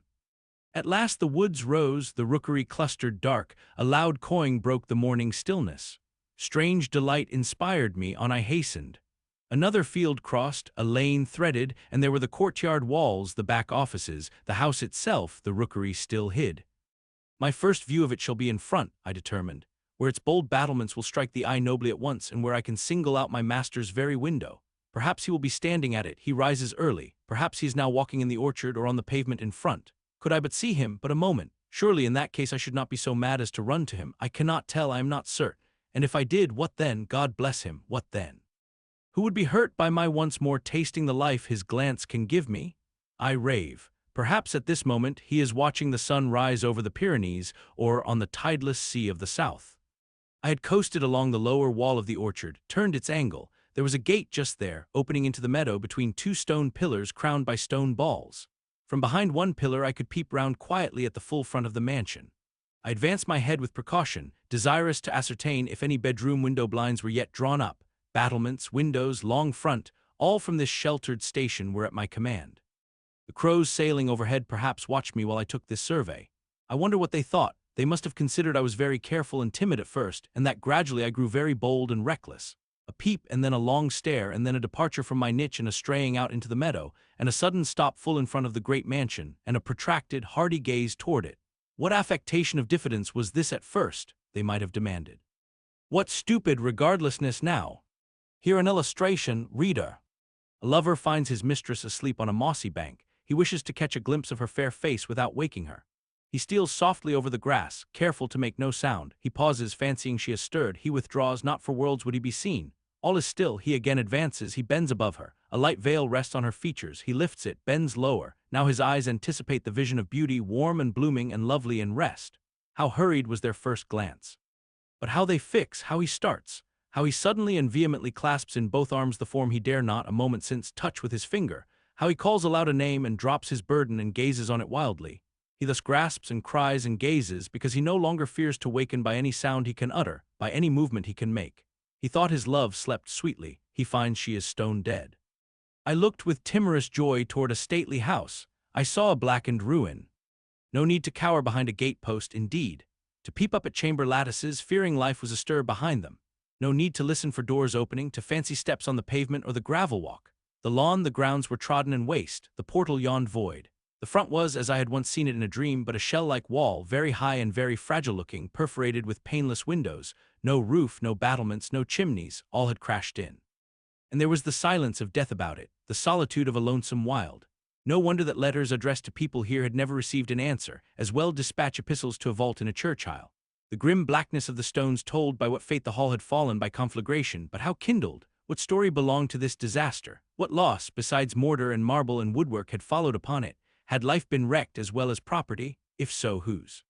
Dreadful question, there was no one here to answer it, not even dumb sign, mute token. In wandering round the shattered walls and through the devastated interior, I gathered evidence that the calamity was not of late occurrence. Winter snows, I thought, had drifted through that void arch, winter rains beaten in at those hollow casements, for amid the drenched piles of rubbish, spring had cherished vegetation. Grass and weed grew here and there between the stones and fallen rafters. And oh, where meantime was the hapless owner of this wreck? In what land? Under what auspices? My eye involuntarily wandered to the gray church tower near the gates, and I asked, "Is he with Darnley de Rochester, sharing the shelter of his narrow marble house?" Some answer must be had to these questions. I could find it nowhere but at the inn, and thither ere long I returned. The host himself brought my breakfast into the parlor. I requested him to shut the door and sit down. I had some questions to ask him. But when he complied, I scarcely knew how to begin, such horror had I of the possible answers. And yet the spectacle of desolation I had just left prepared me in a measure for a tale of misery. The host was a respectable-looking middle-aged man. "You know Thornfield Hall, of course," I managed to say at last. "Yes, ma'am, I lived there once." "Did you? Not in my time," I thought. "You are a stranger to me." "I was the late Mr. Rochester's butler," he added. The late, I seemed to have received with full force the blow I had been trying to evade. "The late," I gasped. "Is he dead?" "I mean the father of Mr. Edward, the present gentleman," he explained. I breathed again, my blood resumed its flow, fully assured by these words that Mr. Edward, my Mr. Rochester, God bless him wherever he was at least alive, was in short the present gentleman. Gladdening words. It seemed I could hear all that was to come, whatever the disclosures might be, with comparative tranquillity. Since he was not in the grave, I could bear, I thought, to learn that he was at the Antipodes. "Is Mr. Rochester living at Thornfield Hall now?" I asked, knowing, of course, what the answer would be, but yet desirous of deferring the direct question as to where he really was. "Oh, ma'am, oh no, no one is living there. I suppose you're a stranger in these parts, or you would have heard what happened last autumn. Thornfield Hall is quite a ruin. It was burned down just about harvest time. A dreadful calamity, such an immense quantity of valuable property destroyed. Hardly any of the furniture could be saved. The fire broke out at dead of night, and before the engines arrived from Millcote, the building was one mass of flame. It was a terrible spectacle. I witnessed it myself." "At dead of night," I muttered. "Yes, that was ever the hour of fatality at Thornfield." "Was it known how it originated?" I demanded. "They guessed, ma'am, they guessed. Indeed, I should say it was ascertained beyond a doubt. You are not perhaps aware," he continued, edging his chair a little nearer the table and speaking low, "that there was a lady, a lunatic, kept in the house?" "I have heard something of it." "She was kept in very close confinement, ma'am. People even for some years were not absolutely certain of her existence. No one saw her. They only knew by rumor that such a person was at the hall, and who or what she was it was difficult to conjecture. They said Mr. Edward had brought her from abroad, and some believed she had been his mistress. But a queer thing happened a year since, a very queer thing." I feared now to hear my own story. I endeavored to recall him to the main fact. "And this lady?" "This lady, ma'am," he answered, "turned out to be Mr. Rochester's wife. The discovery was brought about in the strangest way. There was a young lady, a governess at the hall, that Mr. Rochester fell in." "But the fire," I suggested. "I'm coming to that, ma'am, that Mr. Edward fell in love with. The servants say they never saw anybody so much in love as he was. He was after her continually. They used to watch him, servants will, you know, ma'am, and he set store on her past everything. For all, nobody but him thought her so very handsome. She was a little small thing, they say, almost like a child. I never saw her myself, but I've heard Lee, the housemaid, tell of her. Lee liked her well enough. Mr. Rochester was about 40, and this governess not 20, and you see, when gentlemen of his age fall in love with girls, they are often like as if they were bewitched. Well, he would marry her." "You shall tell me this part of the story another time," I said, "but now I have a particular reason for wishing to hear all about the fire. Was it suspected that this lunatic, Mrs. Rochester, had any hand in it?" "You've hit it, ma'am. It's quite certain that it was her, and nobody but her, that set it going. She had a woman to take care of her, called Mrs. Poole, an able woman in her line and very trustworthy, but for one fault, a fault common to a deal of them nurses and matrons. She kept a private bottle of gin by her, and now and then took a drop overmuch. It's excusable, for she had a hard life of it, but still it was dangerous, for when Mrs. Poole was fast asleep, after the gin and water, the mad lady, who was as cunning as a witch, would take the keys out of her pocket, let herself out of her chamber, and go roaming about the house, doing any wild mischief that came into her head. They say she had nearly burned her husband in his bed once, but I don't know about that. However, on this night, she set fire first to the hangings of the room next her own, and then she got down to a lower story and made her way to the chamber that had been the governess.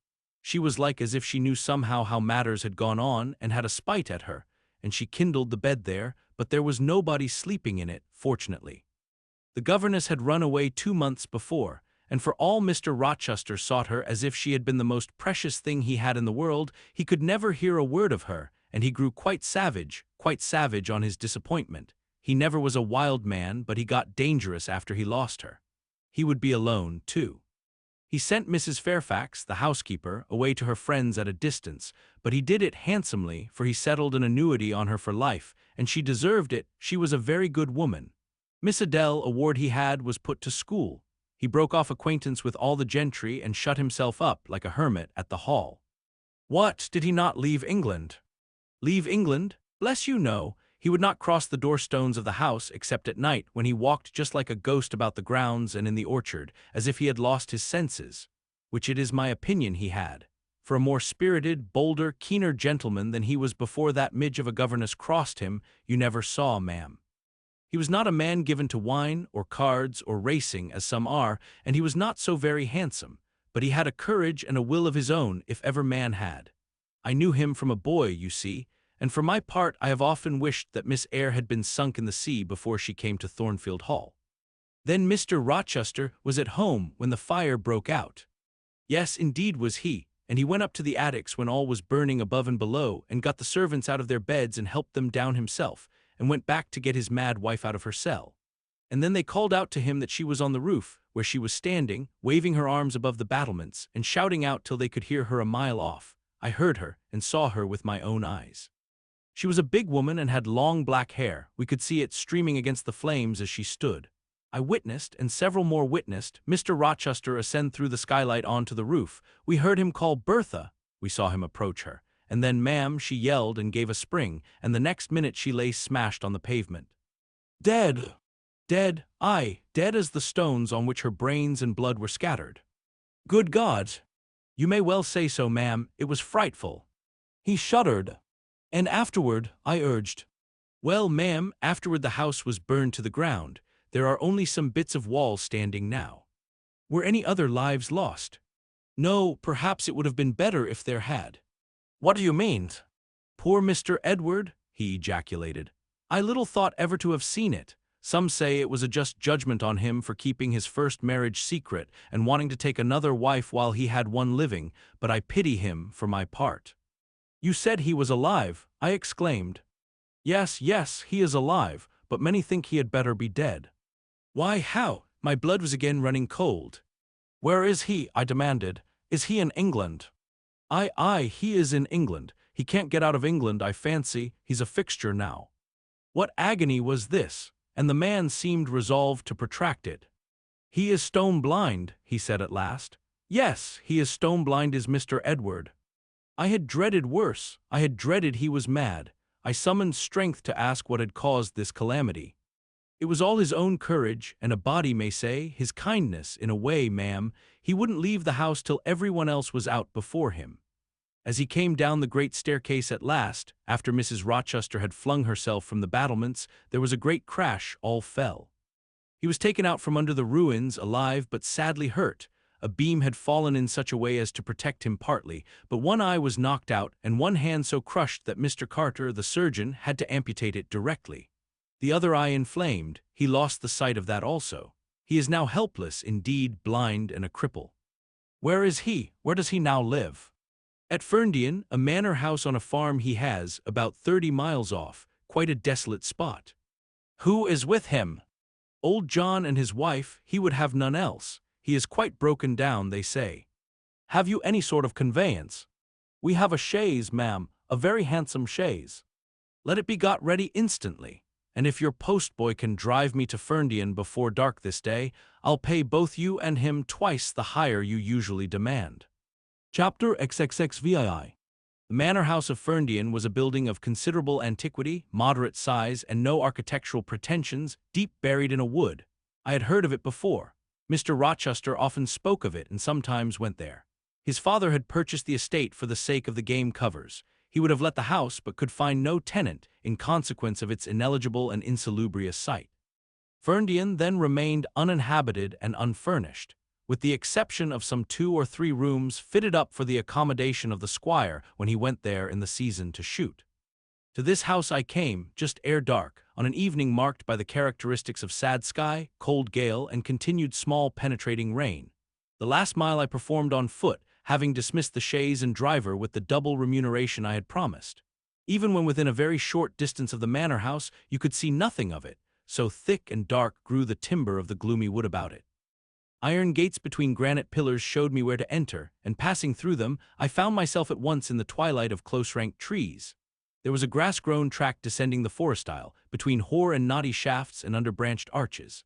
I followed it, expecting soon to reach the dwelling, but it stretched on and on, it wound far and further. No sign of habitation or grounds was visible. I thought I had taken a wrong direction and lost my way. The darkness of natural as well as of sylvan dusk gathered over me. I looked round in search of another road. There was none. All was interwoven stem, columnar trunk, dense summer foliage, no opening anywhere. I proceeded. At last my way opened, the trees thinned a little. Presently I beheld a railing, then the house, scarce by this dim light distinguishable from the trees, so dank and green were its decaying walls.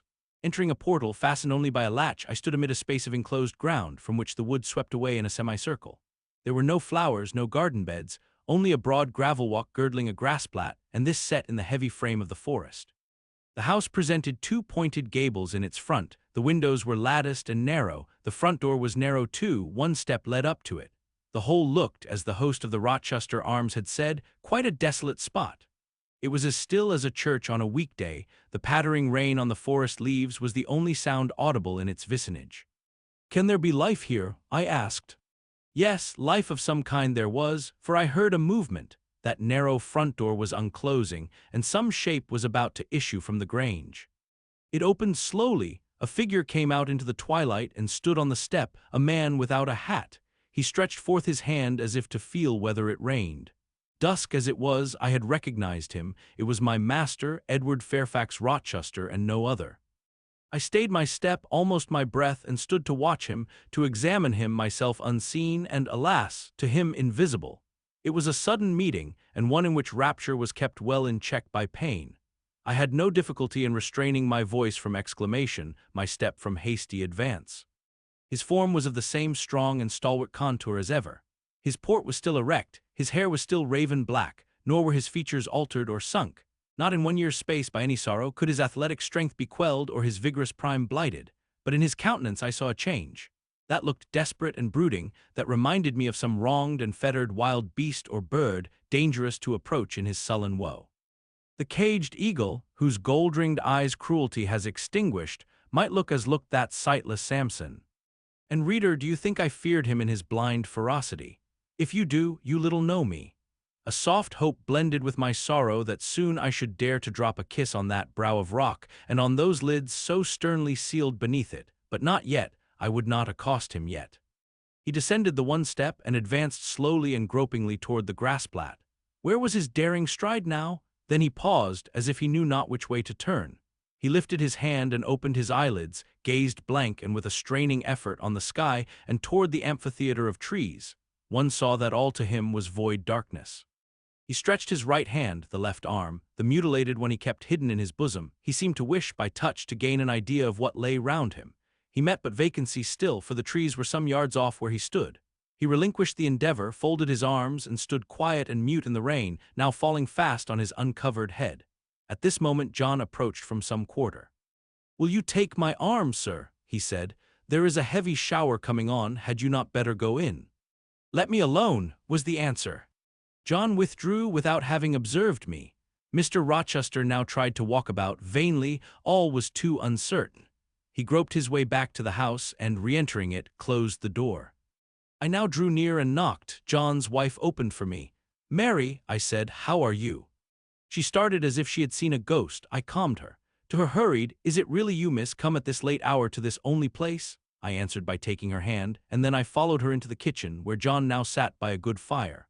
I explained to them in few words that I had heard all which had happened since I left Thornfield, and that I was come to see Mr. Rochester.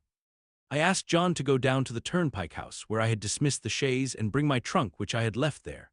And then, while I removed my bonnet and shawl, I questioned Mary as to whether I could be accommodated at the manor house for the night, and finding that arrangements to that effect, though difficult, would not be impossible, I informed her I should stay. Just at this moment the parlor bell rung. "When you go in," said I, "tell your master that a person wishes to speak to him, but do not give my name." "I don't think he will see you," she answered. "He refuses everybody." When she returned, I inquired what he had said. "You are to send in your name and your business," she replied. She then proceeded to fill a glass with water and place it on a tray, together with candles.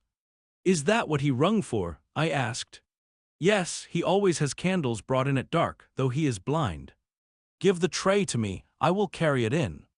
I took it from her hand. She pointed me out the parlor door.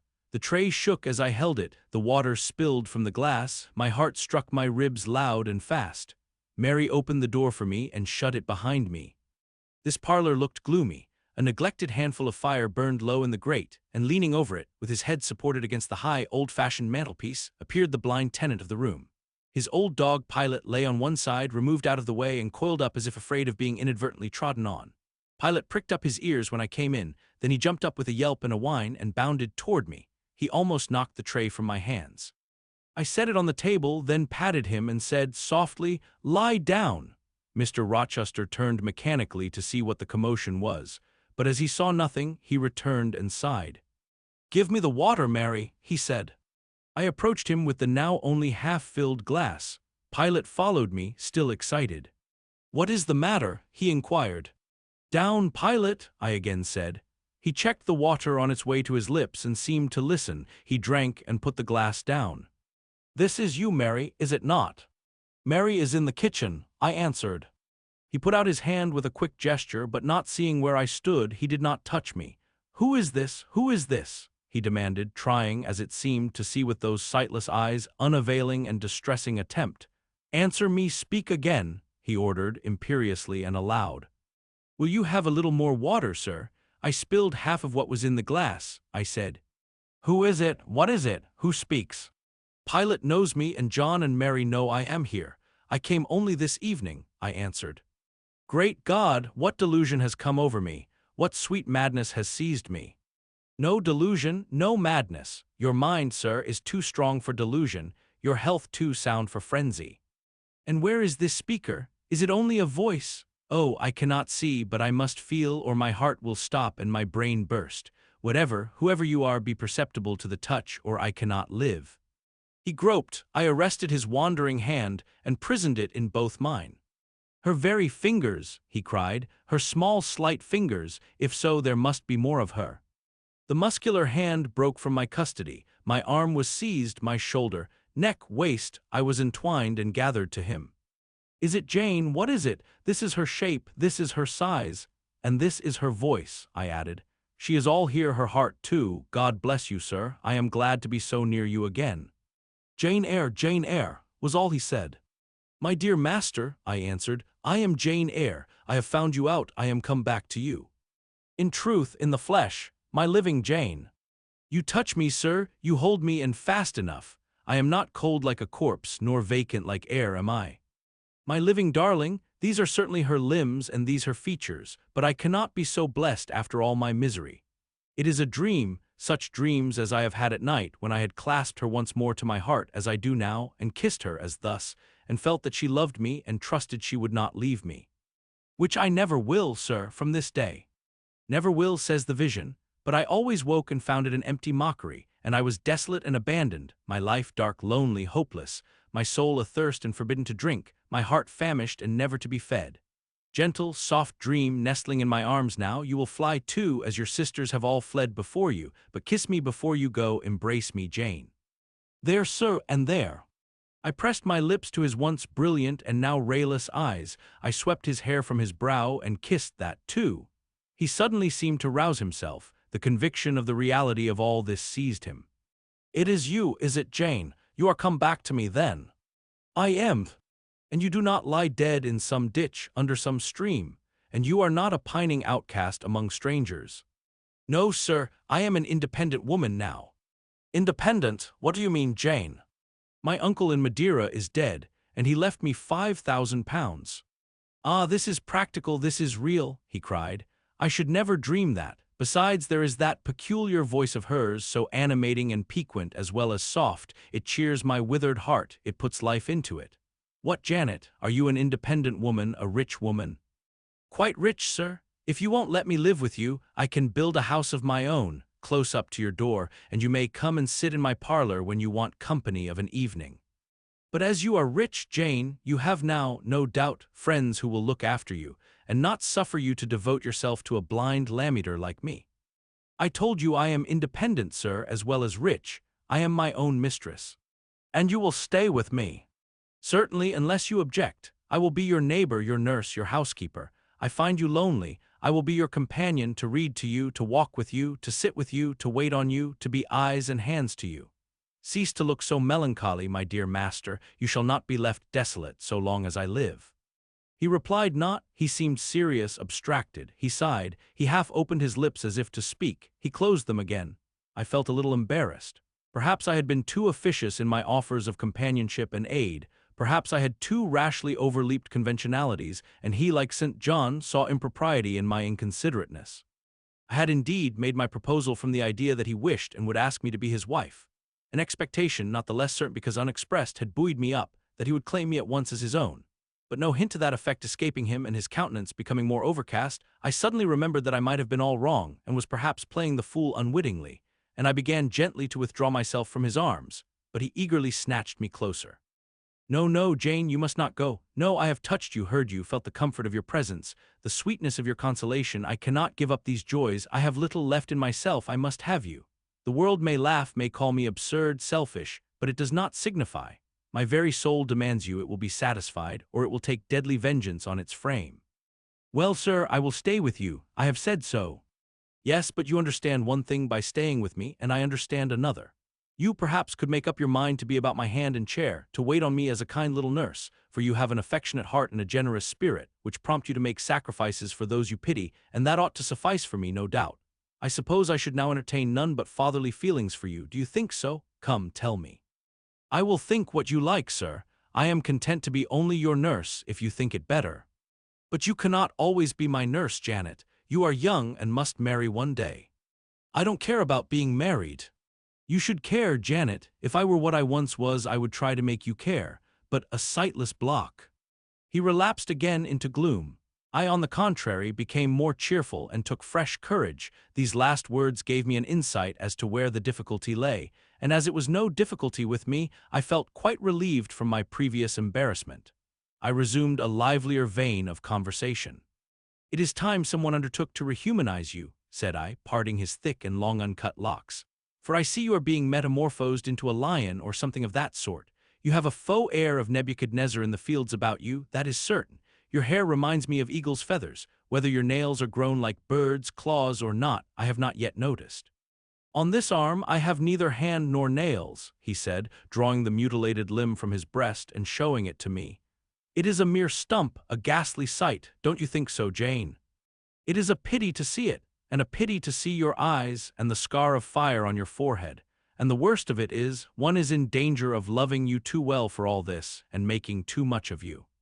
I thought you would be revolted, Jane, when you saw my arm and my cicatrized visage. Did you? Don't tell me so, lest I should say something disparaging to your judgment. Now let me leave you an instant to make a better fire and have the hearth swept up. Can you tell when there is a good fire? Yes, with the right eye I see a glow, a ruddy haze. And you see the candles. Very dimly, each is a luminous cloud. Can you see me? No, my fairy, but I am only too thankful to hear and feel you. When do you take supper? I never take supper. But you shall have some tonight. I am hungry, so are you, I dare say, only you forget. Summoning Mary, I soon had the room in more cheerful order. I prepared him likewise a comfortable repast. My spirits were excited, and with pleasure and ease I talked to him during supper and for a long time after. There was no harassing restraint, no repressing of glee and vivacity with him, for with him I was at perfect ease because I knew I suited him. All I said or did seemed either to console or revive him. Delightful consciousness. It brought to life and light my whole nature. In his presence I thoroughly lived, and he lived in mine. Blind as he was, smiles played over his face, joy dawned on his forehead, his lineaments softened and warmed. After supper he began to ask me many questions of where I had been, what I had been doing, how I had found him out, but I gave him only very partial replies. It was too late to enter into particulars that night. Besides, I wished to touch no deep thrilling chord, to open no fresh well of emotion in his heart. My sole present aim was to cheer him. Cheered, as I have said, he was, and yet but by fits. If a moment's silence broke the conversation, he would turn restless, touch me, then say, "Jane. You are altogether a human being, Jane. You are certain of that." I conscientiously believe so, Mr. Rochester. Yet how on this dark and doleful evening could you so suddenly rise on my lone hearth? I stretched my hand to take a glass of water from a hireling, and it was given me by you. I asked a question, expecting John's wife to answer me, and your voice spoke at my ear. Because I had come in Mary's stead, with the tray. And there is enchantment in the very hour I am now spending with you. Who can tell what a dark, dreary, hopeless life I have dragged on for months past, doing nothing, expecting nothing, merging night and day, feeling but the sensation of cold when I let the fire go out, of hunger when I forgot to eat, and then a ceaseless sorrow and at times a very delirium of desire to behold my Jane again. Yes, for her restoration I longed far more than for that of my lost sight. How can it be that Jane is with me and says she loves me? Will she not depart as suddenly as she came? Tomorrow, I fear, I shall find her no more. A commonplace, practical reply, out of the train of his own disturbed ideas, was, I was sure, the best and most reassuring for him in this frame of mind. I passed my finger over his eyebrows and remarked that they were scorched, and that I would apply something which should make them grow as broad and black as ever. Where is the use of doing me good in any way, beneficent spirit, when, at some fatal moment, you will again desert me, passing like a shadow, whither and how, to me unknown, and for me, remaining afterward undiscoverable? Have you a pocket-comb about you, sir? What for, Jane? Just to comb out this shaggy black mane. I find you rather alarming when I examine you close at hand. You talk of my being a fairy, but I am sure you are more like a brownie. Am I hideous, Jane? Very, sir, you always were, you know. Humph, the wickedness has not been taken out of you, wherever you have sojourned. Yet I have been with good people, far better than you, 100 times better, people possessed of ideas and views you never entertained in your life, quite more refined and exalted. Who the deuce have you been with? If you twist in that way, you will make me pull the hair out of your head, and then I think you will cease to entertain doubts of my substantiality. Who have you been with, Jane? You shall not get it out of me tonight, sir. You must wait till tomorrow. To leave my tale half told will, you know, be a sort of security that I shall appear at your breakfast table to finish it. By the by, I must mind not to rise on your hearth with only a glass of water, then I must bring an egg at the least, to say nothing of fried ham. You mocking changeling, fairy-born and human-bred, you make me feel as I have not felt these 12 months. If Saul could have had you for his David, the evil spirit would have been exorcised without the aid of the harp. There, sir, you are read up and made decent. Now I'll leave you. I have been traveling these last 3 days, and I believe I am tired. Good night. Just one word, Jane. Were there only ladies in the house where you have been? I laughed and made my escape, still laughing as I ran upstairs. A good idea, I thought with glee. I see I have the means of fretting him out of his melancholy for some time to come. Very early the next morning I heard him up in a stir, wandering from one room to another. As soon as Mary came down, I heard the question, "Is Miss Eyre here?" Then, "Which room did you put her into? Was it dry? Is she up? Go and ask if she wants anything and when she will come down." I came down as soon as I thought there was a prospect of breakfast. Entering the room very softly, I had a view of him before he discovered my presence. It was mournful indeed to witness the subjugation of that vigorous spirit to a corporeal infirmity. He sat in his chair still but not at rest, expectant evidently, the lines of now habitual sadness marking his strong features. His countenance reminded one of a lamp quenched, waiting to be relighted, and alas! It was not himself that could now kindle the luster of animated expression. He was dependent on another for that office. I had meant to be gay and careless, but the powerlessness of the strong man touched my heart to the quick. Still, I accosted him with what vivacity I could. "It is a bright, sunny morning, sir," I said. "The rain is over and gone, and there is a tender shining after it. You shall have a walk soon." I had wakened the glow. His features beamed. "Oh, you are indeed there, my skylark. Come to me. You are not gone, not vanished. I heard one of your kind an hour ago, singing high over the wood, but its song had no music for me, any more than the rising sun had rays. All the melody on earth is concentrated in my Jane's tongue to my ear. I am glad it is not naturally a silent one. All the sunshine I can feel is in her presence." The water stood in my eyes to hear this avowal of his dependence, just as if a royal eagle, chained to a perch, should be forced to entreat a sparrow to become its purveyor. But I would not be lachrymose. I dashed off the salt drops and busied myself with preparing breakfast. Most of the morning was spent in the open air. I led him out of the wet and wild wood into some cheerful fields. I described to him how brilliantly green they were, how the flowers and hedges looked refreshed, how sparklingly blue was the sky. I sought a seat for him in a hidden and lovely spot, a dry stump of a tree, nor did I refuse to let him, when seated, place me on his knee. Why should I when both he and I were happier near than apart? Pilate lay beside us. All was quiet. He broke out suddenly, while clasping me in his arms. Cruel, cruel deserter. Oh, Jane, what did I feel when I discovered you had fled from Thornfield, and when I could nowhere find you, and after examining your apartment ascertained that you had taken no money, nor anything which could serve as an equivalent. A pearl necklace I had given you lay untouched in its little casket. Your trunks were left corded and locked as they had been prepared for the bridal tour. What could my darling do, I asked, left destitute and penniless? And what did she do? Let me hear now. Thus urged, I began the narrative of my experience for the last year. I softened considerably what related to the 3 days of wandering and starvation, because to have told him all would have been to inflict unnecessary pain. The little I did say lacerated his faithful heart deeper than I wished. I should not have left him thus, he said, without any means of making my way. I should have told him my intention. I should have confided in him. He would never have forced me to be his mistress. Violent as he had seemed in his despair, he in truth loved me far too well and too tenderly to constitute himself my tyrant. He would have given me half his fortune, without demanding so much as a kiss in return, rather than I should have flung myself friendless on the wide world. I had endured, he was certain, more than I had confessed to him. Well, whatever my sufferings had been, they were very short, I answered, and then I proceeded to tell him how I had been received at Moor House, how I had obtained the office of schoolmistress, and see the accession of fortune, the discovery of my relations, followed in due order. Of course, St. John Rivers' name came in frequently in the progress of my tale. When I had done, that name was immediately taken up. This St. John, then, is your cousin? Yes. You have spoken of him often. Did you like him? He was a very good man, sir. I could not help liking him. A good man, does that mean a respectable, well-conducted man of 50, or what does it mean? St. John was only 29, sir. June encore, as the French say. Is he a person of low stature, phlegmatic and plain? A person whose goodness consists rather in his guiltlessness of vice than in his prowess in virtue. He is untiringly active. Great and exalted deeds are what he lives to perform. But his brain, that is probably rather soft. He means well, but you shrug your shoulders to hear him talk. He talks little, sir. What he does say is ever to the point. His brain is first-rate, I should think, not impressible but vigorous. Is he an able man, then? Truly able. A thoroughly educated man. St. John is an accomplished and profound scholar. His manners, I think you said, are not to your taste, priggish and parsonic. I never mentioned his manners, but unless I had a very bad taste, they must suit it.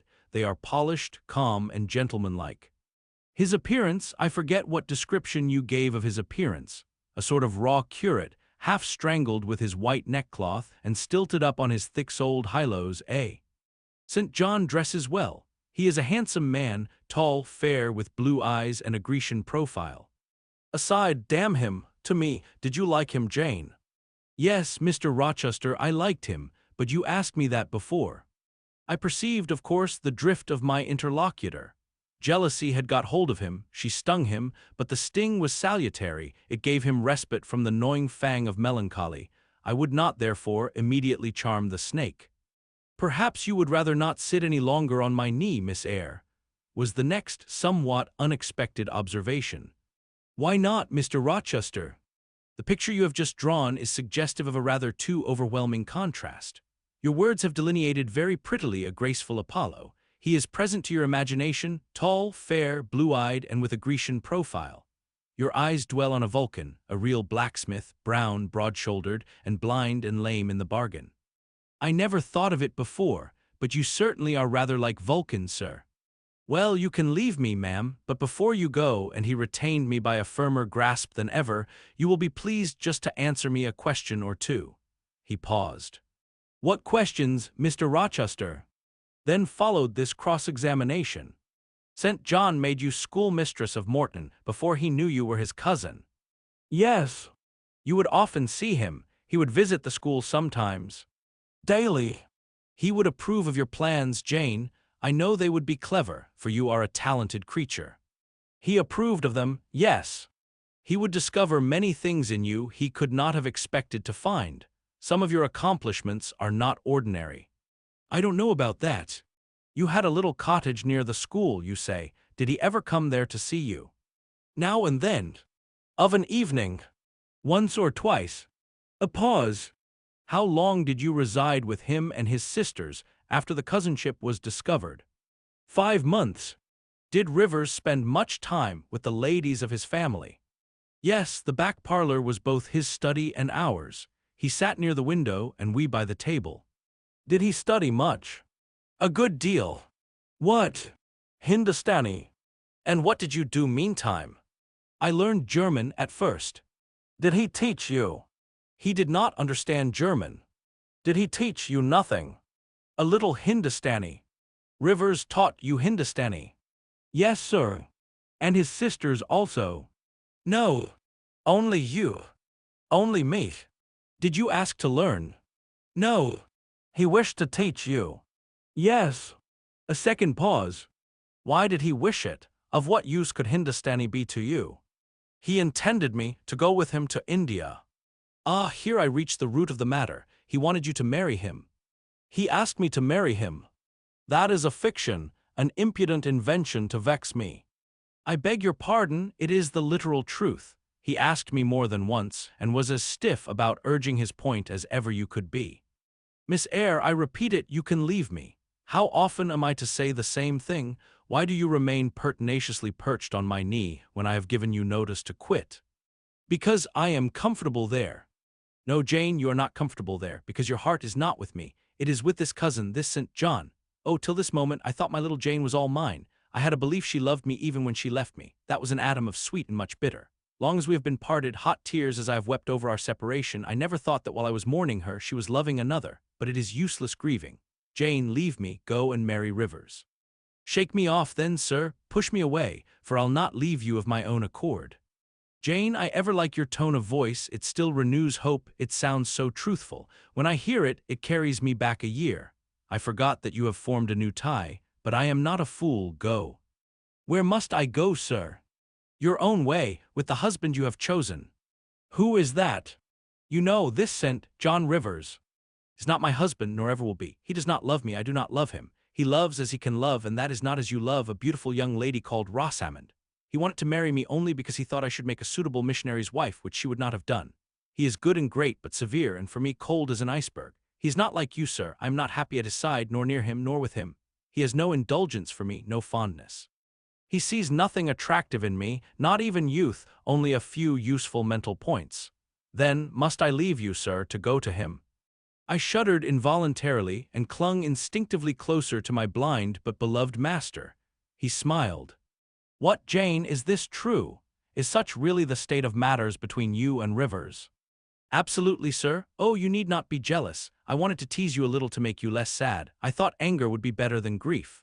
But if you wish me to love you, could you but see how much I do love you, you would be proud and content. All my heart is yours, sir. It belongs to you, and with you it would remain, were fate to exile the rest of me from your presence forever. Again, as he kissed me, painful thoughts darkened his aspect. My seared vision, my crippled strength, he murmured regretfully. I caressed in order to soothe him. I knew of what he was thinking and wanted to speak for him, but dared not. As he turned aside his face a minute, I saw a tear slide from under the sealed eyelid and trickle down the manly cheek. My heart swelled. I am no better than the old, lightning-struck chestnut tree in Thornfield Orchard, he remarked, ere long. And what right would that ruin have to bid a budding woodbine cover its decay with freshness? You are no ruin, sir, no lightning-struck tree, you are green and vigorous. Plants will grow about your roots, whether you ask them or not, because they take delight in your bountiful shadow, and as they grow they will lean toward you and wind round you, because your strength offers them so safe a prop. Again he smiled. I gave him comfort. You speak of friends, Jane? He asked. Yes, of friends, I answered rather hesitatingly, for I knew I meant more than friends, but could not tell what other word to employ. He helped me. Ah, Jane, but I want a wife. Do you, sir? Yes, is it news to you? Of course, you said nothing about it before. Is it unwelcome news? That depends on circumstances, sir, on your choice. Which you shall make for me, Jane. I will abide by your decision. Choose then, sir, her who loves you best. I will at least choose her I love best. Jane, will you marry me? Yes, sir.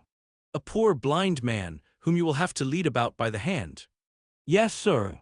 A crippled man, 20 years older than you, whom you will have to wait on. Yes, sir. Truly, Jane. Most truly, sir. Oh, my darling, God bless you and reward you. Mr. Rochester, if ever I did a good deed in my life, if ever I thought a good thought, if ever I prayed a sincere and blameless prayer, if ever I wished a righteous wish, I am rewarded now. To be your wife is, for me, to be as happy as I can be on earth. Because you delight in sacrifice. Sacrifice, what do I sacrifice? Famine for food, expectation for content. To be privileged to put my arms round what I value, to press my lips to what I love, to repose on what I trust, is that to make a sacrifice? If so, then certainly I delight in sacrifice. And to bear with my infirmities, Jane, to overlook my deficiencies. Which are none, sir, to me. I love you better now, when I can really be useful to you, than I did in your state of proud independence, when you disdained every part but that of the giver and protector. Hitherto I have hated to be helped, to be led. Henceforth I feel I shall hate it no more. I did not like to put my hand into a hireling's, but it is pleasant to feel it circled by Jane's little fingers. I preferred utter loneliness to the constant attendance of servants, but Jane's soft ministry will be a perpetual joy. Jane suits me, do I suit her? To the finest fiber of my nature, sir. The case being so, we have nothing in the world to wait for. We must be married instantly. He looked and spoke with eagerness. His old impetuosity was rising. We must become one flesh without any delay, Jane. There is but the license to get, then we marry. Mr. Rochester, I have just discovered the sun is far declined from its meridian, and Pilate is actually gone home to his dinner. Let me look at your watch. Fasten it into your girdle, Janet, and keep it henceforward. I have no use for it. It is nearly 4 o'clock in the afternoon, sir. Don't you feel hungry? The 3rd day from this must be our wedding day, Jane. Never mind fine clothes and jewels now, all that is not worth a fillip. The sun has dried up all the raindrops, sir. The breeze is still, it is quite hot. Do you know, Jane, I have your little pearl necklace at this moment fastened round my bronze scrag under my cravat. I have worn it since the day I lost my only treasure, as a memento of her. We will go home through the wood. That will be the shadiest way. He pursued his own thoughts without heeding me. Jane, you think me, I dare say, an irreligious dog, but my heart swells with gratitude to the beneficent God of this earth just now. He sees not as man sees, but far clearer, judges not as man judges, but far more wisely. I did you wrong, I would have sullied my innocent flower, breathed guilt on its purity, the Omnipotent snatched it from me. I in my stiff-necked rebellion almost cursed the dispensation, instead of bending to the decree I defied it. Divine justice pursued its course, disasters came thick upon me, I was forced to pass through the valley of the shadow of death. His chastisements are mighty, and one smote me which has humbled me forever. You know I was proud of my strength, but what is it now when I must give it over to foreign guidance as a child does its weakness? Of late, Jane, only of late, I began to see and acknowledge the hand of God in my doom. I began to experience remorse, repentance, the wish for reconcilement to my Maker. I began sometimes to pray. Very brief prayers they were, but very sincere. Some days since, nay, I can number them, for it was last Monday night, a singular mood came over me, one in which grief replaced frenzy, sorrow, sullenness. I had long had the impression that since I could nowhere find you, you must be dead. Late that night, perhaps it might be between 11 and 12 o'clock, ere I retired to my dreary rest, I supplicated God that, if it seemed good to him, I might soon be taken from this life and admitted to that world to come, where there was still hope of rejoining Jane. I was in my own room and sitting by the window, which was open. It soothed me to feel the balmy night air, though I could see no stars and only by a vague, luminous haze knew the presence of a moon. I longed for thee, Janet. Oh, I longed for thee both with soul and flesh. I asked of God, at once in anguish and humility, if I had not been long enough desolate, afflicted, tormented, and might not soon taste bliss and peace once more. That I merited all I endured, I acknowledged. That I could scarcely endure more, I pleaded. And the alpha and omega of my heart's wishes broke involuntarily from my lips in the words, Jane, Jane, Jane. Did you speak these words aloud? I did, Jane. If any listener had heard me, he would have thought me mad. I pronounced them with such frantic energy. And it was last Monday night, somewhere near midnight. Yes, but the time is of no consequence. What followed is the strange point. You will think me superstitious, some superstition I have in my blood and always had. Nevertheless, this is true, at least it is that I heard what I now relate. As I exclaimed, "Jane, Jane, Jane!" a voice, I cannot tell whence the voice came, but I know whose voice it was, replied, "I am coming, wait for me." And a moment after went whispering on the wind the words, "Where are you?" Tell you if I can the idea, the picture, these words open to my mind, yet it is difficult to express what I want to express. Ferndian is buried, as you see, in a heavy wood, where sound falls dull and lies unreverberating.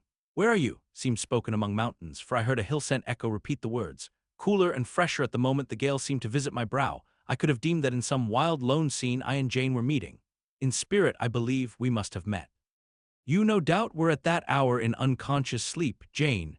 Perhaps your soul wandered from its cell to comfort mine, for those were your accents, as certain as I live, they were yours. Reader, it was on Monday night near midnight that I too had received the mysterious summons. Those were the very words by which I had replied to it. I listened to Mr. Rochester's narrative, but made no disclosure in return. The coincidence struck me as too awful and inexplicable to be communicated or discussed. If I told anything, my tale would be such as must necessarily make a profound impression on the mind of my hearer, and that mind, yet from its sufferings too prone to gloom, needed not the deeper shade of the supernatural. I kept these things then, and pondered them in my heart. You cannot now wonder, continued my master, that when you rose upon me so unexpectedly last night, I had difficulty in believing you any other than a mere voice and vision, something that would melt to silence and annihilation, as the midnight whisper and mountain echo had melted before. Now, I thank God, I know it to be otherwise. Yes, I thank God. He put me off his knee, rose, and reverently lifting his hat from his brow and bending his sightless eyes to the earth, he stood in mute devotion. Only the last words of the worship were audible. I thank my Maker that in the midst of judgment he has remembered mercy. I humbly entreat my Redeemer to give me strength to lead henceforth a purer life than I have done hitherto. Then he stretched his hand out to be led. I took that dear hand, held it a moment to my lips, then let it pass round my shoulder. Being so much lower of stature than he, I served both for his prop and guide. We entered the wood and wended homeward. Chapter XXXVII. Conclusion. Reader, I married him. A quiet wedding we had. He and I, the parson and clerk, were alone present. When we got back from church, I went into the kitchen of the manor house, where Mary was cooking the dinner and John cleaning the knives, and I said, "Mary, I have been married to Mr. Rochester this morning." The housekeeper and her husband were both of that decent, phlegmatic order of people to whom one may at any time safely communicate a remarkable piece of news without incurring the danger of having one's ears pierced by some shrill ejaculation, and subsequently stunned by a torrent of wordy wonderment. Mary did look up, and she did stare at me. The ladle with which she was basting a pair of chickens roasting at the fire did for some 3 minutes hang suspended in air, and for the same space of time John's knives also had rest from the polishing process. But Mary, bending again over the roast, said only, "Have you, miss? Well, for sure." A short time after she pursued, "I seed you go out with the master, but I didn't know you were gone to church to be wed," and she basted away. John, when I turned to him, was grinning from ear to ear. "I telled Mary how it would be," he said. "I knew what Mr. Edward," John was an old servant and had known his master when he was the cadet of the house, therefore he often gave him his Christian name. "I knew what Mr. Edward would do, and I was certain he would not wait long neither, and he's done right for aught I know. I wish you joy, miss," and he politely pulled his forelock. "Thank you, John. Mr. Rochester told me to give you and Mary this." I put into his hand a £5 note. Without waiting to hear more, I left the kitchen. In passing the door of that sanctum some time after, I caught the words, "She'll happen do better for him nor ony o.t. grand ladies." And again, "If she bent one o.th handsomest, she's known fall and very good-natured, and I his een she's fair beautiful, onybody may see that." I wrote to Moor House and to Cambridge immediately to say what I had done, fully explained also why I had thus acted. Diana and Mary approved the step unreservedly. Diana announced that she would just give me time to get over the honeymoon, and then she would come and see me. "She had better not wait till then, Jane," said Mr. Rochester when I read her letter to him. "If she does, she will be too late, for our honeymoon will shine our lifelong. Its beams will only fade over your grave or mine." How St. John received the news I don't know. He never answered the letter in which I communicated it. Yet 6 months after he wrote to me without, however, mentioning Mr. Rochester's name or alluding to my marriage. His letter was then calm and, though very serious, kind. He has maintained a regular, though not frequent, correspondence ever since. He hopes I am happy and trusts I am not of those who live without God in the world and only mind earthly things. You have not quite forgotten little Adele, have you, reader? I had not. I soon asked and obtained leave of Mr. Rochester to go and see her at the school where he had placed her. Her frantic joy at beholding me again moved me much. She looked pale and thin. She said she was not happy. I found the rules of the establishment were too strict, its course of study too severe for a child of her age. I took her home with me. I meant to become her governess once more, but I soon found this impracticable. My time and cares were now required by another. My husband needed them all.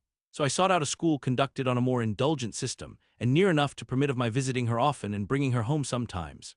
I took care she should never want for anything that could contribute to her comfort. She soon settled in her new abode, became very happy there, and made fair progress in her studies. As she grew up, a sound English education corrected in a great measure her French defects. And when she left school, I found in her a pleasing and obliging companion, docile, good-tempered, and well-principled. By her grateful attention to me and mine, she has long since well repaid any little kindness I ever had it in my power to offer her. My tale draws to its close. One word respecting my experience of married life, and one brief glance at the fortunes of those whose names have most frequently recurred in this narrative, and I have done. I have now been married 10 years. I know what it is to live entirely for and with what I love best on earth. I hold myself supremely blessed, blessed beyond what language can express, because I am my husband's life as fully as he is mine. No woman was ever nearer to her mate than I am, ever more absolutely bone of his bone and flesh of his flesh.